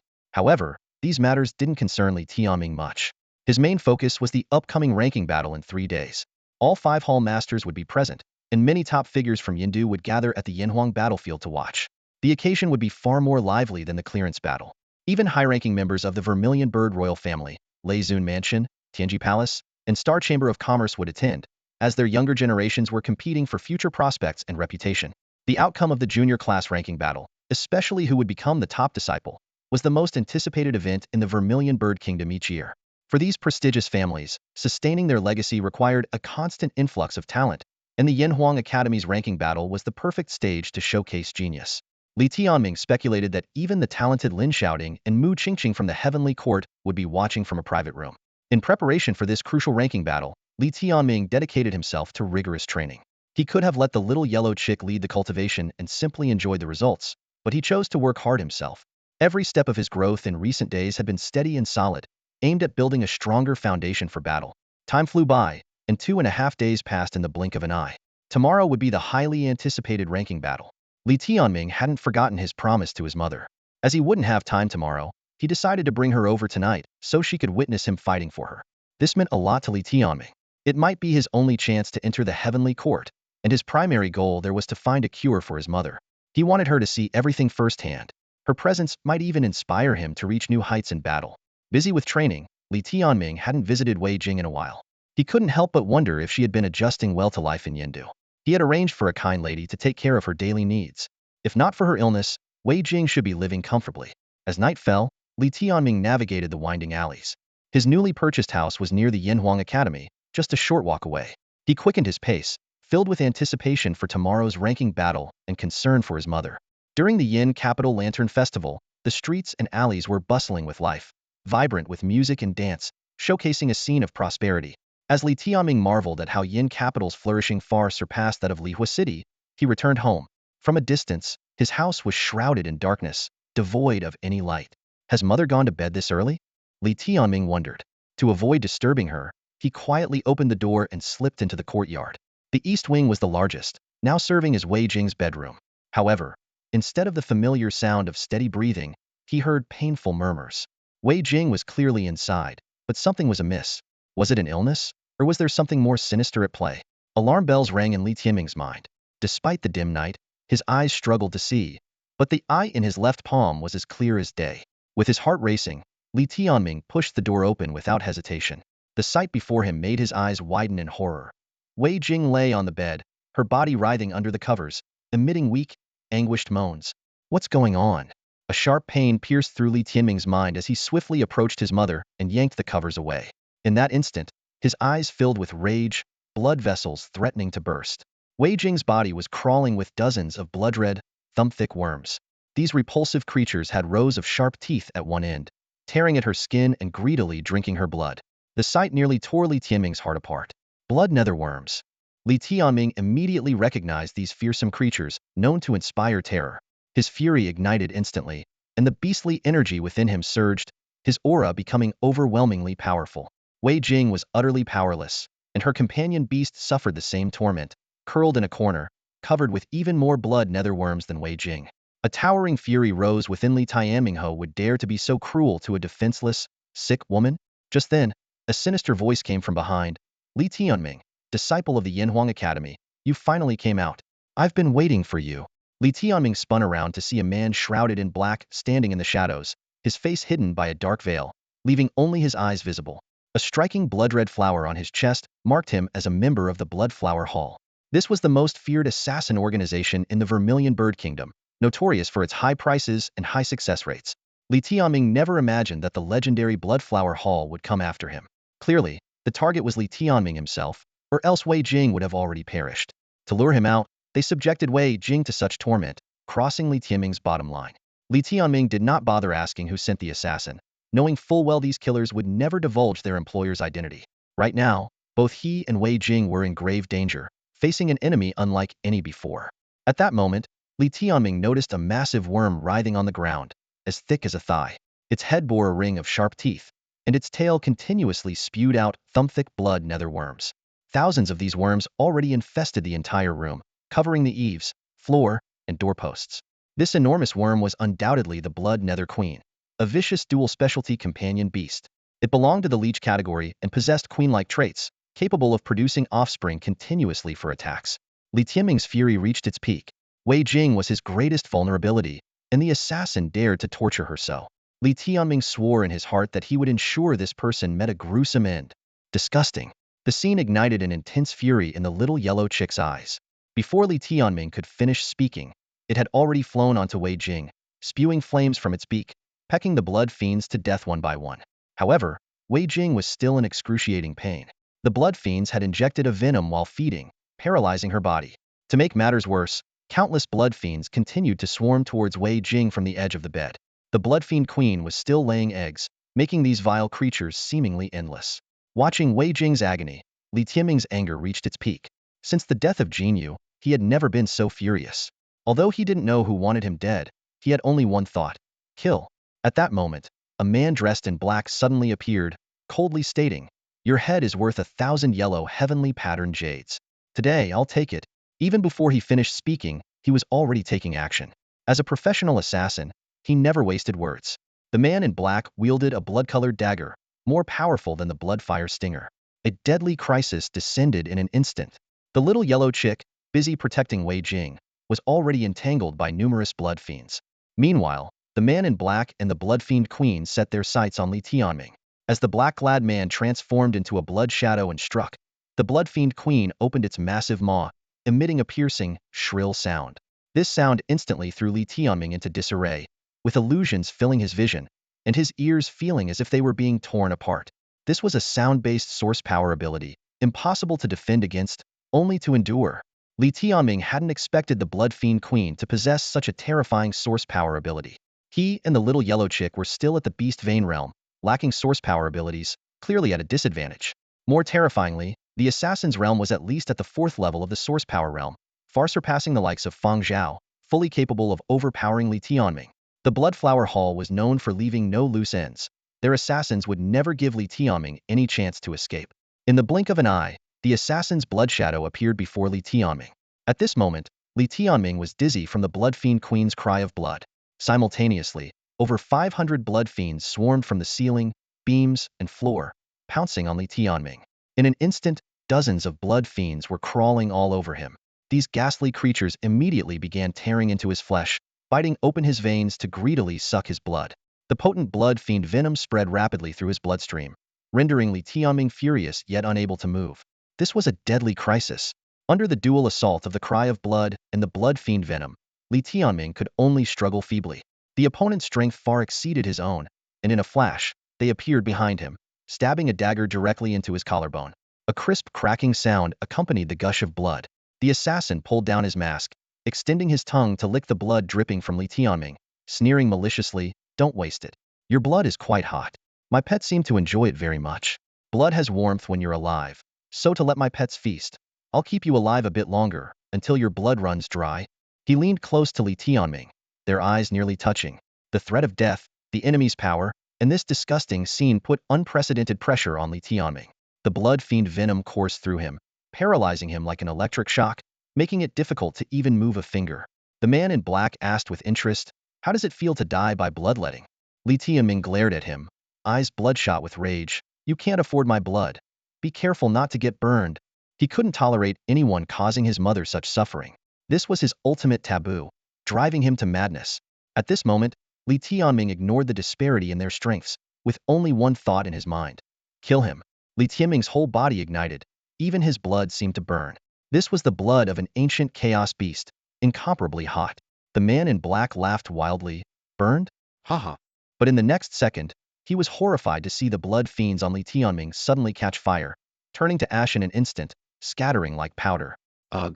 The man in black suddenly felt a burning sensation in his stomach, unbearably uncomfortable. He stared wide-eyed at Li Tianming, witnessing what was, to him, an unprecedented phenomenon. How could he possibly know what a primordial chaos beast is?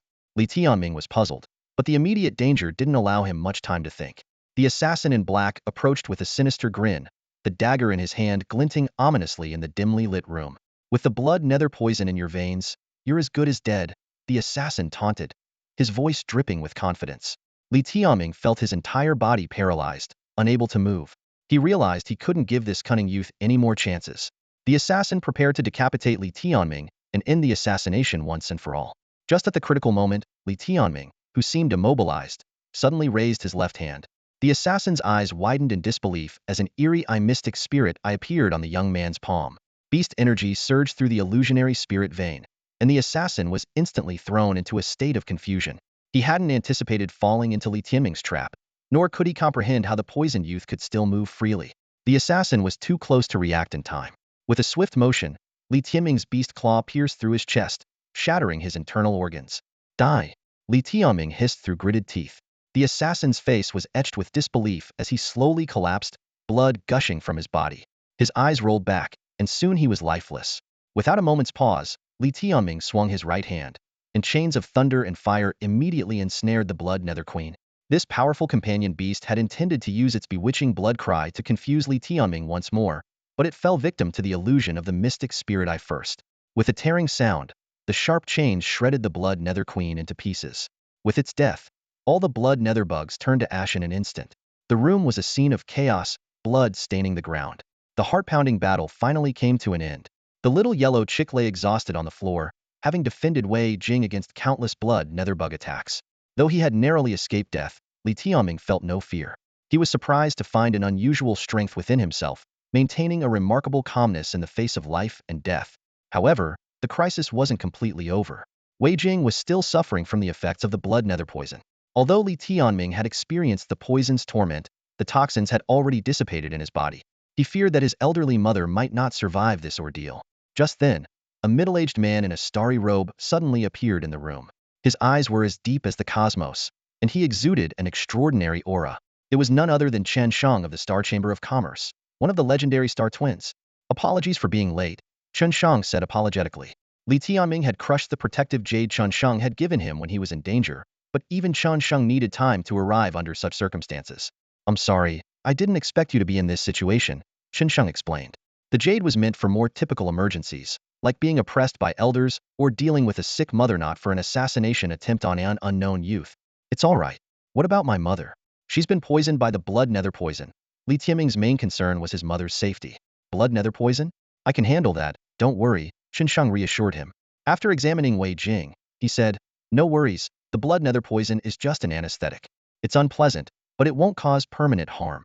I can quickly purge the toxin with spiritual essence. Hearing this, Li Tianming breathed a sigh of relief. Without saying much more, he quietly moved the assassin's body to the courtyard and burned it, then carefully cleaned the bloodstains from the eastern wing. Young master, why are you back? Asked the woman who cared for Wei Jing, awakened by the firelight, with a puzzled expression. After all, the fight hadn't lasted long, and Li Tianming had swiftly dealt with his opponent. Li Tianming smiled faintly and replied calmly, tomorrow, I'm participating in the Academy's ranking battle. I'm taking my mother to watch. The woman looked at Li Tianming with envy and sincerely praised, young master, you are truly a remarkable genius. Your mother is so fortunate to have such a wonderful son. Li Tianming smiled and replied, you're too kind. Thank you, Aunt Li, for taking care of my mother.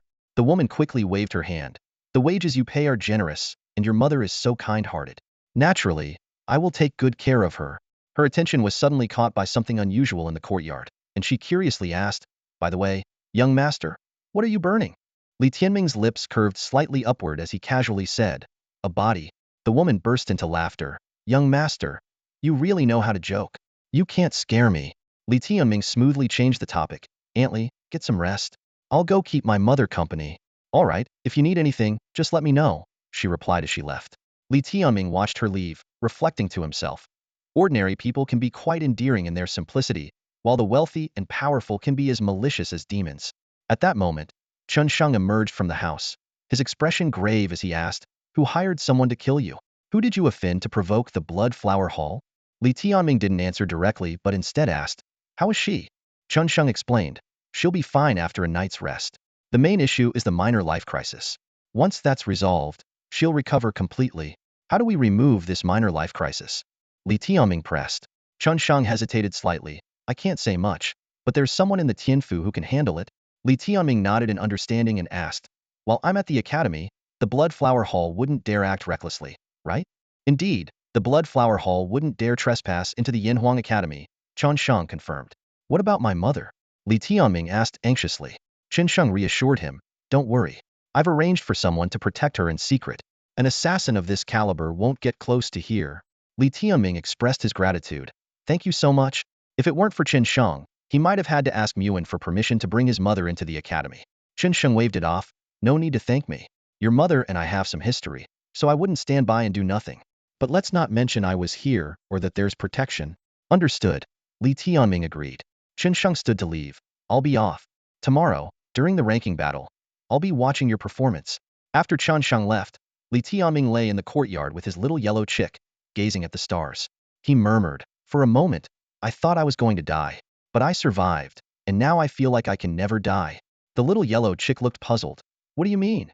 Li Tianming suddenly stood up, his eyes bright and determined as he looked at it. The little yellow chick guarded its chest with its wings. What are you doing? If you have needs, don't look at me. I'm not interested in men. Li Tianming gave it a light tap, eyes blazing with resolve. Get lost. I've had an epiphany. How about we try it tonight, breaking through to the spirit source realm? Are you crazy? You've only been at the 9th level of the Beast Vein realm for 3 days, the little yellow chick exclaimed. But Li Tianming was unwavering. His heart was now strong enough to support the belief needed for the Spirit Source realm. He was determined to prove himself in the upcoming ranking battle. Half a month before the incident 3 years ago, Li Tianming had just broken through to the Spirit Source realm. Together with Jinyu, they combined their 9 beast veins and condensed 5 spirit sources within their bodies. This breakthrough was revolutionary, marking a significant leap from beast veins to spirit sources. Breaking through to a new major realm can sometimes happen overnight, but more often it requires years of effort. For those with less aptitude, even a decade of hard work might not yield success. Such a leap requires experience, effective cultivation techniques, and a stable mindset, along with that enlightening moment of sudden insight. Li Tianming thought to himself, I've achieved the spirit source realm before. Now, as I cultivate again, my experience far surpasses any other practitioner at the 9th level of the beast vein realm. The Eternal Purgatory Codex in his possession was undoubtedly a supreme level technique. With 2 of the 3 key elements already in place, the remaining factor was his mindset, essentially, that moment of sudden insight. After surviving a near-fatal assassination attempt, Li Tianming's mindset soared to a profound and majestic level. He felt a transcendent sensation, a calmness as cold as ice yet as fiery as flame. An unparalleled conviction burned within him, causing his beast energy to boil and his blood to surge through his veins. Even Ying Hua could sense the fiery resolve within Hema battle spirit reaching for the skies. At this moment, Li Tianming felt as if he were defying the heavens. The small yellow chick, Ying Hua, sensed Li Tianming's determination, and its eyes blazed with fire.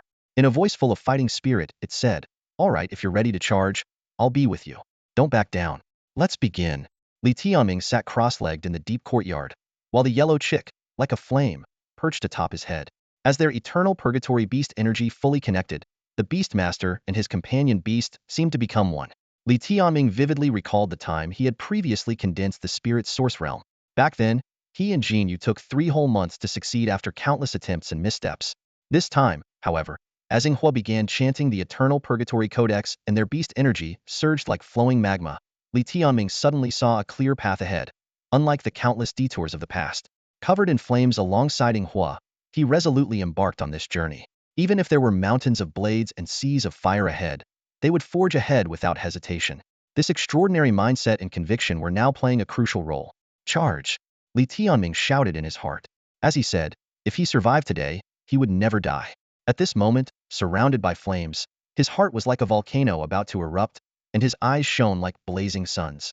On the road to the spirit source realm, he charged like an unstoppable beast, undeterred by any obstacle. Kill! A low growl unleashed his pent-up anger. Memories of deep-seated vengeance flashed through his mind. Jinyu's image. The hardships of the past 3 years all became his driving force, his reasons for pursuing the path of immortality.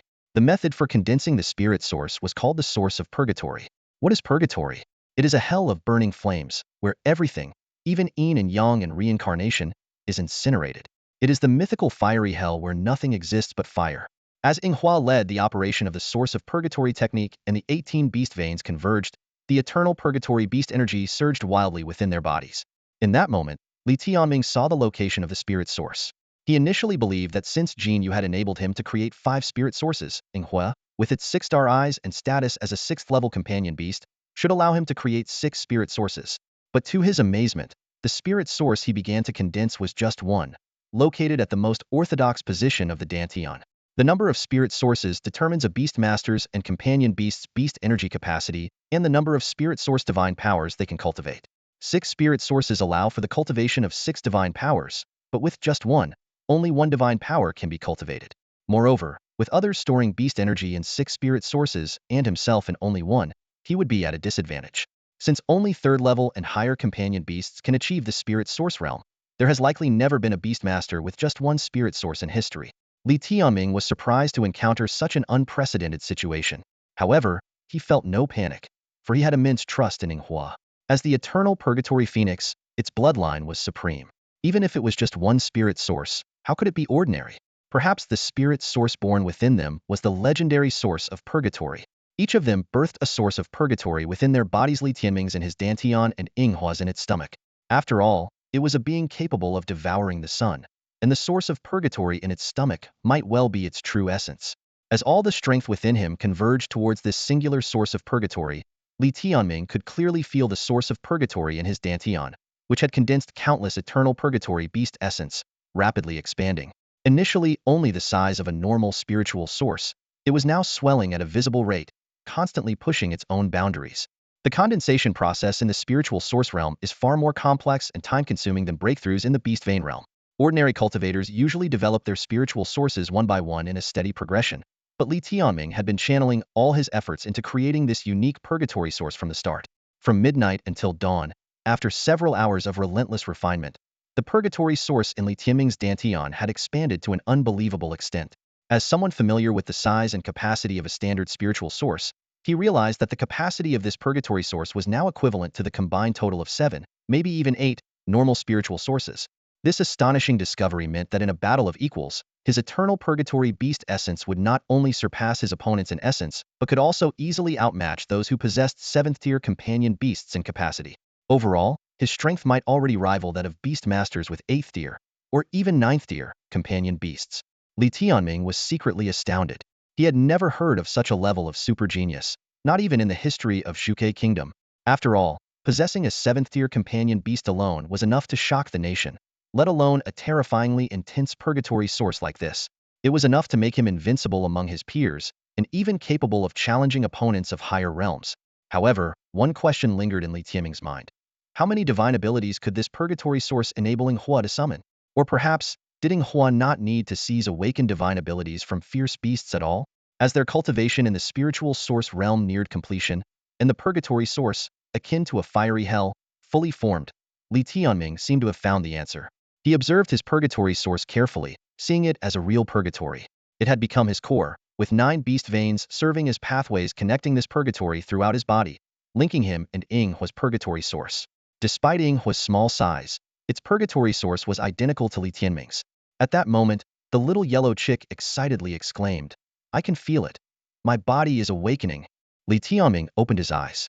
The sun had not yet risen, and the world was still shrouded in pre-dawn darkness, while the raging eternal purgatory beast essence burned within them. At that moment, the little yellow chick let out a cry resembling a rooster's crow. Whoosh! Li Tianming was surprised to see the little yellow chick suddenly spew forth a crimson flame. The golden flame rapidly expanded to 10 times the size of the chick's body, transforming into a fiery phoenix in an instant.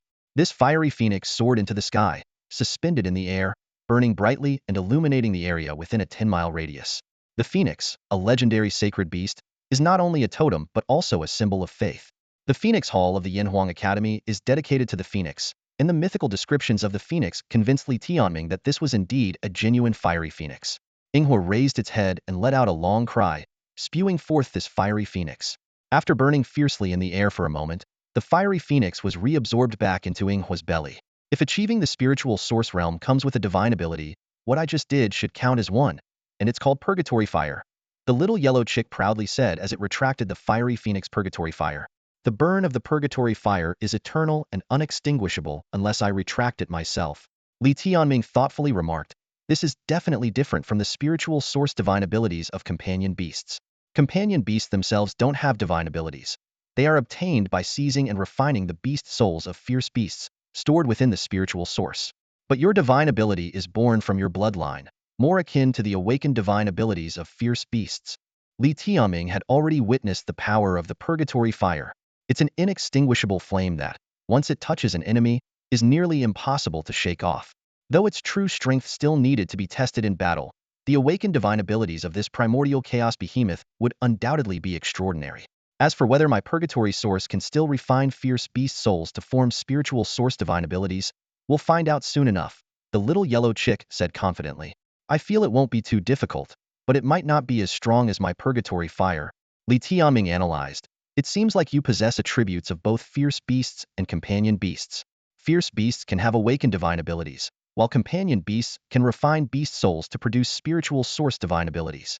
You might be able to do both. He speculated that the primordial chaos behemoth, after becoming a companion beast, didn't lose its original traits but might have become stronger, with more possibilities. While normal companion beasts' spiritual sources could only hold one spiritual source divine ability, the little yellow chick's vast purgatory source, already housing the bloodline awakened divine ability of purgatory fire, might also refine beast souls to gain the divine abilities of fierce beasts. After the cultivation session, the scorching atmosphere in the courtyard gradually dissipated. Li Tianming felt the immense power within him, realizing this breakthrough was far stronger than any before. He had finally returned to his realm from 3 years ago, but compared to then, he was a completely different person. 3 years ago, although he had 5 spiritual sources upon reaching the spiritual source realm, they were nothing compared to the purgatory source in his Dantian now. It's time to take our mother to Yinhuang Academy, the little yellow chick said with a gleam in its eyes. If I find out who dared to assassinate us and hurt our mother, I'll burn them to ashes. Li Tianming was not in a rush. He believed the truth would eventually come to light. For now, he just wanted to enter the heavenly palace as soon as possible. As daylight broke, it signaled the impending start of the ranking battles. For Wei Jing, last night felt like a troubling dream. When she opened her eyes, she found her son, Li Tianming, sitting by her bedside, smiling at her. You've been getting lazy lately, sleeping in so late, Li Tianming teased gently. The ranking battles are about to start, aren't you going to get up? Wei Jing jolted awake and sat up quickly. Aunt Li, come help me, she called out urgently. For her, the ranking battles were of utmost importance. Aunt Li was already prepared and swiftly helped Wei Jing get ready. Outside, a brand new carriage awaited, with the coachman patiently standing by. Tickets to watch the Yinhuang battlefield ranking battles were expensive, but Li Tianming had already secured one for both his mother and Aunt Li, so that Aunt Li could take care of Wei Jing at the venue. In the early morning, Li Tianming drove the carriage to Yinhuang Academy. The area outside was already packed with bustling crowds. As a disciple of the academy, Li Tianming had certain privileges, allowing him to bring his mother to the spectator seats around the Yinhuang battlefield. Their seats were up front, comfortable and shaded. Looking around, the stands were already filled to capacity.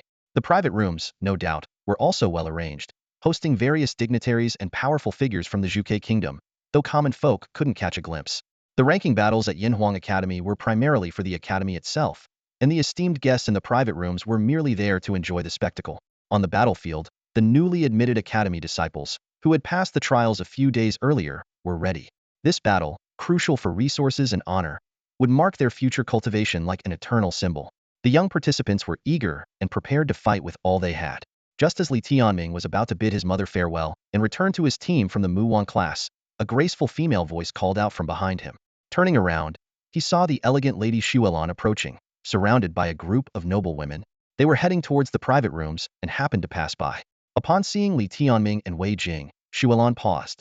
Her son, Chun Yao, stood beside her, dressed in a striking purple robe, drawing the attention of many young women. You go ahead, I'll catch up soon. Xuelan instructed the noblewomen to proceed, leaving her and Chen Yao to approach Li Tianming and his mother.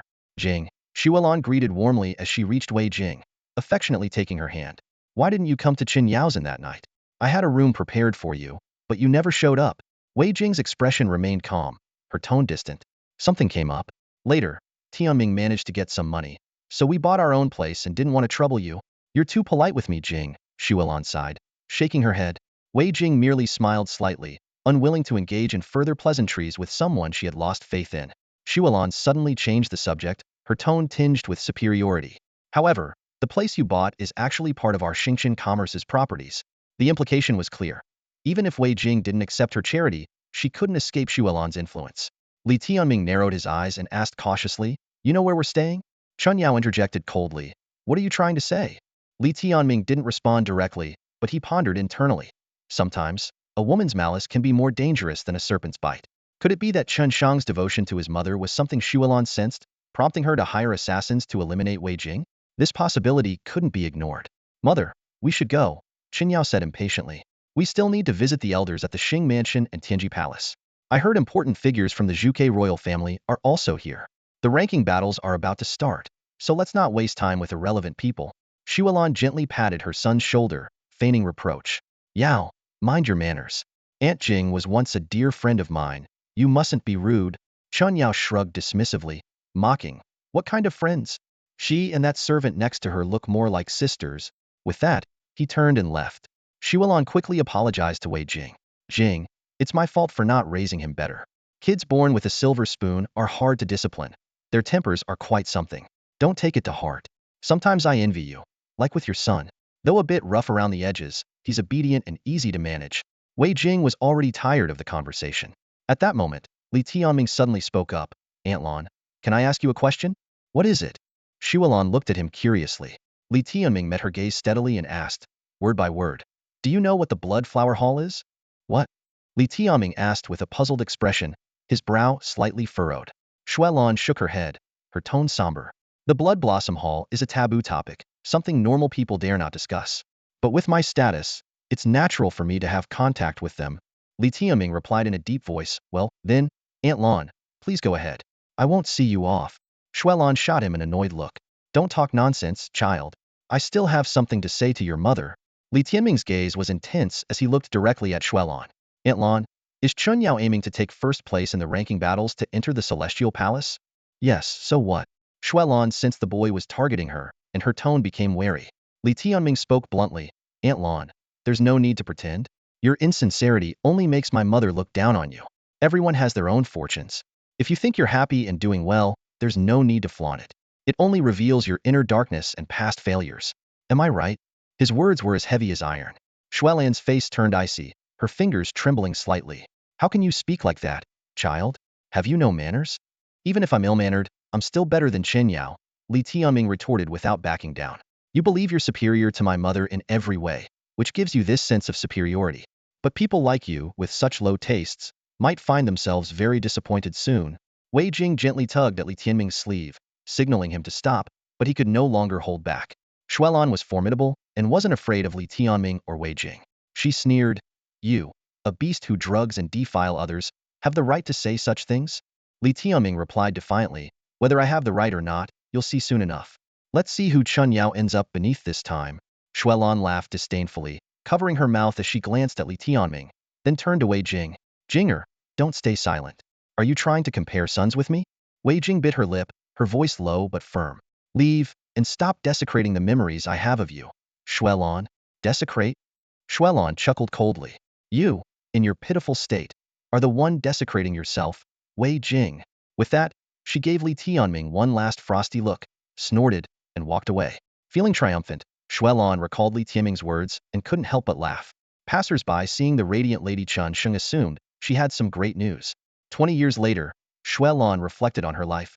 Still beautiful, with smooth skin, a graceful figure, fine clothes, and wealthy beyond measure. She controlled a vast commercial empire, envied wherever she went. Thinking of her two sons, she had long decided she had one. In contrast, Wei Jing could only hide in the shadows, utterly defeated. Though Wei Jing never sought comparison, Xuelon had always been competitive.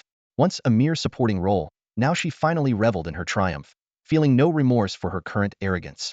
From the moment they met in the Chen Palace, she never intended for Wei Jing to leave with a smile.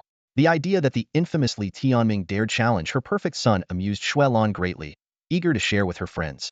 To her, those sycophantic women were her true sisters. Back in the private room, Xuelon animatedly recounted the story of Li Tianming, drawing laughter from the group. These women seemed to return to their girlhood, immersed in joy.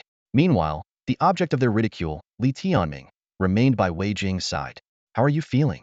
Li Tianming asked with concern. Wei Jing remained composed, smiling. It's just her revealing her true thoughts. I'm used to it. After a lifetime of storms, today's incident barely shook her. And then, can you defeat Chen Yao? Wei Jing inquired. Piece of cake. Li Tianming replied confidently. A flicker of hope appeared in Wei Jing's eyes. Then, make sure to give him a good beating for me, will you? Li Tianming chuckled. This was the mother he remembered, never timid, only hardened by a cruel fate. Now that there was a chance, why not make those who disappointed and betrayed her pay? Can you do it, Tianming? Wei Jing asked again for assurance. Mother, just sit back and watch the show I'm about to put on for you, Li Tianming answered with confidence. Wei Jing laughed. Too bad we don't have sunflower seeds and some wine. It would be more enjoyable. Don't think too much. Just have some plain water for now, Li Tianming teased. At that moment, important figures from the Yanhuang Academy began to appear, and someone announced that the ranking battles were officially starting. I should go now. If I don't, Master Mu Wan might scold me, Li Tianming said. Mu Wan. Wei Jing paused. You know her? Go on. Wei Jing smiled, sitting upright with her hands on her knees. Despite the years that had marked her face, when she smiled, Li Tianming could still see the dazzling woman from 20 years ago in Yan's capital. The time has come, and the Ansi 4 years palace examination ranking battle is about to commence. Inside the Yanhuang Academy, the atmosphere is both tense and fervent. The 5 main hall masters have gathered, personally overseeing the event, which underscores the Academy's emphasis on this grand occasion. Unlike the usual challenge battles where only senior mentors are present, this event is far more ceremonious. As the hall masters entered, it was Wei Zikuan, the Phoenix Hall Master, who led the procession. This year, It is Phoenix Hall's turn to preside and take charge of the proceedings. Wei Zikuan announced in a clear voice. I am Wei Zikuan, and together with the other 4 hall masters, we welcome you all to this grand event. With these words, the crowd erupted into cheers, and excitement filled the air. Conversations buzzed throughout the audience, as the thrill was palpable. Wei Zikuan continued, before the ranking battle begins, I would like to extend a warm welcome, on behalf of the Academy, to our esteemed guests. Your presence ensures the fairness and honor of our Academy's ranking battle. He then proceeded to introduce the distinguished guests, who were seated in the elegant private rooms. The first to be mentioned was His Highness Xianwang, the younger brother of the Vermilion Bird King and a key figure in the Vermilion Bird royal family. Upon hearing this, the crowd immediately greeted him in unison. From the most opulent private room came a gentle voice. No need for formalities. Today belongs to the young ones. I am merely here to observe, so please, feel at ease. This statement was a testament to Xianwang's renowned amiable nature. The second esteemed guest hailed from the Tianji Palace. Wei Zikuan introduced, although Tianji Palace is affiliated with the Vermilion Bird royal family, it plays a pivotal role in the Vermilion Bird Nation. They have nurtured most of the imperial officials, emphasizing both cultural education and martial arts. Representing Tianji Palace today is Qin Xuanyu, the daughter of the current Prime Minister Qin and the head of the Library Pavilion. The third guest was Lin Tianjian from the Thunder Lord's mansion, the son of the current Thunder Lord and the heir to the title. Lin Tianjian has already assumed the role of Commander-in-Chief of the Lei Ming Army, making him the foremost general of the Vermilion Bird Nation and a formidable figure. As Lin Tianjian was introduced, Li Tianming's thoughts drifted to Lin Shouting and Lin Xiaoxiao. He wondered if the siblings were seated beside their father, perhaps scanning the crowd for a glimpse of him. Wei Zikuan went on to introduce over 20 other influential figures from the Vermilion Bird Nation, including Shualan, the wife of the Star Chamber of Commerce's Chen Shang, Lady Yuan Yu, wife of the Star Saint, Zhang Yunjing, the City Lord of Thousand Machine City, and Zhao Danhong, the Deputy Hall Master of the Tribunal Hall.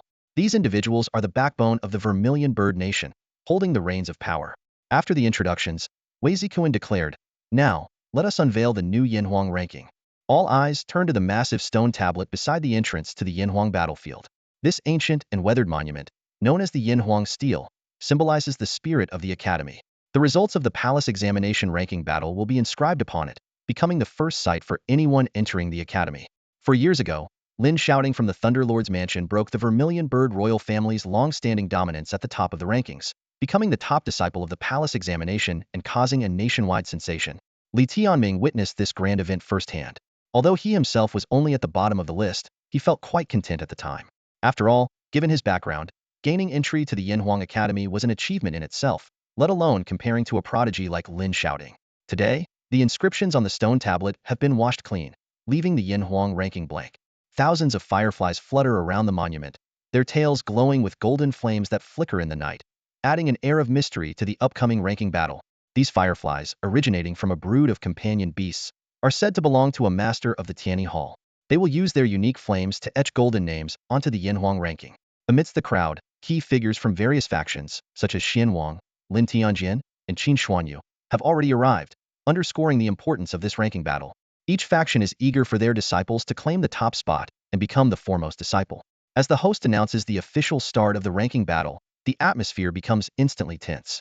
Masters begin the hectic task of arranging matches for their disciples, with Mu Wan responsible for her 50 beginner students. At that moment, Li Tianming pushes through the crowd and returns to Mu Wan's class. Li Tianming, what took you so long? Mu Wan glared at him, her voice tinged with discontent. Li Tianming chuckled in response, Master, don't you know important figures always make a grand entrance? Dressed in an especially elegant and striking manner today, Mu Wan's noble and aloof demeanor stood out on the Yanhuang battlefield. She scoffed, so confident, are you? Just wait until you get beat up. Impossible. I'm here to bring glory to you, and honor to the Phoenix Hall. Li Tianming replied with unwavering confidence. The surrounding disciples shook their heads discreetly. To them, Li Tianming was not only morally corrupt, but also arrogantly self-assured. They couldn't fathom why Master Mu Wan valued him so highly.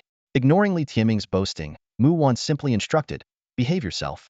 I, along with the other masters, will sort out the matches and find you a suitable opponent. Just wait. With that, she hurried away to immerse herself in the intense work. The ranking battle uses a point system out of 1,000, with masters scoring disciples based on their performance. Initial scores are based on the master's evaluations, and disciples can improve their scores through challenges. However, once a majority of masters agree a disciple's strength matches their score, it becomes final. For Li Tianming, the rules were straightforward. keep defeating opponents until he reached the top of the Yinhuang ranking. He waited quietly for the masters to assign him his first opponent, calculating that if he showcased top-tier skills in the first match and entered the top 10, he could skip the hassle of climbing from the bottom. The shadow of last night's assassination attempt still lingered over Li Tianming, and he suspected the mastermind might be lurking somewhere in the Yinhuang battlefield. This mix of anger and vigilance made him ready to unleash his full strength once the battle began. As the battles progressed, golden names started to appear on the Yinhuang ranking. The most eye-catching was Chen Yao, ranked first with an initial score of 870, an exceptionally rare score in the point system, capturing the attention of everyone present. Chen Yao's initial score was astonishing, surpassing Xing Que and Chen Hao's scores from 4 years ago by 20 points. In a private room on the Yinhuang battlefield, Madame Yuanyu, dressed in an elegant purple gown, covered her lips in surprise, her eyes wide with astonishment. As the mistress of the Xing family, a dear friend of Lady Xuelan, and the devoted wife of Xing Shang, she, along with Xuelan, was celebrated as one of the twin saints of the stars. Time seemed to favor them, as their skin remained as delicate as that of a 20-year-old girl, impeccably maintained. Proudly, Xuelan explained, the masters recognized Yao's abilities and placed him at the forefront. This isn't his final score. He's been working exceptionally hard lately and has shown remarkable progress. Madame Yuanyu remarked, Yao is indeed outstanding. It's enviable to have such a diligent son, despite being showered with so much affection. Xuelan quickly laughed. Don't say that, sister Yu. Xingque's performance at Tianfu is evident to all. Besides, you're Yao's godmother. These 3 children are ours to share. Sister Lan, your words are always so sweet. No wonder Brother Qian is so devoted to you. Madame Yuanyu teased. Don't tease me, sister. Isn't Brother Xing Shang equally devoted to you? Xuelan replied playfully. As the 2 ladies enjoyed their conversation, a deep voice came from outside. Come on, you're not young anymore. Stop being so mushy. 2 tall and handsome young men entered the room. One was slender and graceful, Chen Yao's brother, Chen Hao. The other was robust and imposing, Xing Shang's son, Xing Que. Show some respect to our mother's brother, Chen Hao joked. Xing Que shook his head with a wry smile.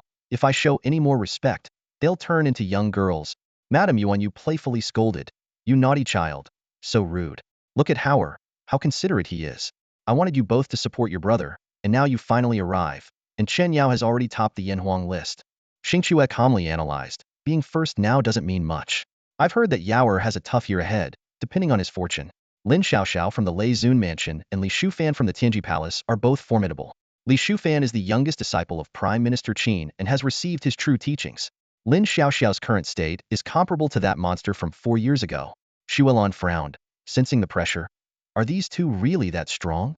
Chen Hao bluntly stated. Yes, mother. If you were a bit stricter with Yao and not so indulgent, his chances might be greater. As it stands, he's got at most a 20% chance. Madame Yuanyu disapproved. Even so, there's still a chance. What kind of brothers are you, coming in with such talk? I brought you here to support your brother. Xing Que and Qian Hao immediately expressed their support for their brother and discussed ways to help Chen Yao enter Tianfu, even if he didn't become the top disciple. Xuelan felt relieved, satisfied with her children's talents and the strong bond between the brothers. Suddenly, she recalled a woman in a difficult situation and her notorious son who had challenged Chen Yao, and she couldn't help but laugh. Curious, Xing Que asked, Godmother, why are you so amused? Is there something good happening? Xuelan replied with a mysterious air. That's because some people are just too unaware. You'll understand soon enough. Meanwhile, elsewhere, Master Mu Wan finally called out to Li Tianming. Li Tianming, it's your turn. Get on the stage. Despite it being midday, she was still busy, perspiring slightly. Li Tianming asked, what's my opponent's level? He hoped for a strong opponent to achieve a higher initial score. Mu Wan replied, Beast Meridian Realm, 9th level. Li Tianming grumbled. Seriously? They're underestimating me. Li Tianming stepped onto the arena and was surprised to find his opponent was someone he knew, Lu Qianyang from the Thunder Sovereign's mansion. Their eyes met, and while a slight smile played on Li Tianming's lips, Lu Qianyang trembled, a flash of fear crossing his eyes. Master, I refuse to fight this person. Lu Qianyang suddenly shouted at the surrounding judges. Master Mu Wan frowned and sternly replied, Lu Qianyang, you don't have the right to refuse the battle. Otherwise, you will be disqualified from the ranking competition. Reluctantly, Lu Qianyang loudly accused Li Tianming of his misdeeds, drawing the attention of the audience, who began to whisper and discuss among themselves. At that moment, Lu Qianyang's sister, Lu Qing, appeared and coldly said, Qianyang, just face him. Don't disgrace the Thunder Sovereign's mansion. Gritting his teeth, Lu Qianyang summoned his lightning leopard and assumed a fighting stance. I've changed my mind. As a disciple of the Thunder Sovereign's mansion, it's my duty to defeat someone as morally corrupt as you and make you ashamed. Li Tianming was unfazed. He didn't even summon his little yellow chick. Instead, he simply walked towards Lu Qianyang. Infuriated, Lu Qianyang charged at Li Tianming along with his lightning leopard. However, in a flash of flames and the sharp sound of a slap, both Lu Qianyang and his lightning leopard were sent flying, spinning through the air before crashing heavily onto the ground, frothing at the mouth and twitching. The crowd was in an uproar. The battle had lasted only a moment. Li Tianming dusted off his hands, his gaze sweeping over the stunned audience. He thought to himself, there was no need to explain the events of 3 years ago just yet. The time to prove everything had not yet come. He turned to Master Mu Wan and calmly said, "Next one, please." Li Tianming already had a plan in mind. If he moved quickly enough, he might just be able to dethrone Chen Yao, the current top of the Yanhuang ranking, within half an hour and give him a good thrashing. Li Tianming stared at the Yanhuang ranking, his brow slightly furrowed. With a score of 480, he was placed 576th. This result left him feeling both amused and frustrated. Clearly, Lu Qianyang hadn't given him much of a chance to showcase his abilities, defeating him with a single move. The other instructors, unaware of his true potential, were hesitant to award him high marks. Instructor Mu Wan approached him gently, offering comfort. "It's all right. Next time, I'll arrange a stronger opponent for you. You're famous now, and many want to challenge you." Li Tianming nodded in agreement. "No problem. I'm willing to go all out to bring honor to you, instructor." Instructor Mu Wan gave him a meaningful look and said, "There are many who look down on you. Show them what you can do." Meanwhile, on the other side of the arena, Lu Qianyang was rubbing his swollen cheek, complaining to his sister Lu Qing. "Sis, why did it have to be like this?" Lu Qing lowered her voice to explain. "It was Lei Shuai's orders. You were to fight directly and not make things difficult for Li Tianming." Lei Shuai. Lu Qianyang was puzzled. Why would he care about someone like him? Lu Qing's expression turned cold as she explained. Mu Qingqing is by Lei Shuai's side. He knows about the incident 3 years ago between her and Li Tianming and asked her how she wanted to handle it. Can you guess what she said? Seeing her brother's curious look, Lu Qing continued. She said she's long since moved on from the past. Li Tianming has already been punished. She mentioned they were once friends and doesn't want to pursue the matter further.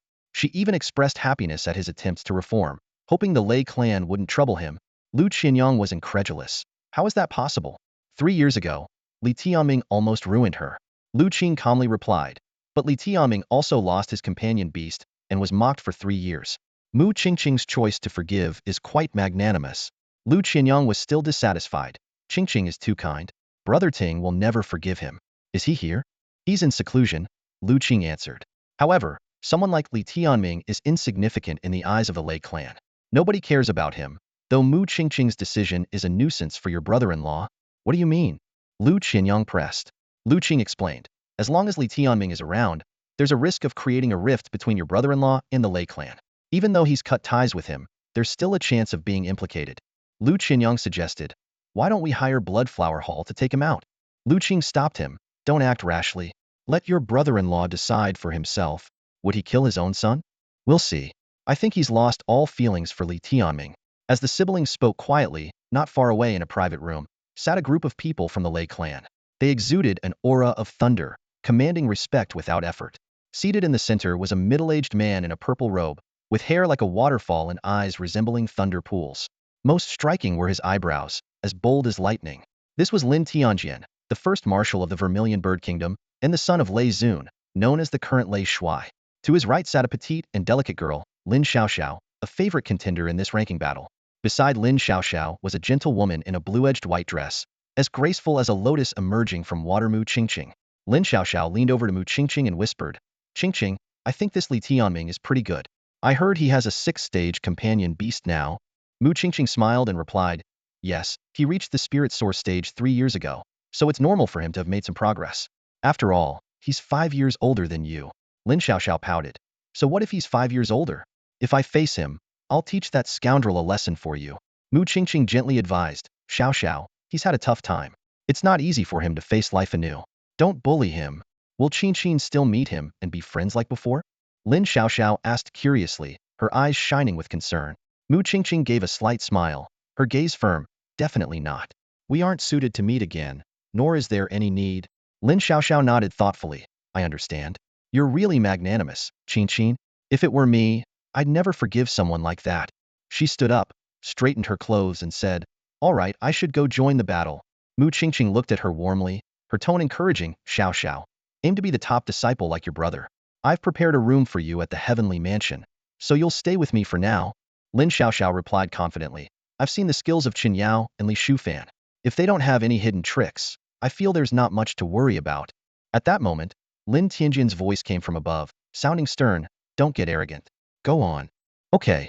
Lin Xiaoxiao stuck out her tongue playfully and happily ran off. Although people often said Lin Xiaoxiao was mature and sensible, she retained her childlike innocence around family. Mu Qingqing watched her leave, her smile unwavering. However, no one noticed that the armrest of her chair had somehow become dented. With Lin Xiaoxiao's appearance, the atmosphere of the ranking battle heated up instantly. She earned the highest praise from the masters after just 2 battles, scoring 950 points and pushing Chen Yao, who was originally at the top, to second place. However, Chen Yao's second place didn't last long. Li Shufan from Tianji Palace followed up with a score of 920, also surpassing Chen Yao, dropping him to third. Faced with this situation, Chen Yao didn't give up. He fought 2 more battles against formidable opponents at the 3rd level of the Lingyuan realm. Despite demonstrating extraordinary strength to defeat them, the masters gave him a careful evaluation of 900 points. This meant that if Chen Yao wanted to reclaim the top spot, merely battling others wouldn't suffice. He would have to directly challenge Lin Xiaoxiao. The same applied to Li Shufan, who had also reached his limit. According to tradition, to become the top disciple, one must accept numerous challenges during the period they are deemed the strongest by the masters until no one can unseat them. The master's 950-point rating for Lin Xiaoxiao was the highest acknowledgement of her strength, but it also meant she would face the toughest challenges. However, challenging Lin Xiaoxiao was no easy task. First, challengers had to be ranked in the top 10, with higher ranks having higher priority. Currently, Li Shufan, ranked 2nd, had the highest priority but was temporarily holding back, leaving Lin Xiaoxiao in a safe position for now. The ranking battle was only halfway through, and the lower and middle sections of the Yanhuang list were undergoing significant changes. Once these stabilized, the most exciting part of the ranking battle would truly begin. The fierce competition at the top was undoubtedly the most anticipated highlight. During this time, Li Tianming also participated in 2 battles. Master Mu Wan arranged opponents for him at the 2nd level of the Lingyuan realm. Li Tianming effortlessly sent his opponents flying with a single slap, without even using his companion beast. After these 2 battles, Li Tianming was rated 790 points, placing him 95th on the Yanhuang list. Clearly, he had yet to reveal his true strength. Master Mu Wan, witnessing Li Tianming's battles, was filled with anticipation and quickly arranged for stronger opponents. However, Li Tianming was already restless. Master, I want to directly challenge Chen Yao, who was 3rd on the Yanhuang list, Li Tianming said, his gaze intense and voice firm. He thought to himself that it was time for Xuelan to see whether her beloved son was truly extraordinary or just a privileged child. Master Mu Wan frowned. That's not possible. The top 10 on the Yanhuang list are all waiting to challenge Lin Xiaoxiao. They have the right to refuse your challenge unless you first enter the top 20. Li Tianming smirked slightly. What if he accepts the challenge? Master Mu Wan hesitated. Then there's no problem. Li Tianming smiled confidently. He had his ways to provoke Chen Yao into accepting the challenge. The master sent Li Tianming's challenge to the Star Chamber of Commerce, inquiring if Lady Xuelan's son, Chen Yao, dared to accept the battle. Mu Wan repeatedly reminded them that this violated the rules, but she agreed to try once, warning that Li Tianming might get beaten badly since Chen Yao was a true genius. Li Tianming merely smiled slightly, a confident glint in his eyes. He didn't need to say much. If Chen Yao dared to step into the ring, everything would be decided in the battle. Mu Wan then arranged for someone to deliver the challenge to the private room at the Star Chamber of Commerce. Meanwhile, Li Tianming proactively leaped onto a platform, his intense gaze sweeping in the direction where the challenge was sent. Soon, he locked onto Chen Yao's position. His voice, like thunder, echoed across the Yanhuang battlefield. Chen Yao, do you dare to come down and take a beating? This sudden provocation instantly drew everyone's attention. Lu Qianyang had already made everyone recognize Li Tianming, originally thinking he would keep a low profile. However, not only did Li Tianming not act discreetly, he was audaciously bold. Given his ranking and strength, daring to challenge Chen Yao seemed like nothing more than wishful thinking, a path to self-destruction, and utterly laughable to the crowd. Li Tianming's provocation quickly became a laughingstock, causing many to chuckle. At this moment, it was the critical juncture where the 2nd place on the Yanhuang list was challenging the 1st. Chen Yao was waiting for Li Shufan to be defeated, so he could take the stage. As the top disciple, he had to accept challenges until the masters unanimously recognized him as the rightful top disciple. In the private room of the Star Chamber of Commerce, Chen Yao was with his 2 older brothers. He had already come up to rest, dismissing Li Tianming's challenge with disdain. What a mad dog, Chen Yao said coldly, go tell him. I have no time to fight him. This kid really doesn't know his place, Xingke said coldly. Why is he targeting you? Chun Yao glanced at his mother, Lady Shuelon, without speaking. Ever since Li Tianming began fighting, Lady Shuelon's expression had been grim. Coupled with the fact that Chun Yao was currently ranked only third, not first, her mood worsened. Suddenly, Lady Shuelon spoke. Chun Yao, go down and teach him a lesson, and if possible, cripple him. Lady Yuanyu tried to dissuade her. Sister, is that necessary? I just saw him defeat an opponent at the second level of the Lingyuan realm. Yaoer is preparing to challenge Lin Xiaoxiao. Fighting this person will affect his state for the top challenge. Chun Hao also agreed. I also think it's unnecessary. We can teach him a lesson anytime. No need to do it now. Lady Shuelon looked at Chun Yao intently. Yaoer, are you going or not? Want to be first, but don't have the courage to defeat this waste. Everyone noticed that she seemed increasingly irritable today. Chun Yao stood up, his tone firm. Since mother says so, how can I back down? Honestly, if I weren't saving strength to deal with Lin Xiaoxiao, I'd go down there right now and shut him up. Lady Shuelon asked. I just saw him defeat an opponent without even summoning his companion beast. Are you confident? Chun Yao sneered. Ha, one sword is all it takes. It won't affect the subsequent battles. Mother, just watch how I make them despair. These lingering ghosts. If I don't break his legs this time, I won't be called Chun. Xingke patted his shoulder. Brother, just defeat him. Save some energy. After the ranking battle ends, we'll find someone to kill his companion beast. Then it's over. Chun Hao also chuckled. We've recently met some friends, all desperados, willing to do anything. Chun Yao replied coldly. Even better. Then we won't have to see these filth hovering around. They're all wretched, daring to disgust people. With that, he walked out directly. After Chen Yao left, Lady Shuelon's gaze turned sinister towards the direction where Wei Jing was, muttering to herself, Wei Jing, what are you trying to prove? Before you die, proving your son is stronger than mine? Ha, you might die with regrets. Although she couldn't see Wei Jing, she knew where she was. For Wei Jing's desire to compare their sons, she had nothing but sneers and scorn. Just as Li Tianming was certain Chun Yao would accept the challenge, another incident occurred. Li Shufan from the Tianji Palace happened to deliver a challenge to the Lei Zun mansion. Lin Xiaoxiao, to consolidate her position as the top disciple, was also waiting for this moment. As she emerged from the Lei Zun mansion and locked onto Li Shufan's position, she didn't expect to see Qin Yao walking out from nearby. As the two passed by each other, Qin Yao confidently said to Lin Xiaoxiao, Wait, you're my next opponent. Make sure you don't lose to Li Shufan. With that, he descended like a shooting star, heading straight for Li Tianming. Lin Xiaoxiao pressed her lips together, a glimmer of confidence flashing in her eyes. She was certain that if she could defeat Li Shufan, then Chen Yao would be no challenge at all. Faced with Chun Yao's arrogant words, she couldn't help but wonder where his confidence stemmed from. Under the expectant gazes of the crowd, Lin Xiaoxiao slowly approached Li Shufan, and the ranking battle instantly reached a fever pitch. At this moment, all eyes were not on the unexpected clash between Li Tianming and Chen Yao, but rather on the ultimate showdown between the top two contenders on the Yanhuang leaderboard. The duel between Lin Xiaoxiao and Li Shufan was undoubtedly the most anticipated highlight of this ranking battle. The battlefield was ablaze with excitement, the audience's cheers rising and falling like waves. As straightforward competitors, Lin Xiaoxiao and Li Shufan bore no personal grudges. This contest was purely about determining who was superior.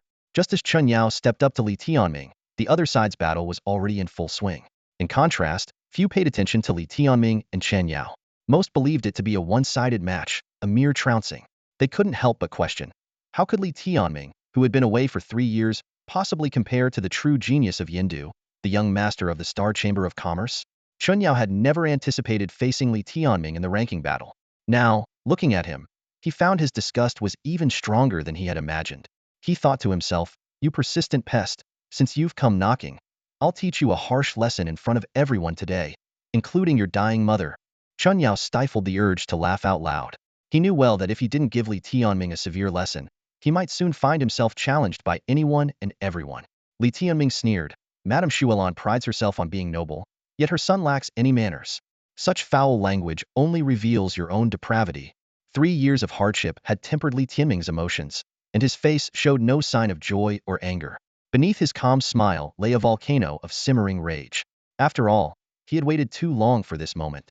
Chen Yao's vulgarity stood in stark contrast to Li Tianming's politeness, making the difference between them all the more apparent.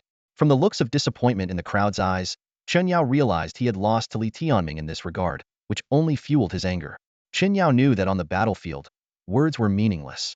No matter how eloquent Li Tianming was, once he was forced to beg for mercy, all would be for naught. Only the victor could speak of manners and character. Come forth. Chen Yao roared, and his renowned companion beast, the six-star luminary lion, appeared amidst a dazzling starlight. This majestic and powerful lion exuded a sacred and dignified aura, like the king of all beasts.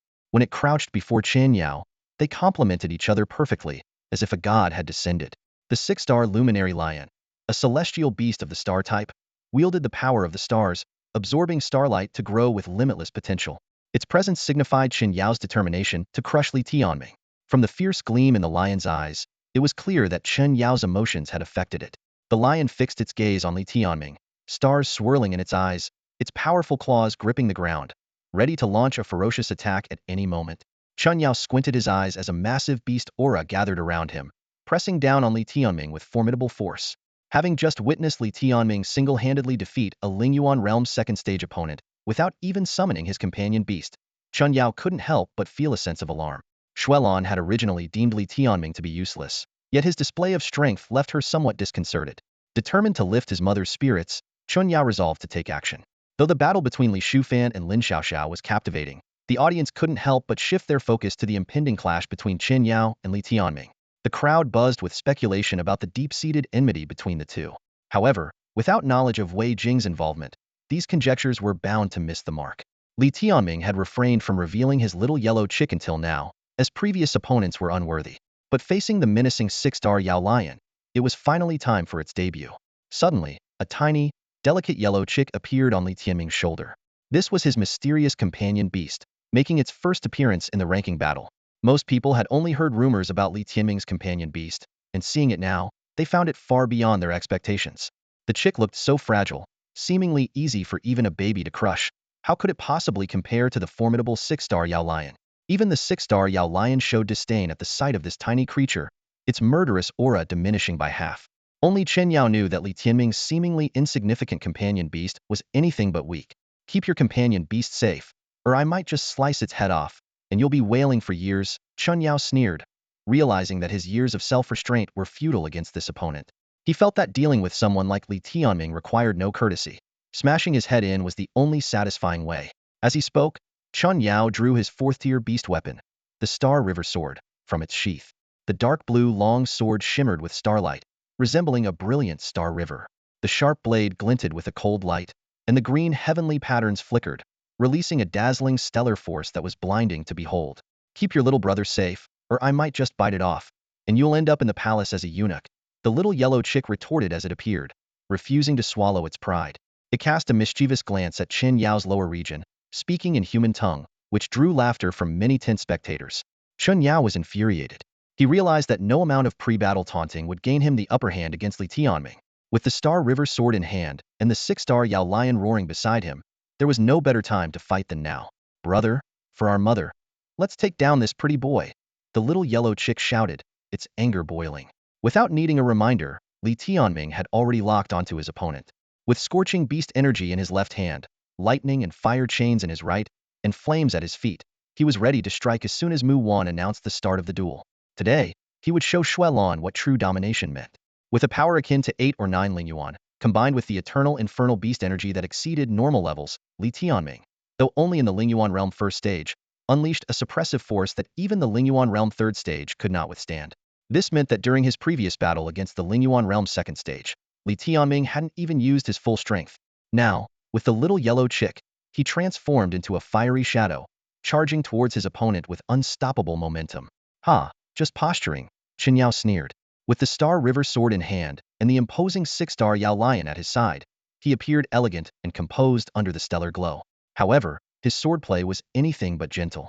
The mid-grade source-level battle tactic he unleashed was devastating. Meteor Sword Technique.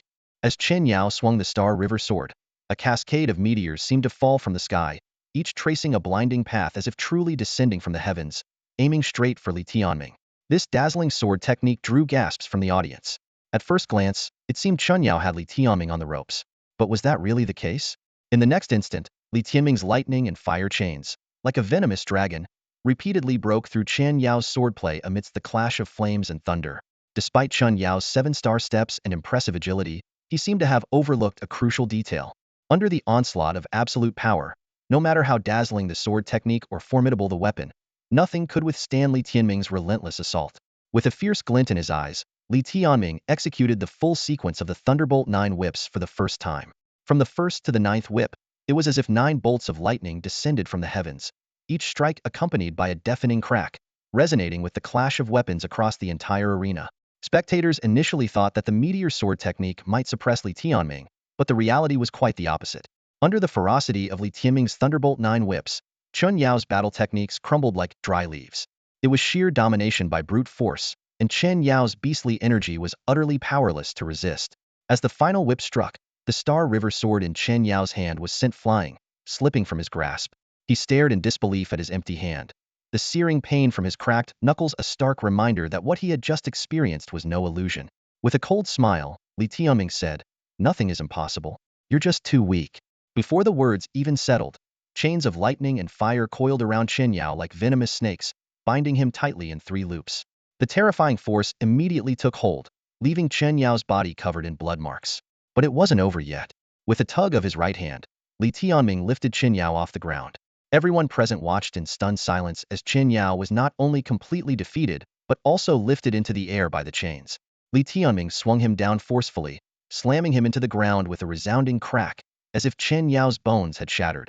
Standing over the trembling Chen Yao, Li Tianming's gaze burned like fire. "Chen Yao, tell me, who is the dog?"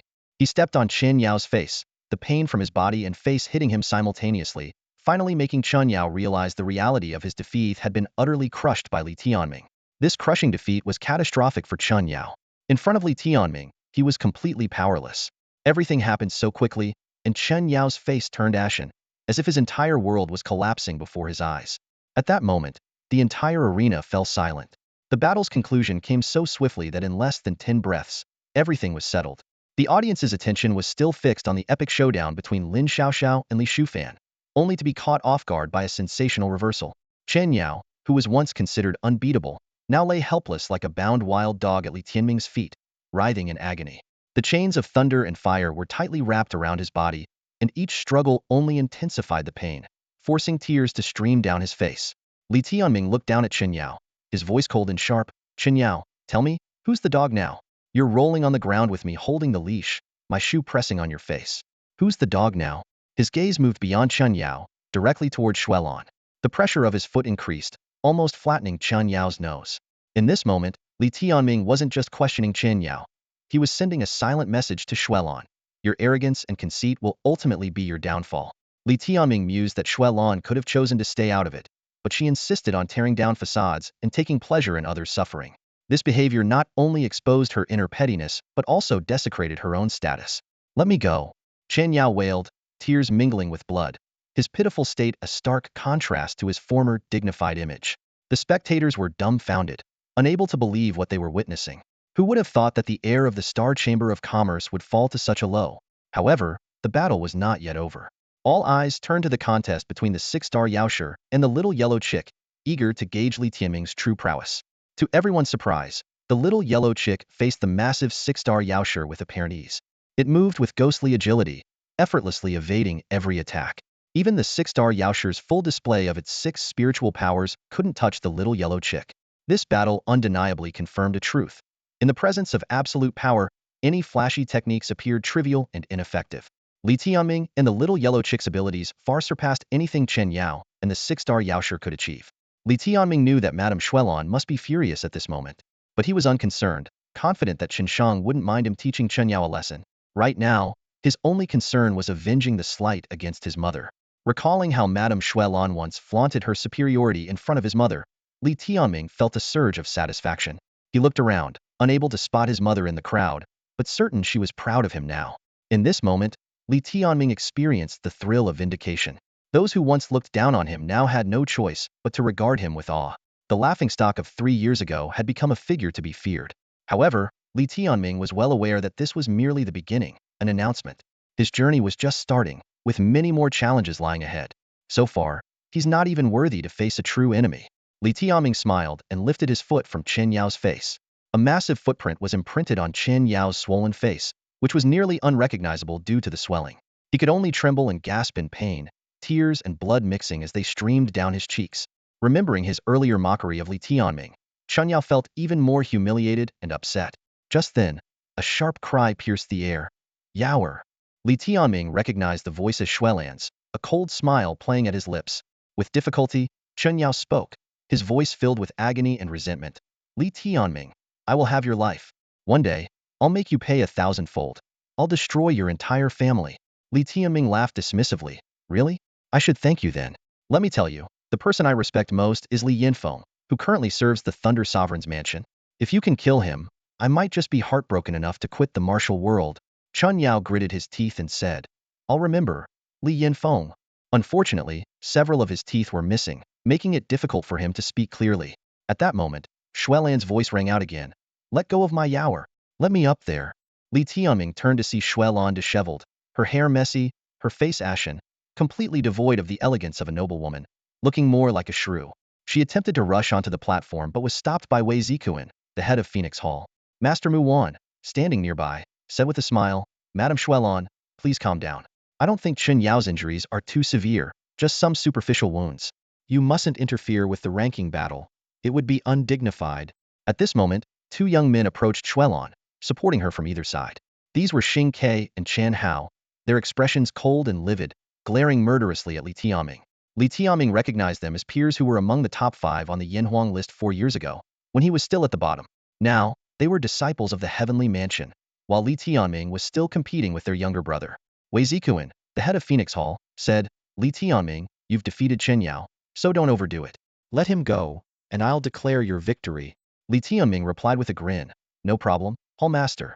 I've already enjoyed the thrill and satisfaction. The best part is seeing Madame Xuelan's current expression, as if she's eaten something foul. He turned to Xuelan and said mockingly, No need to worry, madam. I'll return Chen Yao to you shortly. But why does your face look so unpleasant? Did you eat something bad? At your age, you should be more careful about what you consume. After all, I've never tried it myself, but I imagine dog excrement can't taste good, haha. With that, Li Tianming flung the nearly broken Chen Yao away. Xing Ke caught him, but the movement caused Chen Yao to howl in pain. Seeing her son's miserable state up close, Xuelan was nearly driven to faint with rage. She trembled all over, her eyes fixed on Li Tianming, yet she couldn't utter a single word. Li Tianming continued to taunt, Madam, why are you trembling all over? Is it too cold? You should wear more. Don't sacrifice warmth for the sake of appearance. Xuelan was momentarily speechless, her anger surpassing mere fury. If it weren't for the public setting, she might have torn the entire Yanhuang battlefield apart. Chen Hao reassured her, Mother, there's no need to argue with him. He's won now, but all he can do is run his mouth. Such childish behavior suggests he won't live long. Xing Ke added, Exactly. No one has ever dared insult our Xingchen family like this. Let him be arrogant on stage. He'll pay for it soon enough. Once we're out of here, let's see who can protect him. At his age, defeating Yaoer is nothing. Today, he's just benefiting from his age advantage. Once in the Yanhuang Academy, he'll be the worst of the lot. The two brothers exchanged glances, clearly already plotting how to deal with Li Tianming.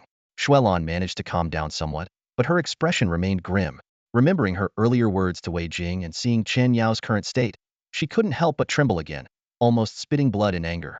She could only secretly vow to make Li Tianming and his mother suffer the Xingchen Chamber of Commerce's wrath.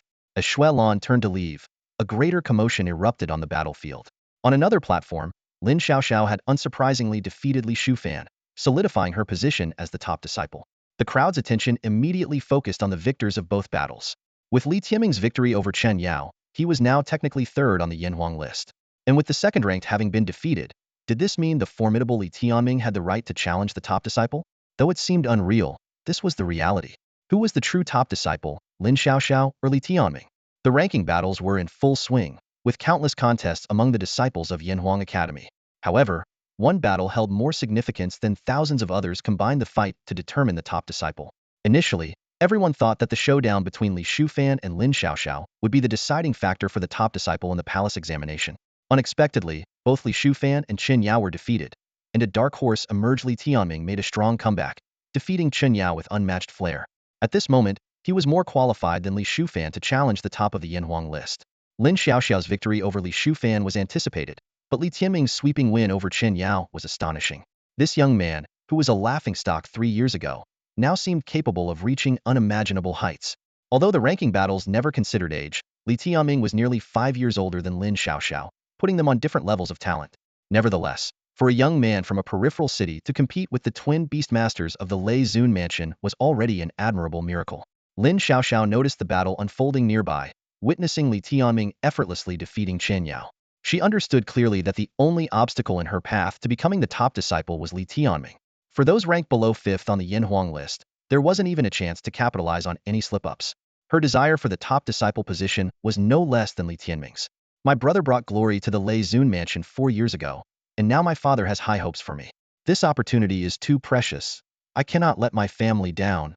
Lin Xiaoxiao stood at a distance, her eyes filled with determination as she fixated on Li Tianming. At this moment, the entire venue was silent. The 5 hall masters had paused the ranking of other disciples. As Chen Yao, Li Shufan, and their family influences withdrew, the Phoenix Hall master, Wei Zikuan, announced loudly, "Everyone must understand that the crux of the ranking battles is in the contest for the top disciple. Now that Li Shufan and Chen Yao have been defeated, those ranked below 5th on the Yin Huang list lack the strength to challenge the top. Therefore, the greatest suspense of the past 4 years will be unveiled in this crucial showdown." In the Academy's ranking battles, the hall masters and instructors held significant decision-making power, and their judgments of disciples were always precise. Li Tianming clearly had the strength to impact the top of the list, and they would certainly arrange a battle for him. Moreover, Li Tianming was now affiliated with the Phoenix Hall, and Wei Zikuan was the chief organizer of this ranking event. From a private room, the voice of Xian Wang from the Vermilion Bird Royal Clan resonated. "Hall Master Wei Zikuan, at this moment of great anticipation, please arrange a battle between these 2 young talents." "As you command, Xian Wang," Wei Zikuan replied with a slight smile, then announced, "By unanimous decision of the 5 hall masters, the top position on this year's Yin Huang list will be determined between Lin Xiaoxiao of the Myriad Beast Hall and Li Tianming of the Phoenix Hall. The winner will directly advance to the Celestial Palace. As for those ranked below 5th, based on your previous performances and our assessments, you lack the capability to face these 2. Although the rules allow the top 10 to challenge, we reserve the right to halt meaningless challenges. Let Lin Xiaoxiao and Li Tianming face off. That will suffice." After defeating Chen Yao, Li Tianming thought to himself, "Today's goal is halfway achieved, but with my mother's illness worsening, entering the Celestial Palace is the immediate priority. I must defeat Lin Xiaoxiao." He knew there was no turning back in this battle. He had to defeat Lin Xiaoxiao at all costs. Although he didn't transfer his resentment towards Lin Shouting and Mu Qingqing onto Lin Xiaoxiao, the contest for the top disciple was the primary focus today. Regardless of the opponent, he would give it his all. Attaining the honor of the top disciple and taking the top spot on the Yin Huang list would be the best declaration of his return after 3 years. As for the connection between his mother and the Celestial Palace, only by entering could he uncover the truth. After surviving the assassination attempt, he understood better than anyone that Wei Jing couldn't wait much longer. "Prepare yourselves. In a quarter of an hour, present a spectacular showdown for our esteemed guests." Wei Zikuan instructed Li Tianming and Lin Xiaoxiao. The brief respite passed quickly. The pivotal battle was about to commence, with many young members of the Lei Zun mansion gathered around Lin Xiaoxiao, cheering her on. On Li Tianming's side, only his instructor Mu Wan was present, as Wei Jing could not show herself. "Since you've come this far, give it your all and prove yourself," Mu Wan encouraged, patting his shoulder. Li Tianming grinned and replied, "Don't worry, instructor. I'll handle this little girl with ease."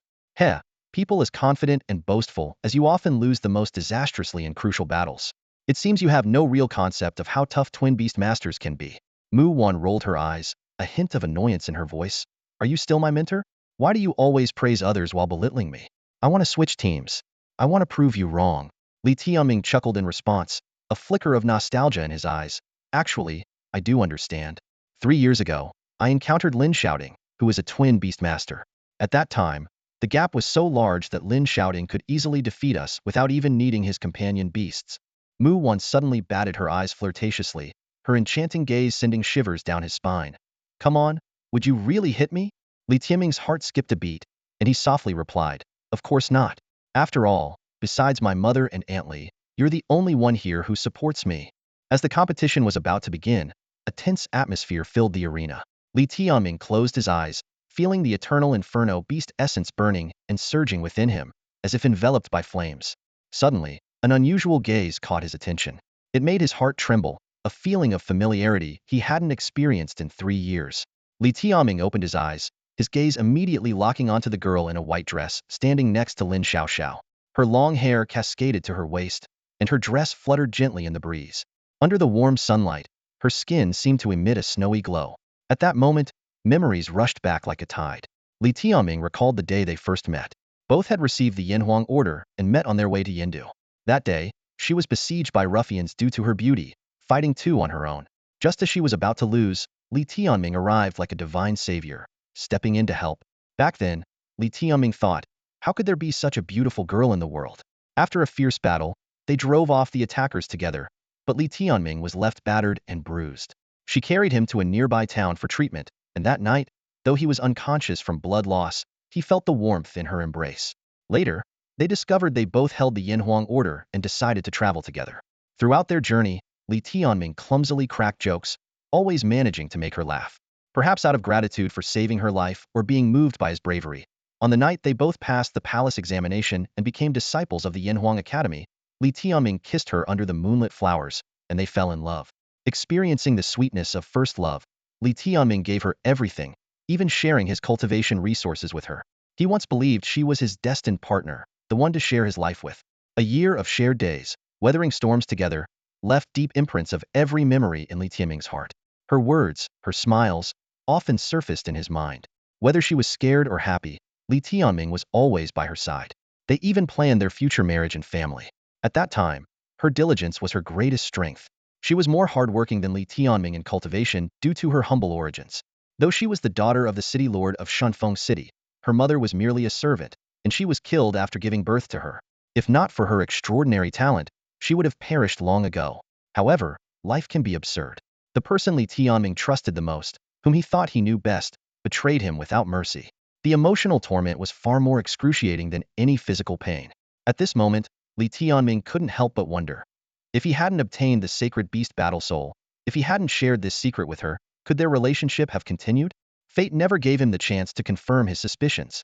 3 years later, Li Tianming returned to Yindu, only to find that his former lover, Mu Qingqing, now stood with the Leizuan mansion, opposing him. The arena was surrounded by a captivated audience. Mu Qingqing's appearance was understated. Her calm gaze swept over Li Tianming as if he were a stranger. The woman who once stirred his heart had become part of Yindu, standing beside Lin Xiaoxiao, supporting her current lover's sister. Memories flooded back like a tide. 3 years ago, they were outsiders who relied on each other. Now, Mu Qingqing had transformed into a Yindu girl, integrated into the city, becoming its master. Li Tianming suppressed the turmoil within, refusing to let sorrow mask his hatred. Mu Qingqing's betrayal was painful enough, but her alliance with Lin shouting to kill Jinyu and steal the sacred beast battle soul was a deeper wound, etched in his soul. Seeing her again felt like reopening a bleeding wound. Li Tianming's eyes were clouded with the red of anger. He thought he could remain rational when facing Lin Xiaoxiao, but with Mu Qingqing by her side, even Lin Xiaoxiao became a target of his hatred. Everyone knew their history, the false narrative spun by Mu Qingqing and Lin Xiaoting. In that version, Li Tianming was always the laughingstock. Meeting again under the watchful eyes of the crowd, everything seemed absurd and ironic.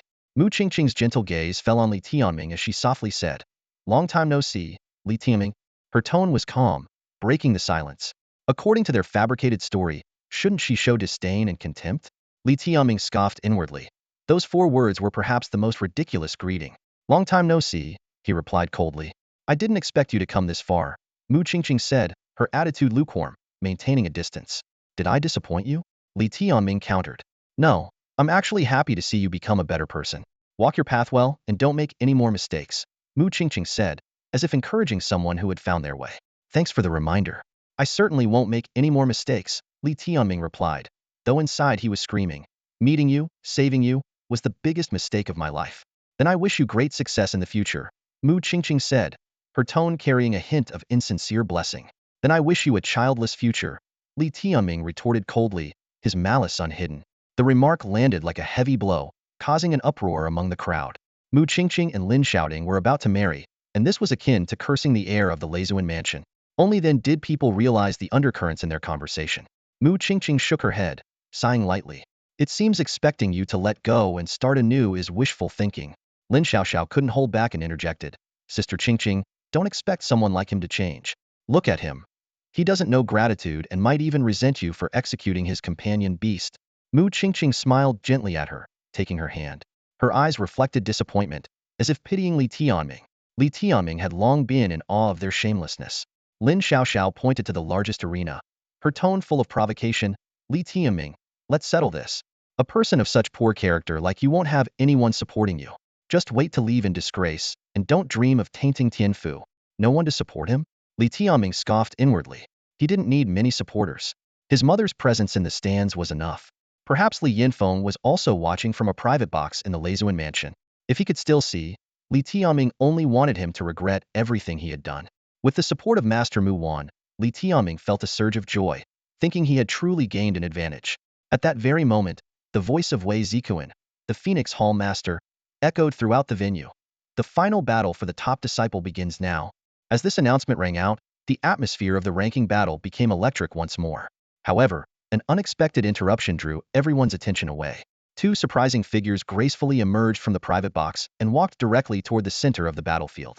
Li Tianming's eyes widened in disbelief at their appearance. Their presence added an unparalleled elegance to the ranking battle.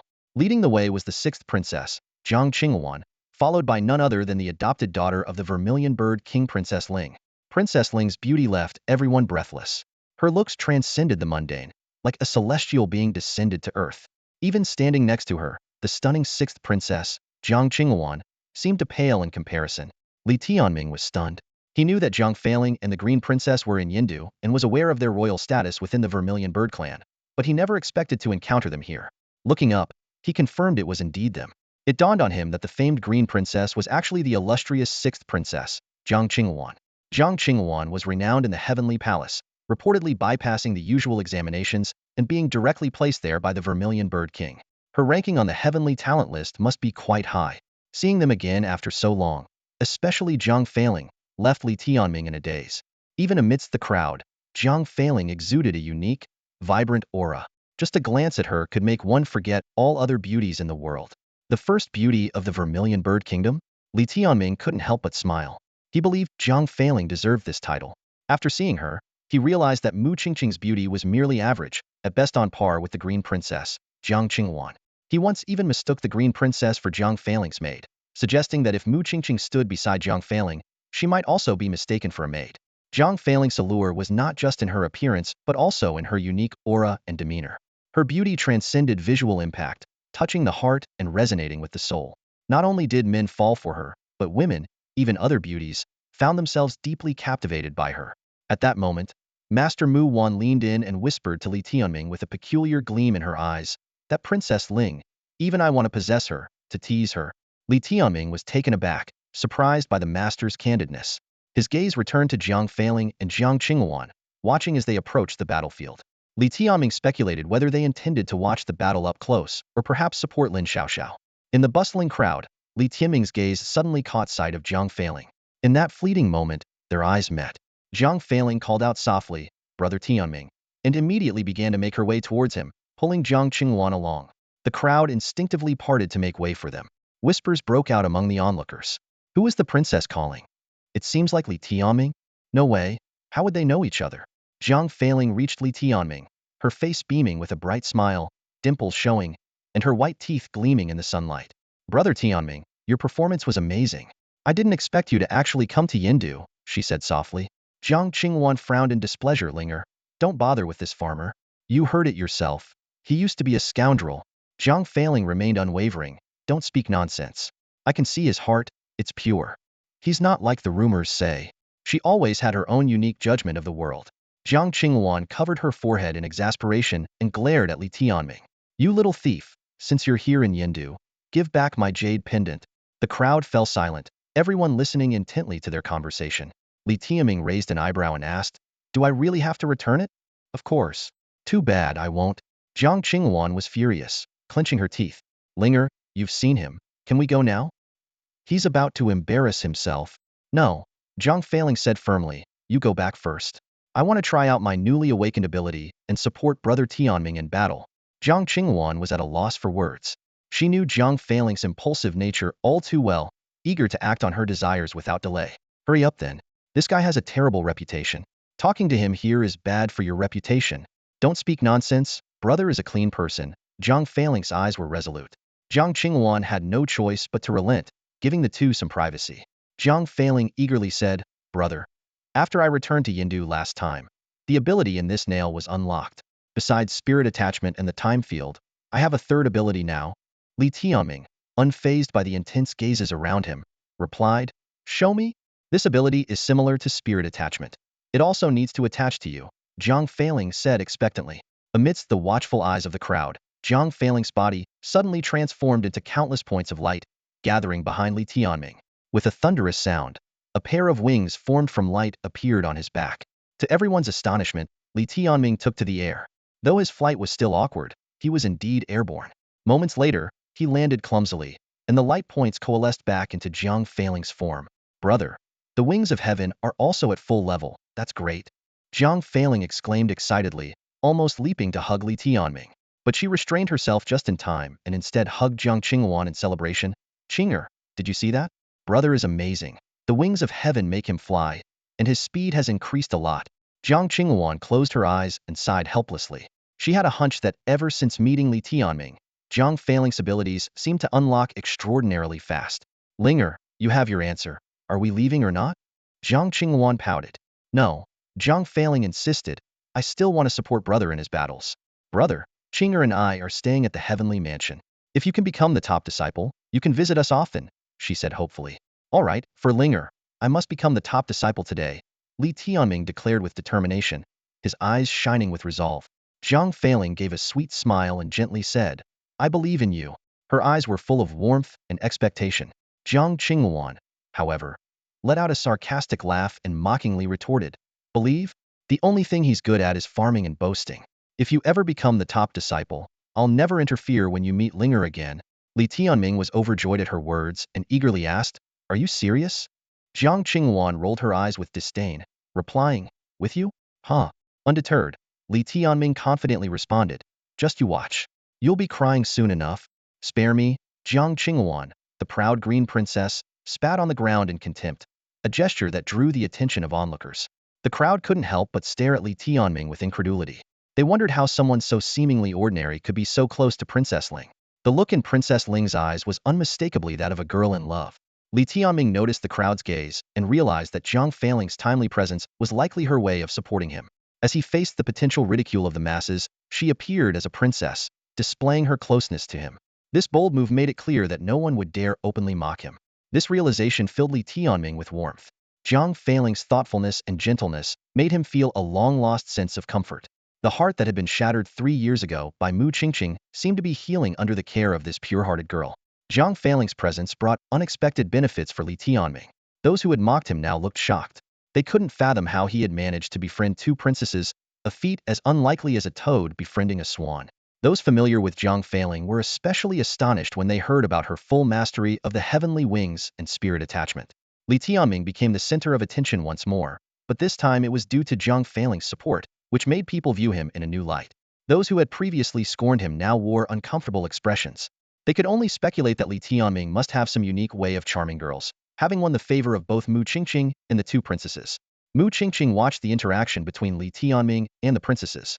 Though she showed no outward change, her tightly clenched fists beneath her skirt betrayed her feelings.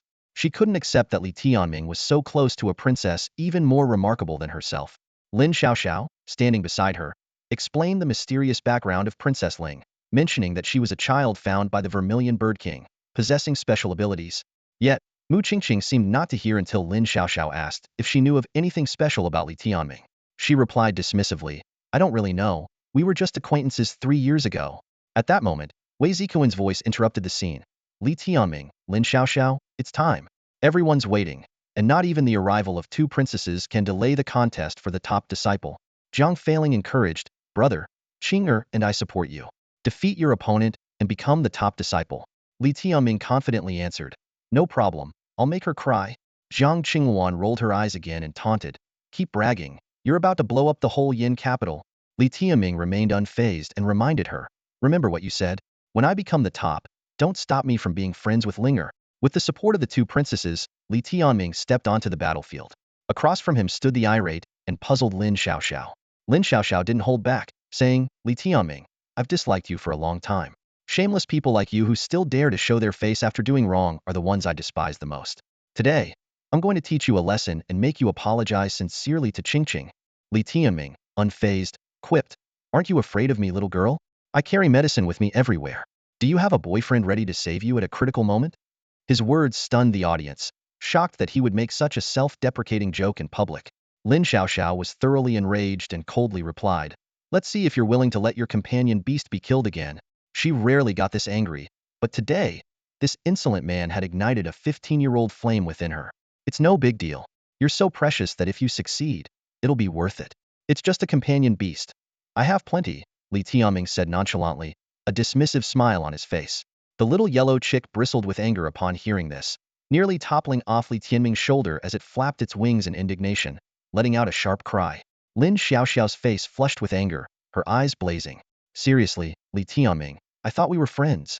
Companion beasts are like family to us, and you talk about them like that?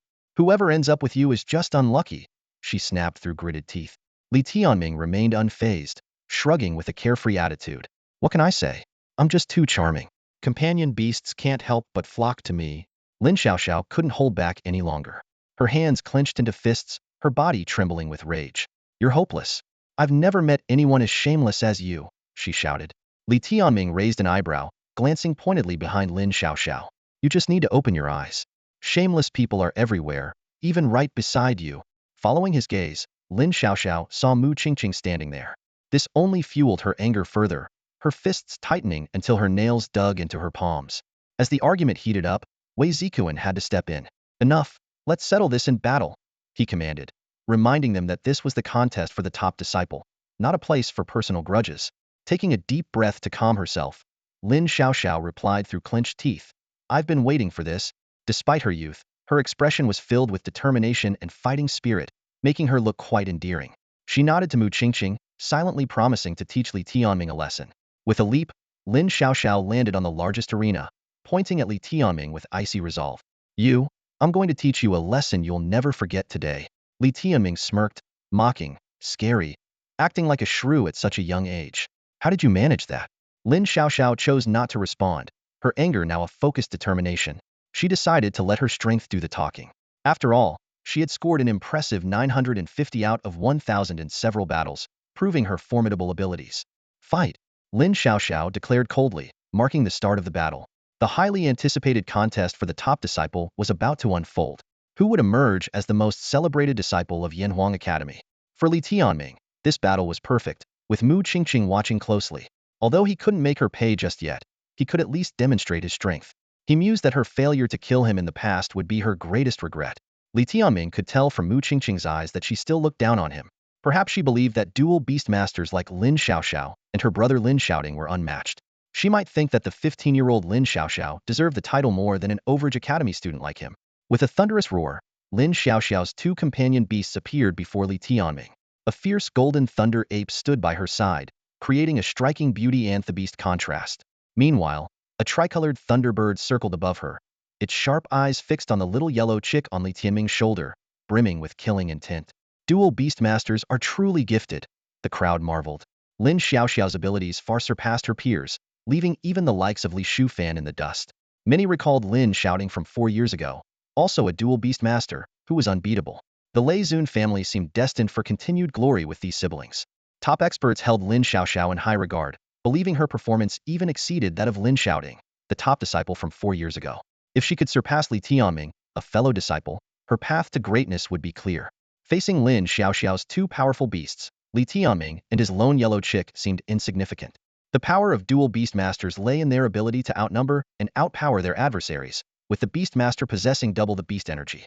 Lin Xiaoxiao was like a queen protected by her mighty beasts. In battle mode, Lin Xiaoxiao was anything but a mere girl. She was a seasoned warrior. Her extensive combat experience, even in life and death situations, set her apart from others. The Lei Zun family valued martial prowess, and even the granddaughter of Lei Zun had to grow through fighting. From a distance, Lin Xiaoxiao signaled her golden thunder ape, which roared and pounded its chest 3 times before charging at Li Tianming, transforming into a golden thunderbolt. This top-tier 6th-level Thunder Berserker beast was Lin Xiaoxiao's main combat force. Meanwhile, the tricolored thunderbird above was a threat not to be underestimated, ready to dive and strike at any moment. The battle had just begun. The awe-inspiring presence of these two companion beasts made everyone reassess their thoughts. Lin Xiaoxiao's formidable display with her Vajra Thunder Ape and tricolored Thunderbird clearly demonstrated that she was more suited to be the top disciple than Li Tianming. This 15-year-old prodigy not only excelled in combat prowess, but also surpassed her peers in talent, making her the perfect representative of the Yanhuang Academy. The battle erupted in an instant. The Vajra Thunder Ape let out a roar, its body rapidly expanding, muscles bulging as it exuded an aura of ferocity. This was the terrifying aspect of Berserk-type companion beasts, with their melee combat abilities being nothing short of formidable. Meanwhile, the tricolored Thunderbird circled in the air, poised to dive and strike at any moment. However, the real threat lay ahead. Lin Xiaoxiao wielded two top-tier fourth-grade beast weapons, a golden thunder bow in her left hand, crackling with electricity, and a purple lightning arrow in her right. The destructive power of this weapon duo was well known. The thunder bow unleashed immense thunder force, while the lightning arrow could seamlessly integrate this power, shooting forth with lightning speed and devastating impact. Even more daunting was the special synergy between these weapons. The thunder bow harnessed positive thunder, while the lightning arrow contained negative thunder, the two attracting each other. As long as the lightning arrow was nearby, the thunder bow could summon it back, enabling endless cycle attacks. Lin Xiaoxiao knocked the lightning arrow onto the thunder bow, slowly drawing the bowstring taut. Everyone held their breath, aware that Li Tianming was in grave danger. Just moments ago, Li Shufan had been struck in the thigh by this very move, and if aimed at a vital point, there would be no chance of evading it. Despite the dire situation, Li Tianming remained remarkably calm. He turned to the little yellow chick beside him and asked, "Brother, are you scared?" The little yellow chick scoffed. "Scared of what? I was born to take on two at once." Hearing this, Li Tianming's lips curled into a slight smile. Talk about confidence.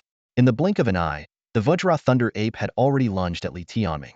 Its massive, razor-sharp claws, wrapped in golden thunder, were aimed straight at his face.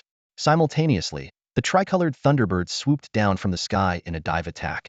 To make matters worse, a purple flash streaked by, and the lightning arrow silently appeared before Li Tianming's chest. The hum of the thunder bow's string hadn't even reached the ears when this lethal arrow was already targeting his heart. Lin Xiaoxiao's electric string archery technique is a mid-tier source-level combat art. This powerful and ferocious archery skill is most effective when used in conjunction with the thunder bow and lightning arrows, making it her most renowned killing move. Smart and tactically astute, Lin Xiaoxiao employs her close combat berserker beast, the Vajra Thunder Ape, to entangle enemies, while the tricolor Thunderbird acts as a distraction. This setup allows her to strike from a safe distance, delivering deadly shots. At this moment, if not for her particular disdain for Li Tianming, she wouldn't have aimed so directly at his chest. The lightning arrow shot through the air, drawing gasps from the crowd, all marveling at Lin Xiaoxiao's prowess. It was clear her strength far surpassed that of Li Shufan and Chen Yao, likely even beyond the fourth level of the spiritual source realm. Under such pressure, it wouldn't be surprising if Li Tianming were defeated instantly. Yet, in the blink of an eye, ding! The sharp sound of metal clashing pierced the air. The crowd watched, astonished, as Li Tianming was knocked back as if struck by an arrow, finally steadying himself 10 meters away. Was he dead? Against such a threat, a less capable person might have been pierced through the heart. However, the truth was astounding. Li Tianming had caught the lightning-imbued arrow with his bare hands. In this critical moment, Li Tianming remained calm, precisely catching the lightning arrow. Despite being thrown back by the impact, the arrow never touched his body. Impossible! Lin Xiaoxiao was stunned. She knew well the speed and power of the lightning arrow. Catching it barehanded was unthinkable. Moreover, the arrow not only had a sharp tip, but was also covered in barbs. Anyone trying to catch it would have their hands torn apart. Little did she know, Li Tianming's left hand was a dark arm, almost impervious to weapons. Its hexagonal black scales were impenetrable by the arrow's barbs. This scene shocked not only Lin Xiaoxiao but also many other powerful warriors. Return! Lin Xiaoxiao urgently commanded, using the thunder bow to pull back the lightning arrow. The attraction between the positive and negative thunders exerted a tremendous force, threatening to wrench it from his grasp. However, she hadn't anticipated Li Tianming's firm grip, nor that he wasn't anchored to the ground. As a result, her summoning pulled Li Tianming towards her instead. At this moment, the Vajra Thunder Ape and Tricolor Thunderbird's initial attacks were thwarted by Lin Xiaoxiao's lightning arrow. They hesitated briefly before resuming their pursuit of Li Tianming. "You handle that bird," Li Tianming instructed the little yellow chick. "You think you can take on two of them? Are you sure?" The chick retorted disdainfully. "Just watch," Li Tianming replied, without hesitation, tossing the chick to engage the tricky tricolor Thunderbird. His gaze then locked onto Lin Xiaoxiao. The Vajra Thunder Ape's speed was indeed swift, its golden lightning form constantly shifting. However, Li Tianming employed his Fire Shadow Phantom Step, creating multiple fiery illusions to confuse the beast. "Give me back my lightning arrow," Lin Xiaoxiao demanded angrily, her face flushed with frustration. "Here you go," Li Tianming said, gripping the lightning arrow with both hands, relying mainly on his left arm's strength, and suddenly applied force. Despite its slender build, he was testing if he could snap this fourth-tier beast weapon. Crack! The lightning arrow broke in two. Breaking a 4th-tier beast weapon with sheer force was a feat of incredible strength. Though the arrow was slender, achieving this was enough to leave onlookers in awe. Yet, this was only the beginning of the astonishment. Seeing her beloved lightning arrow broken in two, Lin Xiaoxiao's eyes filled with tears, shimmering on the verge of spilling over. "It was a birthday gift from my brother," she said, her disdain for Li Tianming now turning into hatred. The pain of seeing her cherished weapon destroyed was indescribable. "Don't cry. I'll get you another one," Li Tianming said dismissively, surprised that she would cry in the midst of such an intense battle. "You can't replace it," Lin Xiaoxiao replied, wiping her tears, her gaze growing colder. She knew Li Tianming didn't understand the importance of the lightning arrow to her. Those familiar with her knew that once in this battle mode, Lin Xiaoxiao became a nightmare for her opponents. Li Tianming has touched Xiaoxiao's reverse scale. He's doomed. Xiaoxiao usually doesn't severely injure others, but this time might be different. Amidst the crowd's chatter, both the tricolor Thunderbird and the Vajra Thunder Ape sensed Lin Xiaoxiao's overwhelming fury. Aside from the three-colored Lei Ming bird being tangled with the little yellow chick, the onslaught of the Vajra Thunder Ape surged like a tidal wave. Each of its strikes carried earth-shattering power, and if not for Li Tianming's agile movements, he might have already suffered severe injuries. However, the smug look on Li Tianming's face had not yet faded, unaware that he had underestimated Lin Xiaoxiao's strength. In truth, Lin Xiaoxiao's close combat skills far surpassed her archery. Her body had also been transformed by the bloodline power of the Vajra Thunder Ape, granting her a terrifying, berserk-like strength. Just as Li Tianming was feeling self-satisfied, Lin Xiaoxiao, expressionless, revealed an unexpected weapon. It was a massive halberd, shimmering in shades of blue and purple, as if a thunderous dragon coiled upon it.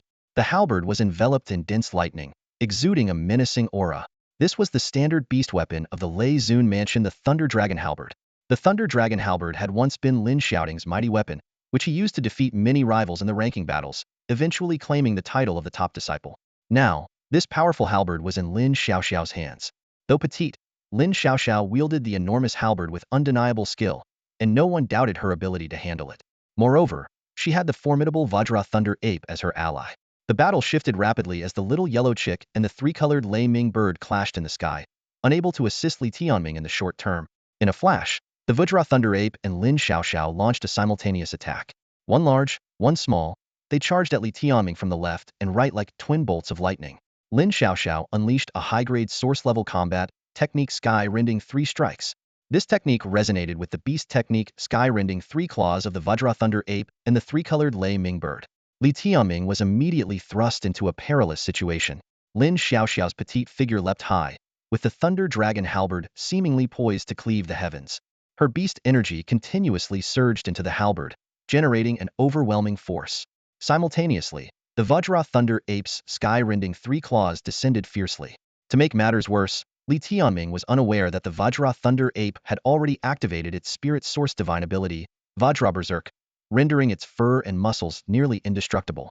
Facing the onslaught of such formidable foes, Li Tianming wielded only a third-tier beast weapon, the Thunder Fire Chain, which paled in comparison to the Thunder Dragon Halberd. Yet, even at a disadvantage, Li Tianming remained calm and composed.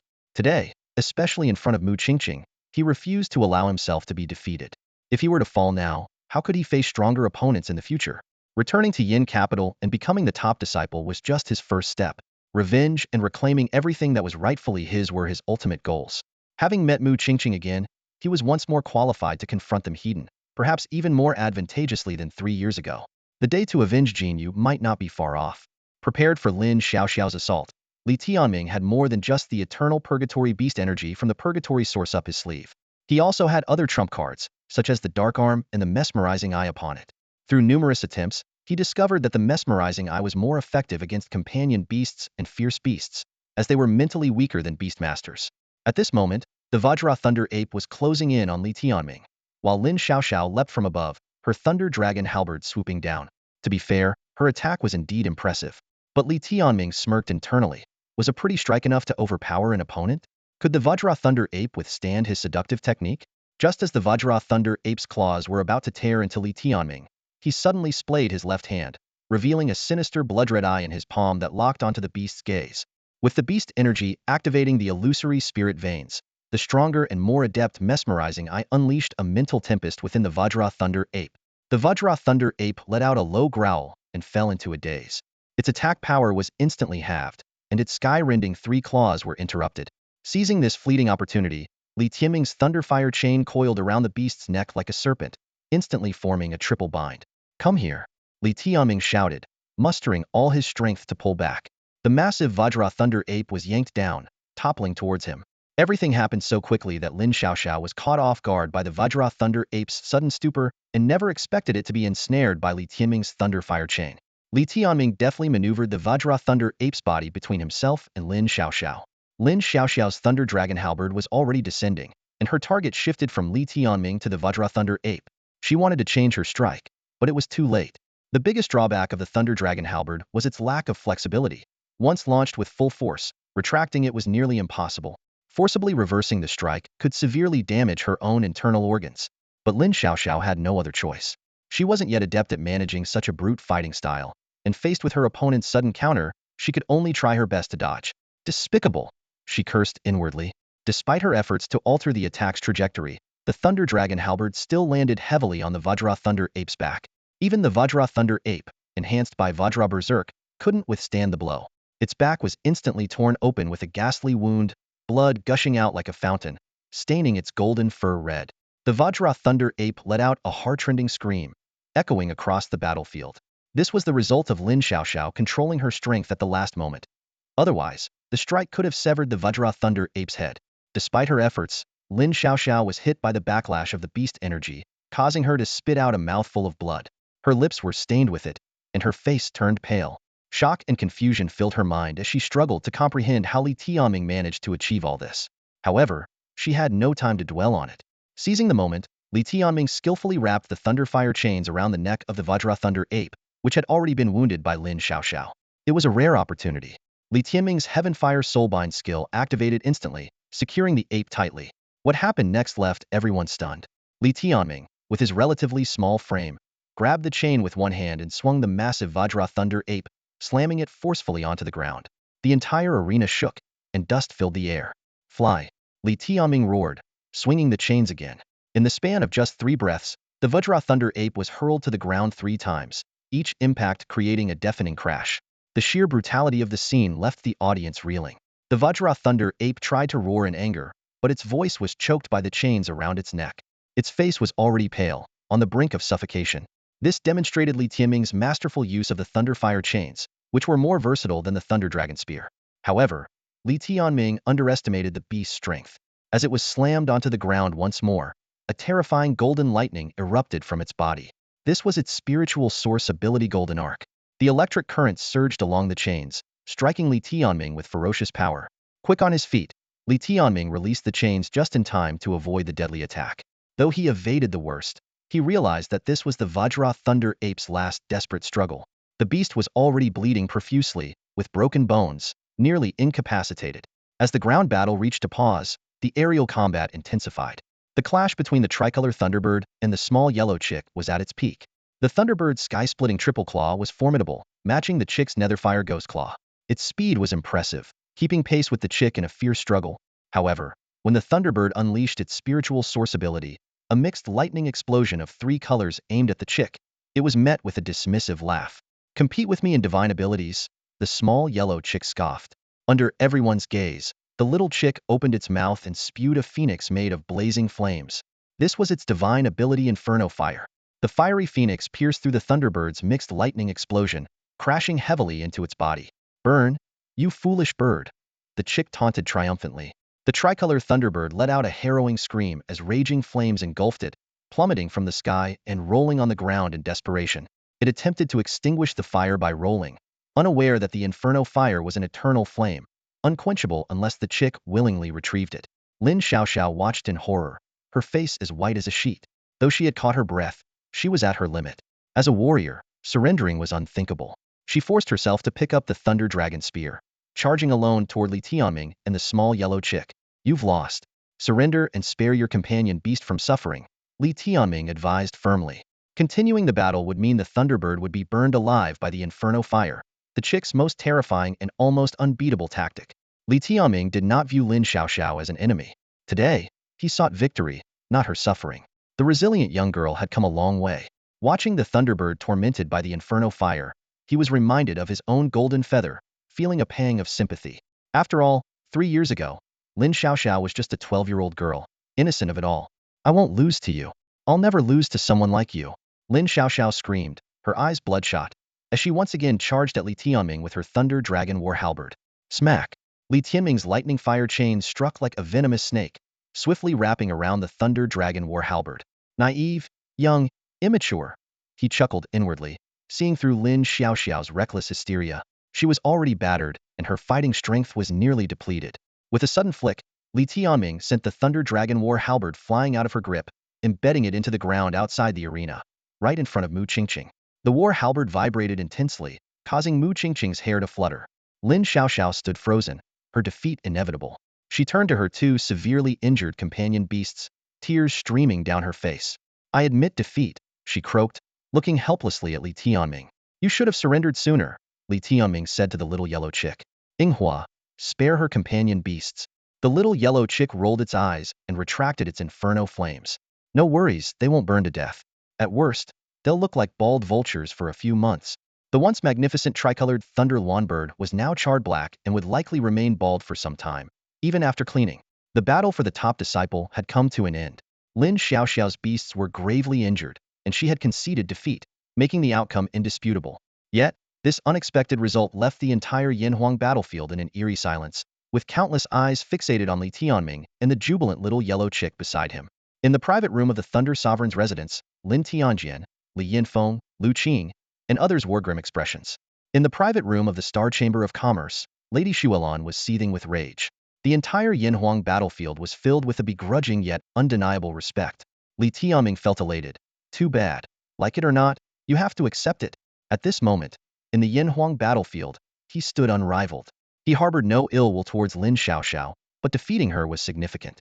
Mu Qingqing, Lady Xuelan, and the talented elites of Yin City needed to recognize his capabilities. This victory was crucial for Li Tianming. From now on, when people spoke of him, they would no longer just mention the ridicule from 3 years ago. Even if they mocked, they had to acknowledge his status as the top disciple. The top disciple of the Yinhuang list was destined to be a prominent figure in the future. Li Tianming understood this was only the beginning. The truth would eventually come to light, and there would be a time for revenge, for the world to see who truly was the despicable one 3 years ago. Looking around, he saw many conflicted expressions. It was laughable because almost no one wanted him to become the top disciple, believing he wasn't worthy. He had a tarnished reputation and was older than his peers. Others like Chen Hao, Xing Ke, Mu Qingqing, and Lin Xiaoding had already reached higher realms. His current strength at this age was considered mediocre. Yet, this so-called mediocrity had entered the heavenly palace, enjoying the resources and privileges of the top disciple, proving a loophole in the selection rules. But rules are rules, and Li Tianming had one. Even if many were unwilling, thinking Lin Xiaoxiao was more suitable, they couldn't change the fact or do anything about the current Li Tianming. Because they had to admit, Li Tianming's return battle after 3 years, first defeating Chen Yao and then overwhelming Lin Xiaoxiao, was nothing short of spectacular. He had successfully changed the perception of the people of Yin City towards him. They could no longer use past events to ridicule him, which was the greatest significance of this battle. For Li Tianming, there was an even more important meaning: his mother's pride and joy. He knew today's performance must have made Wei Jing proud. She was probably the happiest person in the entire Yinhuang battlefield. The happier she was, the more displeased Xuelan's expression became. Imagining Xuelan trembling with anger added to Li Tianming's satisfaction. Indeed, only by becoming strong can one truly revel in freedom. Most importantly, Mu Qingqing stood nearby, having witnessed the entire battle firsthand. She had unwavering confidence in Lin Xiaoxiao, viewing her and her brother as individuals of such noble standing that Li Tianming could never hope to reach. However, when Li Tianming, making a powerful comeback, defeated the highly regarded Lin Xiaoxiao, her expression instantly turned grim. Li Tianming keenly observed her reaction. Her slender fingers clutched her long dress tightly, and her eyes flashed with the same ferocity as 3 years ago, now mixed with disbelief and a hint of fear. She wasn't afraid of Li Tianming's strength. Rather, she was worried that his knowledge of the truth from 3 years ago might disrupt her current blissful life. Seeing her so unsettled, Li Tianming chuckled inwardly, feeling reassured. He mentally communicated with Mu Qingqing, saying, "This is just the beginning. Let's take our time with this." He recalled how they had once plucked the golden feathers one by one, and now he intended to tear them apart, piece by piece, both physically and spiritually. "Jinyu, just wait a little longer," Li Tianming silently vowed. "I will soon let you rest in peace and let you drink their blood." At this moment, his heart burned with rage and determination. The outcome of the battle adhered to the rules of the Yanhuang Academy, leaving the 5 Hall Masters with nothing to object to. The Phoenix Hall Master, Wei Zikuan, announced, "The top disciple in this ranking battle is Li Tianming. Congratulations, you will be admitted directly into the Tianfu for cultivation, becoming a Tianfu disciple." This announcement quelled much of the discontent among the crowd. Although there were still some details to be finalized, the top disciple had been determined, and the suspense of the ranking battle dissipated. Lin Xiaoxiao, unable to dwell on the disappointment of her defeat, hurriedly took her 2 companion beasts into the companion space to recuperate. She returned to Mu Qingqing's side, seeking comfort. However, she found Mu Qingqing's gaze fixed on Li Tianming, no longer as gentle as usual. Only then did Mu Qingqing notice Lin Xiaoxiao and pulled her close, gently stroking her back in comfort. "It's okay. With your brother and Lei Zuinfu, you'll soon enter Tianfu. This defeat won't affect your future cultivation. He's much older and has trained 5 years longer than you." Lin Xiaoxiao replied softly. "I know, but I still didn't want to lose to him." She felt inadequate, having intended to teach Li Tianming a lesson for Mu Qingqing, only to be taught one herself. Mu Qingqing continued to console her. "Xiaoxiao, on the path of cultivation, you must recognize your true opponents. Don't get entangled with someone like him. Even if he defeats you now, he won't qualify as your opponent in the future. You should aim for greater ambitions." Yet, as she said these words, did Mu Qingqing believe them herself? Underneath her skirt, her fingers were already red from her own grip. She didn't even notice her eyes were bloodshot, revealing the intense turmoil within her. No one knew the depth of the murderous intent brewing in Mu Qingqing's heart at this moment. She glanced down at the Thunder Dragon halberd stabbed into the ground, her eyes flickering with a complex emotion. This was Li Tianming's signal, and she understood it all too well. Standing beside her, Lin Xiaoxiao took a deep breath and mustered the courage to say, "I understand, Sister Qingqing. This battle won't crush me, but one day, I will defeat him." Mu Qingqing replied coolly, "All right, I'll be waiting." No sooner had she spoken than Lin Xiaoxiao noticed, to her surprise, the approach of a figure she found detestable. Li Tianming, the current top disciple who captured everyone's attention, was coming their way. Was he here to flaunt his victory? Lin Xiaoxiao quickly realized she was overthinking it. Li Tianming's gaze passed right over her, landing on Mu Qingqing. His expression was amused, his eyes narrowing slightly as if savoring something intriguing. "It's been 3 years since I've been this close to her," Li Tianming thought. "She's indeed more beautiful and mature than 3 years ago, with a more captivating allure." Mu Qingqing spoke coldly. "What do you want?" Defeating someone 5 years younger is hardly something to boast about. Li Tianming chuckled lightly. "True, it's not worth boasting about. I just came to see if you'd congratulate me as you did earlier." A flicker of coldness crossed Mu Qingqing's eyes. "Destroy someone and then say you're happy they can start over? I know the sarcasm in your words." Lin Xiaoxiao couldn't help but interject. "How can you be so shameless? Sister Qingqing has been generous to you. Yet you come here to stir up trouble. If my brother weren't in seclusion, he'd surely give you a beating." Unaware of the complex past between them, she naturally didn't understand the truth. Li Tianming maintained a smile, though his eyes were icy cold. "You're overthinking it. I'm here to rekindle a friendship with Qingqing. I truly have changed for the better. So, I was just wondering where Qingqing is staying in Tianfu. When I enter Tianfu, I might visit you."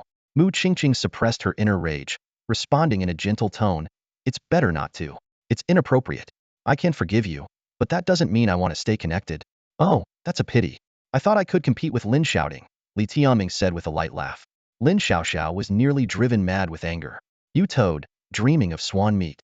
Don't think for a second you'll repeat past mistakes." Mu Qingqing felt extremely uncomfortable under Li Tianming's aggressive gaze, as if he could see through her soul. "You should leave. I don't believe you can truly change, Li Tianming.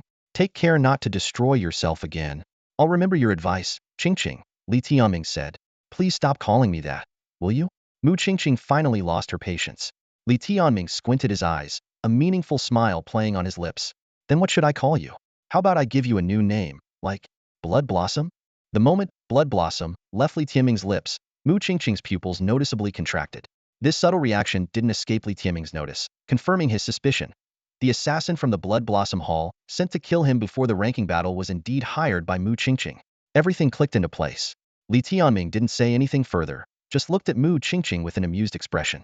She realized she'd been found out. Upon hearing of Li Tianming's return, she had immediately sent assassins to kill him, nearly sending him to the brink of death. 3 years ago, the plot that stripped Li Tianming of everything, shattering his heart and killing his sworn brother, had been her doing. Now, as soon as he returned, she quietly hired an assassin to murder him. If not for Xuelan's interference, Li Tianming might have suspected her sooner. It wasn't until today, seeing her in person, that he confirmed everything. Mu Qingqing knew that words were futile in front of Li Tianming. Pressing her lips together, she told Lin Xiaoxiao, let's go. I'm too disappointed in him. Fine, Li Tianming. Get lost and never let me see you again, Lin Xiaoxiao said furiously. As they turned to leave, Li Tianming's voice called from behind, safe travels. Make sure to wash your neck clean for the bloodletting. The words pierced Mu Qingqing's ears like a dagger. Her steps faltered, and her body trembled slightly. Take care of yourself, Mu Qingqing finally said, her voice devoid of its previous sanctity, now filled with threat and coldness. It was a warning to Li Tianming. Even if he knew who hired the Blood Blossom Hall, what did it matter? The powerful and influential could kill silently and cover up their tracks.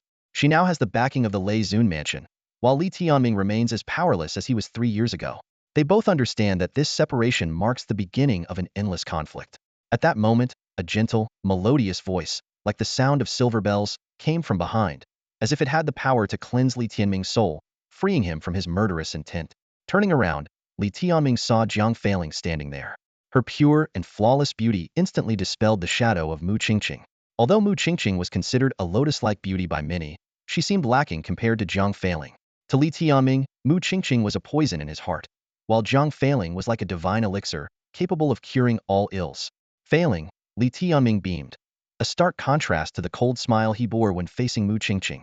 Jiang Feiling handed him a crumpled piece of paper with delicate handwriting. Congratulations on becoming the top disciple. This is where Qinger and I live in Tianfu. You must come visit us after you get there. Li Tianming carefully tucked away the note, promising earnestly, I will. You did great today, Jiang Feiling praised. Li Tianming replied seriously, it's because with you around, I have the courage to defeat my opponents. Nearby, a little yellow chick flapped its wings, making an exaggerated gagging gesture. Jiang Feiling laughed, Inghua, you did well too. The fiery phoenix you conjured was beautiful. The little yellow chick perked up immediately. Really? Do you want to see more? I can perform fire breathing for you every day. Li Tianming pinched its beak to stop it quiet you. Its silly struggle made Jiang Feiling giggle.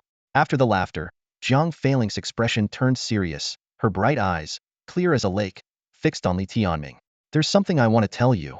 Okay, I'm listening. Li Tianming nodded. Jiang Feiling looked down and said, I know a lot about what happened between you and them 3 years ago. Do you despise me for it? Li Tianming asked. No, she shook her head. I trust what I see. When I connect with you, I can hear your heartbeat and the voice inside your heart. I can even see the moments that hurt you the most. I saw them bullying you. Her eyes glistened with tears as she spoke.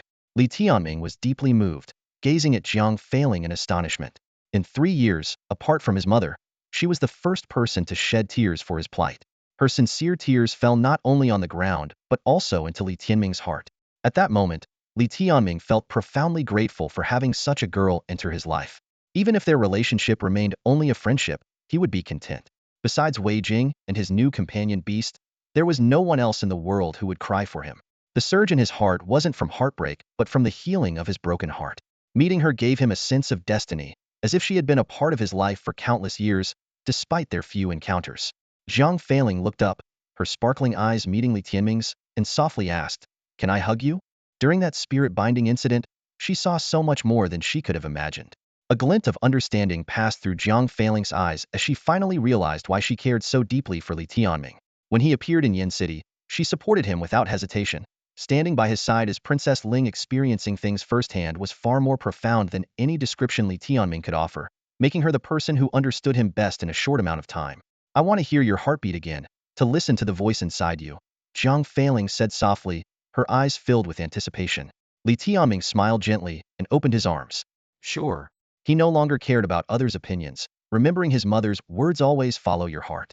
At that moment, he felt both shaken and warmed inside, longing to hold her close. Embracing Jiang Feiling, she rested her ear against his chest, focused on his heartbeat. Gradually, her smile bloomed, brother. Your heart was restless a moment ago, but now it's calm and sounds lovely. It's you who brought me peace, Li Tianming replied tenderly. In this warm moment, a loud voice suddenly interrupted. What are you doing? Getting all cozy with Linger in public and talking so sweetly? Do you think everyone here is blind? Jiang Feiling's cheeks turned slightly red, like a ripe peach. She gently pulled away from Li Tianming, keeping her gaze fixed on him as if no one else existed. Who's talking nonsense? The little yellow chick said with a look of mock indignation. Haha. You say Li Tianming is ugly, while I'm handsome, yet you, a pretty girl, fail to appreciate my good looks? Li Tianming chuckled sarcastically. Inghua, I never imagined your face is small, but your skin is thicker than an elephant's hide. This beautiful moment was unforgettable, marred only by an accidental meeting of eyes with Mu Qingqing. As Mu Qingqing turned to leave, she caught sight of Li Tianming and the most beautiful woman in the Vermilion Bird Kingdom embracing, with Jiang Failing leaning against his chest. At that instant, Mu Qingqing looked as if her eyes might fall to the ground. Li Tianming knew that Mu Qingqing must be feeling a mix of emotions. She had once compared him to Lin Shouting and chose the latter. Now, she had to face the contrast between herself and Jiang Feeling Gaoshun in both status and beauty. Yet, Princess Ling was so close with Li Tianming, whom she had abandoned, embracing him in front of everyone. This scene undoubtedly made Li Tianming seem like he had made a remarkable comeback. While some might question his rise to the top disciple, his intimate connection with the princess was undeniable. When their eyes met, Li Tianming smiled and mimicked a vomiting gesture, then turned away to face Jiang Failing with the brightest smile, ignoring Mu Qingqing entirely. Mu Qingqing and Lin Xiaoxiao could only leave quietly, while everyone in the Yanhuang battlefield stared at Li Tianming, including his old classmates. Their attitude had transformed from scorn and disdain to admiration and even respect. Beyond envy and jealousy, they were left speechless. Many private rooms echoed with sighs, all stemming from uncontrollable jealousy. On this day, Li Tianming was destined to leave them in awe. Yet Li Tianming and Jiang Failing seemed oblivious to the surrounding stares, continuing their tender moments. Li Tianming pulled out all the stops to make Jiang Failing giggle, their laughter echoing across the Yanhuang battlefield. Her smile was enchanting, with dimples that made her look exceptionally beautiful. It was undoubtedly her most captivating moment. Jiang Failing's smile was as bright as the sunshine, making anyone who saw it feel a flutter of emotions. Linger, have you lost your mind? A furious shout shattered the beautiful moment. A figure clad in green rushed in like the wind, positioning herself between Li Tianming and Jiang Failing. It was none other than the irate Qing Princess. Qing Princess glared at Jiang Failing, her eyes filled with disapproval. Have you gone mad? You're lowering yourself for this mere farmer in front of everyone. Jiang Failing remained unfazed, smiling gently. I want to do this. Her smile was like a gentle spring breeze, making it hard for anyone to remain angry. Li Tianming, observing the situation, calmly spoke up. Hey, Qing Princess, have you forgotten your promise to me? Can't handle losing, can you? He reminded her of her previous promise that if he became the top disciple, she would no longer interfere in his matters with Jiang Failing. Shut up, you scoundrel. Shameless rogue. Qing Princess shouted angrily, her eyes wide with fury. Li Tianming smirked disdainfully. Is breaking your word fitting for someone of your stature? Sensing the tension escalating, Jiang Failing quickly intervened. All right, Qinger, let's not make a scene. She turned to Li Tianming, her tone gentle. Brother, we'll head back now. Remember to visit us at Tianfu. With that, she took hold of Jiang Qinghuan's hand, preventing her from causing more trouble. Before leaving, Qing Princess couldn't resist issuing a threat. If you dare come, I'll break your legs. Li Tianming couldn't be bothered with her provocations and just chuckled softly. After all, the promise had been made by Qing Princess herself. Nearby, the little yellow chick couldn't hold back any longer and quipped, Hey, you know you can't marry Linger, so why are you trying to break them up? Qing Princess was incensed by this nonsense. I won't let this notorious guy tarnish Linger's reputation. With that, she dragged the helpless Jiang Failing away. As they departed, Jiang Failing playfully winked back at Li Tianming, who understood that with the bond between Jiang Failing and Qinger, she would surely manage to handle Qing Princess. After the girls left, Wei Zikuan called Li Tianming over and instructed, Li Tianming, take a rest for 3 days. After that, come find me, and I'll take you to Tianfu. Becoming a disciple there means choosing a Tian Shi, so in the meantime, consult with Mu Wan to understand the Tian Shis at Tianfu. Yes, Palace Master, Li Tianming replied before leaving the battlefield. After all, the ranking battle still needed to conclude. Tianfu, as the sacred place of the Yanhuang Academy, had a teaching system distinct from the academy. The academy operated on a class system led by instructors, where students typically graduated from advanced classes after 12 years and then served as academy disciples for the Vermilion Bird Kingdom. Tianfu, however, had no such graduation. It was the core power of Yanhuang Academy, with all instructors belonging to Tianfu. In Tianfu, the mentors guiding disciples in their cultivation were revered as Tian Shi, whose strength and status far surpassed that of ordinary instructors. Each Tian Shi was a renowned figure in the Vermilion Bird Kingdom, often holding a status even higher than city lords. The internal structure of Tianfu was based on a master-disciple system, with each Tian Shi directly taking on disciples, usually no more than 10. Therefore, choosing a suitable Tian Shi, one who appreciates you, is a crucial step on the path of cultivation. After all, every Tian Shi has a different personality and style, and even the attributes of their companion beasts differ. Finding a master becomes the most important task upon entering Tianfu. Mu Wan, the instructor, appeared out of nowhere, gleefully stating, "Actually, as the top disciple. Usually all the Tianshi would be vying to take you on. But you're different, being a bit older and not exactly top-notch in talent.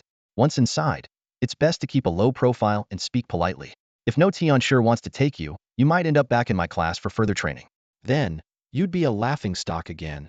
Is that even possible?" Li Tianming asked, half amused, half exasperated. He hadn't expected that after all his hard work to become the top disciple, he might still be expelled from Tianfu. But he understood the system. Tianfu's Tianshi directly choose their disciples. They won't take on someone they don't see potential in, as it would tarnish their reputation if the disciple doesn't achieve anything. Conversely, if it were someone like Lin Xiaoxiao with exceptional talent, they would undoubtedly compete for her, as her future achievements would bring them honor. "Instructor, how did you feel when I defeated Qin Yao and Lin Xiaoxiao?" Li Tianming couldn't help but ask, recalling how the instructor had previously predicted his defeat. Mu Wan pursed her lips. "I was motivating you. You need to understand the deep love of an instructor." Though she said this, she was deeply impressed. She had long sensed that Li Tianming was different from the rest. "How deep?" the little yellow chick curiously asked from the side. He. Upon hearing the little yellow chick's question, Master Mu Wan's face lit up with a mischievous smile, sending chills down one's spine. The little yellow chick, seeing this, immediately curled up in fear. Master Mu Wan turned to Li Tianming, her eyes glinting with cunning. "Do you know any of the celestial masters in Tianfu? Do you have a target?" Li Tianming replied honestly, "I don't know any of them. How about this?" Master Mu Wan raised an eyebrow, giving him a flirtatious glance. "Come to my room tonight, and I'll give you a detailed introduction." Her charm was indeed captivating. If Li Tianming hadn't had his mind cleansed by Jiang failing, he might have found it hard to resist. Seeing Li Tianming not responding immediately, Master Mu Wan continued to tease. "Why wouldn't it be appropriate? I'm just curious about you, to see what special qualities you have that made Princess Ling seek you out for a hug." She winked, her tone laced with ambiguity. Li Tianming was startled internally, but maintained a calm exterior. Master Mu Wan seemed to notice his hesitation and chuckled lightly. "Don't worry, I won't take your clothes off." Her words only added to the suspicion. After pondering for a moment, Li Tianming decided to decline for now. "Master, I need to take my mother home first and spend a couple of days with her. I'll come to see you the day after tomorrow. Is that all right?" He knew he needed to learn about the celestial masters from Mu Wan. "Sure." Master Mu Wan replied with a teasing tone. After all, patience is a virtue. Li Tianming didn't fall for her trap. He knew he couldn't possibly be charming enough for such a goddess of the Phoenix Hall to have any designs on him. Master Mu Wan was pursued even by the hall master, and 80% of the young men in the academy had a crush on her. Overestimating his allure would only lead to being played. After bidding farewell to Master Mu Wan, Li Tianming weaved through the crowd, searching for his mother's figure. The evening sun painted everything in shades of orange, and finally, he spotted her. Her white hair glowed warmly in the sunset, and though her wrinkles were evident, they couldn't hide the satisfaction and happiness on her face when she saw her son. "Mother!" Li Tianming rushed forward, lifting her up and spinning her around 3 times. The little yellow chick joined in. "I want to hug our mom too." Wei Jing laughed, holding Li Tianming with one hand, and the little yellow chick with the other. Her eyes trembled slightly, and though she smiled, tears glistened at the corners of her eyes. "Mom, it's okay to be moved, but don't cry, or I'll get conceited," Li Tianming teased. "Who said I'm going to cry?" Wei Jing retorted, feeling guilty. "With your son doing so well, giving you a chance to vent your anger, it's normal for you to be moved to tears," Li Tianming said proudly. Wei Jing put on a stern face. "Who said I'm moved?" "Tianming, I'm actually very dissatisfied with you right now." "How is that possible? Didn't your son perform perfectly today?" Li Tianming asked, puzzled. Wei Jing blinked. "Not talking about your performance. I'm asking when you got so close to such a nice girl like Princess Ling without telling me." "We're not that close yet. Still a long way to go. Just a hint of something," Li Tianming explained, amused. "Really? Well, whatever progress you make, you have to tell me." Wei Jing finally shed tears of happiness. "No problem. I'll definitely let you, the esteemed mother, review it personally," Li Tianming promised with a smile. "At least you know your place." Wei Jing laughed through her tears. The little yellow chick chimed in. "Mom, don't count on him. I don't think he has the skills to court a girl. You better count on me. In a few days, I'll let you hold your grandchild." Wei Jing burst into laughter, and this moment of joy was Li Tianming's greatest happiness. However, joyful moments are always fleeting. Xuelan and her group passed by, including Xing Ke, Chen Hao, and Chen Yao, along with Madame Yuanyu from the Xing residence. Xuelan and Madame Yuanyu walked in the center, their faces cold, saying nothing. Seeing Wei Jing and Li Tianming laughing, Xuelan's face twitched violently. Li Tianming's successive victories had dealt her a heavy blow, and seeing them so happy only added to her burning resentment. As they passed, Chen Hao and Xing Ke stopped, glaring at Li Tianming. Chen Yao gritted his teeth. Brother, you must avenge me, make him beg for mercy. Chen Hao reassured him, don't worry. Since he's going to enter Tianfu, he will definitely face challenges. He is our age, and once he's in Tianfu, he won't have any advantage. We can handle him easily. Just wait for the good news, little brother. This guy is only throwing his weight around because of his age advantage. At his age, with that level of skill, he's basically at the bottom in Tianfu. Coming from the countryside, he's inherently far behind us, Xingchue remarked coldly, a hint of disdain flashing in his eyes. Mother, I'm going over there, Chen Hao suddenly said, his tone carrying a trace of contempt. What for? Just listen, his mother warned softly. Chen Hao and Xingchue exchanged a glance and made their way through the crowd toward Li Tianming. Li Tianming watched the approaching figures warily, preparing himself inwardly. Li Tianming, Chen Hao stood before him, an arrogant expression on his handsome face. His bearing was extraordinary, reminiscent of the kind of prodigy Li Tianming could only look up to 3 years ago. What's up? Li Tianming asked calmly. Nothing much. Is this your mother? Chen Hao feigned friendliness, though his gaze was mocking. Li Tianming remained silent, but his silence spoke volumes. Seems like it, Chen Hao chuckled. Interesting, to a stranger.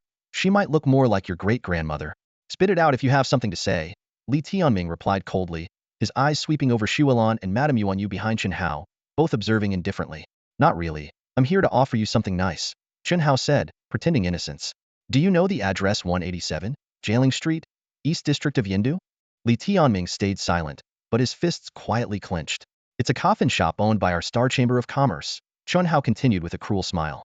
Looks like your mother might need it soon, so here's a gift to congratulate you on becoming the first disciple. Just go there, give your name, and I'll gift you a deluxe coffin to send your mother off in style. After saying this, Chen Hao and Xingchue laughed loudly and walked away. Their laughter pierced Li Tianming's ears, and even Xuelan couldn't help but chuckle, finding some pleasure in it. How can you talk like that? Aunt Li couldn't help but mutter. Servant, shut up, Xingchue snapped, raising his hand to slap Aunt Li. Bang!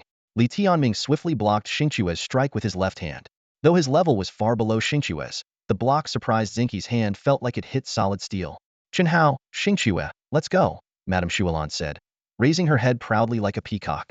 Li Tianming, when you enter Tianfu, expect more surprises, Chen Hao threatened as he left.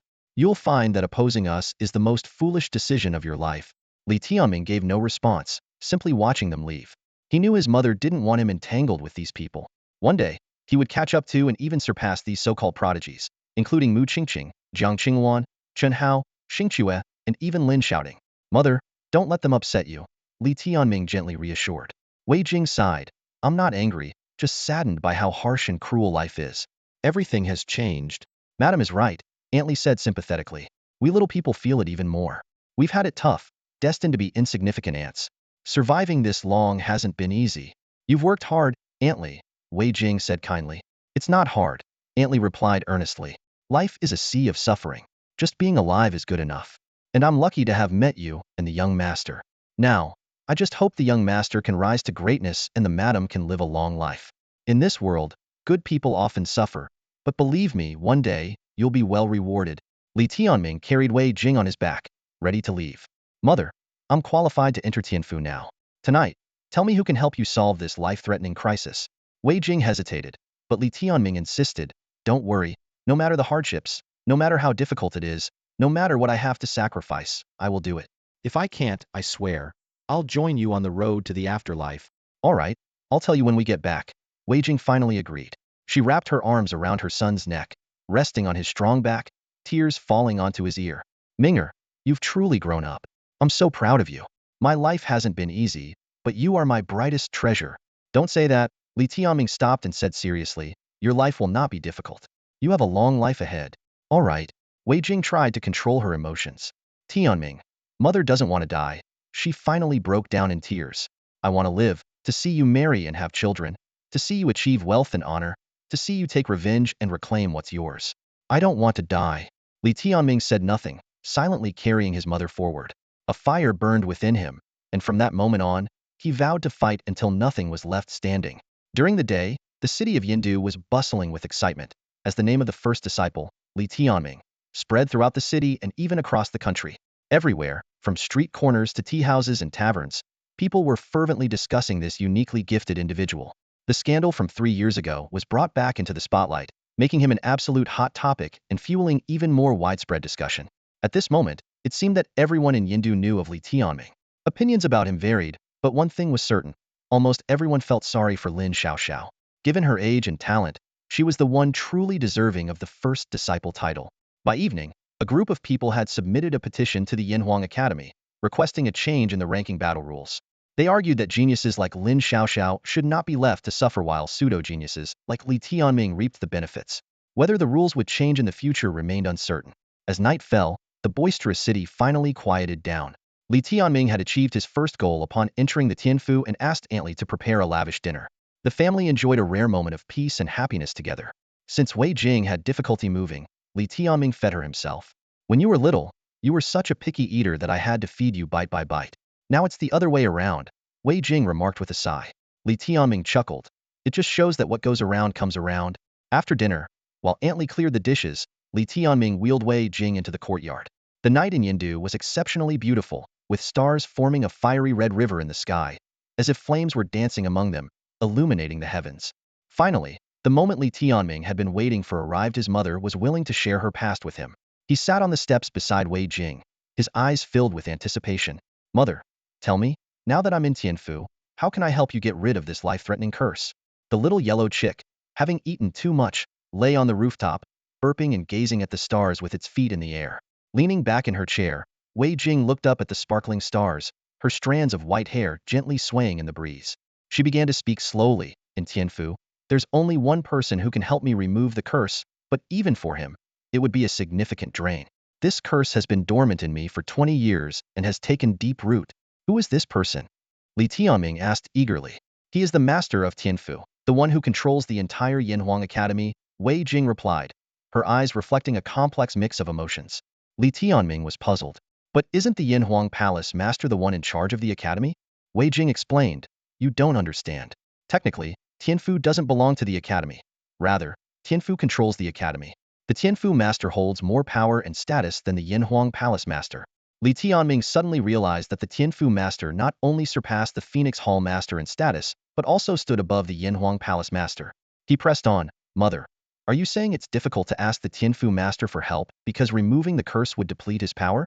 Wei Jing lowered her head and gave a bitter smile. It's not just that. There are other reasons. What reasons? Did you offend the Tianfu master? Li Tianming inquired. Wei Jing looked at him with resignation. The reason is that I used to be the Tianfu master's daughter. And yes, I did offend him, quite severely. Li Tianming was so shocked that he couldn't speak. He had never imagined that his grandfather was the one who controlled both Yinhuang Academy and Tianfu. Wei Jing continued, I was, but not anymore. 20 years ago, I was cast out and severed all ties with him. That's why he can remove the curse, because it's hereditary from him. What did you do to make him so heartless? Li Tianming asked. Wei Jing replied bluntly, I became pregnant, and he looked down on Li Yinfeng. Li Tianming was overwhelmed with mixed emotions, marveling at the irony of fate. If Wei Jing had known that 20 years later, Li Yinfeng would abandon them, would she still have defied the Tianfu master for love? Seeing through her son's thoughts, Wei Jing asked, Do you think I brought this upon myself? How could that be? If I were against it, I wouldn't even be here. Li Tianming blurted out, frowning slightly. Wei Jing sighed softly and began to recount the events of the past. After she became pregnant, she was forced to marry Li Yinfeng. This infuriated the master of Tianfu, leading to her expulsion from the family, and she vanished for 20 years. As Li Tianming listened, a complex picture of his family began to form in his mind. Given the current situation, it's clear you've seriously offended the master of Tianfu, Li Tianming pondered, realizing that rescuing his mother might be more challenging than he had imagined. Wei Jing grasped her son's hand, her eyes filled with a complicated mix of emotions. My child, when I said someone in Tianfu could save me, it was just to give you a glimmer of hope. The truth is, your grandfather despises me more than anyone.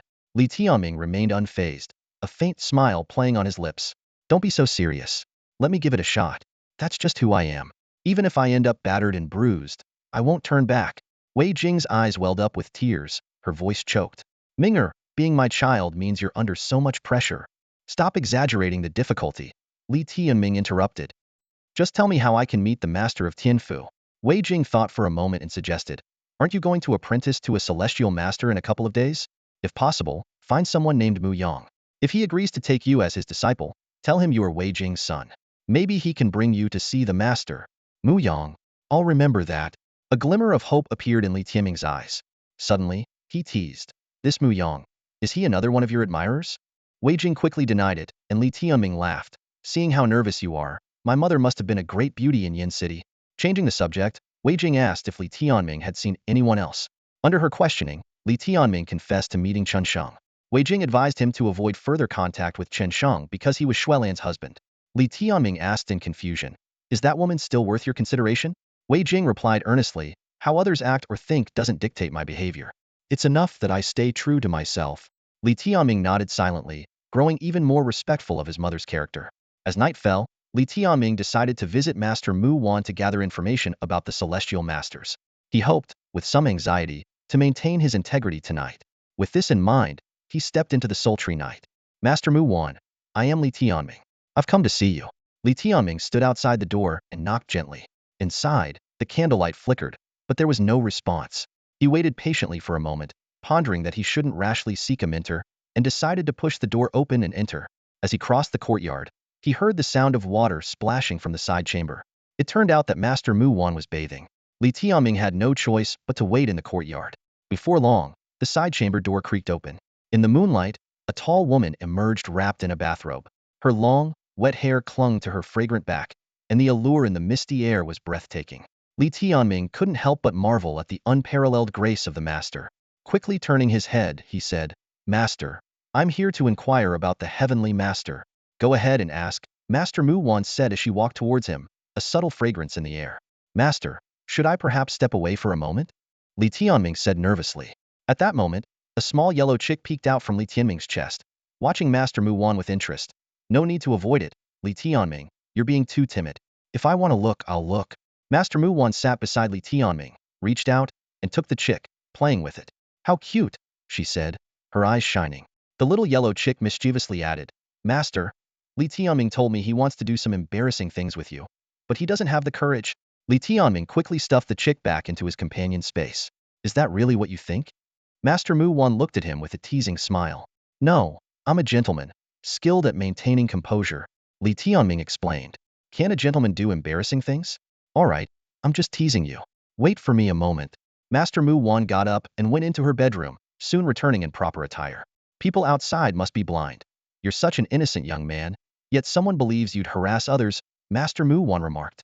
She continued, "When you became the first disciple today, I saw Mu Qingqing's expression. She usually pretends to be as pure as a lotus, but secretly she's quite malicious. She's a piece of work, and you're quite lucky to encounter such a girl." "Unfortunately, not many know her true nature," Li Tianming responded.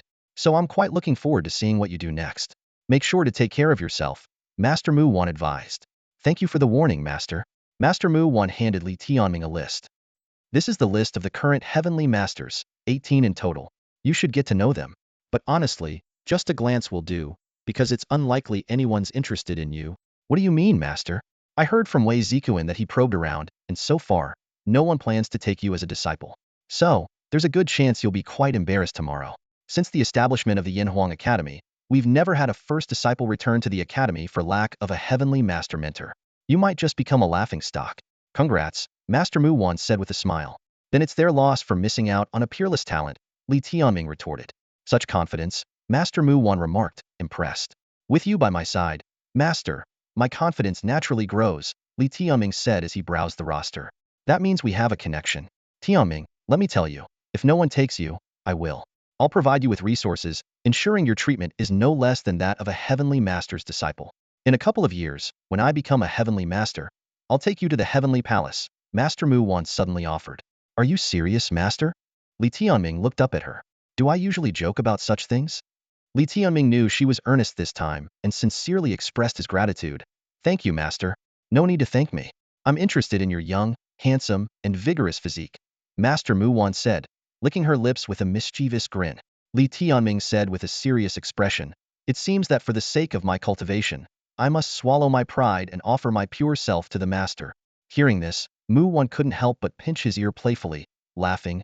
"Oh, you little rascal, just take a look already. Li Tianming took the roster and began to read it carefully. He skimmed through the information on 18 renowned masters, including Zhao Tianchen, Feng Wuguang, Qin Feng, Lu Shuiyao, Gao Yuanding, and Qin Shi, trying to memorize the details. After finishing, Li Tianming looked up and asked, "Who is Mu Qingqing's master?" Mu Wan rolled her eyes and replied disdainfully, "Lu Shuiyao, a shameless old woman. She's a perfect match for Mu Qingqing. Both are like white lotus flowers." Raising an eyebrow, Li Tianming teased, "Does the master dislike her because she's prettier and stole your love?" Mu Wan lifted her chin with self-admiration. "Nonsense. Even if she's 10 times more beautiful, she's nothing compared to me. A mere speck of dust trying to outshine the moon." Li Tianming chuckled and continued reading. Suddenly, he looked puzzled and asked, "Master, isn't there someone missing from this list?" Mu Wan confidently replied, "Impossible. All 18 masters are here, with detailed introductions. I compiled it personally for you."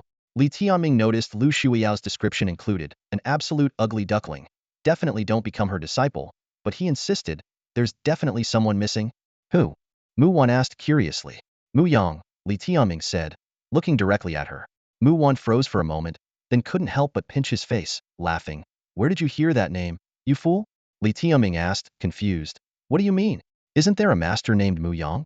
Proudly, Mu Wan explained, "There is, but my brother is now the deputy palace master, and in 3 years, he will officially become the palace master. Ever since the old palace master appointed him as the heir to the Tianfu palace a year ago, he stopped accepting disciples." "Mu Yang is your brother? The deputy palace master?" Li Tianming said in surprise. Mu Wan rolled her eyes. "Are you dense? In the entire Yinhuang Academy, only the 2 of us have the surname Mu. If not my brother, then who me father?" Li Tianming suddenly understood. No wonder Mu Wan acted so boldly in the academy. She had such a strong background. He recalled Wei Zikuan's polite demeanor when pursuing her and how Wei Jing seemed to know Mu Wan's name, suggesting they might be acquainted. "How can you say that about me?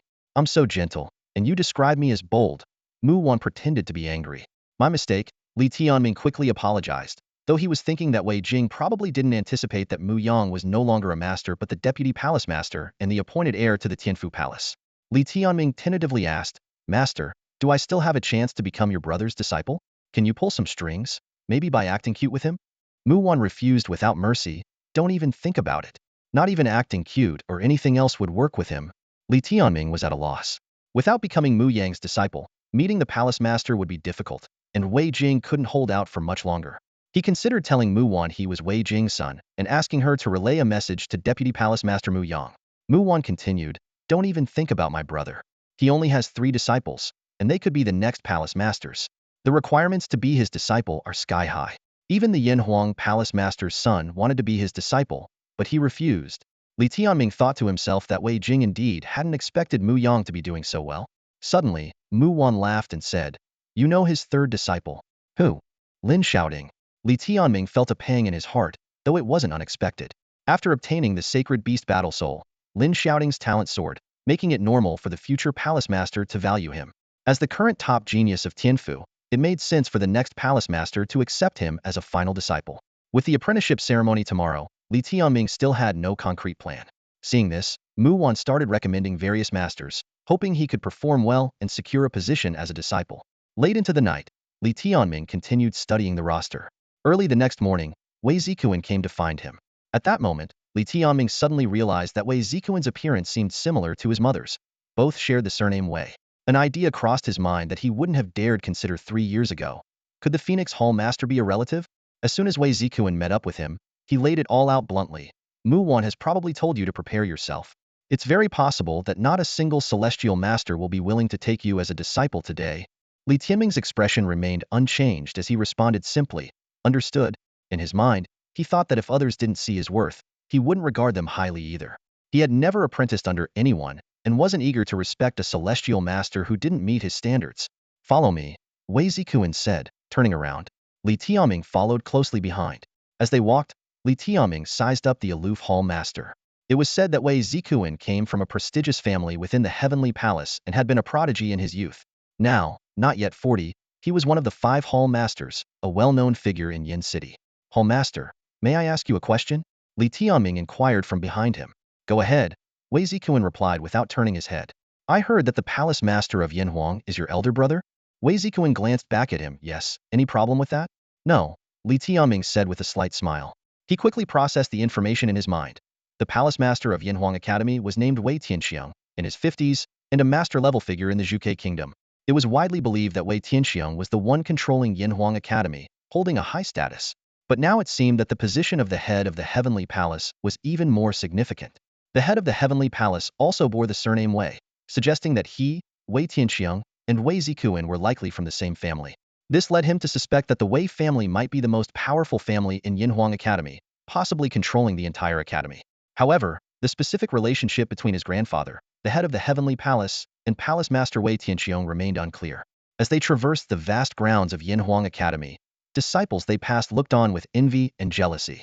Little did they know, Li Tianming was on the brink of being rejected by all the celestial masters. If he became the first disciple ever to not be accepted by any celestial master, he would have to return to the academy for training, likely becoming a laughingstock once again. At that point, these disciples would probably relish in his misfortune. Li Tianming was well aware of the importance of first impressions. The slander from 3 years ago had branded him as a disgraceful person, and shaking off that reputation was no easy task. After about 15 minutes, they finally arrived at the gates of the Heavenly Palace. Passing through numerous checkpoints, they reached the core of the legendary academy. Upon entering the Heavenly Palace, Li Tianming immediately sensed the unique atmosphere. It was not only solemn and majestic, but also carried a weighty presence. Those who remained within the Heavenly Palace were either the most exceptional geniuses in the nation or renowned celestial masters. The strong individuals nurtured here would become the future leaders of the Zhuge Kingdom. Let's head to the Hall of Legacy, Wei Zikuan instructed. The Hall of Legacy was where the celestial masters accepted their disciples. Every time a disciple passed the test to enter the Heavenly Palace, they would go there to find a master. Li Tianming, do you know what else the Heavenly Palace has besides celestial masters? Wei Zikuan suddenly asked.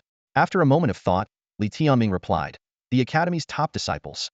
Above the celestial masters, there seem to be the 4 great kings, then the vice master, and the master? Correct, the master is the highest authority in the Academy, but you won't have the chance to meet them. Wei Zikuan nodded. You should show respect to the other celestial masters you see. The 4 great kings above the celestial masters hold the lifeline of the entire Heavenly Palace and are senior figures within the palace, whom you must respect even more. Wei Zikuan's tone was cautionary, intending to instill a sense of hierarchy in Li Tianming, especially when meeting the 4 great kings. The 4 great kings are the king of battle achievements, the king of divine arms, the king of divine punishment, and the king of legacy. The Hall of Legacy is under the king of legacy's domain. Your apprenticeship ceremony will be overseen by the king of legacy. Every new disciple entering the Heavenly Palace is personally reviewed by the king of legacy. I understand, Hallmaster. Li Tianming nodded seriously, then asked, but I have a small question. Go ahead. As one of the 5 Hall Masters, how does your status compare to that of the 4 great kings? Wei Zikuan didn't shy away from the question and answered directly. Naturally, the 4 great kings hold higher status. A Hall Master in the Academy is just a bit above an ordinary Celestial Master, or perhaps equivalent to one. Only then did Li Tianming realize how limited his understanding had been. In Yin City, every aristocratic child knew the high status of the 4 great kings, second only to the head of the Heavenly Palace and the Palace Master of Yinhuang. In comparison, the overall status of the Heavenly Palace far exceeded his expectations.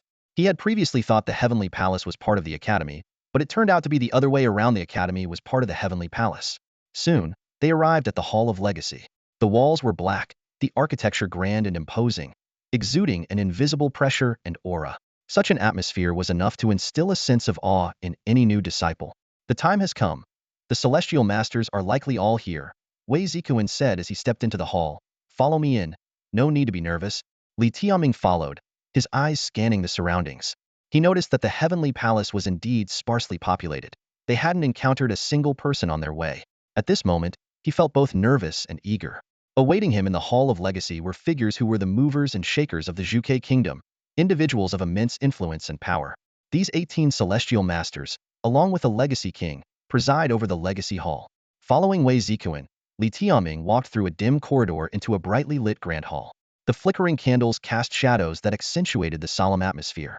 Despite the number of people present, the hall was eerily silent, creating an oppressive tension. Li Tianming immediately felt countless intense gazes, some fiery, others icy, piercing through him as if trying to see into his very soul.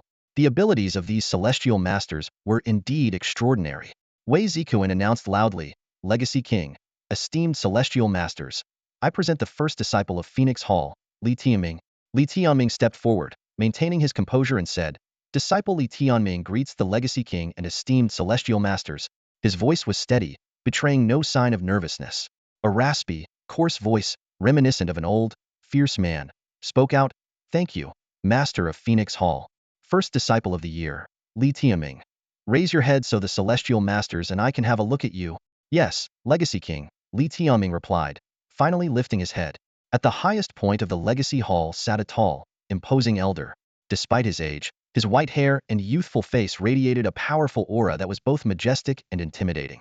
On either side of him sat 9 celestial masters, most of whom appeared to be between 40 and 60 years old. Each seemed as formidable as a towering mountain, their piercing eyes fixed on Li Tianming. Behind some of the celestial masters stood younger individuals, presumably their disciples.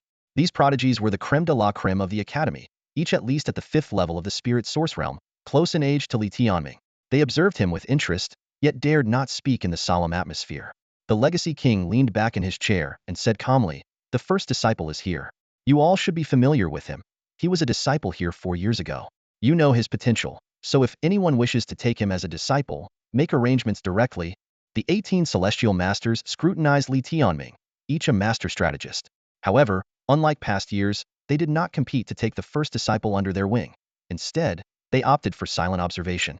Li Tianming recognized each celestial master present, including Zhao Tianqian, Lu Shuiyao, and Feng Wuguang. Among them were also some of the potential candidates mentioned by Mu Wan. Yet they all remained silent. The atmosphere grew awkward. If news of this scene spread, it would likely become a laughingstock. In previous years, celestial masters would eagerly vie for the first disciple, but Li Tianming was proving to be a unique exception in their history. Finally, the Legacy King broke the silence. "All right, Li Tianming. Let your companion beast come out for the celestial masters to see." "Yes," Li Tianming responded, thinking to himself how awkward the day had been, never expecting it to reach this level. The celestial masters seemed unable to accept someone of his age at such a realm, being the first in a millennium not to meet the basic threshold of Tianfu. When the small yellow chick appeared on Li Tianming's shoulder, a few female celestial masters couldn't help but chuckle, among them Lu Shuiyao, whom Mu Wan disliked. This celestial master, dressed in a snow-white gown, sat gracefully with a straight posture and elegant waistline. If not for her icy demeanor, colder than Mu Qingqing, her charm would have been even greater. Lu Shuiyao whispered to Zhao Tianqian beside her, "It's a bit laughable. I think we need to revise the ranking battles rules. I was prepared to take Xiao Xiao as a disciple, but instead, we get this." Zhao Tianqian shrugged. This handsome middle-aged man had a tall, straight build, long slender fingers, and neatly tied long hair, exuding a gentlemanly elegance. "Anyone interested?" Zhao Tianqian asked, his tone laced with sarcasm. The celestial masters exchanged amused glances, their eyes filled with mockery. At 20, his strength is only at the 3rd level of the spirit source realm. It's truly disappointing. If Lin Xiaoxiao were here, she could potentially reach the unification realm by 20. Indeed, the ranking battles rules waste the youth of true talents, while allowing mediocrity to slip through. Take him as a disciple? If you don't mind the embarrassment, go ahead. This guy even offended the Thunder Sovereign's house.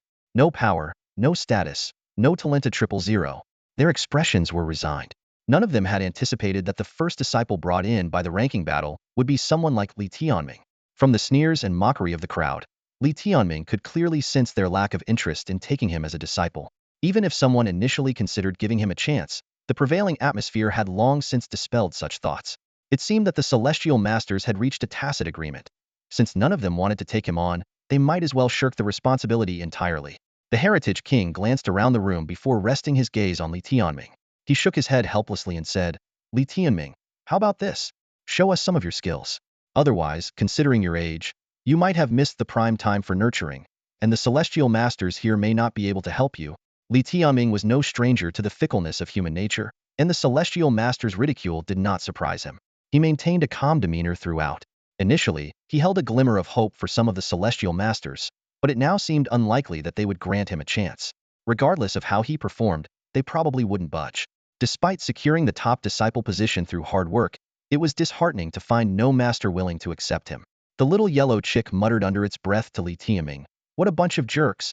Li Tianming calmly replied, "It's nothing. They have the right to make that decision."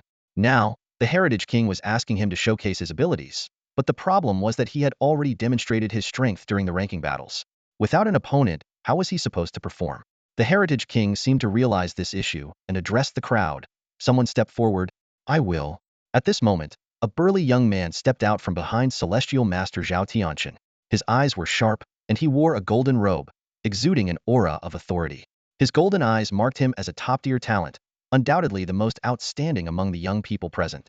He walked into the arena, standing before Li Tianming, but instead of looking at him, he addressed Wei Zikuan, "Uncle, let me assist this brother from the Phoenix Hall." "Go ahead." Wei Zikuan could see that Li Tianming had little chance today. He wasn't interested in getting involved and simply sat down to watch. He was waiting for the Celestial Masters to reject Li Tianming outright, so he could take him away. After all, whether Li Tianming entered the Heavenly Palace or not was of little concern to him. This young man called Wei Zikuan uncle, and since Wei Zikuan's elder brother was Wei Tianxiang, the lord of Yanhuang Palace, it was clear that this radiant young man was the son of the Yanhuang Palace lord. "Your name is Li Tianming, right?" "I'm Wei Guohao, a disciple of Celestial Master Zhao Tianqian." The young man faced Li Tianming, his eyes sharp. Although he was indeed the son of the Yanhuang Palace lord, in the academy, they preferred not to elevate themselves based on family or paternal connections.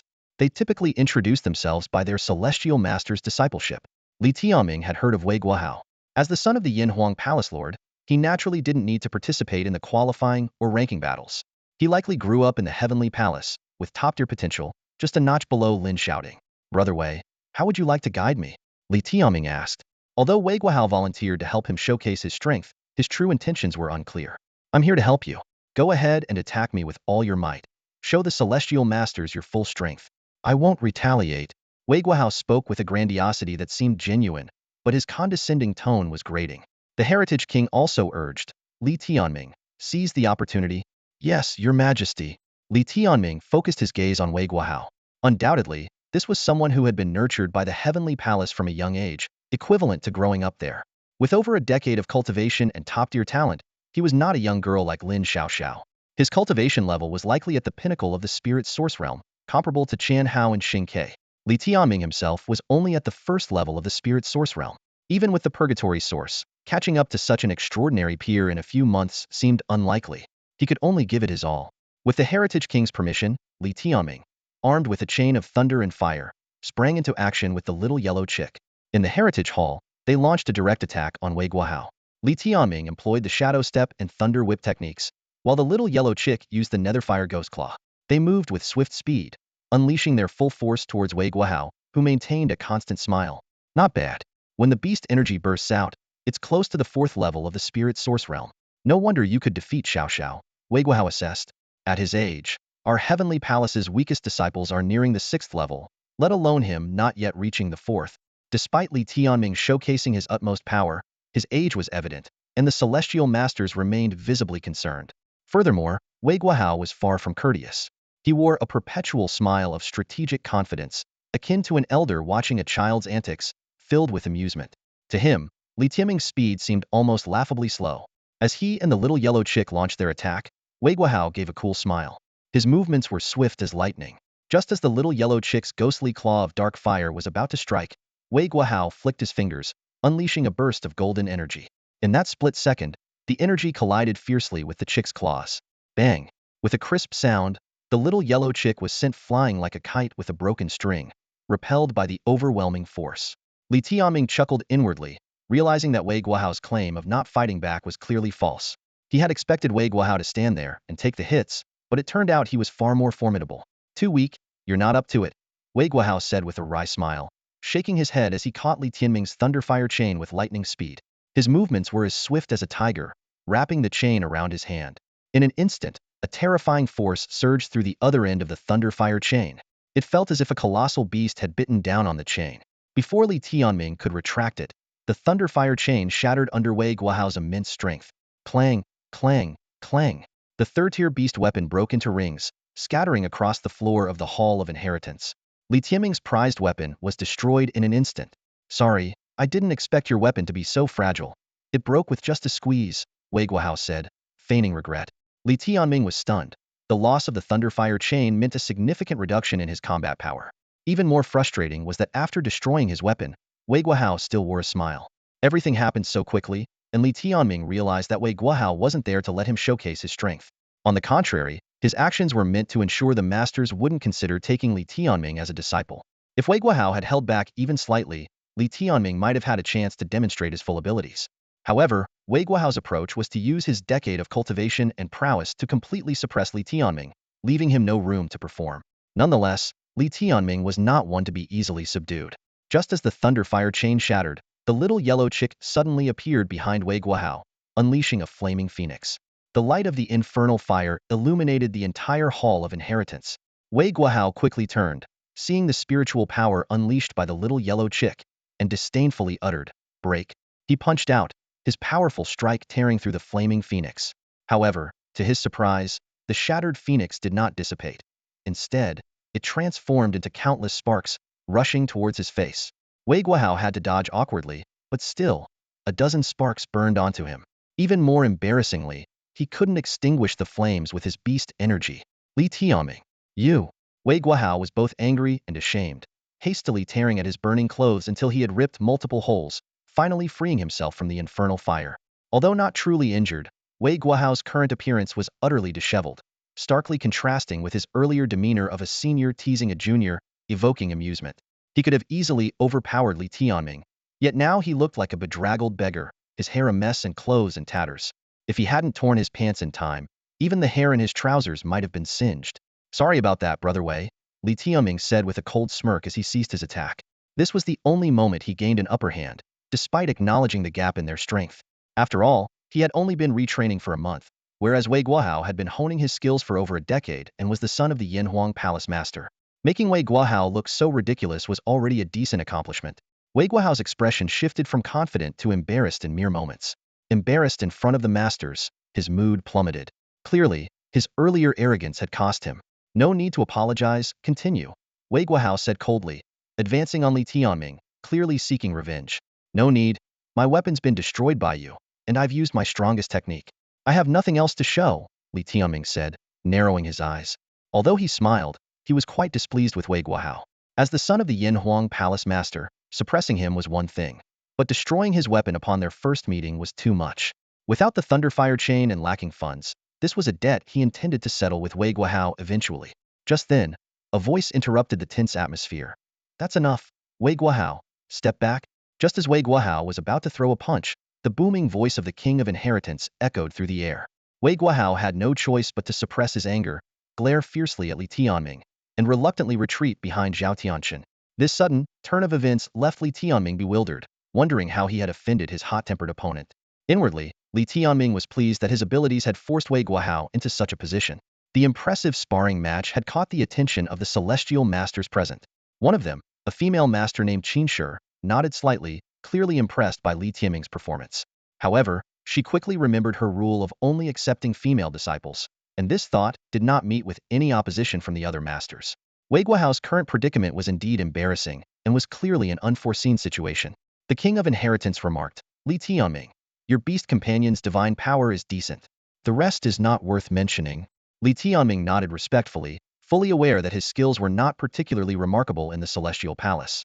If he were only 15, the masters might have competed to take him as a disciple. Unfortunately, he was already 20.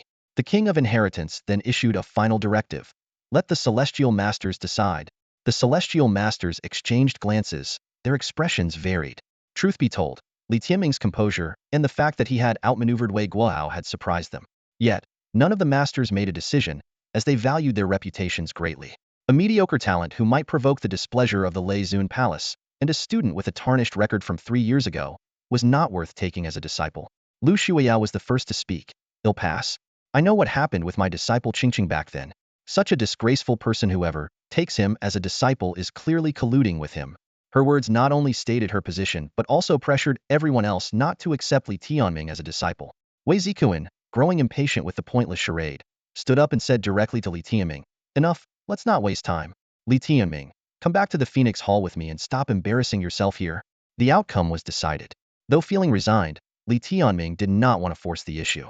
Becoming a disciple depended on fate, and if none of these 18 masters were interested, begging them would be humiliating. It was a pity, as he was the top disciple, and this would only add to his notoriety, a thought that was indeed troubling. Li Tianming followed Wei Zikuan silently, ready to leave without any lingering feelings. Just then, a loud voice from outside shattered the silence within the hall. "What kind of joke is this? You're sending away the top disciple from the ranking battle? How can you call yourselves the Celestial Palace if you're so untrustworthy?" This unexpected voice left the Celestial Masters in the room speechless, unable to utter another word. The Celestial Masters stood by, acting as if none of this concerned them, each as silent as a grave. Li Tianming immediately realized that the newcomer must be a significant figure from the Celestial Palace, at least of the 4 Heavenly Kings rank. Despite the Masters being esteemed nationwide, the heavy, authoritative voice from outside forced them to bow their heads. This alone indicated the newcomer's imposing presence, one that even the Masters revered. Before setting foot in the Hall of Legacy, the newcomer's aura had already dominated the room. As he entered, Li Tianming heard several people quietly address him as Deputy Palace Master. To his astonishment, the visitor was Mu Yang, the Deputy Palace Master and the future Celestial Palace Master. Turning around, Li Tianming saw a man striding in, clad in a blue brocade robe, a golden belt at his waist, and black boots on his feet. The man was tall and imposing, with a dignified appearance and eyes as sharp as cold stars. His thick eyebrows were as dark as freshly painted ink. His broad chest exuded an aura of invincibility. However, he was not merely intimidating. His amiable demeanor could even make him seem harmless. Even in anger, a mischievous smile lingered at the corners of his mouth. This sight reminded Li Tianming of Master Mu Wan, as the siblings indeed bore a resemblance. More surprisingly, he was Lin Xiaoting's current master. As Mu Yang entered, his gaze swept over Li Tianming without much change in expression. The Celestial Masters all stood up, except for the Legacy King, who remained seated due to seniority and familiarity. "What brings you to my Hall of Legacy, dear nephew?" The Legacy King, Jun Yuansong, asked with a smile. "Uncle Jun, I often visit with fine wines to honor you, don't I?" Mu Yang replied with an equally bright smile. Though they exchanged pleasantries, the other masters wore more somber expressions. After a brief exchange, Mu Yang turned to the 18 masters and said, however, to get to the point, the ranking battle has been the Academy's hallmark for millennia, always fair and just. The reward of the top disciple advancing to the Celestial Palace is a promise we must uphold. I disagree with sending away this top disciple today. His gaze swept across, causing the masters to lower their heads, for everyone knew that in a few years, he would be the new supreme leader of the Celestial Palace. The Legacy King explained, "I share that view, but the masters have their difficulties. This time's top disciple is rather lacking, to put it mildly." "That won't do," Mu Yang said, his tone authoritative despite the smile. "As long as the rules of the ranking battle remain unchanged, and as long as he is the top disciple, we must honor our promise. Let me ask, among the 18 of you, who is willing to take this top disciple?" Mu Yang's gaze swept over them, and the masters shook their heads in resignation. They were indeed shirking responsibility, but collectively they were the backbone of the Celestial Palace, and even with Mu Yang's power, he couldn't punish them all. "In that case, let the top disciple choose." Mu Yang finally looked at Li Tianming. "What's your name?" "Li Tianming." "Li Tianming, you can choose any of these 18 masters. I can assure you that the master you choose will responsibly guide you, as this is the Celestial Palace's promise." Mu Yang's words were imbued with immense power. As the future palace master, he was not only strong but also possessed qualities other masters lacked: integrity. "Is the deputy palace master serious? I can choose anyone?" Li Tianming asked. Of course. The masters felt uncomfortable, but they were powerless at this moment. They could only hope that luck would spare them, believing that only 1 out of 18 would be unlucky. Li Tianming looked around and finally set his eyes on Mu Qingqing's master, Lu Shuiyao. "Are you choosing Lu Shuiyao?" Mu Yang asked. Lu Shuiyao noticed Li Tianming's gaze, her expression cold with a warning in her eyes. She had assumed that because of Mu Qingqing, Li Tianming would be the least likely to choose her, but if Mu Yang insisted, she couldn't refuse. Moreover, with Mu Yang's character, failing to teach Li Tianming well might bring trouble. Just as Lu Shuiyao grew tense, Li Tianming suddenly smiled and said, "Deputy Palace Master, to be honest, none of the 18 masters think highly of me, worried I might embarrass them in the future." As soon as Li Tianming finished speaking, the Hall of Legacy fell into a deep silence. All eyes were fixed on this young man with a mix of surprise and disbelief. Mu Yang slightly raised an eyebrow, a faint and enigmatic smile playing on his lips. He finally took a serious look at the young man who seemed to have some connection with his third disciple. Li Tianming's expression remained calm, his gaze unwavering as he met Mu Yang's eyes. "Are you sure?" Mu Yang asked softly, a hint of curiosity in his voice. "I'm sure," Li Tianming replied without hesitation. Mu Yang continued, "You might lose your chance to enter Tianfu. Is it worth it?" Li Tianming responded without a second thought. "I won't lose my chance to enter Tianfu. Why?" Mu Yang's interest was piqued.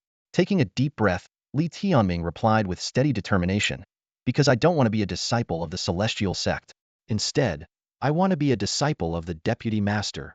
His words hit the hall like a sledgehammer, plunging it into silence. Mu Yang was momentarily stunned. Then the hall erupted with mocking laughter.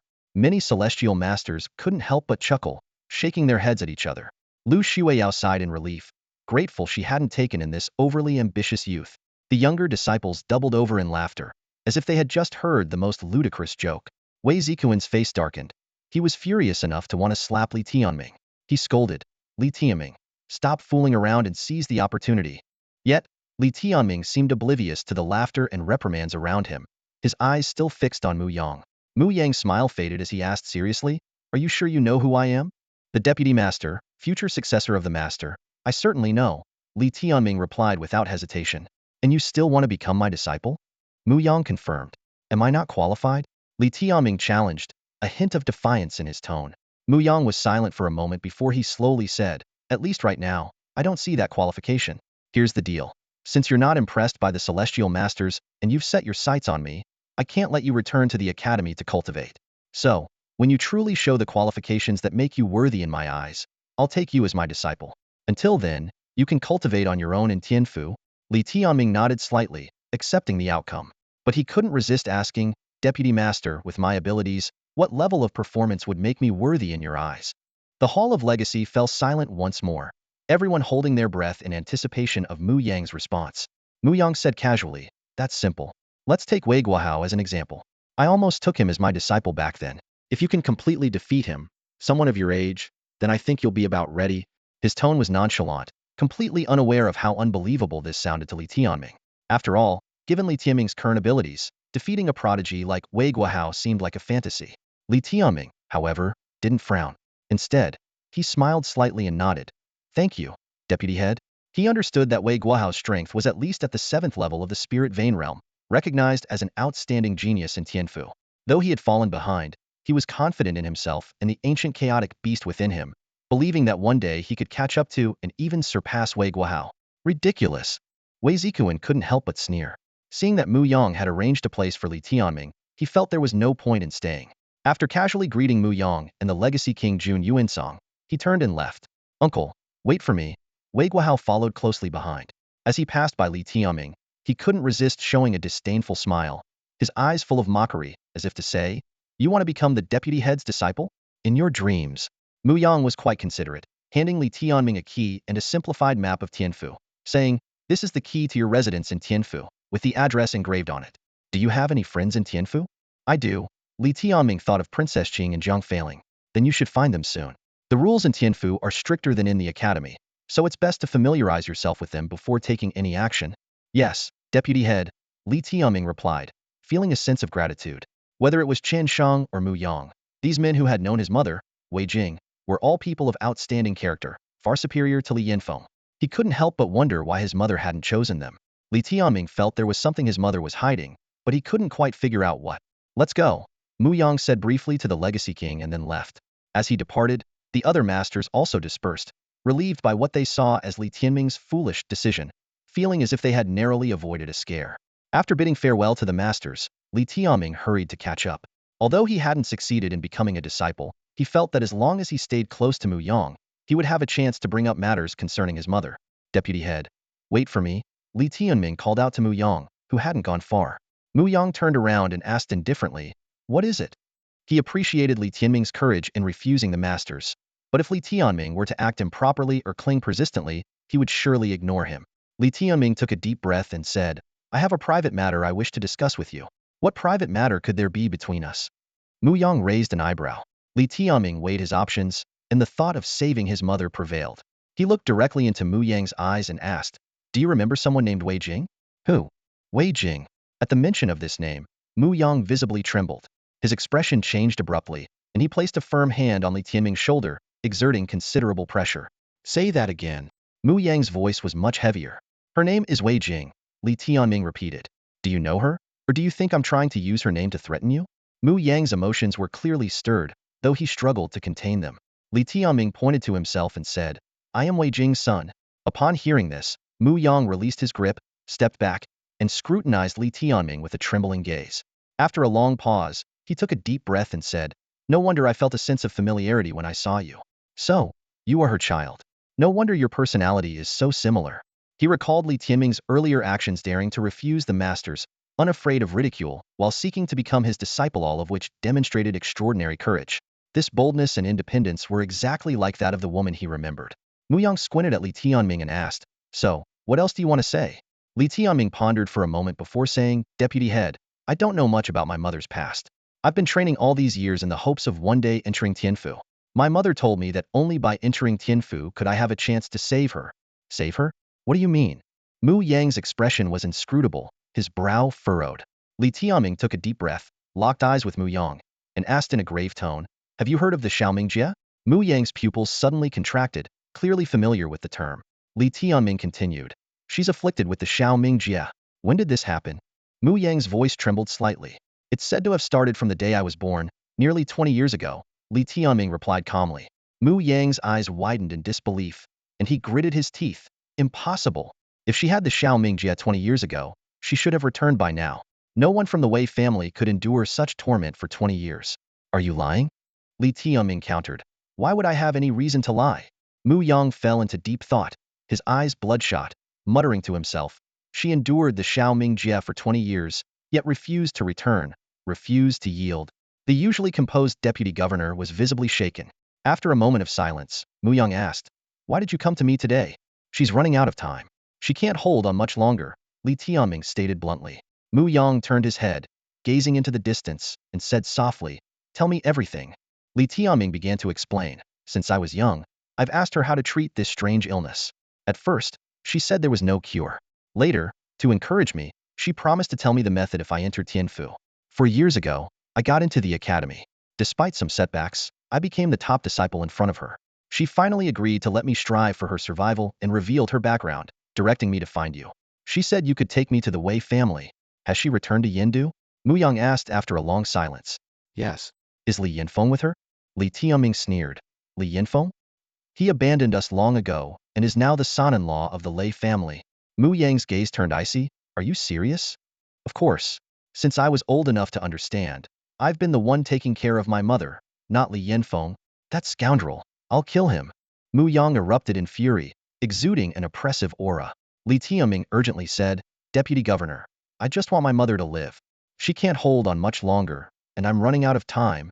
Mu Yang calmed slightly and said, "Take me to see her." Li Tianming insisted, "But I want to go to the Wei family first. My mother said the governor of Tianfu could remove the Xiaoming Jia. It's our only hope." Mu Yang paused before revealing the truth. "To be honest, given my understanding of the governor and his estrangement from Jinger, he's grown more resentful over the years. Convincing him to help will be harder than ascending to the heavens. Moreover, a 20-year Xiaoming Jia is deeply ingrained and very difficult to eradicate." Li Tianming was puzzled. What kind of rift between father and daughter could make a father watch his daughter perish without helping? Even animals have the instinct to save their kin, right? Mu Yang looked at Li Tianming and asked, "Are you Li Yinfeng's son?" "Yes." "Then hasn't Li Yinfeng also neglected you?" Li Tianming explained, "That's different. As long as there's a chance, I have to try. Even if it's difficult, I want to see for myself. What if he agrees immediately?" Mu Yang sighed. "I wish it were that optimistic." Li Tianming's eyes were resolute. "Take me there. Even if it's a dragon's den or a tiger's lair, I'll go." Mu Yang cautioned, "Aren't you afraid at all? The Wei family is powerful, the foremost family of Tianfu. Your uncles, the master of Yanhuang Palace Wei Tianxiong and the master of Phoenix Hall Wei Zikuan, still haven't forgiven Jinger. You might be turned away." Only now did Li Tianming realize that the master of Yanhuang Palace and the master of Phoenix Hall were his uncles, and the Wei Guohao he met earlier might be his cousin. Without hesitation, he replied, "Between my mother's life and being turned away, is there really a choice? Even if they want my life, I'll still go." A smile played on Li Tianming's lips, but his eyes burned with a fiery determination. Mu Yang glanced at him and sighed. "I admire you. You and your mother are cut from the same cloth. If not for this stubbornness, things wouldn't have come to this." Despite everything, Mu Yang made a decision. "I'll take you to the Wei family. We're going now. Right this moment. Even if it's through fire and flames, we'll go." The Wei family has remained hidden within Tianfu, passing down their legacy through generations. Most of the leaders of Tianfu and the Flame Emperor Palace have been from the Wei family. Numerous key positions within the Yanhuang Academy are also held by members of the Wei family. Today, their influence is deeply entrenched, spanning the entire academy. However, most disciples of the Yanhuang Academy are unaware of the Wei family's existence. They only know that the Flame Emperor Palace leader Wei Tianxiong and the Phoenix Hall leader Wei Zikuan are brothers. but they are oblivious to the surname of the Tianfu leader and unaware that the current leader is actually the father of the Flame Emperor Palace leader. This demonstrates the Wei family's discretion. They do not wish for outsiders to perceive the Yinhuang Academy as their family domain, as the academy is meant to be the cradle for the strong in the Suzaku kingdom. Even within Tianfu, individuals like Wei Guohao introduce themselves as disciples of Master Zhao Tianqian, rather than the son of the Flame Emperor Palace leader. Such a reclusive family must have strict ancestral teachings and self-discipline. Otherwise, they would have already been exposed or possibly abused their power. Although Yindu is home to countless prestigious families, including the formidable Suzaku royalty, only the top-tier families are aware that the Wei family of Tianfu is actually one of the most elite clans in the Suzaku kingdom. Despite their numbers being far fewer than the Suzaku royalty or the Thunder Lord's residents, the members of the Wei family are mostly elites. Wei Jing was renowned in Yindu's high society, largely due to her noble lineage. It doesn't take much speculation to understand that the Wei family's status as a reclusive clan is closely tied to their ancestral teachings. Under such generational expectations, the entire family maintains a low profile. Thus, the Wei residence hidden deep within Tianfu appears outwardly as just an ordinary courtyard. It is far less opulent than the royal palaces, the Thunder Lord's residence, or the resplendent Star Palace. At this moment, gathered in this unassuming courtyard are the core figures of the Yinhuang Academy. Most of the Wei family is present, making the Wei residence exceptionally lively today. In the not-so-spacious hall, servants are busy setting up a banquet. Soon, the long tables are filled with fine wine and delicacies, the aroma wafting through the air, creating a joyful atmosphere. Seated at the head of the left side of the hall is a middle-aged man in a golden robe. He sits upright, exuding a natural authority, commanding respect without anger, his presence imposing. His every gesture carries a formidable power, rivaling that of Mu Yang. This man is Wei Tianxiang, the Flame Emperor Palace leader and the Academy's most powerful figure on the surface. He controls the entire Yinhuang Academy but only appears on the most critical occasions, so even Li Tianming has never seen him. Opposite Wei Tianxiang, at the head of the right side of the hall, sits an elder. With white hair and a youthful face, his gaze seems to emit golden sword energy, and his skin radiates a golden sheen, resembling bronze and iron. This elder is another prominent figure of the Wei family, the God Punishment King Wei Qing, one of the four kings of Tianfu. Wei Qing is the younger brother of the current Tianfu leader and the uncle of Wei Tianxiang. In his youth, he was a legendary figure and now serves as the enforcer of Tianfu. The Wei family now occupies the most vital positions in the Yinhuang Academy, including the Tianfu leader, God Punishment King, Flame Emperor Palace leader, and Phoenix Hall leader. Those in the know understand that calling Tianfu the Wei family's domain is not an exaggeration. Of course, the fact that Mu Yang can compete with Wei Tianxiang for the Tianfu succession shows that the Wei family does not rely solely on bloodline inheritance. In the hall, aside from Wei Tianxiang and Wei Qing, the rest are also members of the Wei family. The direct and collateral branches together number over 50 people, either academy instructors or Tianfu disciples, with those of lesser talent studying at the academy. The reason for today's lively gathering is the 18th birthday of Wei Tianxiang's youngest and most cherished daughter, Wei Lingxian, marking her coming of age. Wei Tianxiang has 3 sons, the eldest over 30 and the second 29. Both are academy instructors with the potential to become masters, making them logical successors to the Flame Emperor Palace leadership. After all, the Wei family has rarely produced mediocre talents. The third son, Wei Guohao, is 20 and has a significant age gap with his brothers. He is currently a top disciple of Tianfu, with a promising future.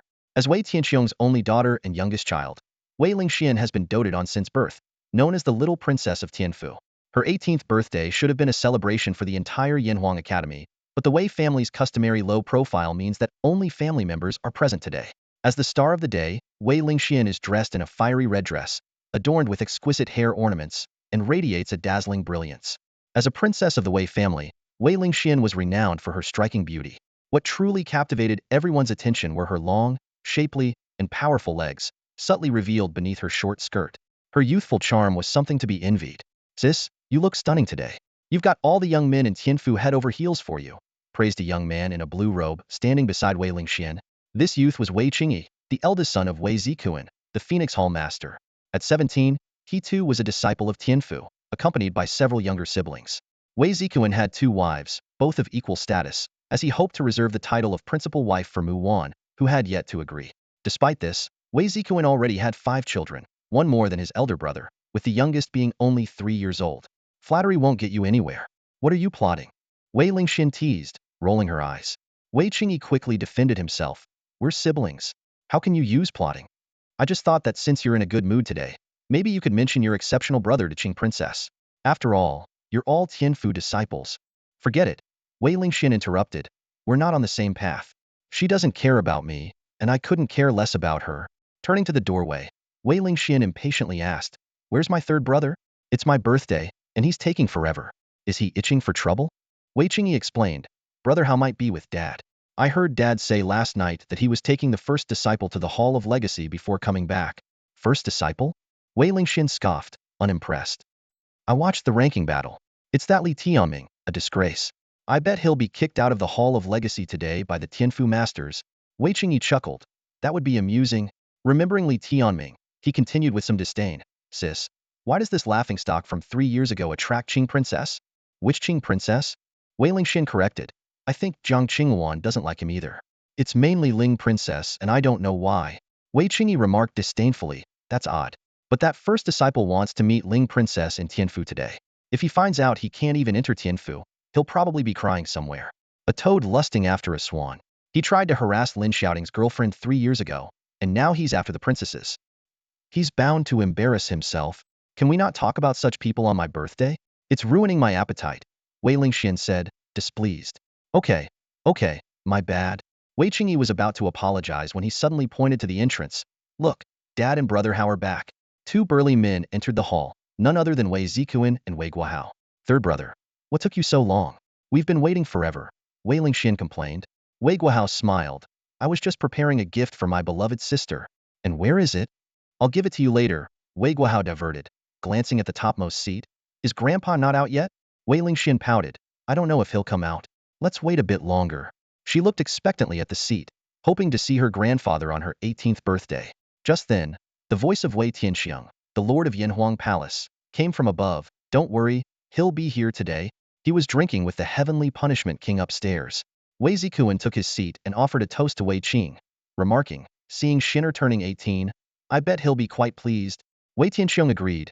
Yes, Shinner is his favorite. 18 years have flown by so quickly. The heavenly punishment king, Wei Qing, suddenly asked, Zikuan, will the Tianfu masters take that first disciple? Wei Zikuan sneered. Not a chance. They'd rather hide. Wei Tianxiang sternly said, that's inappropriate. Rules are rules. Someone must take him in. Wei Zikuan explained. Brother Yang said the same. Mu Yang went. He happened to be passing by. And then? Wei Zikuan took a sip of wine, exasperated. He let Li Tianming choose. But the foolish boy, full of stubborn pride, said if the Tianfu masters didn't want him, he wouldn't force it. He didn't choose anyone, which infuriated me. I don't even know how to explain this to Mu Wan. Wei Tianxiang chuckled. The kid's quite interesting. Interesting? He's got a screw loose, Wei Zikuan replied disdainfully. So what did Mu Yang do? He left a spot for him to train in Tianfu, Wei Zikuan said, exasperated. The boy even said he wanted to be Mu Yang's disciple, which made everyone laugh. If I'd known, I wouldn't have taken him to the Hall of Legacy. What an embarrassment. Wei Tianxiang pondered for a moment. If he's that arrogant, no one can help.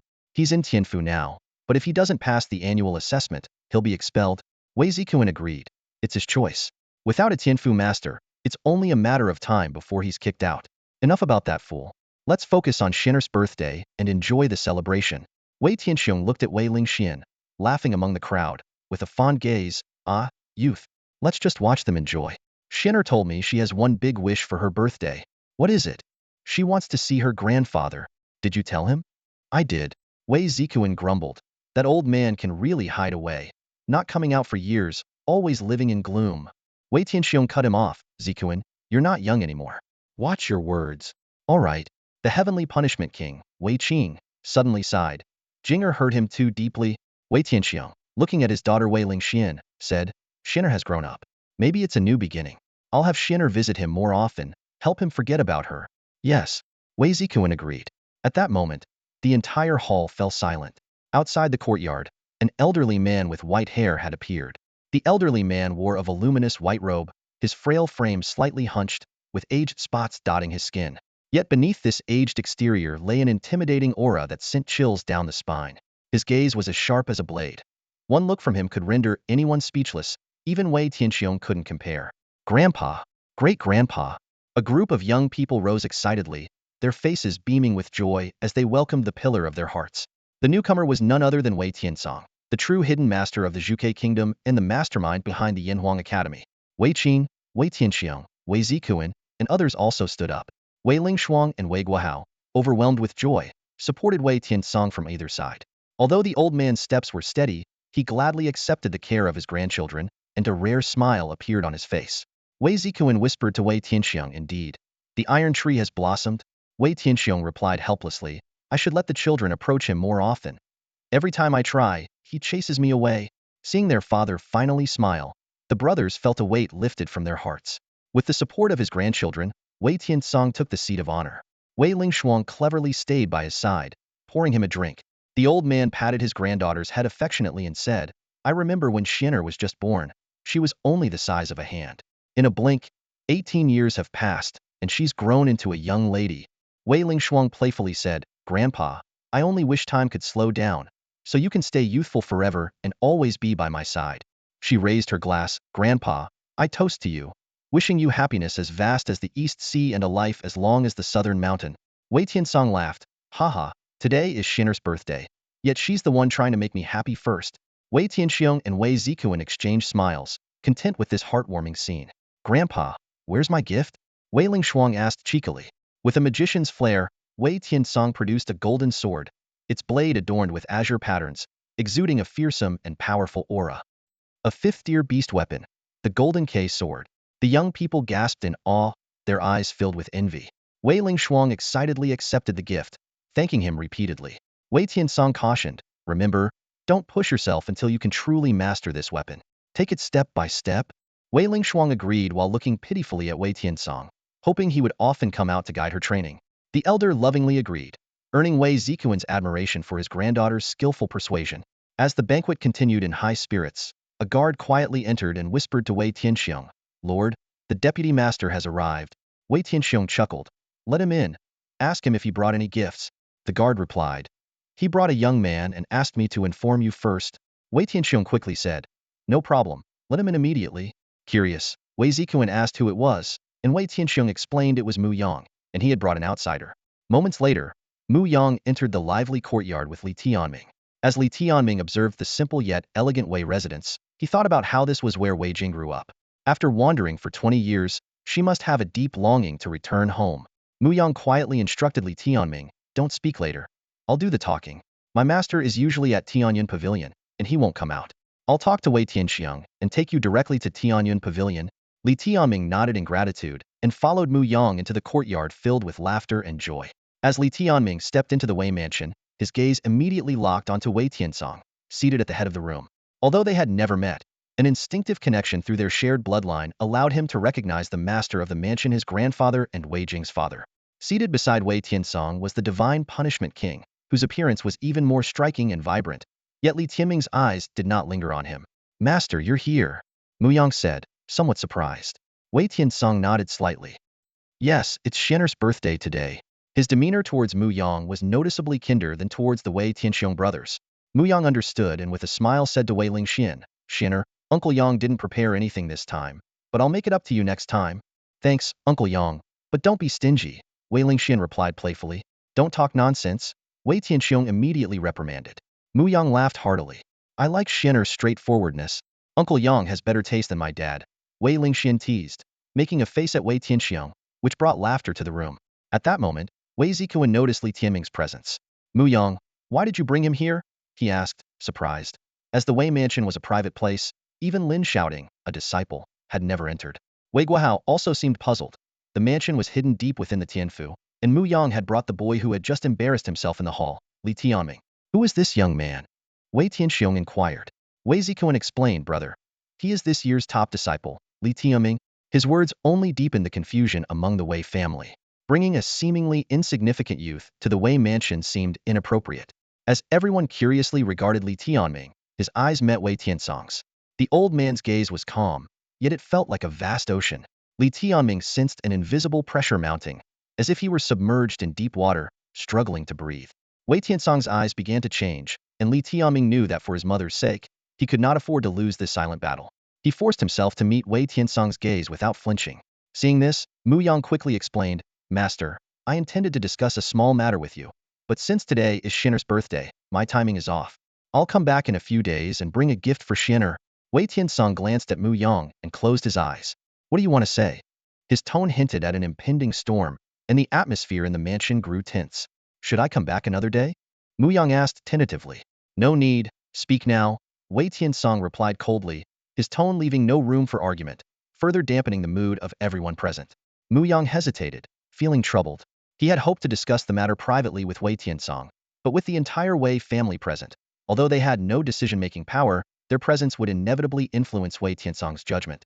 At this moment, Li Tianming stepped forward. Deputy Master, let me speak. He didn't want Mu Yang to be in a difficult position and decided to face the challenge himself. He believed that asking his grandfather for help wasn't something to be ashamed of, even if the relationship was distant. Li Tianming looked directly at Wei Tiansong and said firmly, My name is Li Tianming, and today I asked the Deputy Master to bring me to the Wei Mansion to plead with the Master to save my mother. His words left everyone even more perplexed. Wei Tiansong was not a doctor, so how could he save someone?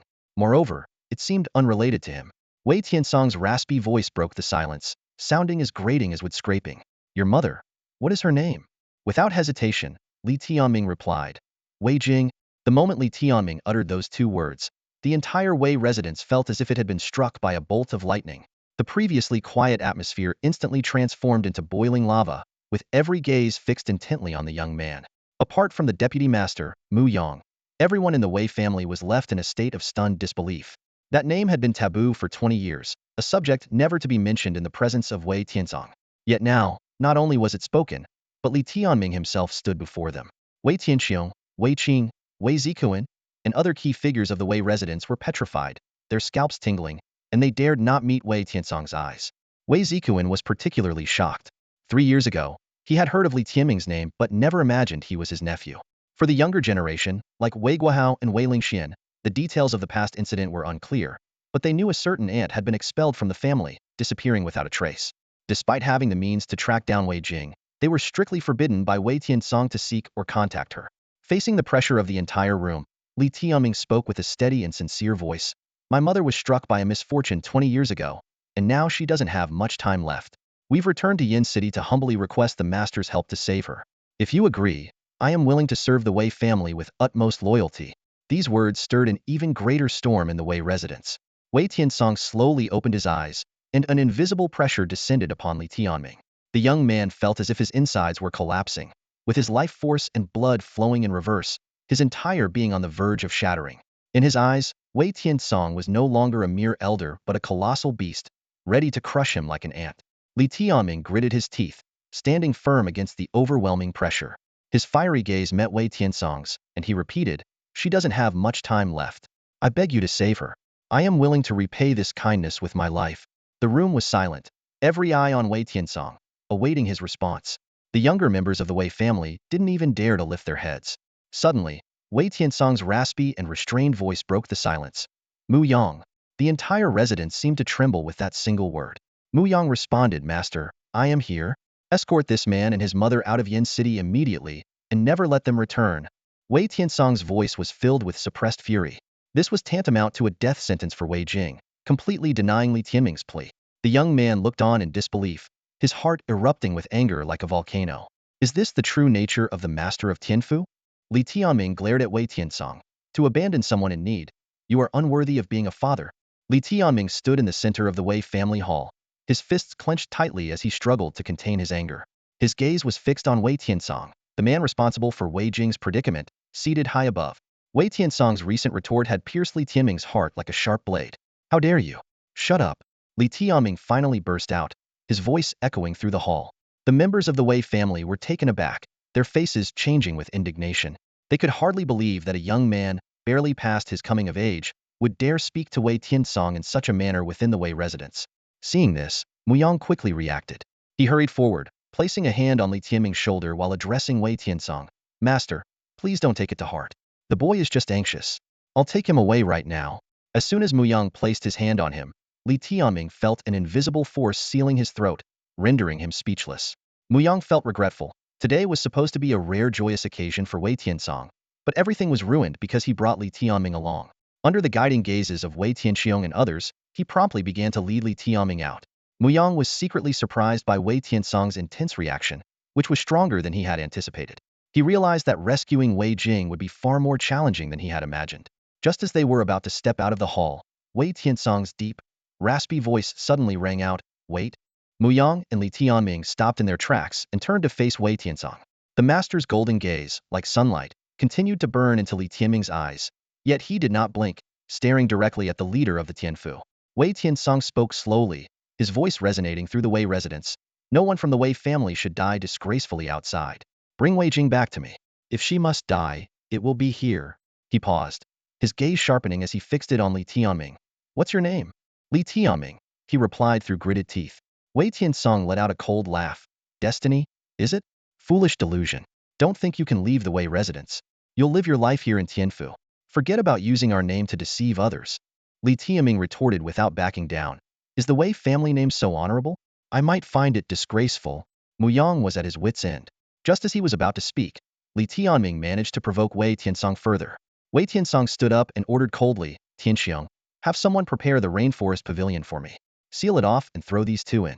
No one goes in, no one comes out. Before he finished speaking, Wei Tianzong had already turned and left, leaving the room in silence. Only after his figure disappeared did the atmosphere in the Wei residence slightly relax. Wei Tianxiong turned to Yang, speaking with reproach. Yang, really, with something this big, you should have consulted me first. Yang explained helplessly, I didn't expect Master to come here from Tianyun Studio for Shinner's birthday. I planned to discuss it with you first, and then we go to Tianyun Studio together. But as soon as he saw the boy, he knew it was related to Wei Jing. Wei Tianxiong sighed. So what do we do now? After a moment of thought, Yang replied, what else can we do?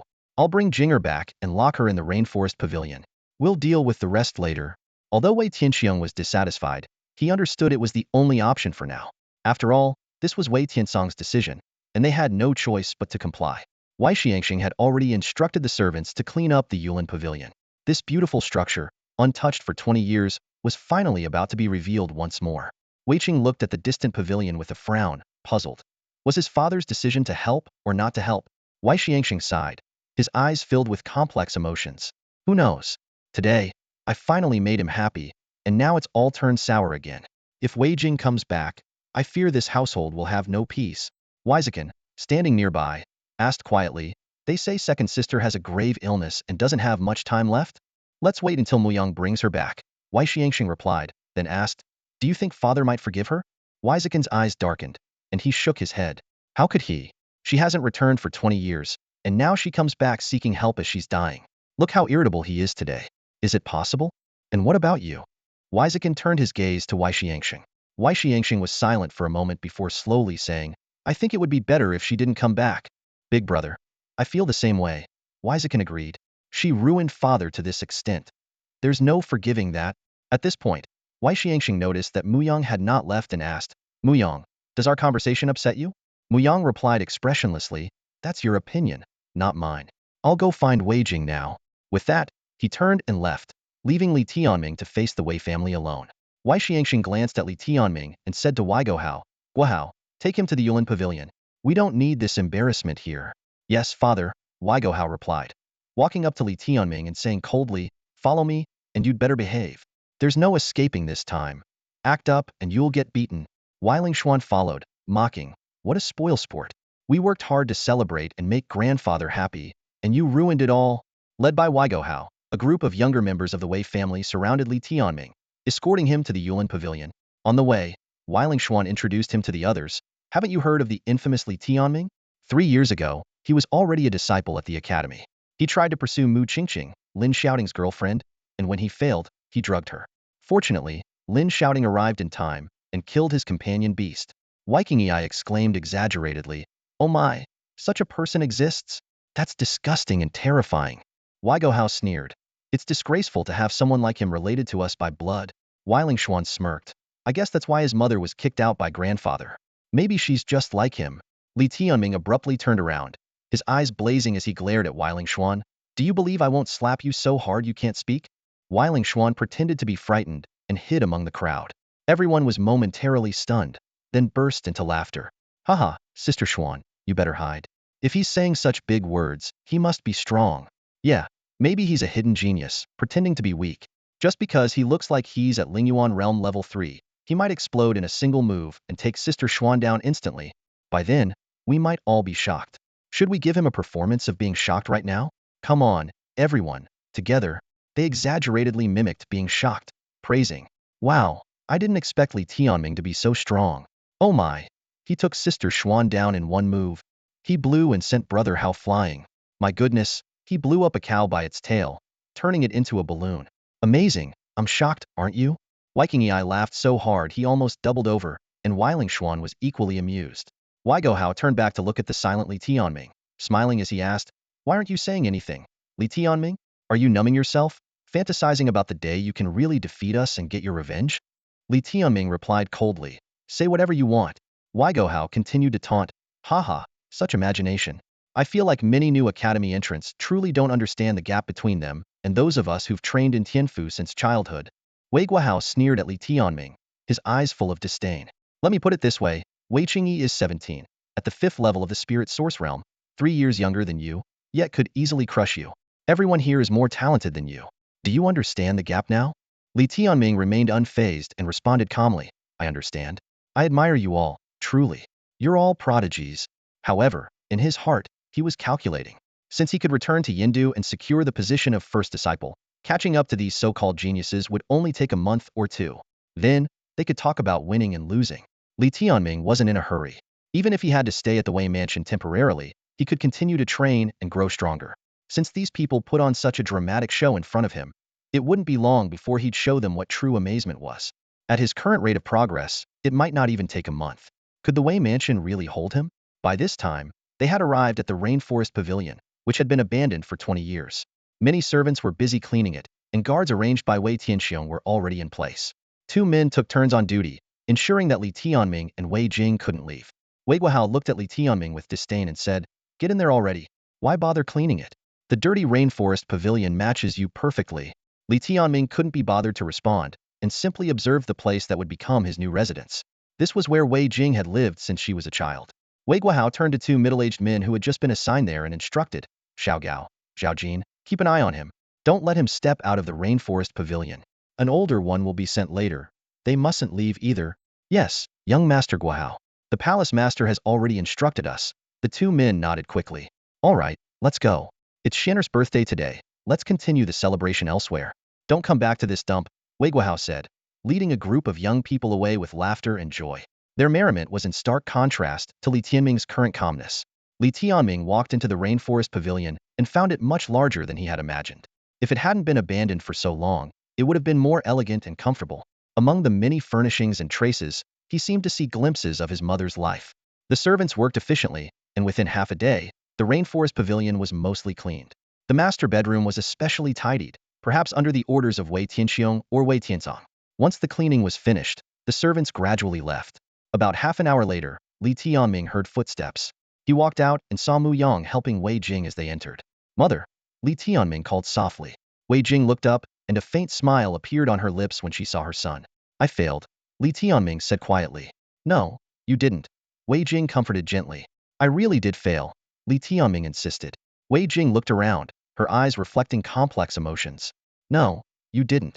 At least this place is somewhere I've always dreamed of returning to, isn't it? Mu Yang said to Li Tianming, Tianming, take good care of your mother. I'm going to see the master.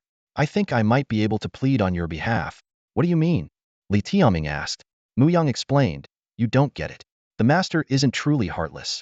Now that Jinger is back, there's a chance for interaction. The possibility of him stepping in to help is much greater than if he were to expel you from Yindu. If he did that, there would be no chance at all. Li Tianming thought the same. So, when Wei Tianzong announced he would imprison him for life, Li Tianming wasn't worried. As long as his mother could live, what did a lifetime of imprisonment matter? Meanwhile, at the best place for recuperation in the Wei Mansion Tianyun studio, white-haired elder sat by the largest fish pond, fishing.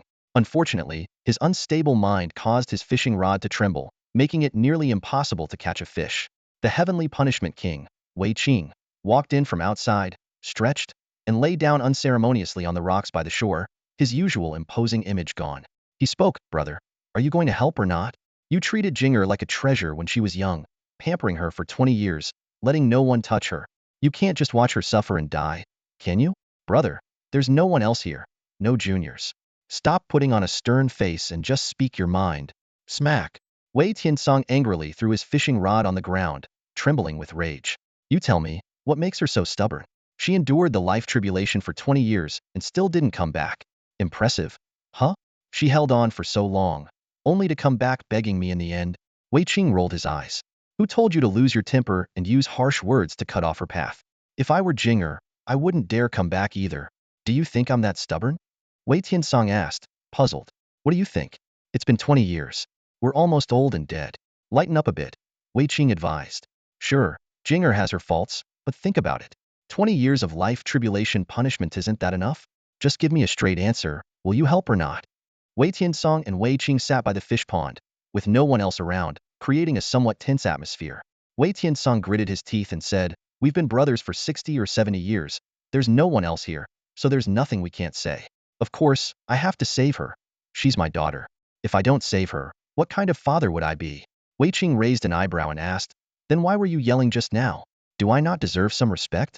She's been missing for 20 years, and as soon as she returns, you expect me to jump up and save her. Where does that leave my dignity? Wei Tiansong clenched his fists, a flash of guilt in his eyes. Wasn't it you who forbade anyone from looking for her? Didn't you say she should never set foot in Yin City again? Still simmering with anger, Wei Tiansong grabbed a fishing rod and stabbed it into the pond. After a moment, he sat down wearily and said, we've managed for 20 years, and with Mu Yang around, we can hold on for another year.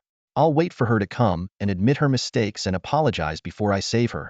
Wei Qing sneered, does it have to be in front of everyone, where she admits she was wrong for defying her father and choosing Li Yinfeng?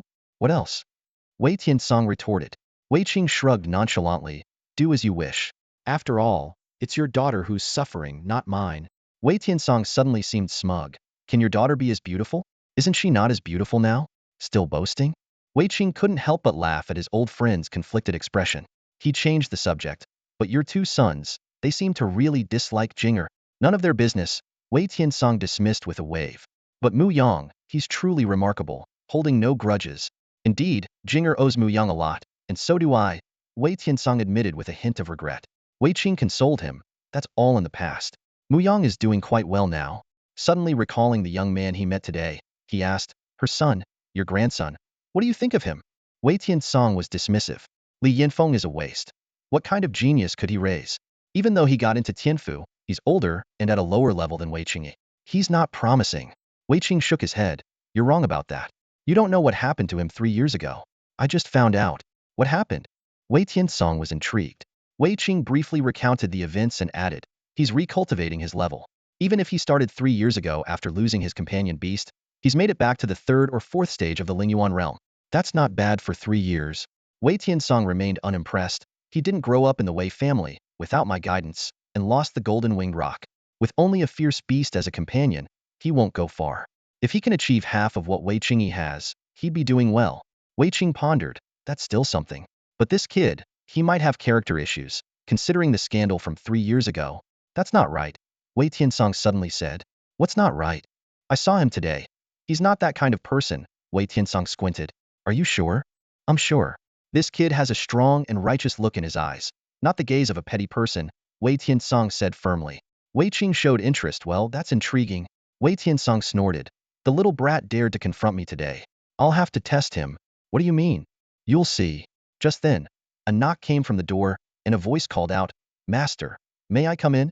Upon hearing Mu Yang's voice, Wei Qing quickly said, Mu Yang is here. I'm out. Before the words faded, he had already disappeared. After Mu Yang left, Li Tianming and his mother, Wei Jing, settled into the rainforest pavilion. Despite her limited mobility, Wei Jing eagerly moved around, her eyes reflecting a deep nostalgia for the place she had called home for 20 years. The little yellow chick darted out from its companion space, hopping around the pavilion and bringing a touch of liveliness to the tranquil setting. A fine drizzle began to fall, the raindrops pattering softly against the eaves of the rainforest pavilion. Li Tianming gazed at the rain outside and suddenly asked, Mother, do you think he will save you? Wei Jing gently shook her head, her voice calm. I don't want to dwell on it or force the issue, but I'm grateful to him for allowing me to return here. Her eyes held no sadness, only a hint of contentment. Reflecting on his earlier anger, Li Tianming felt a pang of regret. I was a bit impulsive today. If I get the chance, I want to ask him again. Wei Jing reassured him. Brother Yang has already gone. If he's willing to help, he's more approachable. Just wait a bit longer. The little yellow chick chimed in. That old man is pretty stubborn. One day, I'll pluck his beard, strip him down and burn his clothes right there. Li Tianming rolled his eyes helplessly. You just keep talking. Before long, Mu Yang returned. He walked through the rain and approached Wei Jing. His gaze rested on her aged face, trembling slightly. Wei Jing placed her hands on her knees and looked up. Is there any good news? Mu Yang nodded. Sort of. Wei Tiansong agreed not to confine Tianming anymore. He can return to Tianfu to train and visit you. But the condition is that he cannot reveal his identity to anyone outside. Otherwise, he won't be allowed to leave the rainforest pavilion again. Li Tianming eagerly asked, did he agree to save my mother? Mu Yang hesitated for a moment before relaying Wei Tiansong's exact words. He said it's impossible, and he won't meet you. He mentioned that when you pass away, inform him, and he could arrange for you to be buried in the Wei family tomb. Hearing this, Li Tianming clenched his teeth. Yet Wei Jing responded calmly, then just thank him for me. Mu Yang advised, Jinger, don't give up yet. They'll keep trying to persuade him. If necessary, I'll arrange for you to meet him. You might need to lower your head and admit some fault then. Wei Jing bit her dry lips lightly, not responding. Li Tianming turned to Mu Yang, Deputy Master, what can I do? Mu Yang replied earnestly, it depends on the opportunity. For now, rest assured, I can suppress the eruption of the minor life calamity in her body, allowing her to hold on without much suffering for a while. In the short term, it's manageable, but in the long run, a blood relative with powerful abilities must eliminate this minor life calamity. Li Tianming sighed in relief, thank you. Mu Yang smiled, no need for thanks between us. Your mother and I were once the best of friends. The little yellow chick quipped, could he be an ex-boyfriend? Mu Yang and Wei Jing simply smiled, ignoring its joke. Mu Yang then turned to Li Tianming, Tianming, help your mother to the room. I'll examine the specifics of her minor life calamity. Wei Jing hesitated, you shouldn't help too much. I'm doing fine here. You have your own family and life now, it's not really appropriate. Mu Yang shook his head, Jing, what are you saying? I don't have my own family. I only have one sibling, Wanner. Wei Jing was surprised, you haven't married? Mu Yang replied calmly, no, I haven't. Wei Jing murmured, in your 40s and still unmarried, that's unusual. She knew well that with Mu Yang's qualities, there must be a special reason for not marrying. Mu Yang casually remarked, there's no particular reason, just haven't met the right person. He turned to Li Tianming. Understanding the cue, Li Tianming carefully helped Wei Jing to her bedroom. Mu Yang followed, ready to thoroughly check on the condition of her minor life calamity. After they went inside, Li Tianming waited outside. The little yellow chick joyfully ran to the pond to catch fish, playing freely in the new environment. Half an hour later, Mu Yang gently closed the door and stepped out, taking a deep breath as she leaned against the doorpost. She crossed her arms, her gaze resting on the young man sitting on the steps. How is it? Li Tianming asked, worry gleaming in his eyes. Mu Yang shook her head, 20 years is too long. The Xiaoming calamity has deeply rooted itself. I can't resolve it. Only our master can handle it. Even for him, it's a difficult task that will require a lot of effort and time. Li Tianming pressed on. Is there any way to temporarily extend her life? Make her more comfortable? Mu Yang reassured him. Don't worry about that. I can suppress the spread of the Xiaoming calamity. Starting tomorrow, I'll search for some spiritual essences that should temporarily hold back the calamity, restoring some vitality and energy to her. I'll do my best to minimize the pain caused by the calamity, and for at least a year, it shouldn't be a big issue.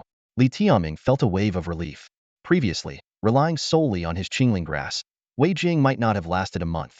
Now, with Mu Yang's help, using her skills and spiritual essences, a year seemed manageable.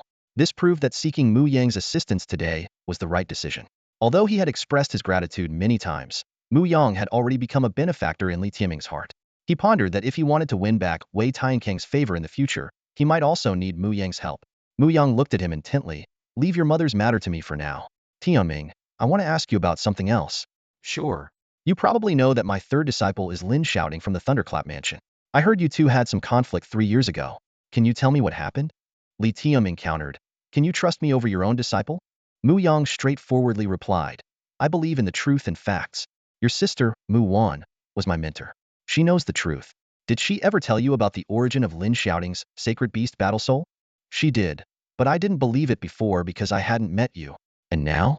Will you tell me the details? Li Tianming thought for a moment, then decided to share the details of the past with Mu Yang. It might be helpful for his future plans of revenge. After listening, Mu Yang squinted at Li Tianming, remaining silent for a long while. What is it? Li Tianming asked. Mu Yang, with a hint of admiration in her voice, said, after such a blow, you still managed to pull through? Li Tianming glanced in the direction of Wei Jing's room and softly replied. With her here, there's nothing I can't get through. Then he turned back to Mu Yang. So, do you ultimately trust your disciple or me? Mu Yang didn't answer directly but instead asked, where exactly in the Abyss battlefield did you get the sacred beast battle soul? Why do you ask? Just tell me. The Azure Domain. Mu Yang nodded. Then I have my answer. What do you mean? Lin Shouting claimed he got the sacred beast battle soul in the Jianglan domain, but I spent over 3 years in the Jianglan domain. I believe the existence of a sacred beast battle soul there is unlikely. The perilous Azure domain seems more plausible. Mu Yang's words essentially indicated that she had chosen to believe Li Tianming in the end. Do you want me to help you with your revenge? Mu Yang asked, looking directly at Li Tianming. Without hesitation, Li Tianming shook his head. No, I don't. Why not? Mu Yang pressed. I want to take care of my enemies myself, Li Tianming explained with determination in his voice. Besides, he's your disciple. I don't want to put you in a difficult position. Mu Yang frowned slightly. You want to kill him? Do you realize the gap between you and him right now? A hint of an incredulous confidence played on Li Tianming's lips. I don't need to know the exact gap. Sooner or later, I'll catch up. Are you sure? With your current abilities? Mu Yang wasn't trying to belittle him, just stating the facts as they were. Yes, Li Tianming replied tersely, yet firmly. Mu Yang shook his head. Then I'll be watching. Honestly, I think you're dreaming. Li Tianming smiled, unfazed. It's normal for you to think that way. It would be strange if you believed I could do it. Seeing Li Tianming's confidence, Mu Yang couldn't help but offer a word of caution. You seem confident. But I must advise you. I'm all ears, Li Tianming replied earnestly. Mu Yang spoke sincerely. Don't act rashly. Wait for the right opportunity. Otherwise, if your mother comes back to life and you're gone, you'll leave her to mourn you. That'll only benefit your enemies and let them run free. Li Tianming nodded solemnly. I'll remember that. In his heart, he thought. Mu Yang had no idea how strong his resolve for vengeance was. It had surpassed mere rage and impulsiveness. When the time came, he would be as calm as ice. Suddenly changing the topic, Mu Yang took out 2 large flasks of wine from his robe and placed them on the round table in the pavilion. Care for a drink? Sure. Li Tianming agreed readily. Mu Yang chuckled. Interesting. No one's ever managed to keep up with me in a drinking session all these years. Li Tianming, full of confidence, replied. Then today, I'll show you what real drinking capacity is. Mu Yang teased. Young man, showing off comes with a price. Li Tianming shot back. Showing off comes with a price at any age, not just for the young. The two exchanged smiles and began to drink heartily in the rainforest pavilion. Thanks to the bloodline of the ancient chaotic beast and the eternal purgatory body, Li Tianming easily handled the strong liquor. After several rounds, Mu Yang praised, impressive. You have some skill. Li Tianming responded nonchalantly. No big deal. Mu Yang gradually realized that Li Tianming wasn't the impulsive hothead he had imagined. This young man appeared calm on the surface, but hid emotions as turbulent as lava beneath, which only revealed themselves at the moment of eruption. As they drank, Mu Yang suddenly mentioned, I saw your weapon get shattered by Wei Guohao at the Legacy Hall. Li Tianming, slightly tipsy, admitted, yeah, that guy was pretty arrogant. Mu Yang, still speaking, took out a beast weapon from his robe and placed it before Li Tianming. I happen to have a weapon that's just right for you. Consider it a gift. I didn't attend Jinger's wedding or give a gift, so take this as my token. Li Tianming picked up the weapon, a smile spreading across his face. You don't need an excuse to give me a gift. I'll gladly accept whatever you offer. He examined the weapon closely and asked, is this a 5th-tier beast weapon? Yes, Mu Yang confirmed with a nod. Li Tianming noticed the intricate azure patterns on the weapon, sensing the immense and fiery power within. He recalled during the academy ranking battle, Lin Xiaoxiao and Qin Yao wielded 4th-tier beast weapons, while his 3rd-tier Thunderfire chain was shattered by Wei Guohao. Clearly, the Thunderfire chain could no longer match his current abilities. A 5th-tier beast weapon was nearly the best among the younger generation, and even many beast masters at the Unity Realm were not qualified to possess one. Li Tianming remembered that Wei Tianzong had gifted Wei Lingxuan a 5th-tier beast weapon, the Golden Case Sword, earlier that day, highlighting the value of Mu Yang's gift. What's it called? Li Tianming asked curiously. Mu Yang introduced it, the Flame Dragon Chain. Li Tianming observed that it was a thicker, longer red chain than the Thunderfire chain. Unlike the Thunderfire chain, which was linked by iron rings, the Flame Dragon chain was composed of circular scales. Each scale had razor-sharp edges that could inflict countless wounds if wrapped around an enemy. The chain's end had a special design. It was tipped with a sharp blade resembling a spearhead, capable of piercing deep into an opponent's flesh. Mu Yang elaborated, the Flame Dragon chain is actually a combination of 2 5th-tier beast weapons, the chain itself and the Flame Dragon Fang. He pointed to the spear-like tip of the chain. The addition of the Flame Dragon Fang makes this weapon more versatile, allowing you to execute a wider variety of complex moves. This weapon is primarily forged from scarlet steel and tempered with Flame Dragon fire, ultimately infused with the blood of the fierce Earth Fire Flame Dragon. Its quality is exceptional, surpassing typical 5th-tier beast weapons. The spirit minerals and materials used all possess azure patterns, making this a genuine 5th-tier beast weapon. As Mu Yang introduced the new weapon, Li Tianming tried a few moves with it. The chain in his hands felt alive, its power far surpassing that of the Thunder Fire chain. Especially with the Spirit Disaster Flame Dragon Fire, it seemed as though he was wielding not just a chain, but a fierce dragon. Finally, here's your Tianfu Disciple token, freshly made, Mu Yang said, tossing a white token to Li Tianming. Li Tianming caught it, feeling its weight. This token served as proof of his status as a Tianfu Disciple, crafted from extremely high-grade spirit minerals, making it impossible to counterfeit. The front was engraved with the bold characters Tianfu, while the back bore his name, Li Tianming, marking it as his personal token. Li Tianming recalled seeing illustrations of the Tianfu Disciple token in books. He knew that typically, above one's name, there would be another name, that of the Tianfu Master. However, his token had a blank space, indicating he currently had no master. Mu Yang seemed to notice his confusion and explained, although you don't have a master, it won't affect your ability to train at the Yanhuang Tower or acquire techniques, skills, weapons, spirit minerals, spirit essences, and spirit disasters. For now, leave your mother's matters to me. Focus on your cultivation. If you can match the average level of the young talents in the Wei family and perform well, I believe my master might take notice and give you a chance to speak. Mu Yang stood up, clearly having made arrangements for Li Tianming. The average level of the young talents in the Wei family? Li Tianming noted this standard to himself. He understood that Mu Yang was referring to talent. Despite his impressive performance in the ranking battles, it didn't change the fact that he was already 20 years old. In Tianfu, in the Wei family, the average level for a 20-year-old should surpass that of the 18-year-old Wei Lingxian. His current realm was only at the first level of the Spirit Source realm, which was quite a gap. Fortunately, his actual combat ability was decent. Li Tianming thought that if he could at least match the young talents of the Wei family, perhaps Wei Tiansong wouldn't look down on him as he did today. Mu Yang was right. Wei Tiansong wasn't the kind and gentle grandfather Li Tianming had imagined. He wouldn't listen to anything Li Tianming had to say. To gain a voice, he needed to demonstrate his strength. Otherwise, both he and his mother would be disregarded. With his mother staying in the Wei family, he would need to return often. If he lacked strength, how could he face the sneers of Wei Guohao and Wei Lingxian? How could he withstand the disdainful looks from Wei Tianxiong and Wei Zikuan? Mu Yang's words strengthened his resolve for the future. Though he couldn't help his mother for now, having finally entered Tianfu, it was time to use its resources to advance rapidly in his cultivation. Moreover, people like Mu Qingqing and Chen Yaoxing were also in Tianfu. If he could quickly enhance his strength, maybe one day when he caught up with his peers and could dominate Tianfu, or even complete his revenge, would Wei Tiansong still tell him to leave like he did today? This thought ignited a fire within Li Tianming. He stood up, slightly tipsy, and with a heated tone, asked, Vice Master, I want to confirm something. Lin Shouting is your disciple. Will you really not stop me from seeking revenge? Mu Yang calmly replied, as I said, I believe in truth and justice. If you can prove truth and justice, I will not play favorites. Li Tianming stared intently at Mu Yang and asked, one more thing. You mentioned in the Hall of Inheritance that if I could defeat Wei Guohao, you would take me as your disciple. Does that still hold? It does, Mu Yang replied candidly, but let me be honest. First, I don't think you'll be able to defeat Wei Guohao within 5 years. Second, I don't believe you can catch up to Lin Shouting within 10 years. You've been left far behind. This is the reality. Are you convinced? Not convinced, Li Tianming replied bluntly. Then let's see, Mu Yang said with a smile. All right, Mu Yang said nonchalantly. I'll be going now. I'll see you off. No need. With a light step, Mu Yang left, disappearing from Li Tianming's sight in an instant. The little yellow chick sidled up to Li Tianming and whispered mischievously, Brother, to be honest, I think this guy had a deep crush on our mom back in the day. Even though she didn't choose him, he still can't forget her. That's why he's still single, not married, or having kids. He must have been heartbroken, living like a monk. Li Tianming could only smile. You have quite the imagination.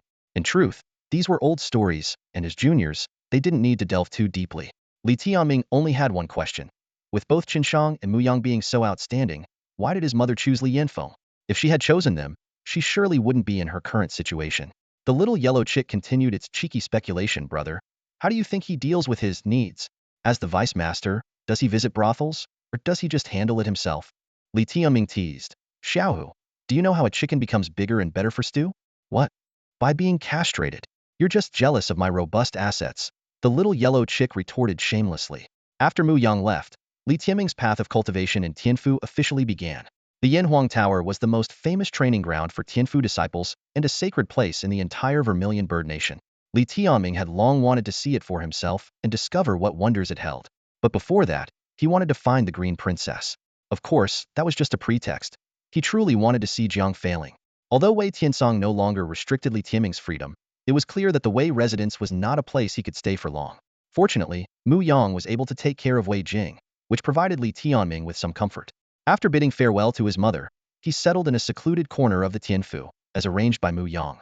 Every time he entered or exited the Wei residence, Li Tianming could feel the cold stares and ridicule from those around him.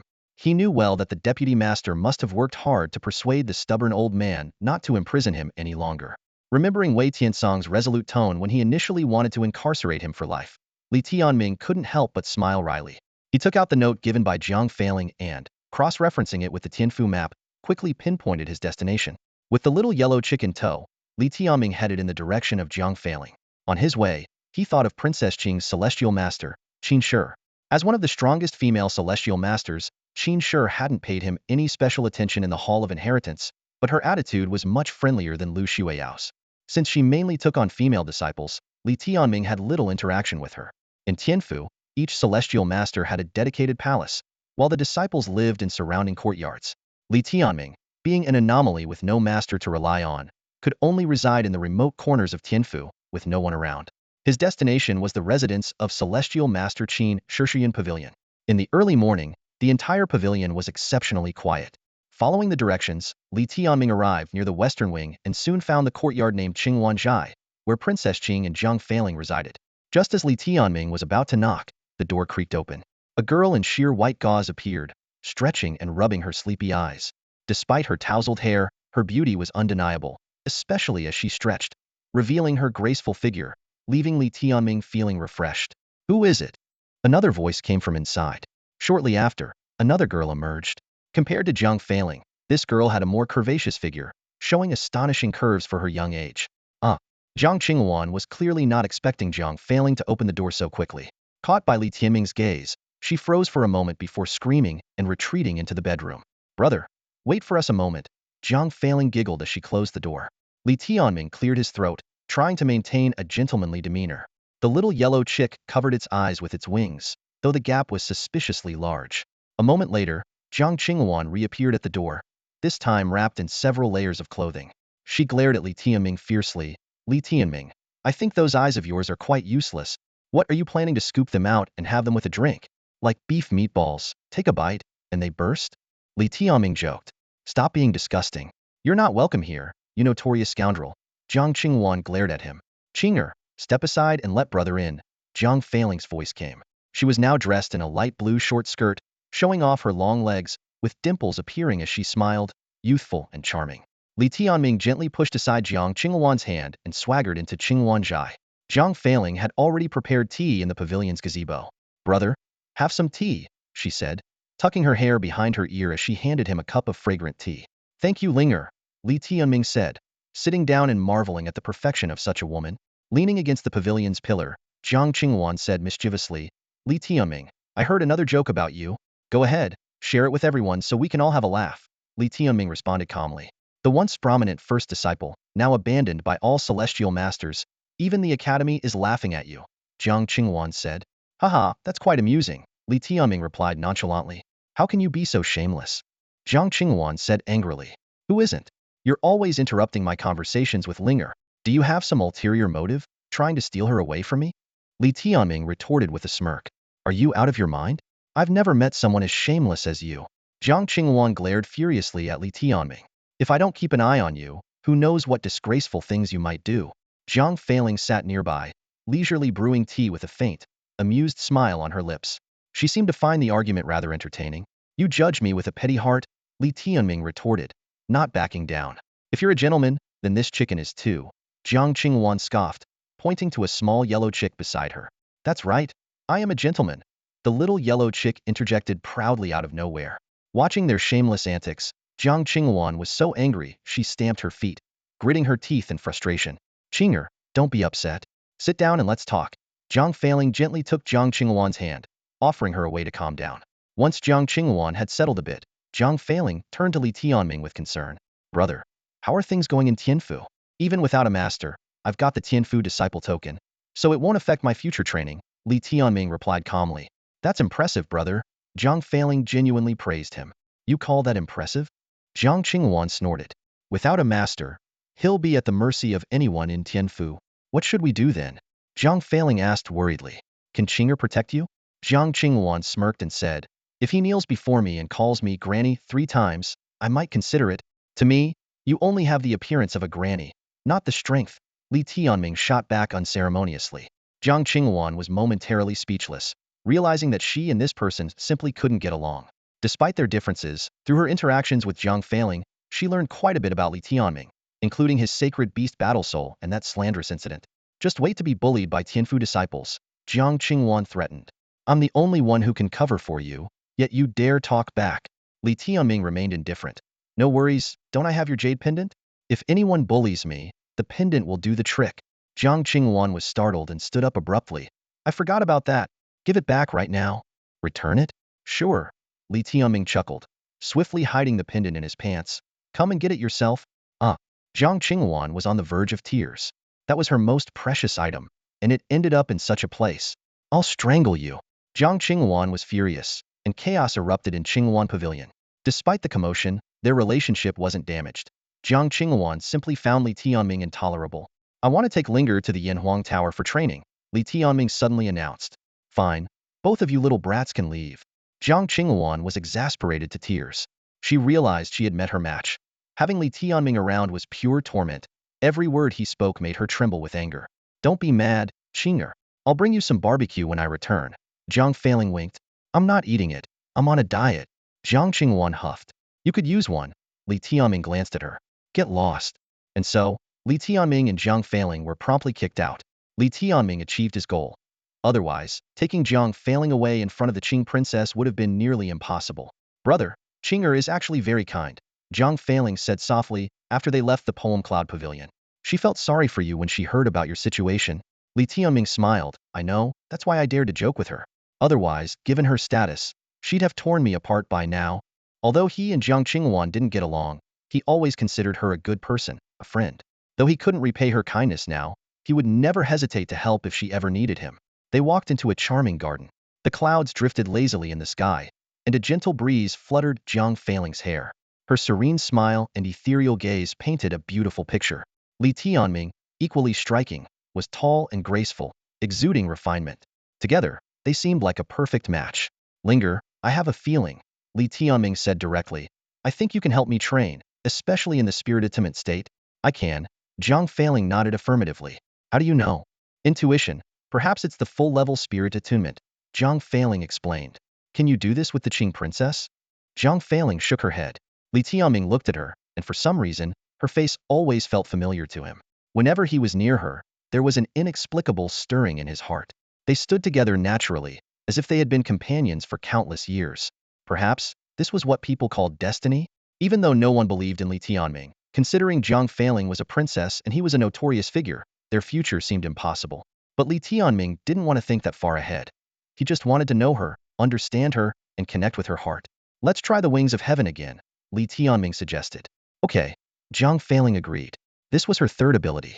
Li Tianming watched as she transformed into points of light before him, finally gathering on his back to form a pair of enormous light wings. Whoosh! Li Tianming flapped the wings and soared into the air. The wings were incredibly powerful, boosting his speed several-fold, allowing him to race through the skies. Each flap propelled him far, and he felt like a bird flying freely. Even the little yellow chick couldn't keep up. Brother, I can hear your heartbeat again. Jiang Failing's voice seemed to echo in his heart. I can hear yours too. In that moment, their hearts resonated as one.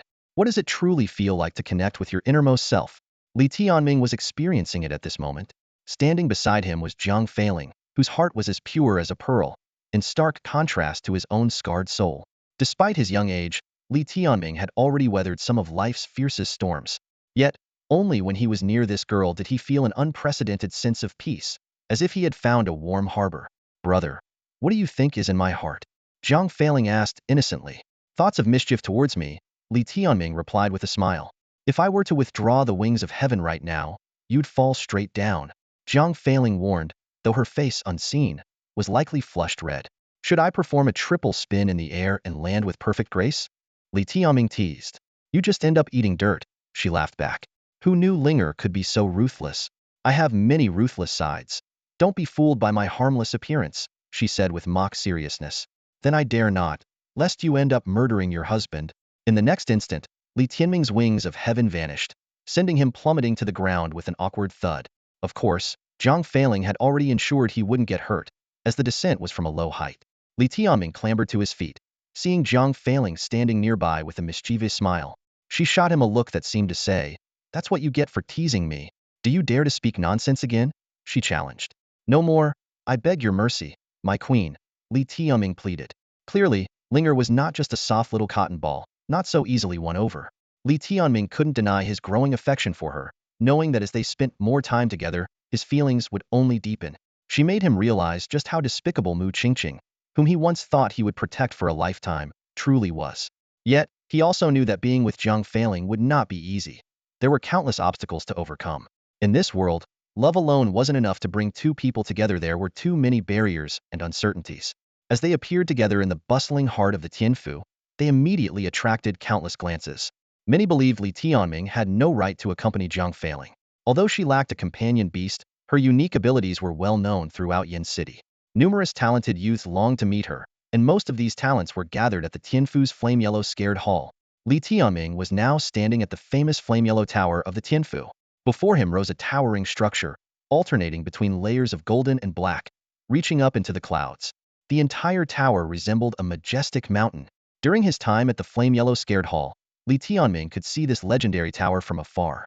It was said that only the most extraordinary talents in the nation could train here. Now, standing at its base, he felt as if he were facing a towering mountain. An ancient saying goes, "The Flame Yellow Tower rules the world," highlighting its significance in the Vermilion Bird Kingdom. It was said to house not only the most refined training texts of the Academy, but also served as the sacred training ground of the Academy. "Is it your first time at the Flame Yellow Tower?" Zhang Feiling asked sweetly. "Yes. Will Linger accompany me here often in the future?" Li Tianming asked. "Of course, though Qinger might get jealous, so I'll have to make it up to her when I get back." "Jealous? So she's already fallen for me, huh?" Li Tianming laughed. "Qinger is jealous of me, humph." Well. Li Tianming looked at her, shaking his head with a smile. "What are you thinking? Qinger and I aren't like that. We're just good sisters." Well. The little yellow chick joined in, laughing with a cheeky grin. "I'll strangle you," Zhang Feiling said, surprised at how bold she became around Li Tianming, as she playfully reached out to pinch him. Mercy. Men and women shouldn't touch each other. They played and joked in front of the Flame Yellow Tower, appearing to others as a flirting couple. Many of the Tianfu disciples looked on with darkened expressions. "Who's that guy with Princess Ling?" "No idea. Does anyone recognize him?" "I do. That's Li Tianming. Haven't you heard the jokes about him? Isn't he that first disciple? The one all the masters dislike, that absolute mediocrity?"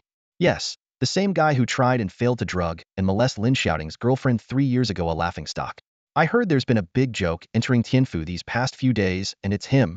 He looks quite decent, but who knew he was scum, and a loser at that?"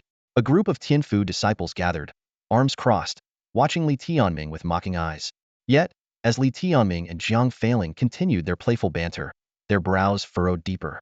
The sight of Princess Ling and Li Tianming being so close stirred dissatisfaction among the onlookers. People began to murmur, questioning how Princess Ling could associate with someone of such ill repute.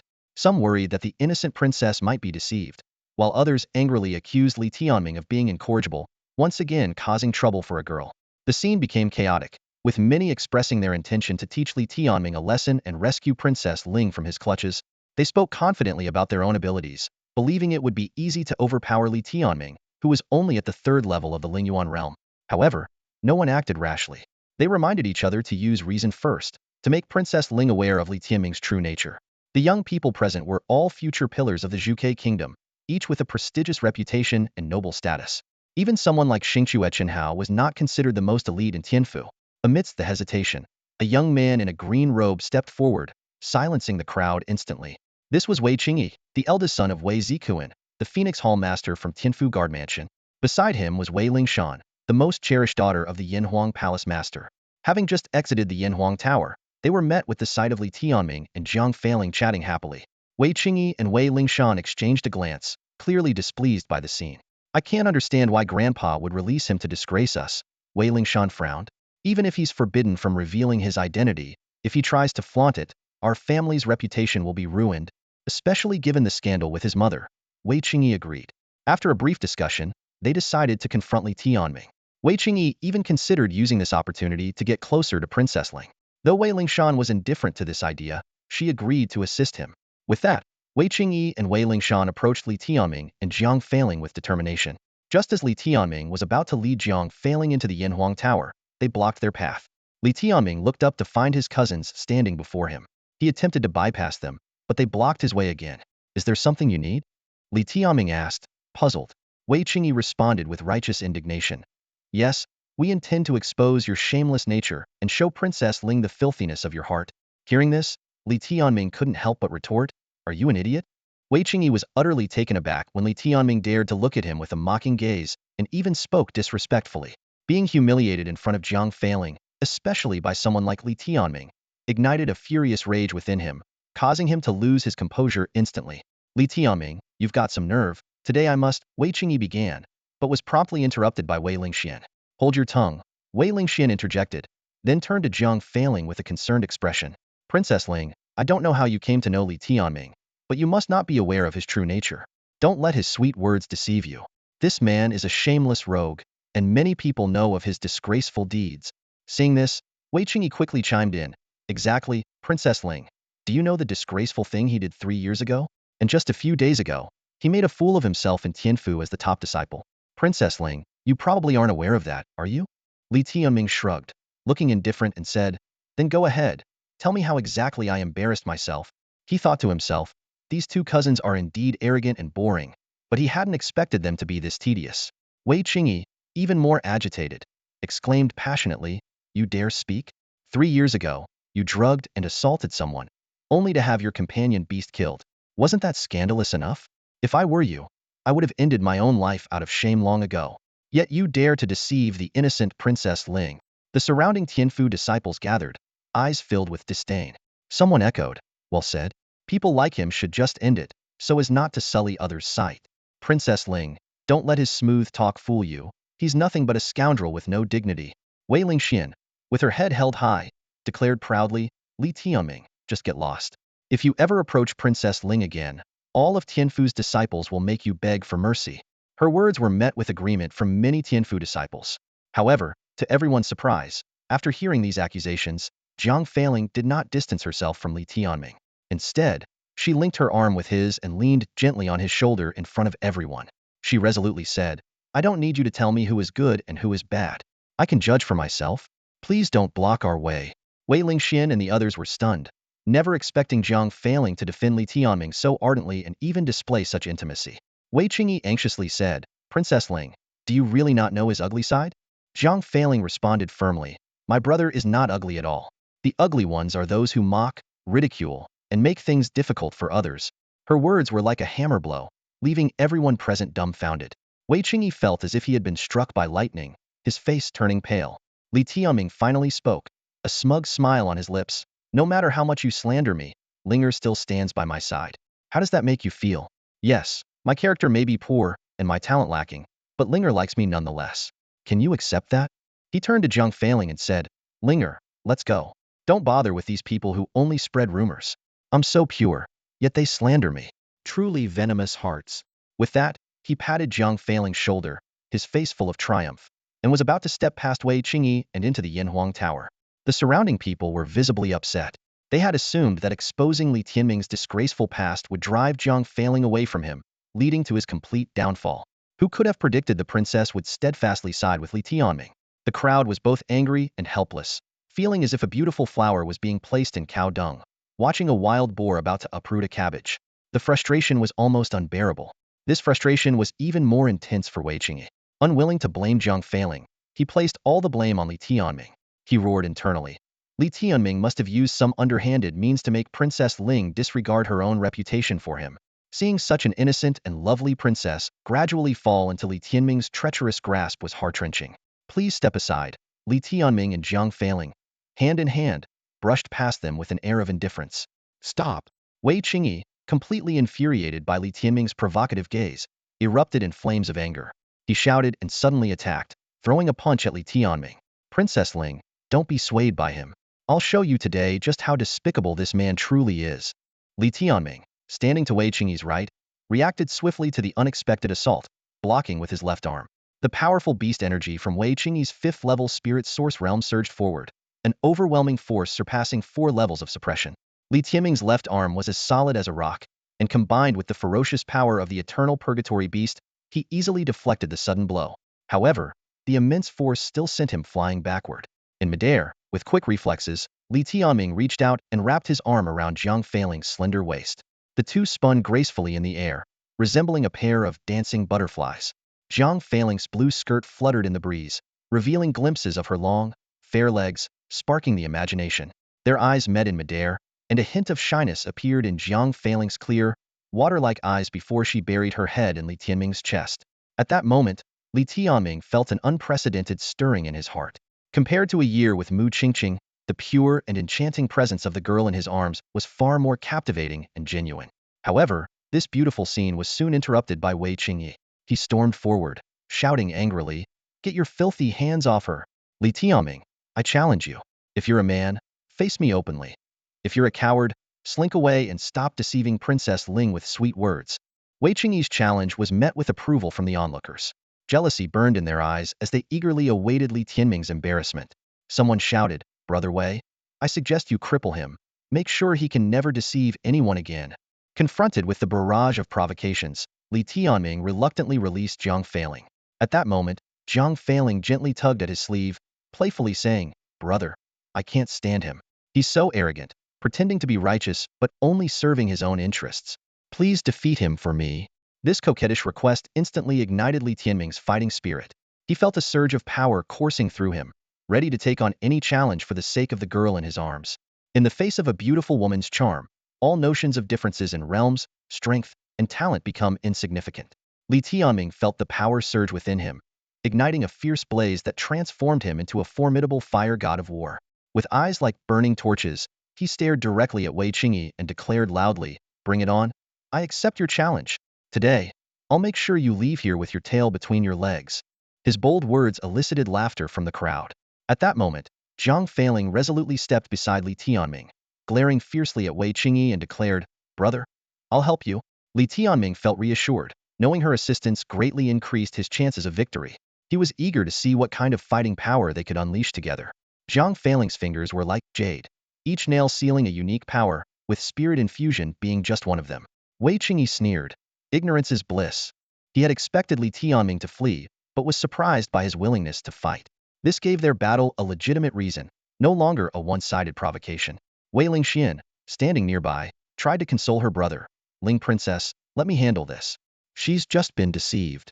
Wei Qingyi, full of confidence, replied, "Sister Xian, watch me. Within 3 moves, I'll have this scoundrel beaten black and blue." The surrounding crowd erupted in cheers, encouraging him. Before he finished speaking, Wei Qingyi leapt from the steps, charging towards Li Tianming like an arrow released from a bow. The golden spear in his hand gleamed with a cold light, its body twisting like a dragon. This was the 4th-tier top-grade beast weapon, the Golden Dragon Spear. Despite his noble lineage allowing access to higher 5th-tier beast weapons, Wei Qingyi understood the importance of mastering his weapon. This spear, his companion for 3 years, was as powerful as any 5th-tier beast weapon in his hands. Wei Qingyi did not summon his companion beast, as duels within the Tianfu often emphasize direct combat between beastmasters. Of course, fighting alongside a companion beast was also acceptable, as it showcased one's true strength. "Die!" Wei Qingyi shouted, his eyes flashing with gold, his movements as agile as a serpent. He unleashed the mid-grade source-level battle skill 36 Heavenly Spears. Each spear thrust was as lethal as a snake strike, known for its speed and precision, making it difficult for opponents to defend. Li Tianming dared not be careless, drawing his 5th-tier beast weapon, the Flame Dragon Chain, from his sleeve. Facing the challenge of the Wei family prodigy, son of Wei Zikuan, he had to give it his all. Normally, he might not have been a match, but with Zhang Feiling's help, the situation was entirely different. This was his first time fighting alongside Zhang Feiling, and he sensed many new possibilities. As Wei Qingyi charged fiercely, Zhang Feiling remained calm, her slender fingers flicking to release an indescribable storm. This power enveloped the entire battle area, surrounding both Li Tianming and Wei Qingyi. Li Tianming was astonished to find Wei Qingyi's movements seemed sluggish, each attack less fluid. Zhang Feiling softly explained, "Brother, this is the power of the time field." Li Tianming suddenly understood, recalling Zhang Feiling's mention of her second special ability, the time field. Compared to Spirit Infusion and Heaven's Wings, the time field was even more magical. It could manipulate the flow of time within a small area, and although the change was subtle, it could turn the tide of battle. Wei Qingyi frowned, his attacks repeatedly dodged by Li Tianming.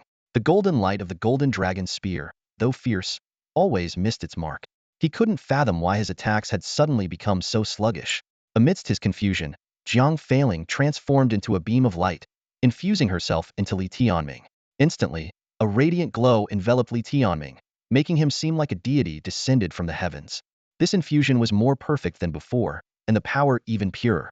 Li Tianming could only say that a binding force surged through his body, making him feel as if he was boiling over. The sensation of being possessed was invigorating, like a rush of adrenaline, causing his physical form and beast energy to erupt in power. The overwhelming comfort made him let out a soft hum. Huh. You sound like Linger just got the better of you. The little yellow chick laughed hysterically beside him. Shut up. Li Tianming snapped, embarrassed by the shameful sound he had made. He could even hear Jiang Failing's chuckle inside him, clearly amused by the chick's antics. The chick continued its teasing. Linger, you should check this guy's assets. If he's not up to size, you might want to cut ties early. Otherwise, your marriage won't be a happy one. At this point, Li Tianming wished he could turn around and strangle the bird. In their fused state, their hearts raced, and neither paid attention to Wei Qingyi. Jiang Failing transformed into energy that flowed through Li Tianming, creating an intimate and peculiar connection. As both of them blushed furiously, Wei Qingyi launched another fierce attack. His Tiangang 36 spears exploded with golden light and forceful strikes. Although the time field had slowed him down, it wasn't enough to significantly affect his assault. Li Tianming channeled all his embarrassment and anger into his battle with Wei Qingyi. With Jiang Failing empowering him, he burned with explosive fighting spirit, eager to battle to diffuse the awkwardness. He unleashed the flame dragon chain, surprising everyone with this sudden weapon. Li Tianming was like an erupting volcano, wielding his weapon as if it were a divine dragon. The flame dragon chain whipped with fiery force, directly clashing with Wei Qingyi's golden flood dragon spear. The clash of weapons was deafening, and the crowd watched in awe as Li Tianming held his ground. Through the battle, Li Tianming became more attuned to the subtle changes brought by the time field. Wei Qingyi struggled to maintain his usual rhythm, leaving himself open to attacks. In a closely matched fight, such flaws were critical. At that moment, the flame dragon chain wrapped around the golden flood dragon spear. The sharpest dragon fang aimed straight for Wei Qingyi's throat. In a moment of panic, Wei Qingyi instinctively released his spear. To his shock, Li Tianming flung the spear aside. In the next instant, Li Tianming's left hand, powered by his dark arm, punched Wei Qingyi in the abdomen. Wei Qingyi cried out, flying backward and crashing into Wei Lingshuang on the steps. The two tumbled together in a heap. The golden flood dragon spear fell from the sky, landing just a centimeter away from Wei Qingyi's groin. The sudden chill caused him to lose control, urinating uncontrollably and soaking his pants. Everyone witnessed the scene clearly. In front of the Yinhuang Tower, silence fell over the crowd. Meanwhile, Li Tianming put away his weapon, and Jiang Failing separated from him. She stood by his side, face flushed, nervously fiddling with her skirt. Li Tianming, with a mischievous grin, gazed at her, savoring the wonderful feeling of their spiritual connection. Dude, did you just wet yourself? Li Tianming looked at Wei Qingyi and couldn't help but laugh. The little yellow chick was in stitches, rolling on the ground. Even Jiang Failing had to stifle her laughter with a cough. Apart from their laughter, the scene was dead silent. The others dared not laugh out loud, as supporting Wei Qingyi now felt embarrassing. Wei Lingshuang finally got up, unaware that her skirt was stained with suspicious liquid. Li Tianming, she shouted, her face livid with anger. As a member of the Wei family's main line, with a status comparable to a princess of the Vermilion Bird royal family, her furious eyes locked onto the laughing Li Tianming. Li Tianming composed himself, meeting her gaze with a calm demeanor. Wei Lingshuang, tell me, are you shocked now? That's all for today. Thank you so much for watching. I hope you guys enjoyed. If you wish to have another part of this recap, please give us at least 1,000 likes. Please don't forget to comment and subscribe to our channel for more content like this. Until next time.